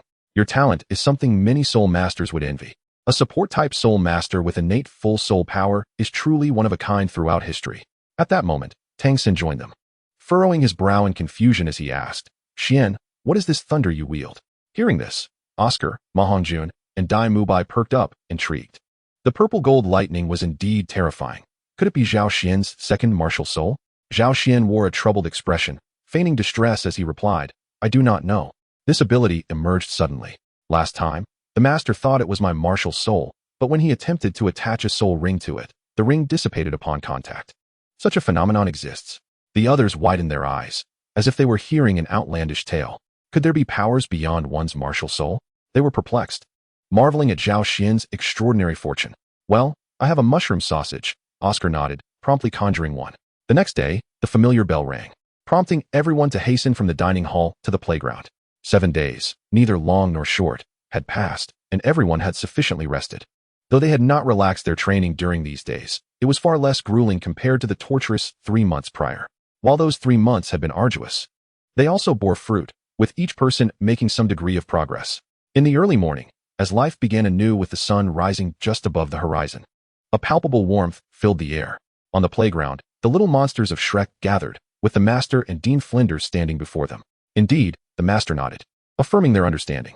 Suddenly, Ning Rongrong's eyes sparkled with excitement as she dashed to Zhao Xian's side, her innocent and delicate face breaking into a radiant smile. In a sweet voice, she said, "Fourth brother, what do you think of us teaming up?" Zhao Xian shivered, feeling a jolt of alarm as he looked at Ning Rongrong, thinking, must she be so coy? Hee, Rongrong, how about teaming up with me? Ma Hongjun leered, casting a sidelong glance at Oscar, who glared at him through gritted teeth. "Haha, Xiao, are you feeling disheartened? Brother is about to dig at your corner." Ma Hongjun's expression stiffened, his gaze instinctively shifting towards Oscar, whose fair face was adorned with a beaming smile. He cast a sidelong glance at Ma Hongjun, and his smile took on a strange quality. "Foolish one. Do you not see your own appearance, yet you wish to encroach upon my territory?"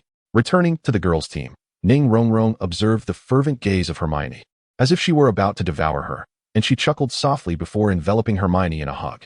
"What is the matter? Are you still jealous? Shall we form a duo?" "No." Ning Rongrong found herself experiencing the same treatment as Ma Hongjun had moments earlier. "Why is this so? Surely, you are not genuinely upset?" Ning Rongrong discreetly scrutinized Hermione. Hermione shot Ning Rongrong an exasperated glance. "Idiot, when we combine our abilities, we only possess 4 soul skills, 3 of which are supportive in nature. How shall we fight?" Ning Rongrong chuckled dreamily, and then turned to the aloof Zhu Zhuqing. "Zhuqing, how about we team up?" Zhu Zhuqing glanced at Dai Mubai, who was looking their way, and then nodded gently. "No problem. The self-catering fee is truly negligible, aside from Zhao Xian. Everyone here receives a monthly stipend of 10 to even 100 gold soul coins. Such sums are trivial, mere drops in the bucket. Well then, let us disperse." As Master S' voice rang out, everyone immediately surged forth in a flurry. Once the crowd had scattered, Flinder cast a sidelong glance at Master. "Is this truly your devised plan? What? Is it not feasible?" This group of little monsters shall manage everything themselves. And we can reside in your establishment, significantly reducing the burden on the academy. Thus, savings shall ensue, no? Master spoke with a calm demeanor. Do as you wish. After all, this group of little monsters is now your responsibility. Their future will depend on your guidance. Flender chuckled and then sighed skyward. I genuinely look forward to witnessing their future. Chapter 76. Wangsheng? In the afternoon, the group reconvened on the playground, and a band of little monsters set forth towards Sodto City, accompanied by Dean Flender, Master, and Xiao Wu, while the other 3 teachers remained behind to oversee the academy. The distance from the academy to Sodto City was minimal, and soon they arrived at the city gates.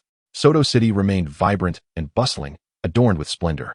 Near the Sodto Grand Sol Arena, the group found a hotel to settle in, though it was considerably pricier than hotels elsewhere. Its proximity to the Sodto Grand Sol Arena was advantageous. Are the teachers not joining us? Tang Xin inquired. No, we shall head to Flender's establishment, which is not far from here. You all should rest well tonight. Master shook his head, and then Flender led Master and Xiao Wu to his shop. For some reason, as they beheld the departing figures, a wave of melancholy washed over the group. The trio seemed out of place in this world. Yet they shone brightly like stars in the darkness. After pausing for a moment, Zhao Xian spoke solemnly. Let us first take a moment to regroup. The little monsters nodded and then entered the hotel where they were to stay.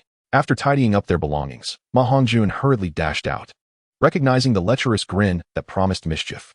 In the forthcoming leisure hours, a sense of restlessness enveloped the group, leaving them devoid of any inclination to engage in training. A few young ladies, unable to withstand the tedium, suggested a shopping excursion, prompting several young men to reluctantly assume the role of guardians. Should I not accompany you? Tang San, noticing the gazes of those around him, sighed in resignation as he rubbed his forehead. Despite his usual indifference towards appearances, he felt an unexpected wave of self-consciousness wash over him. Xiao Wu entwined her arms around Tang San's, gazing up at him with unabashed affection, proclaiming, in my heart, Brother San is the most handsome. Instantly, Tang San's cheeks flushed crimson, leaving him momentarily speechless. The others were not particularly amused, casting icy glances at the pair, lamenting their fate of being subjected to such public displays of affection while simply trying to enjoy a leisurely outing. Upon exiting the hotel, they found themselves on a bustling commercial street, lined with an array of shops and food stalls, where vendors energetically called out to passers-by. The girls ambled along, nibbling on snacks, while the boys trailed behind them with resigned expressions. Laughter, reminiscent of silver bells, rang out ahead, and even the seemingly aloof Zhu Zhuqing's demeanor softened, causing Dai Mubai's heart to flutter. Oscar nudged Dai Mubai with his elbow, chuckling. What has the esteemed leader captivated by? Mind your own business, Dai Mubai retorted, casting a sidelong glance at Oscar. Don't think I'm unaware of your furtive glances at Ning Rongrong. The group meandered through Sodto City, unwittingly arriving at a rather secluded street. Here, the offerings were no longer culinary delights, but rather an assortment of peculiar artifacts, antiques, paintings, flowers, odd stones, and even the corpses of soul beasts. This was the Oddities Street, a place teeming with bizarre wares, where all walks of life converged. Even the Lord of Sodto City dared not intervene, as it fell within the realm of the black market. Dai Mubai, evidently familiar with the area, cast a wary glance around. Suddenly, a commotion ahead captured their attention, a heated argument between a young vendor and a middle-aged man, with the former appearing flustered and seemingly at a disadvantage. There's nothing of interest here. The lord of the city has no jurisdiction over this place. Let us depart, Dai Mubai suggested, waving his hand to usher the group away. However, Zhao Xian and Tang San remained steadfast, exchanging astonished glances. Is that Wangsheng? They pondered. The group halted, and Xiao Wu, with her keen ears, was taken aback. Wangsheng? Who is Wangsheng? Suddenly, as if struck by a revelation, her gaze darted towards the source of the dispute, and she began to recognize the young man. Isn't that Wangsheng? She exclaimed, her voice tinged with delight. What Wangsheng? Ning Rongrong inquired, her brow furrowing in confusion, while the others turned to the trio for clarification. Tang San, noting their bewilderment, explained. He was a roommate at Notting Academy, for years my senior. It has been quite some time since we last met, and I never imagined we would encounter him here. At this moment, Sister Xiao Wu was overwhelmed with a mix of surprise and joy, for before her stood her former top subordinate. She had never anticipated such a sudden reunion. However, it appeared that Wangsheng's current predicament was rather dire. Angrily, Xiao Wu declared, How dare you bully my little brother? Wangsheng, Tang San, let us hurry over. With a determined stride, she advanced, prompting Tang San, concerned for her safety, to follow closely behind. The others exchanged glances and decided to join them. As they approached, it became evident that a crowd had gathered around the two disputants, and the onlookers could hear the heated exchange. A middle-aged man scoffed derisively. "Young man, you seem to be unaware of the rules of the exotic goods street. To sell here, one must possess the strength to protect their wares. Offering you a gold soul coin is quite generous." Wang Sheng's face flushed with anger. Indeed, he was oblivious to the customs of this peculiar marketplace. He had merely heard that selling goods here was more lucrative, prompting him to venture forth with items acquired through collaboration with his classmates. The crowd buzzed with chatter, some shaking their heads in amusement, remarking, "What a naive youth. He dares to enter the exotic goods street without understanding its dangers. If he continues this way, he is bound to face hardships. Is there truly no law here?" Oscar murmured. A man beside him cast a strange glance in Oscar's direction and replied, "Young lad, this is a black market. Transactions here involve contraband or illicit goods. Nearly everyone present is a soul master, and even the enforcement teams from Sodto City would not dare venture here. The law of the jungle prevails, and many have lost their lives in these streets." He advised, "You seem young. Best to avoid this place. There are plenty of tales of those who have met their demise here." Just then, an unexpected surge of soul energy rippled through the air, and the man confronting Wang Sheng revealed his soul rings, one white, one yellow, and two purple, indicating he was a soul ancestor. In that instant, Wang Sheng's expression turned grim. A soul ancestor, he thought, clenching his teeth, a sense of unwillingness rising within him. Yet, the realization of the vast disparity in strength loomed like an insurmountable chasm, quelling any thoughts of resistance. Suddenly, a somewhat familiar voice resonated in his ear. "Are you implying that strength grants you the liberty to act as you please here?" Before anyone could grasp the situation, a shadow flashed before their eyes, followed by a resounding thud. The soul ancestor who had stood before Wang Sheng abruptly vanished, replaced by a rather handsome young man occupying the same spot. Bang! As the crowd snapped back to reality, they turned to see the soul ancestor, now in a disheveled heap against a short wall, which bore a web of cracks. The center even caved inwards. Wang Sheng was jolted awake, his gaze fixed on the familiar figure, his eyes brightening with excitement. "Boss Xiao," he exclaimed, "and I'm here too, Wang Sheng." Just then, a group of young people pushed through the crowd, with Xiao Wu leading the way. Wang Sheng's face lit up with even more delight. "Sister Xiao Wu, Tang San, and Hermine." The onlookers quickly grasped the situation, recognizing familiar faces. Their gazes shifted towards Zhao Xian and a group of youths, expressions tinged with surprise. These young individuals seemed remarkably inexperienced. Some shook their heads, pondering how they could possibly maintain order. Yet, the memory of a single kick that had sent a soul sect youth flying dispelled such thoughts from their minds. "Long time no see. I never imagined we would meet again in Sodto City," Wang Sheng exclaimed, his eyes glistening with excitement. A profound sense of nostalgia washing over him as he encountered old acquaintances in a foreign land. However, he was interrupted by Zhao Xian, who suggested that they reminisce later and first address the current predicament. Suddenly, Zhao Xian's gaze darted towards the arrogant soul sect member. Zhao Xian had a remarkable control over his strength, and that soul sect individual had sustained minimal injury. Now, he stood up from behind the short wall, brushing off the dust, his expression dark as he glared at Zhao Xian. "I didn't expect you to have someone to maintain order. One move," Zhao Xian replied with a light chuckle. "What?" The soul sect member was momentarily taken aback, failing to comprehend Zhao Xian's words. In the blink of an eye, before anyone could react, his body was sent hurtling backward with greater speed and ferocity than before, skidding along the street, leaving a long mark as his feet dragged on the ground. Passers-by hurriedly dodged out of the way, although a few unfortunate souls, unable to escape in time, were knocked to the ground. After soaring over 30 meters, the soul sect member collapsed, his chest appearing sunken, and he coughed up a mouthful of blood, rendered utterly dispirited. He attempted to rise, but, after a few futile efforts, succumbed to the ground once more. The bystanders who had initially considered causing trouble paled, hastily standing up, brushing off the dust, and pretending as if nothing had happened. Among the gathering, someone swallowed hard, while Wang Sheng stood by, dumbfounded. This was a soul sect member, and he had been sent flying without even having time to react. From the strength of that kick, it seemed Zhao Xian had held back, merely ensuring the soul sect member understood who had bested him. His companions tugged at his sleeve and exchanged glances, urging caution, for this was no ordinary foe. Possessing a temperament that belied his youth, he was keen not to allow his opponent to remain ignorant of his defeat. Casting a glance at the dark stones on Wang Sheng's stall, Zhao Xian said, "Wang Sheng, gather your belongings, let us depart." "Agreed," Wang Sheng replied with a hearty laugh, reminiscent of his simpler days. At a tea shop in the bustling commercial street, a group of 9 had gathered at 2 adjacent tables. The members from Notting Junior Academy sat closely together, casually ordering pastries and tea. At that moment, Wang Sheng was recounting his experiences since graduating from Notting Academy. For years post-graduation, Wang Sheng had received an invitation from Sodto Intermediate Soul Master Academy, prompting him to leave home for Sodto City, over 1,000 kilometers away from Notting City. It was indeed a rare occurrence for them to reunite here. "Xiao, have you also come to Sodto Intermediate Soul Master Academy?" Wang Sheng inquired with a hint of excitement, his familiarity with his companions evident after years of separation. "No. We are from Shrek Academy," Zhao Xian replied, shaking his head. "Are there other intermediate academies in Sodto City?" Wang Sheng asked, a touch of surprise evident in his voice. He felt a bit hesitant to introduce his own academy, as its pitiful state was something even its members found hard to bear. Thus, Tang Xin skillfully shifted the conversation, expressing keen interest in the bundle Wang Sheng had set aside. "Wang Sheng, from where did you acquire this meteorite iron?" Since earlier, Tang San's gaze had been drawn to Wang Sheng's parcel, for what could entice a skilled blacksmith more than an array of rare ores? Wang Sheng paused, recalling that Tang San had once worked as a blacksmith during their time at Notting Academy.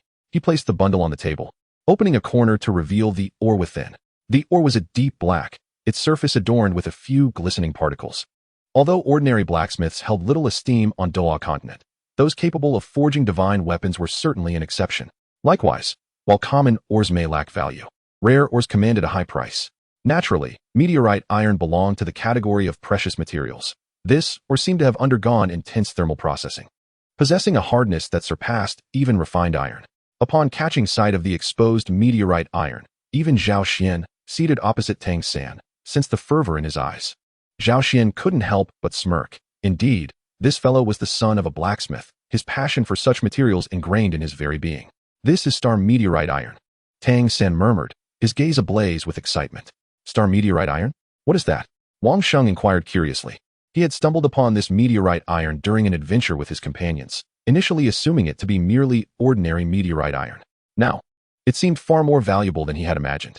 Tang San, well versed in such matters, ran his fingers over the rough surface of the meteorite iron, joyfully explaining. "Star meteorite iron is somewhat similar to regular meteorite iron.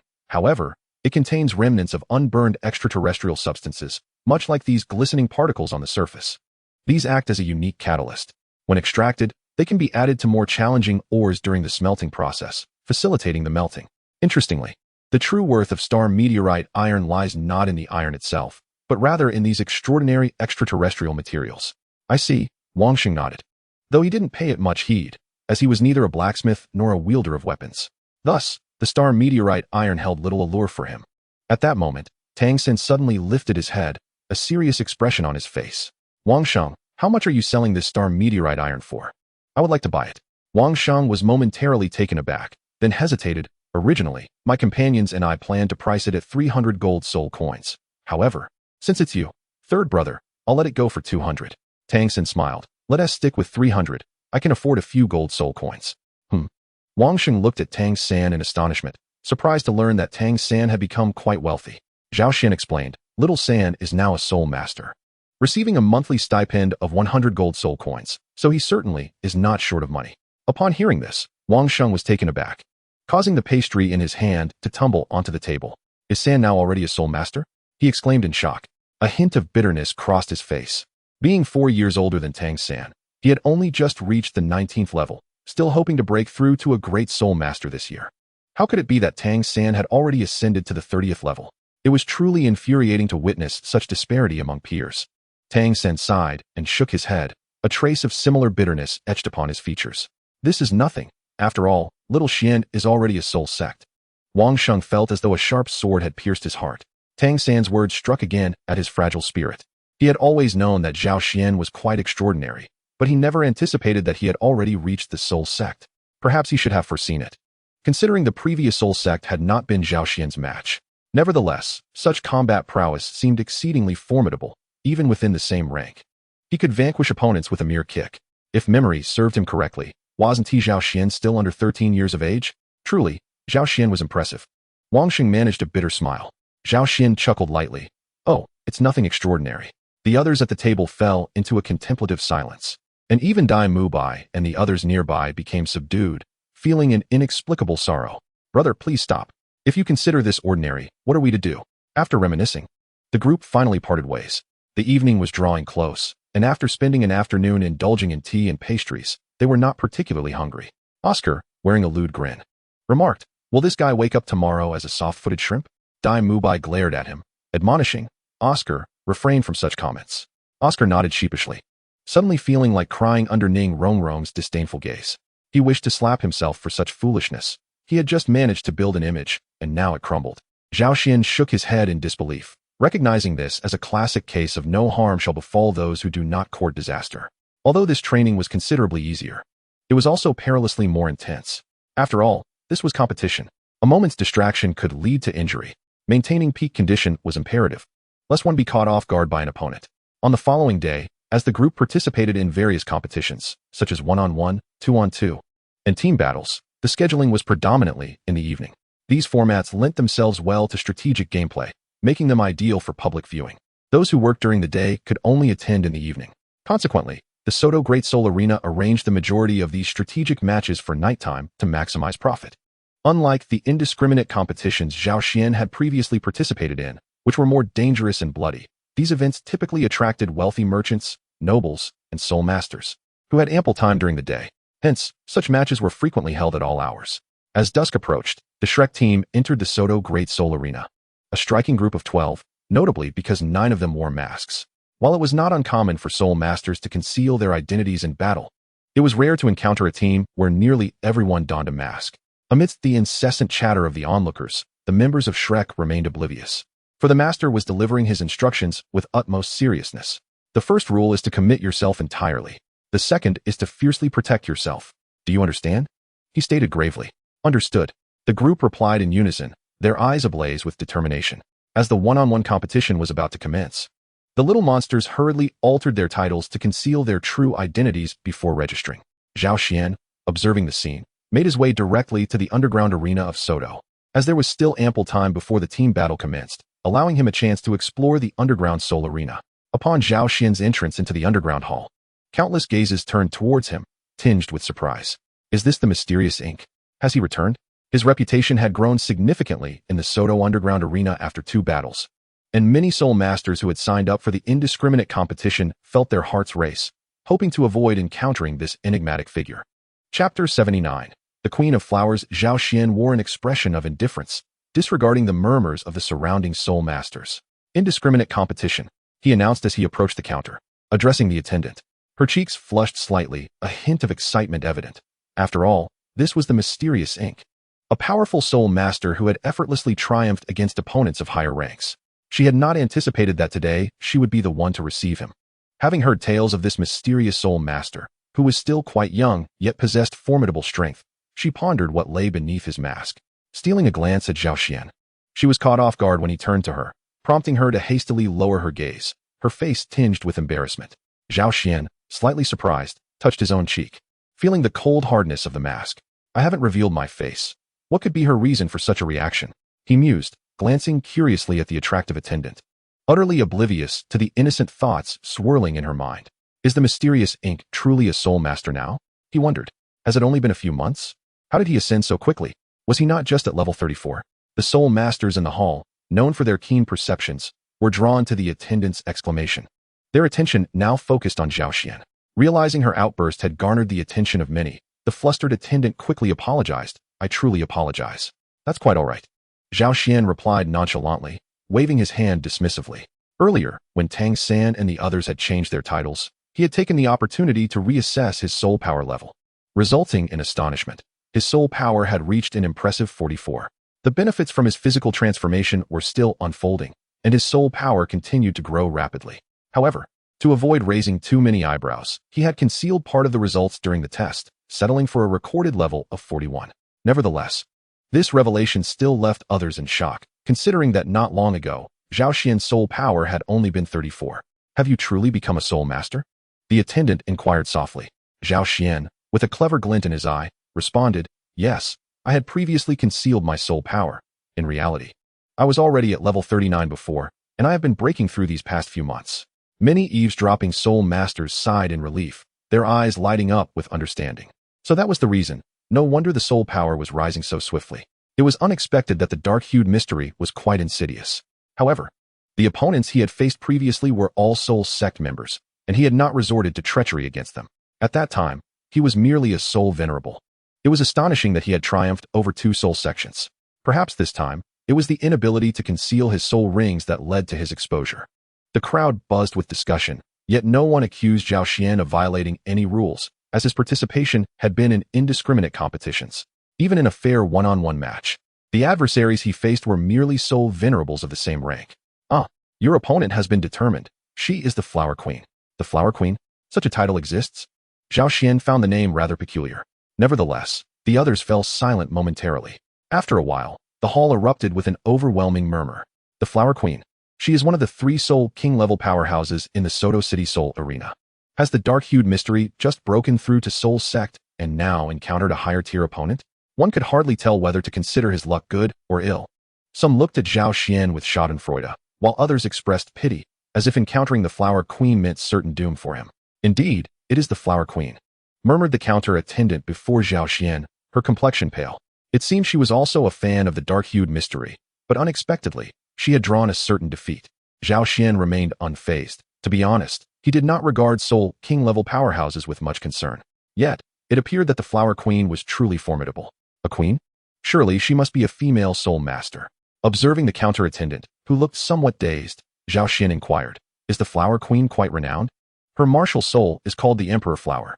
In a peak-level indiscriminate 10-person battle, she single-handedly subdued a Soul King, 3 soul sects, and 5 soul venerables, the attendant responded. Oh, Zhao Xian's interest peaked significantly. This meant her martial soul must indeed be a top-tier plant-type martial soul.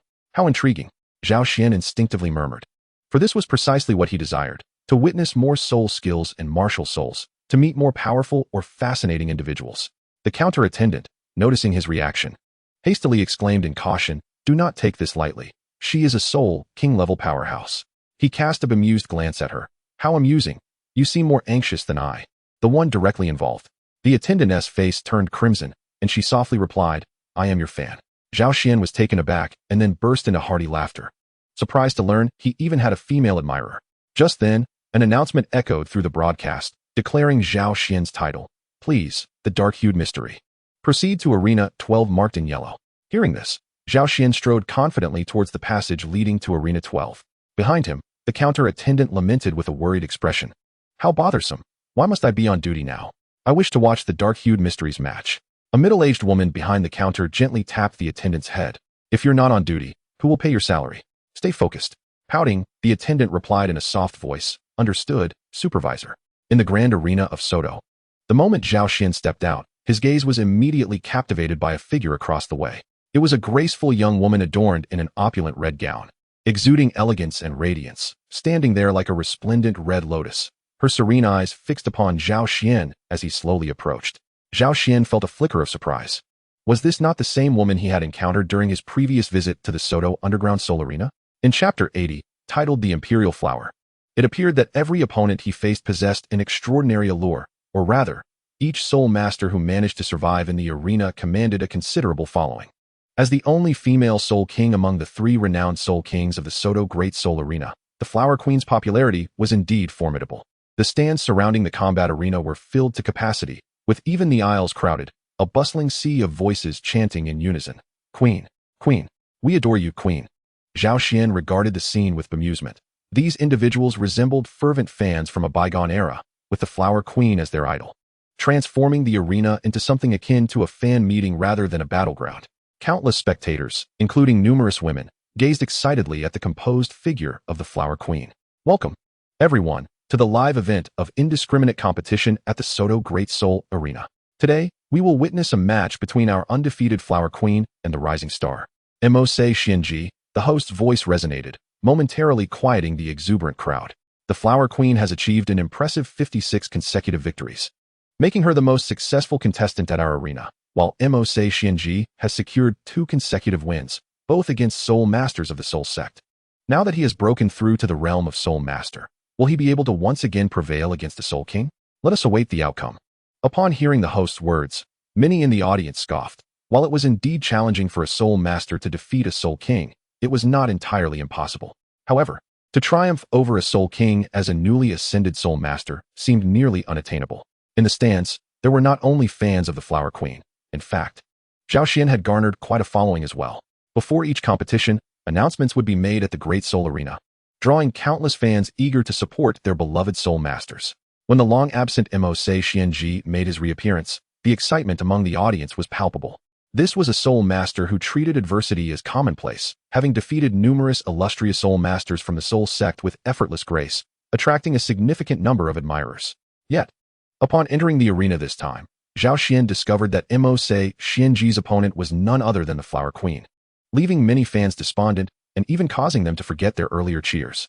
Amidst the contrasting emotions of the two factions of fans, the duel between the Soul Master and the Soul King finally commenced. The Flower Queen maintained her calm demeanor from the outset, yet when the competition began, she unhesitatingly summoned her martial spirit. She stood at a distance, 2 yellow, 2 purple, and 1 black soul rings rising beneath her feet. Behind her bloomed a magnificent golden flower, reminiscent of a spider lily, yet its petals were notably broader, radiating a resplendent golden hue, cascading downwards like the beaded drapery of a royal crown. At her feet, regal flowers unfurled gracefully, exuding unparalleled brilliance. Intriguingly, Zhao Xian silently observed. This Flower Queen seemed far from a novice in the realm of Soul Kings, possessing soul power exceeding level 55. Zhao Xian initiated the assault, harnessing the formidable strength characteristic of a Soul King. With a powerful push against the ground, deep craters formed beneath him as he surged forward like the wind. The Flower Queen's eyes widened slightly, seemingly taken aback by the speed of a soul master, but her seasoned experience allowed her to react instantaneously. Without a flicker of her soul rings, the regal flowers at her feet swiftly obstructed Zhao Xian's path. Zhao Xian, puzzled, questioned the effectiveness of this barrier. Nevertheless, he did not hesitate, launching a kick towards the wall of flowers. In that fleeting moment, an intangible pressure emanated from the obstructing royal flowers, causing his movements to slow dramatically. The royal flower, one of the most elite plant-type martial souls, inherently possessed an oppressive aura. Just then, the 3rd soul ring of the Flower Queen shimmered, and 2 royal flowers sprouted behind her, their stamens directed at Zhao Xian, brimming with golden energy. Royal Flower Cannon, she proclaimed, her cherry lips parting.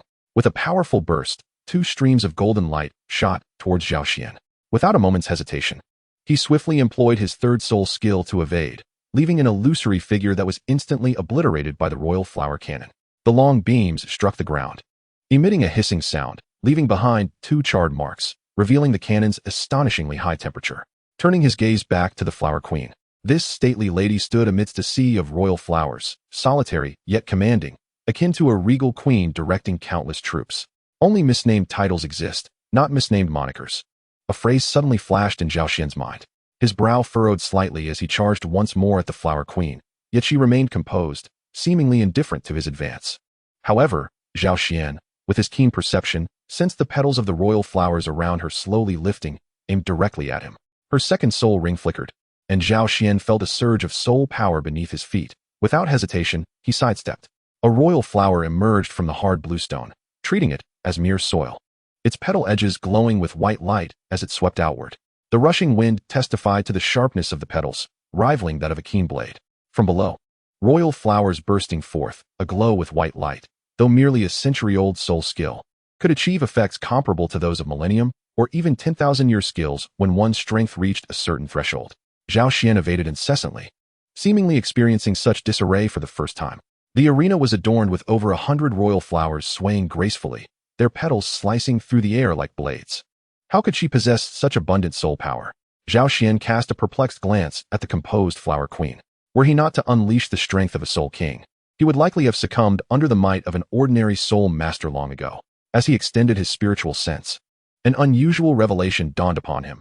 Each royal flower appeared to be linked by a thread of soul power to her feet, which in turn were connected to the ground beneath. A sudden glimmer crossed Zhao Xian's eyes as he focused intently on the Flower Queen's 1st spirit ring, where he discerned something extraordinary.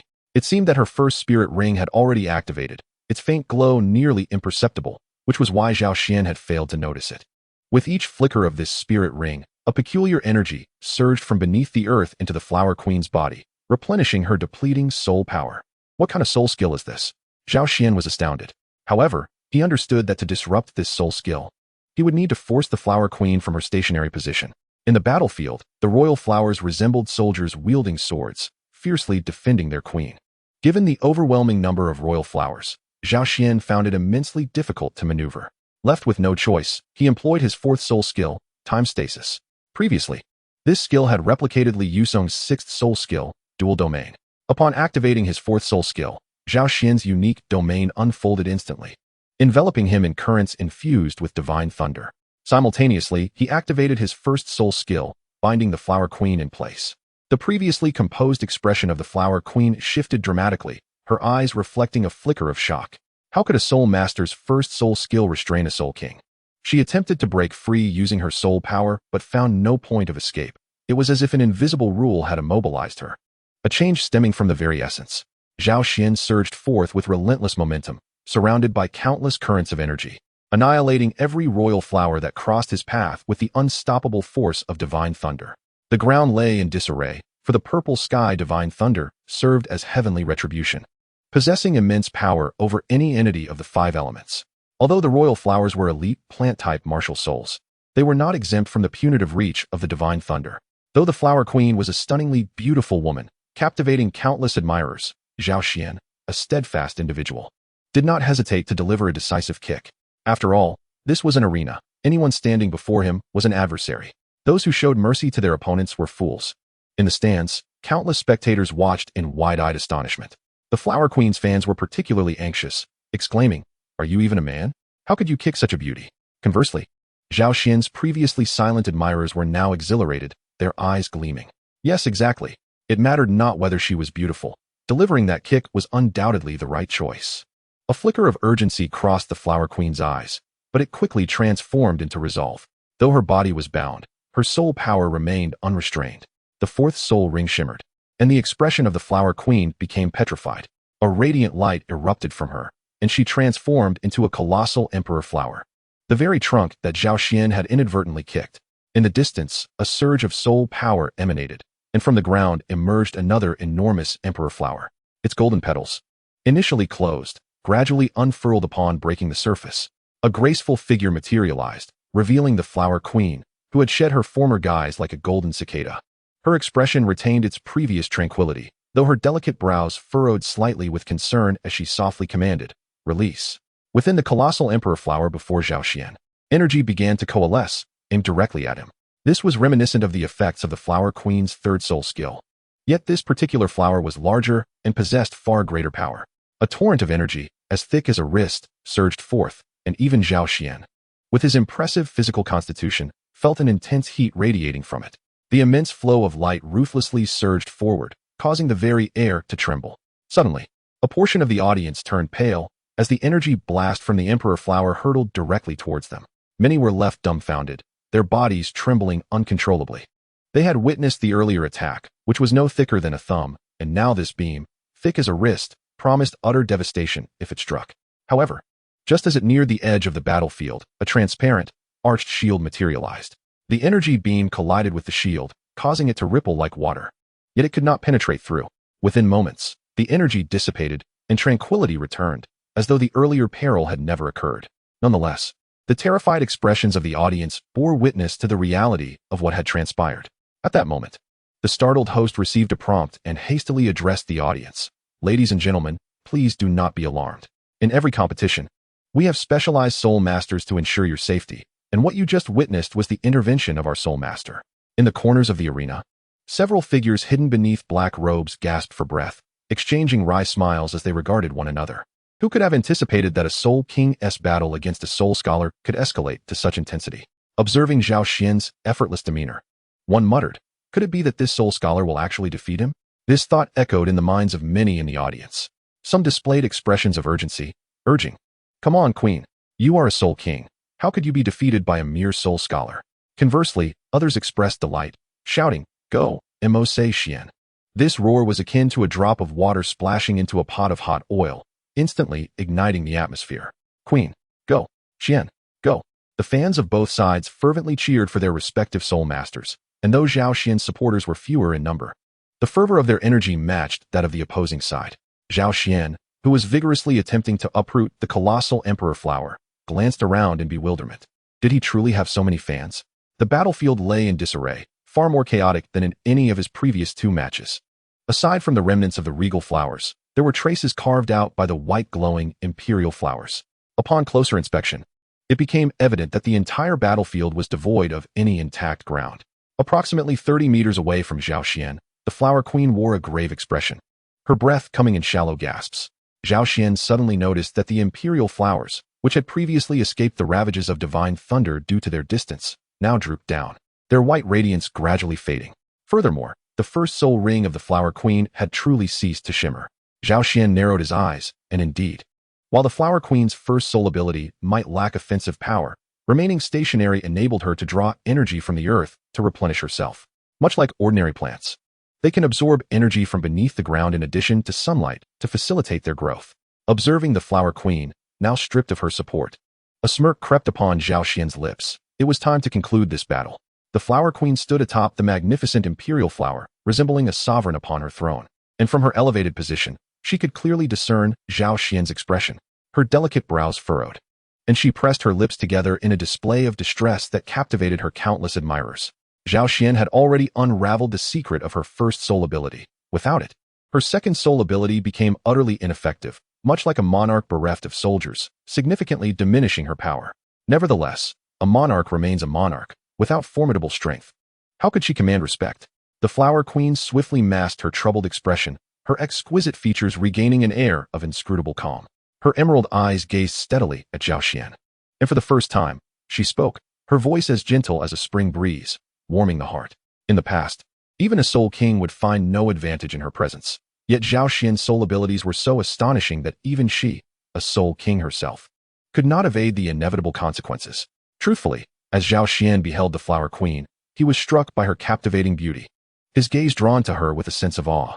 She truly embodied the essence of royalty, even in her speech, her regal demeanor palpable.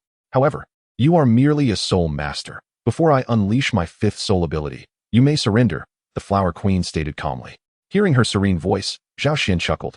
At times, he genuinely wished to reveal his true strength to his opponent, but he refrained, wary of the complications it might provoke and the formidable entities he might inadvertently attract. After all, entering the realm of titled Douluo did not afford him the liberty to act recklessly. However, dealing with a mere soul king posed no challenge. Yet, upon hearing the Flower Queen's confident assertion, he found himself intrigued to witness her fifth soul ability. Thus, Zhao Xian replied, "Come forth, let fate decide our lives." The Flower Queen lowered her eyelids slightly and sighed, "Very well." Her fifth soul ring ignited, its deep, dark hue shimmering with a radiant glow. In a moment of daze, a rich floral fragrance suddenly wafted into Zhao Xian's nostrils. As he glanced around, he was astonished to discover that, unbeknownst to him, numerous imperial flowers had burst forth from the stone ground surrounding him. His heart tightened with caution as he surveyed the area, but he soon exhaled slowly. For these imperial flowers appeared to be ordinary blooms, neither capable of emitting energy blasts nor wielding blade-like petals. Golden imperial flowers blanketed the ground, their magnificent aura gradually intensifying, pervading the entire battlefield. Concurrently, an overwhelming pressure akin to a tidal wave enveloped Zhao Xian, embodying the majesty of an emperor. Given Zhao Xian's prowess, these forces posed no threat to him. However, the dormant spirit within his consciousness suddenly opened its eyes, causing the entire realm of awareness to ripple with an imposing presence that rivaled that of an emperor. The expression of the Flower Queen, previously composed, suddenly stiffened, as her mind momentarily blanked. In the depths of chaotic void, she vaguely perceived a figure gazing upon her, exuding an awe-inspiring might, akin to that of a divine demon. Zhao Xian, too, sensed the transformation occurring within his being. He felt as though he had become a living embodiment of a demonic deity, the pride rooted in his bloodline refusing to be provoked. With a gentle smile, he urged, "Continue." The Flower Queen, taken aback by this unexpected sensation, felt her confidence wane. Yet, a flicker of disbelief crossed her face. Biting her silver teeth, she raised her delicate hand, summoning a shower of imperial flowers. Countless petals detached from their stems, dancing gracefully in the air, gradually coalescing into an imperial flower sword. The sword radiated a brilliant golden glow, its presence alone formidable. With a subtle lift of her hand, the flower sword hovered in midair, its edges shimmering with bursts of white light, reminiscent of her earlier third soul skill, embodying the sharpness and determination of an emperor. Radiating an irresistible force. Fifth soul skill, tranquil decisiveness. A low chant resonated as the flower sword descended violently towards Zhao Xian. He could sense that, had a mere soul king been present, the sheer momentum of the flower sword would have rendered him immobile. The pressure beneath the blade was palpable, The tightly laid stone floor trembled and rattled, cracking under the strain. With a sudden crack, a fissure over 2 meters wide emerged in the arena, spreading swiftly and cleaving the battlefield in two. Zhao Xian gazed up at the impending flower sword and remarked, "This is intriguing." He refrained from employing his second soul skill to disrupt the Flower Queen's technique, nor did he activate his third soul skill to evade. Instead, he relied solely on his strength, leaping forth to deliver a powerful punch against the oncoming flower sword. As the sword met Zhao Xian's fist, a barely perceptible flash of lightning ignited at the point of contact, the sharp white light being obliterated by the divine thunder, transforming the clash into a contest of pure strength. A force rivaling that of a Soul King, Zhao Xian was nearly pressed to the ground in an instant, his waist bending as his feet struck the earth, creating 2 large craters, with stones embedding into his calves. The power of a Soul Emperor. Zhao Xian instantly straightened his body, his aura soaring dramatically, the enormous flower sword failing to suppress him in the slightest. The strength approaching that of a Soul Sage. The entire flower sword was shattered in an instant, the petals of the imperial flower that composed it scattering like fallen leaves, transforming the arena into a golden sea. A gust of contrary wind swept through, causing the Flower Queen to tumble from the colossal imperial blossom, which disintegrated into a mere speck of brilliance with her departure. Yet, the Flower Queen remained oblivious, her red dress swirling, long hair billowing in the floral breeze, her emerald eyes dull and vacant. "How could this be?" she murmured unconsciously. The audience was likewise stunned, many lost in disbelief or shock. The undefeated flower of the Sodto Great Spirit Arena had been vanquished today. Zhao Xian cast a glance at the Flower Queen, feeling a pang of sympathy. Had he been an ordinary soul scholar, he would have long been defeated. The Flower Queen's strength was formidable, likely surpassing even low-ranking soul emperors. It was only with power approaching that of a soul sage that he managed to best her.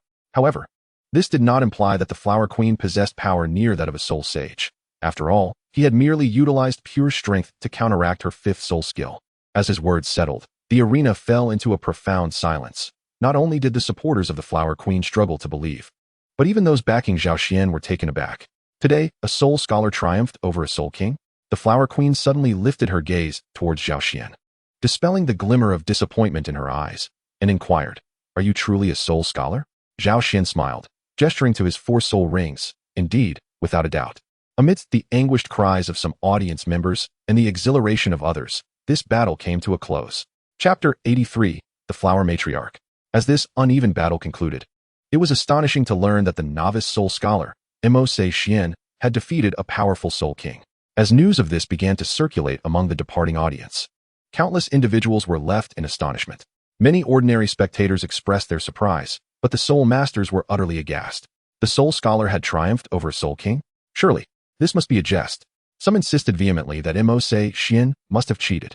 While some were convinced, many others scoffed at the notion. If there had been any cheating, the numerous spectators, the myriad soul masters, and the soul kings of the Sodto Great Spirit Arena would surely have noticed. Moreover, this was a no-holds-barred arena, a contest inherently unequal. Even if one concealed their soul power, it remained within the bounds of the rules. Zhao Xian, of course, could not hear the whispers from the outside world, and even if he did, he would not be concerned. He settled his earnings from the competition at the counter, the rewards bringing him immense joy. A total of 300 gold soul coins. This event had drawn an overwhelming crowd, and the supervisor of the underground arena personally emerged, handing him a sizable pouch of coins, then kindly advised him, "You must come to our Sodto Great Spirit Arena more often. Money is merely a trivial matter." Zhao Xian remained non-committal, casting a discreet eye roll at him before saying nothing and directly taking the money pouch to leave. In truth, he was not in dire need of money. With these 300 gold soul coins, he would not have to worry about financial matters for quite some time. Just as he was about to step into the passage leading to the ground, Zhao Xian seemed to sense something and turned to look back. There, he detected a familiar aura. The Queen of Flowers? Having recently battled her, Zhao Xian would not easily forget her presence. At that moment, the Queen of Flowers was accompanied by an elderly woman with silvery hair, slowly approaching him. Unconsciously, his gaze fell upon the old woman, and his brow furrowed slightly. She appeared to be quite extraordinary. Earlier, when he sensed the Queen of Flowers' aura, he had not detected the old woman's presence. Her aura was ethereal, as if she had seamlessly integrated into the world around her. Finally, the two reached his side and, as expected, came to a halt. The Queen of Flowers remained in her crimson dress, although her gaze towards Zhao Xian held a complexity, her red lips pressed together, and the unwillingness in her eyes transformed into resignation as she realized that the mysterious figure of ink was, in fact, Such a young lad. At that moment, Zhao Xian had removed his mask, revealing his youthful and handsome visage. To be defeated by such an opponent was far more disheartening than succumbing to someone of his own age. The old woman, stooped and standing at about 1.5 meters tall, was clad in intricately embroidered garments. She leaned on a cane seemingly fashioned from twisted tree roots. Her silver hair fell to her shoulders, with thin braids cascading down from either side of her face, adorned with 2 delicate pink 5-petaled flowers. The Queen of Flowers assisted her as they approached Zhao Xian, her expression kind and her eyes narrowed to slits, breaking into a warm smile upon seeing him. "Young friend, I have had the pleasure of meeting you," the old woman said, slightly bowing in greeting. Although the Queen of Flowers appeared more striking than the elderly lady, any discerning eye would immediately recognize who held the authority between the two. The old woman maintained her gentle smile, her amiable demeanor unwavering. She continued, "I apologize for my impertinence in coming here, and I kindly ask for your understanding. I have come to request your assistance." Zhao Xian, puzzled, inquired assistance. He was perplexed. Having earlier used his spiritual sense to probe, he had discerned the old woman's ethereal aura, yet he also comprehended her formidable strength. She was undoubtedly a soul saint-level powerhouse. Thus, he was left bewildered. While his own displayed prowess may have reached the soul emperor level, it certainly did not match that of a soul saint. What could this soul saint possibly need his help with? The old woman smiled and said, "If I am not mistaken, you should possess a martial soul related to thunder." Zhao Xian's heart tightened, his brow furrowing as he cast a cold, piercing gaze at the two. The Queen of Flowers immediately stepped in front of the old woman, watching him warily. Noticing this, the old woman tugged at the hem of the Queen of Flowers' garment, indicating for her to step back. The Queen of Flowers appeared somewhat reluctant, casting an intense glare at Zhao Xian before standing closely beside the elderly woman, as if fearing that Zhao Xian might suddenly resort to violence. "Please do not misunderstand. Young friend, the old woman means no harm, and given your prowess, you should not be concerned about what we may do," the elder spoke slowly. Zhao Xian's cold demeanor softened, revealing a hint of curiosity as he remarked, "The elder possesses keen insight." "Not at all. My vision has long since dimmed. And now I must observe with great care," the old woman replied with a gentle smile, her face marked by deep-set wrinkles that seemed to animate with her expression. After a brief exchange, Zhao Xian found the elderly figure surprisingly intriguing, sensing no malice in her. He could not help but question, "If there is something you wish to convey, please do so. I shall assist if I am able." Upon hearing this, a glimmer of joy crossed the elder's face as she expressed her gratitude once more. "Then I thank you in advance, young friend." Zhao Xian, somewhat exasperated, responded, "But I have made no promises." The old woman remained undeterred, stating, "I am not mistaken. You will surely be able to aid us." Zhao Xian shrugged, non-committal, perceiving an inexplicable stubbornness in the elderly. The old woman continued, "I hail from the Valley of Flowers, known as Granny Flower. If you do not mind, you may refer to me as such." While Zhao Xian found little interest in the latter part of her statement, the former piqued his amusement. He glanced at the Queen of Flowers, who had previously exhibited a calm demeanor in the arena, and was astonished to learn that this regal figure had stealthily ventured out to play. Granny Flower's revelation dramatically altered his perception of her. The Queen's face turned a shade of red, her irritation evident as she exclaimed, "Granny." Granny Flower chuckled lightly, "Very well. I shall grant you some dignity in the presence of youth." The Queen rolled her eyes, retorting, "Granny, do you truly believe you have left me with any dignity?" Zhao Xian stifled a laugh, but remained focused on the matter at hand. "Granny Flower, please tell me what assistance you require." Gradually, the smile faded from Granny Flower's face, her demeanor growing serious for the first time. "I kindly ask you to accompany me to a more secluded place for our discussion." Chapter 84, The Morning of the Sacred Tree. Within a lounge of the Sodto Great Spirit Arena, this was the Queen of Flowers' designated waiting room, a space she frequented during competitions. In truth, many spirit masters had their own lounges within the arena, where they could await notifications before their matches. Once seated, Granny Flower remarked, "Your abilities far exceed what you have thus far demonstrated. I believe you can indeed assist us." Zhao Xian, curious from the outset, inquired, "How did you discern my true strength?" Zhao Xian was taken aback, having noticed no obstructions during their journey. Granny Flower smiled softly, "Though my eyes may fail me, I perceive the world with my heart. Through this lens, I can glimpse the unseen realms that elude ordinary sight." As she spoke, she gestured to the pink flower woven into her braid. Zhao Xian gazed ahead, and suddenly the pink flower turned towards him as if it were alive. At that moment, he noticed that the flower's stamen resembled an eye. A realization dawned upon him. "This is the essence of my martial spirit, the thousand-eyed heart flower."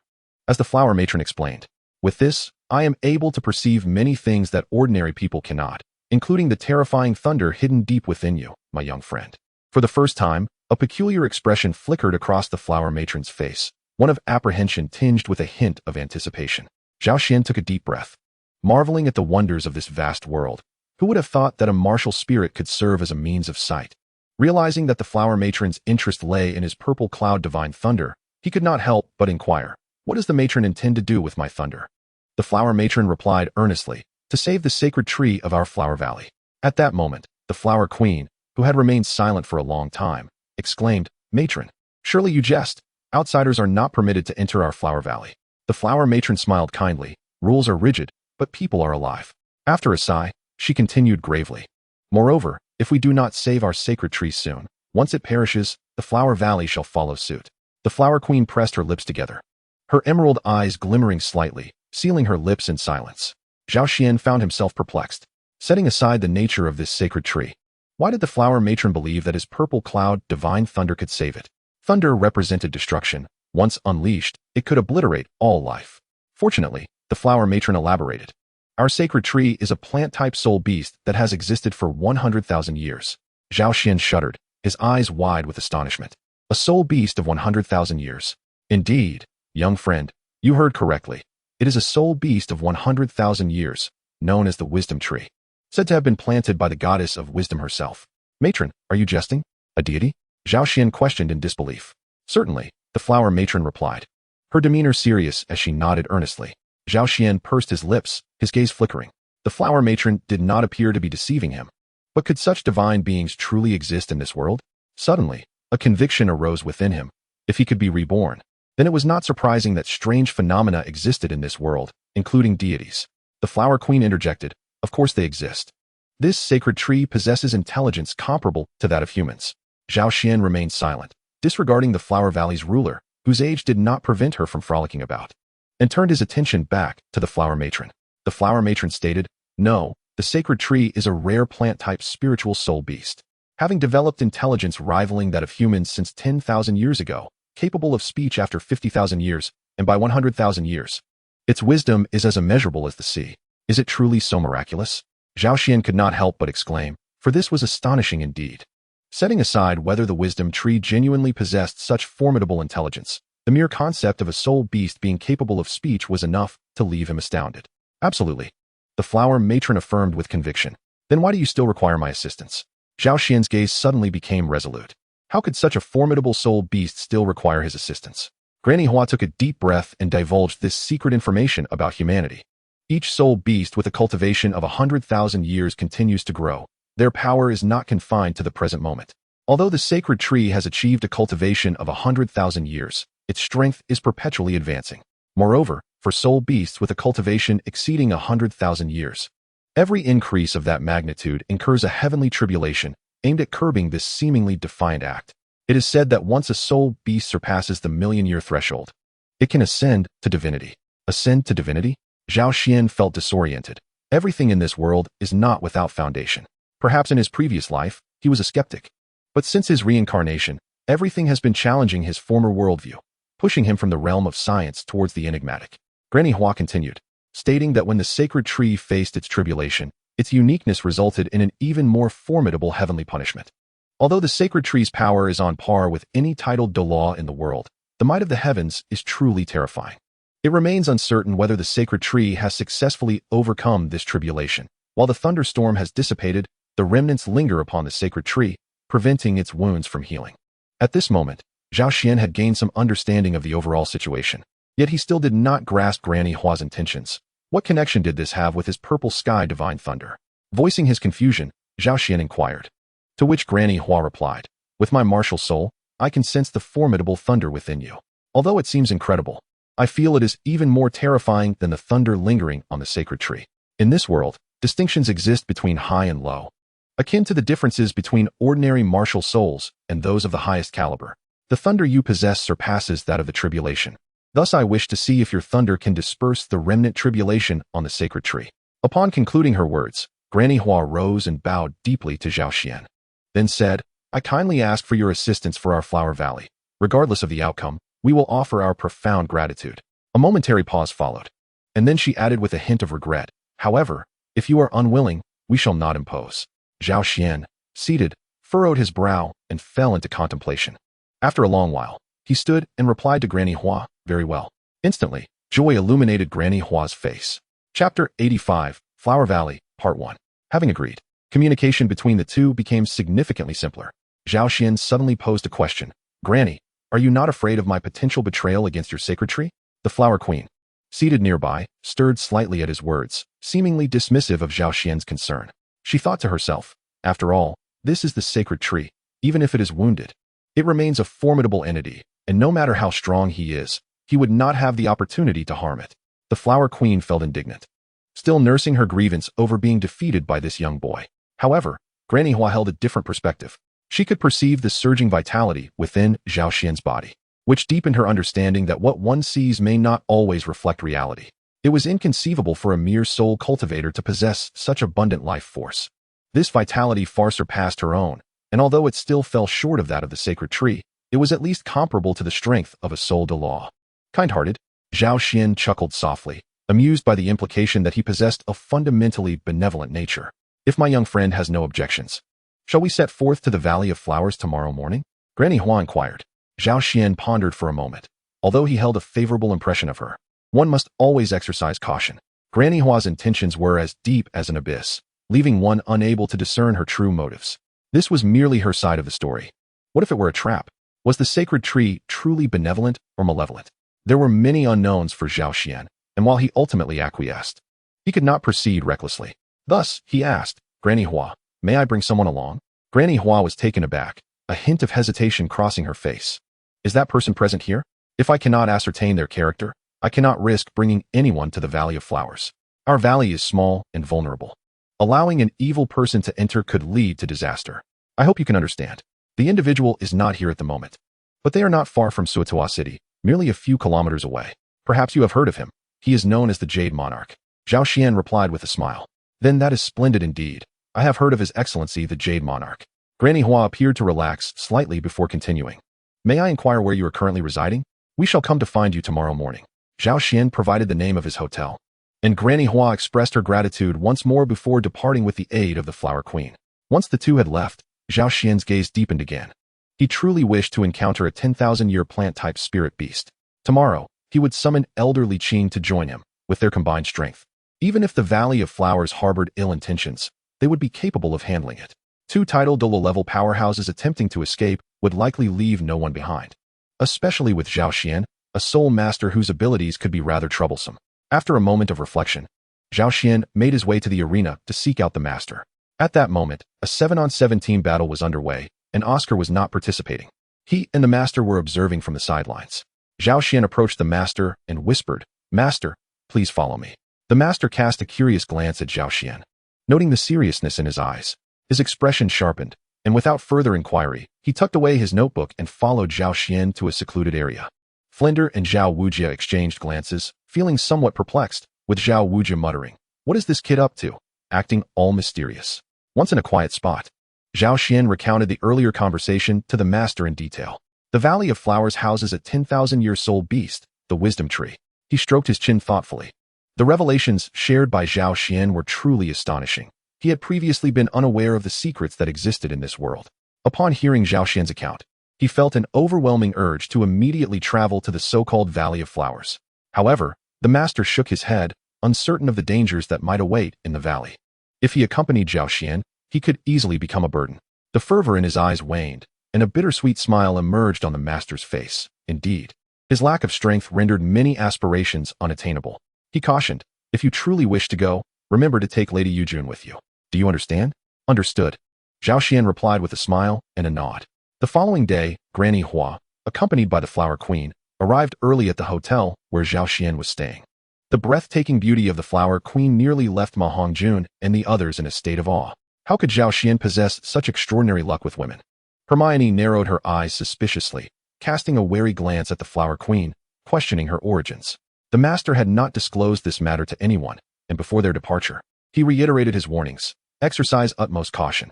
Zhao Xian nodded, then led Granny Hua and the Flower Queen to the village where Shrek Academy was located. After greeting the three teachers who remained, the trio made their way to the village's primary school. At that moment, as the sun began to rise, The saying "the early bird catches the worm" rang true, with the sound of students reading aloud echoing from the schoolhouse. Zhao Xian summoned the esteemed Douluo, Liqing, who, upon seeing the two visitors, expressed a sense of bewilderment and turned to Zhao Xian, asking, "What is the meaning of this?" Zhao Xian promptly recounted the events, and Liqing's expression shifted to one of astonishment. A 10,000-year soul beast, the wisdom tree? He pondered deeply, intrigued, and declared, "Very well, I shall accompany you. Let us see what wonders the Valley of Flowers holds." With a sigh of relief, Zhao Xian inquired of Granny Hua, "Granny, is there any problem with the elder?" Granny Hua, her eyes clouded and lifeless, glanced at Liqing before nodding. "I have often heard of Douluo's gallant spirit and noble deeds. Today, I see that his reputation is indeed well-deserved." With Granny Hua's approval, the four of them hastily set off toward the Valley of Flowers. Upon further inquiry, they discovered that the valley was not too far away, merely 300 kilometers from their location, a distance they could cover swiftly given their strengths. Along the way, the previously skeptical Flower Queen became utterly astonished, for Zhao Xian's speed was extraordinary. He nearly left her and Granny Hua behind solely due to his physical prowess. Upon reaching their destination, he remained composed, as though unfazed, which thoroughly captivated the breathless Flower Queen. She regarded Zhao Xian with a peculiar gaze, secretly contemplating that he was indeed a remarkable individual. Their destination was a grassy expanse, bordered by forests on three sides. Was this truly the Valley of Flowers? Just as Zhao Xian was taken aback, Granny Hua bowed deeply and implored, "Please, holy tree, grant us entrance." Suddenly, an unexpected turn of events unfolded. Chapter 86, The Valley of Flowers, Part 2. As the words of the flower matron faded, the air before them suddenly rippled like water, and a vortex-like portal gradually materialized. In an instant, Zhao Xian's eyes widened, and he turned his gaze towards Liqing. Liqing, observing the portal, uncertainly inquired, "Is this the secret realm?" The flower matron nodded, leaning on her cane, and sighed, "Indeed. This is the blessing of the goddess of wisdom, as well as the protection of the holy tree." "Is this secret realm connected to the goddess of wisdom and the holy tree?" Zhao Xian instinctively asked. "Certainly," the flower matron replied with a smile, then turned her attention to the swirling portal and began recounting an ancient legend. It is said that long ago, the goddess of wisdom descended to the mortal realm, establishing her presence here and personally creating this secret realm, planting the holy tree. Many years later, upon her return to the divine realm, she left the holy tree behind. However, as the realm began to crumble without the goddess's power, the holy tree expanded its roots within the secret realm, reaching the brink of collapse, and used its strength to maintain the remnants of the realm, thereby preserving it. Yet, as the holy tree faced tribulations, the residual calamities began to torment its essence, weakening its ability to sustain the secret realm. Should the support of the holy tree be lost, the Valley of Flowers would inevitably meet its demise. Zhao Xian and Liqing exchanged glances. The tale bore a mythic quality, yet they could not dismiss its veracity. Regarding the enigmatic existence of the secret realm, none could articulate why it appeared. Perhaps it was indeed a creation of the divine. At that moment, a frown crossed Zhao Xian's brow as if a thought had struck him, and he curiously asked, "Flower matron, if this is a secret realm, why do humans exist within it? Logically, humans should not be able to discover the existence of a secret realm." A look of gratitude appeared on the flower matron's face as she slowly replied, "This is where we must thank the protection of the holy tree. Long ago, during the turmoil of the Douluo Continent, our ancestors sought refuge here and were seen by the holy tree. Although it is a soul beast, it possesses a benevolent heart, unwilling to let us suffer. Thus, it allowed our forebears to reside within the secret realm. By the way, once we enter the secret realm, I kindly ask that you do not harm or disturb the soul beasts within the Valley of Flowers. The holy tree also protects the soul beast clan, and we have coexisted peacefully for a long time. They have already developed human-like qualities. They will not harm us, and we shall not harm them. Since you coexist peacefully with the soul beasts, from where do your spirit rings originate?" Liqing suddenly interjected, her gaze sharp and penetrating. The sudden pressure caught the flower matron and the queen of flowers off guard, causing them to take a step back, their faces paling. Zhao Xian also felt a surge of caution. If they could live harmoniously with the soul beasts, how could they possibly harm them? It was akin to a dog lover not consuming dog meat. Doubts began to fester within him as he scrutinized the expressions of the flower matron and the queen of flowers. At that moment, a faint and ancient voice unexpectedly reached the ears of the two individuals. "Esteemed human warriors, please cease your actions." Zhao Xian and Liqing were taken aback, exchanging glances that revealed the unusual glimmer in their eyes, clearly indicating that they had both heard the voice. Simultaneously, Granny Hua and the Flower Queen directed their attention towards the entrance of the secret realm, uttering, "Great tree, we beseech you. Esteemed human warriors, please enter." The voice of the great tree followed closely thereafter. Zhao Xian, uncertain, approached Li Qing and inquired, "Elder, what shall we do?" After a moment of contemplation, Li Qing responded, "This secret realm appears to be somewhat unstable. I can cleave open a spatial rift with a single strike, should any unforeseen circumstance arise. You may employ your primary soul skill to buy us some time to enter." With determination, Li Qing nodded to Granny Hua and the Pallid Flower Queen, and together they stepped into the enchanting Valley of Flowers. Within the secret realm, the Flower Valley resembled an island adrift in the sky, surrounded by a panorama of blue skies and white clouds. Before them lay a modest expanse of verdant grassland, encircled by cultivated fields and orderly abodes. Not far ahead, a grove of trees became visible, where various plant and beast-type soul beasts frolicked. However, the most striking feature was a towering giant tree within the grove, soaring to an estimated height of over 100 meters. Its colossal trunk reached into the heavens, and its expansive canopy resembled a dark cloud enveloping the landscape. Yet, this magnificent tree bore a sorrowful countenance, with numerous sections of its vast crown appearing as if brutally gouged away, rendering it tragically incomplete. Charred and damaged markings marred its trunk and branches, intermittently illuminated by flickering blue-purple lightning. Zhao Xian and Li Qing exchanged glances, each intuitively aware that this was indeed the great tree spoken of by Granny Hua. Upon their arrival in the Flower Valley, the Flower Queen departed, while Granny Hua lingered, casting a reverent glance at the majestic tree before addressing the two. "Please, esteemed ones." The pair followed Granny Hua into the grove, where numerous plant and beast-type soul beasts concealed themselves in the distance, curiously observing the newcomers. Li Qing whispered to Zhao Xian, "There are still many soul beasts here with cultivation levels exceeding 10,000 years, yet they seem remarkably gentle." Li Qing felt a sense of wonder. It was evident that humans and soul beasts could coexist in harmony. Had he known of this Flower Valley during his time in seclusion, he would have never ventured into the Sodto forest, where even a mere 10-year-old soul beast possessed a fiery temperament. Gradually, the trio delved deeper into the grove, and after a brief walk, they finally arrived at the foot of the great tree. It was then that they noticed a barren expanse of scorched earth, devoid of any vegetation within a radius of 100 meters, while the charred markings on the great tree became even more pronounced. As they stood at the base of the great tree, Zhao Xian felt increasingly insignificant. The tree was simply colossal, evoking a sensation akin to standing before a skyscraper from a past life. Suddenly, the great tree trembled, and a visage emerged upon its trunk.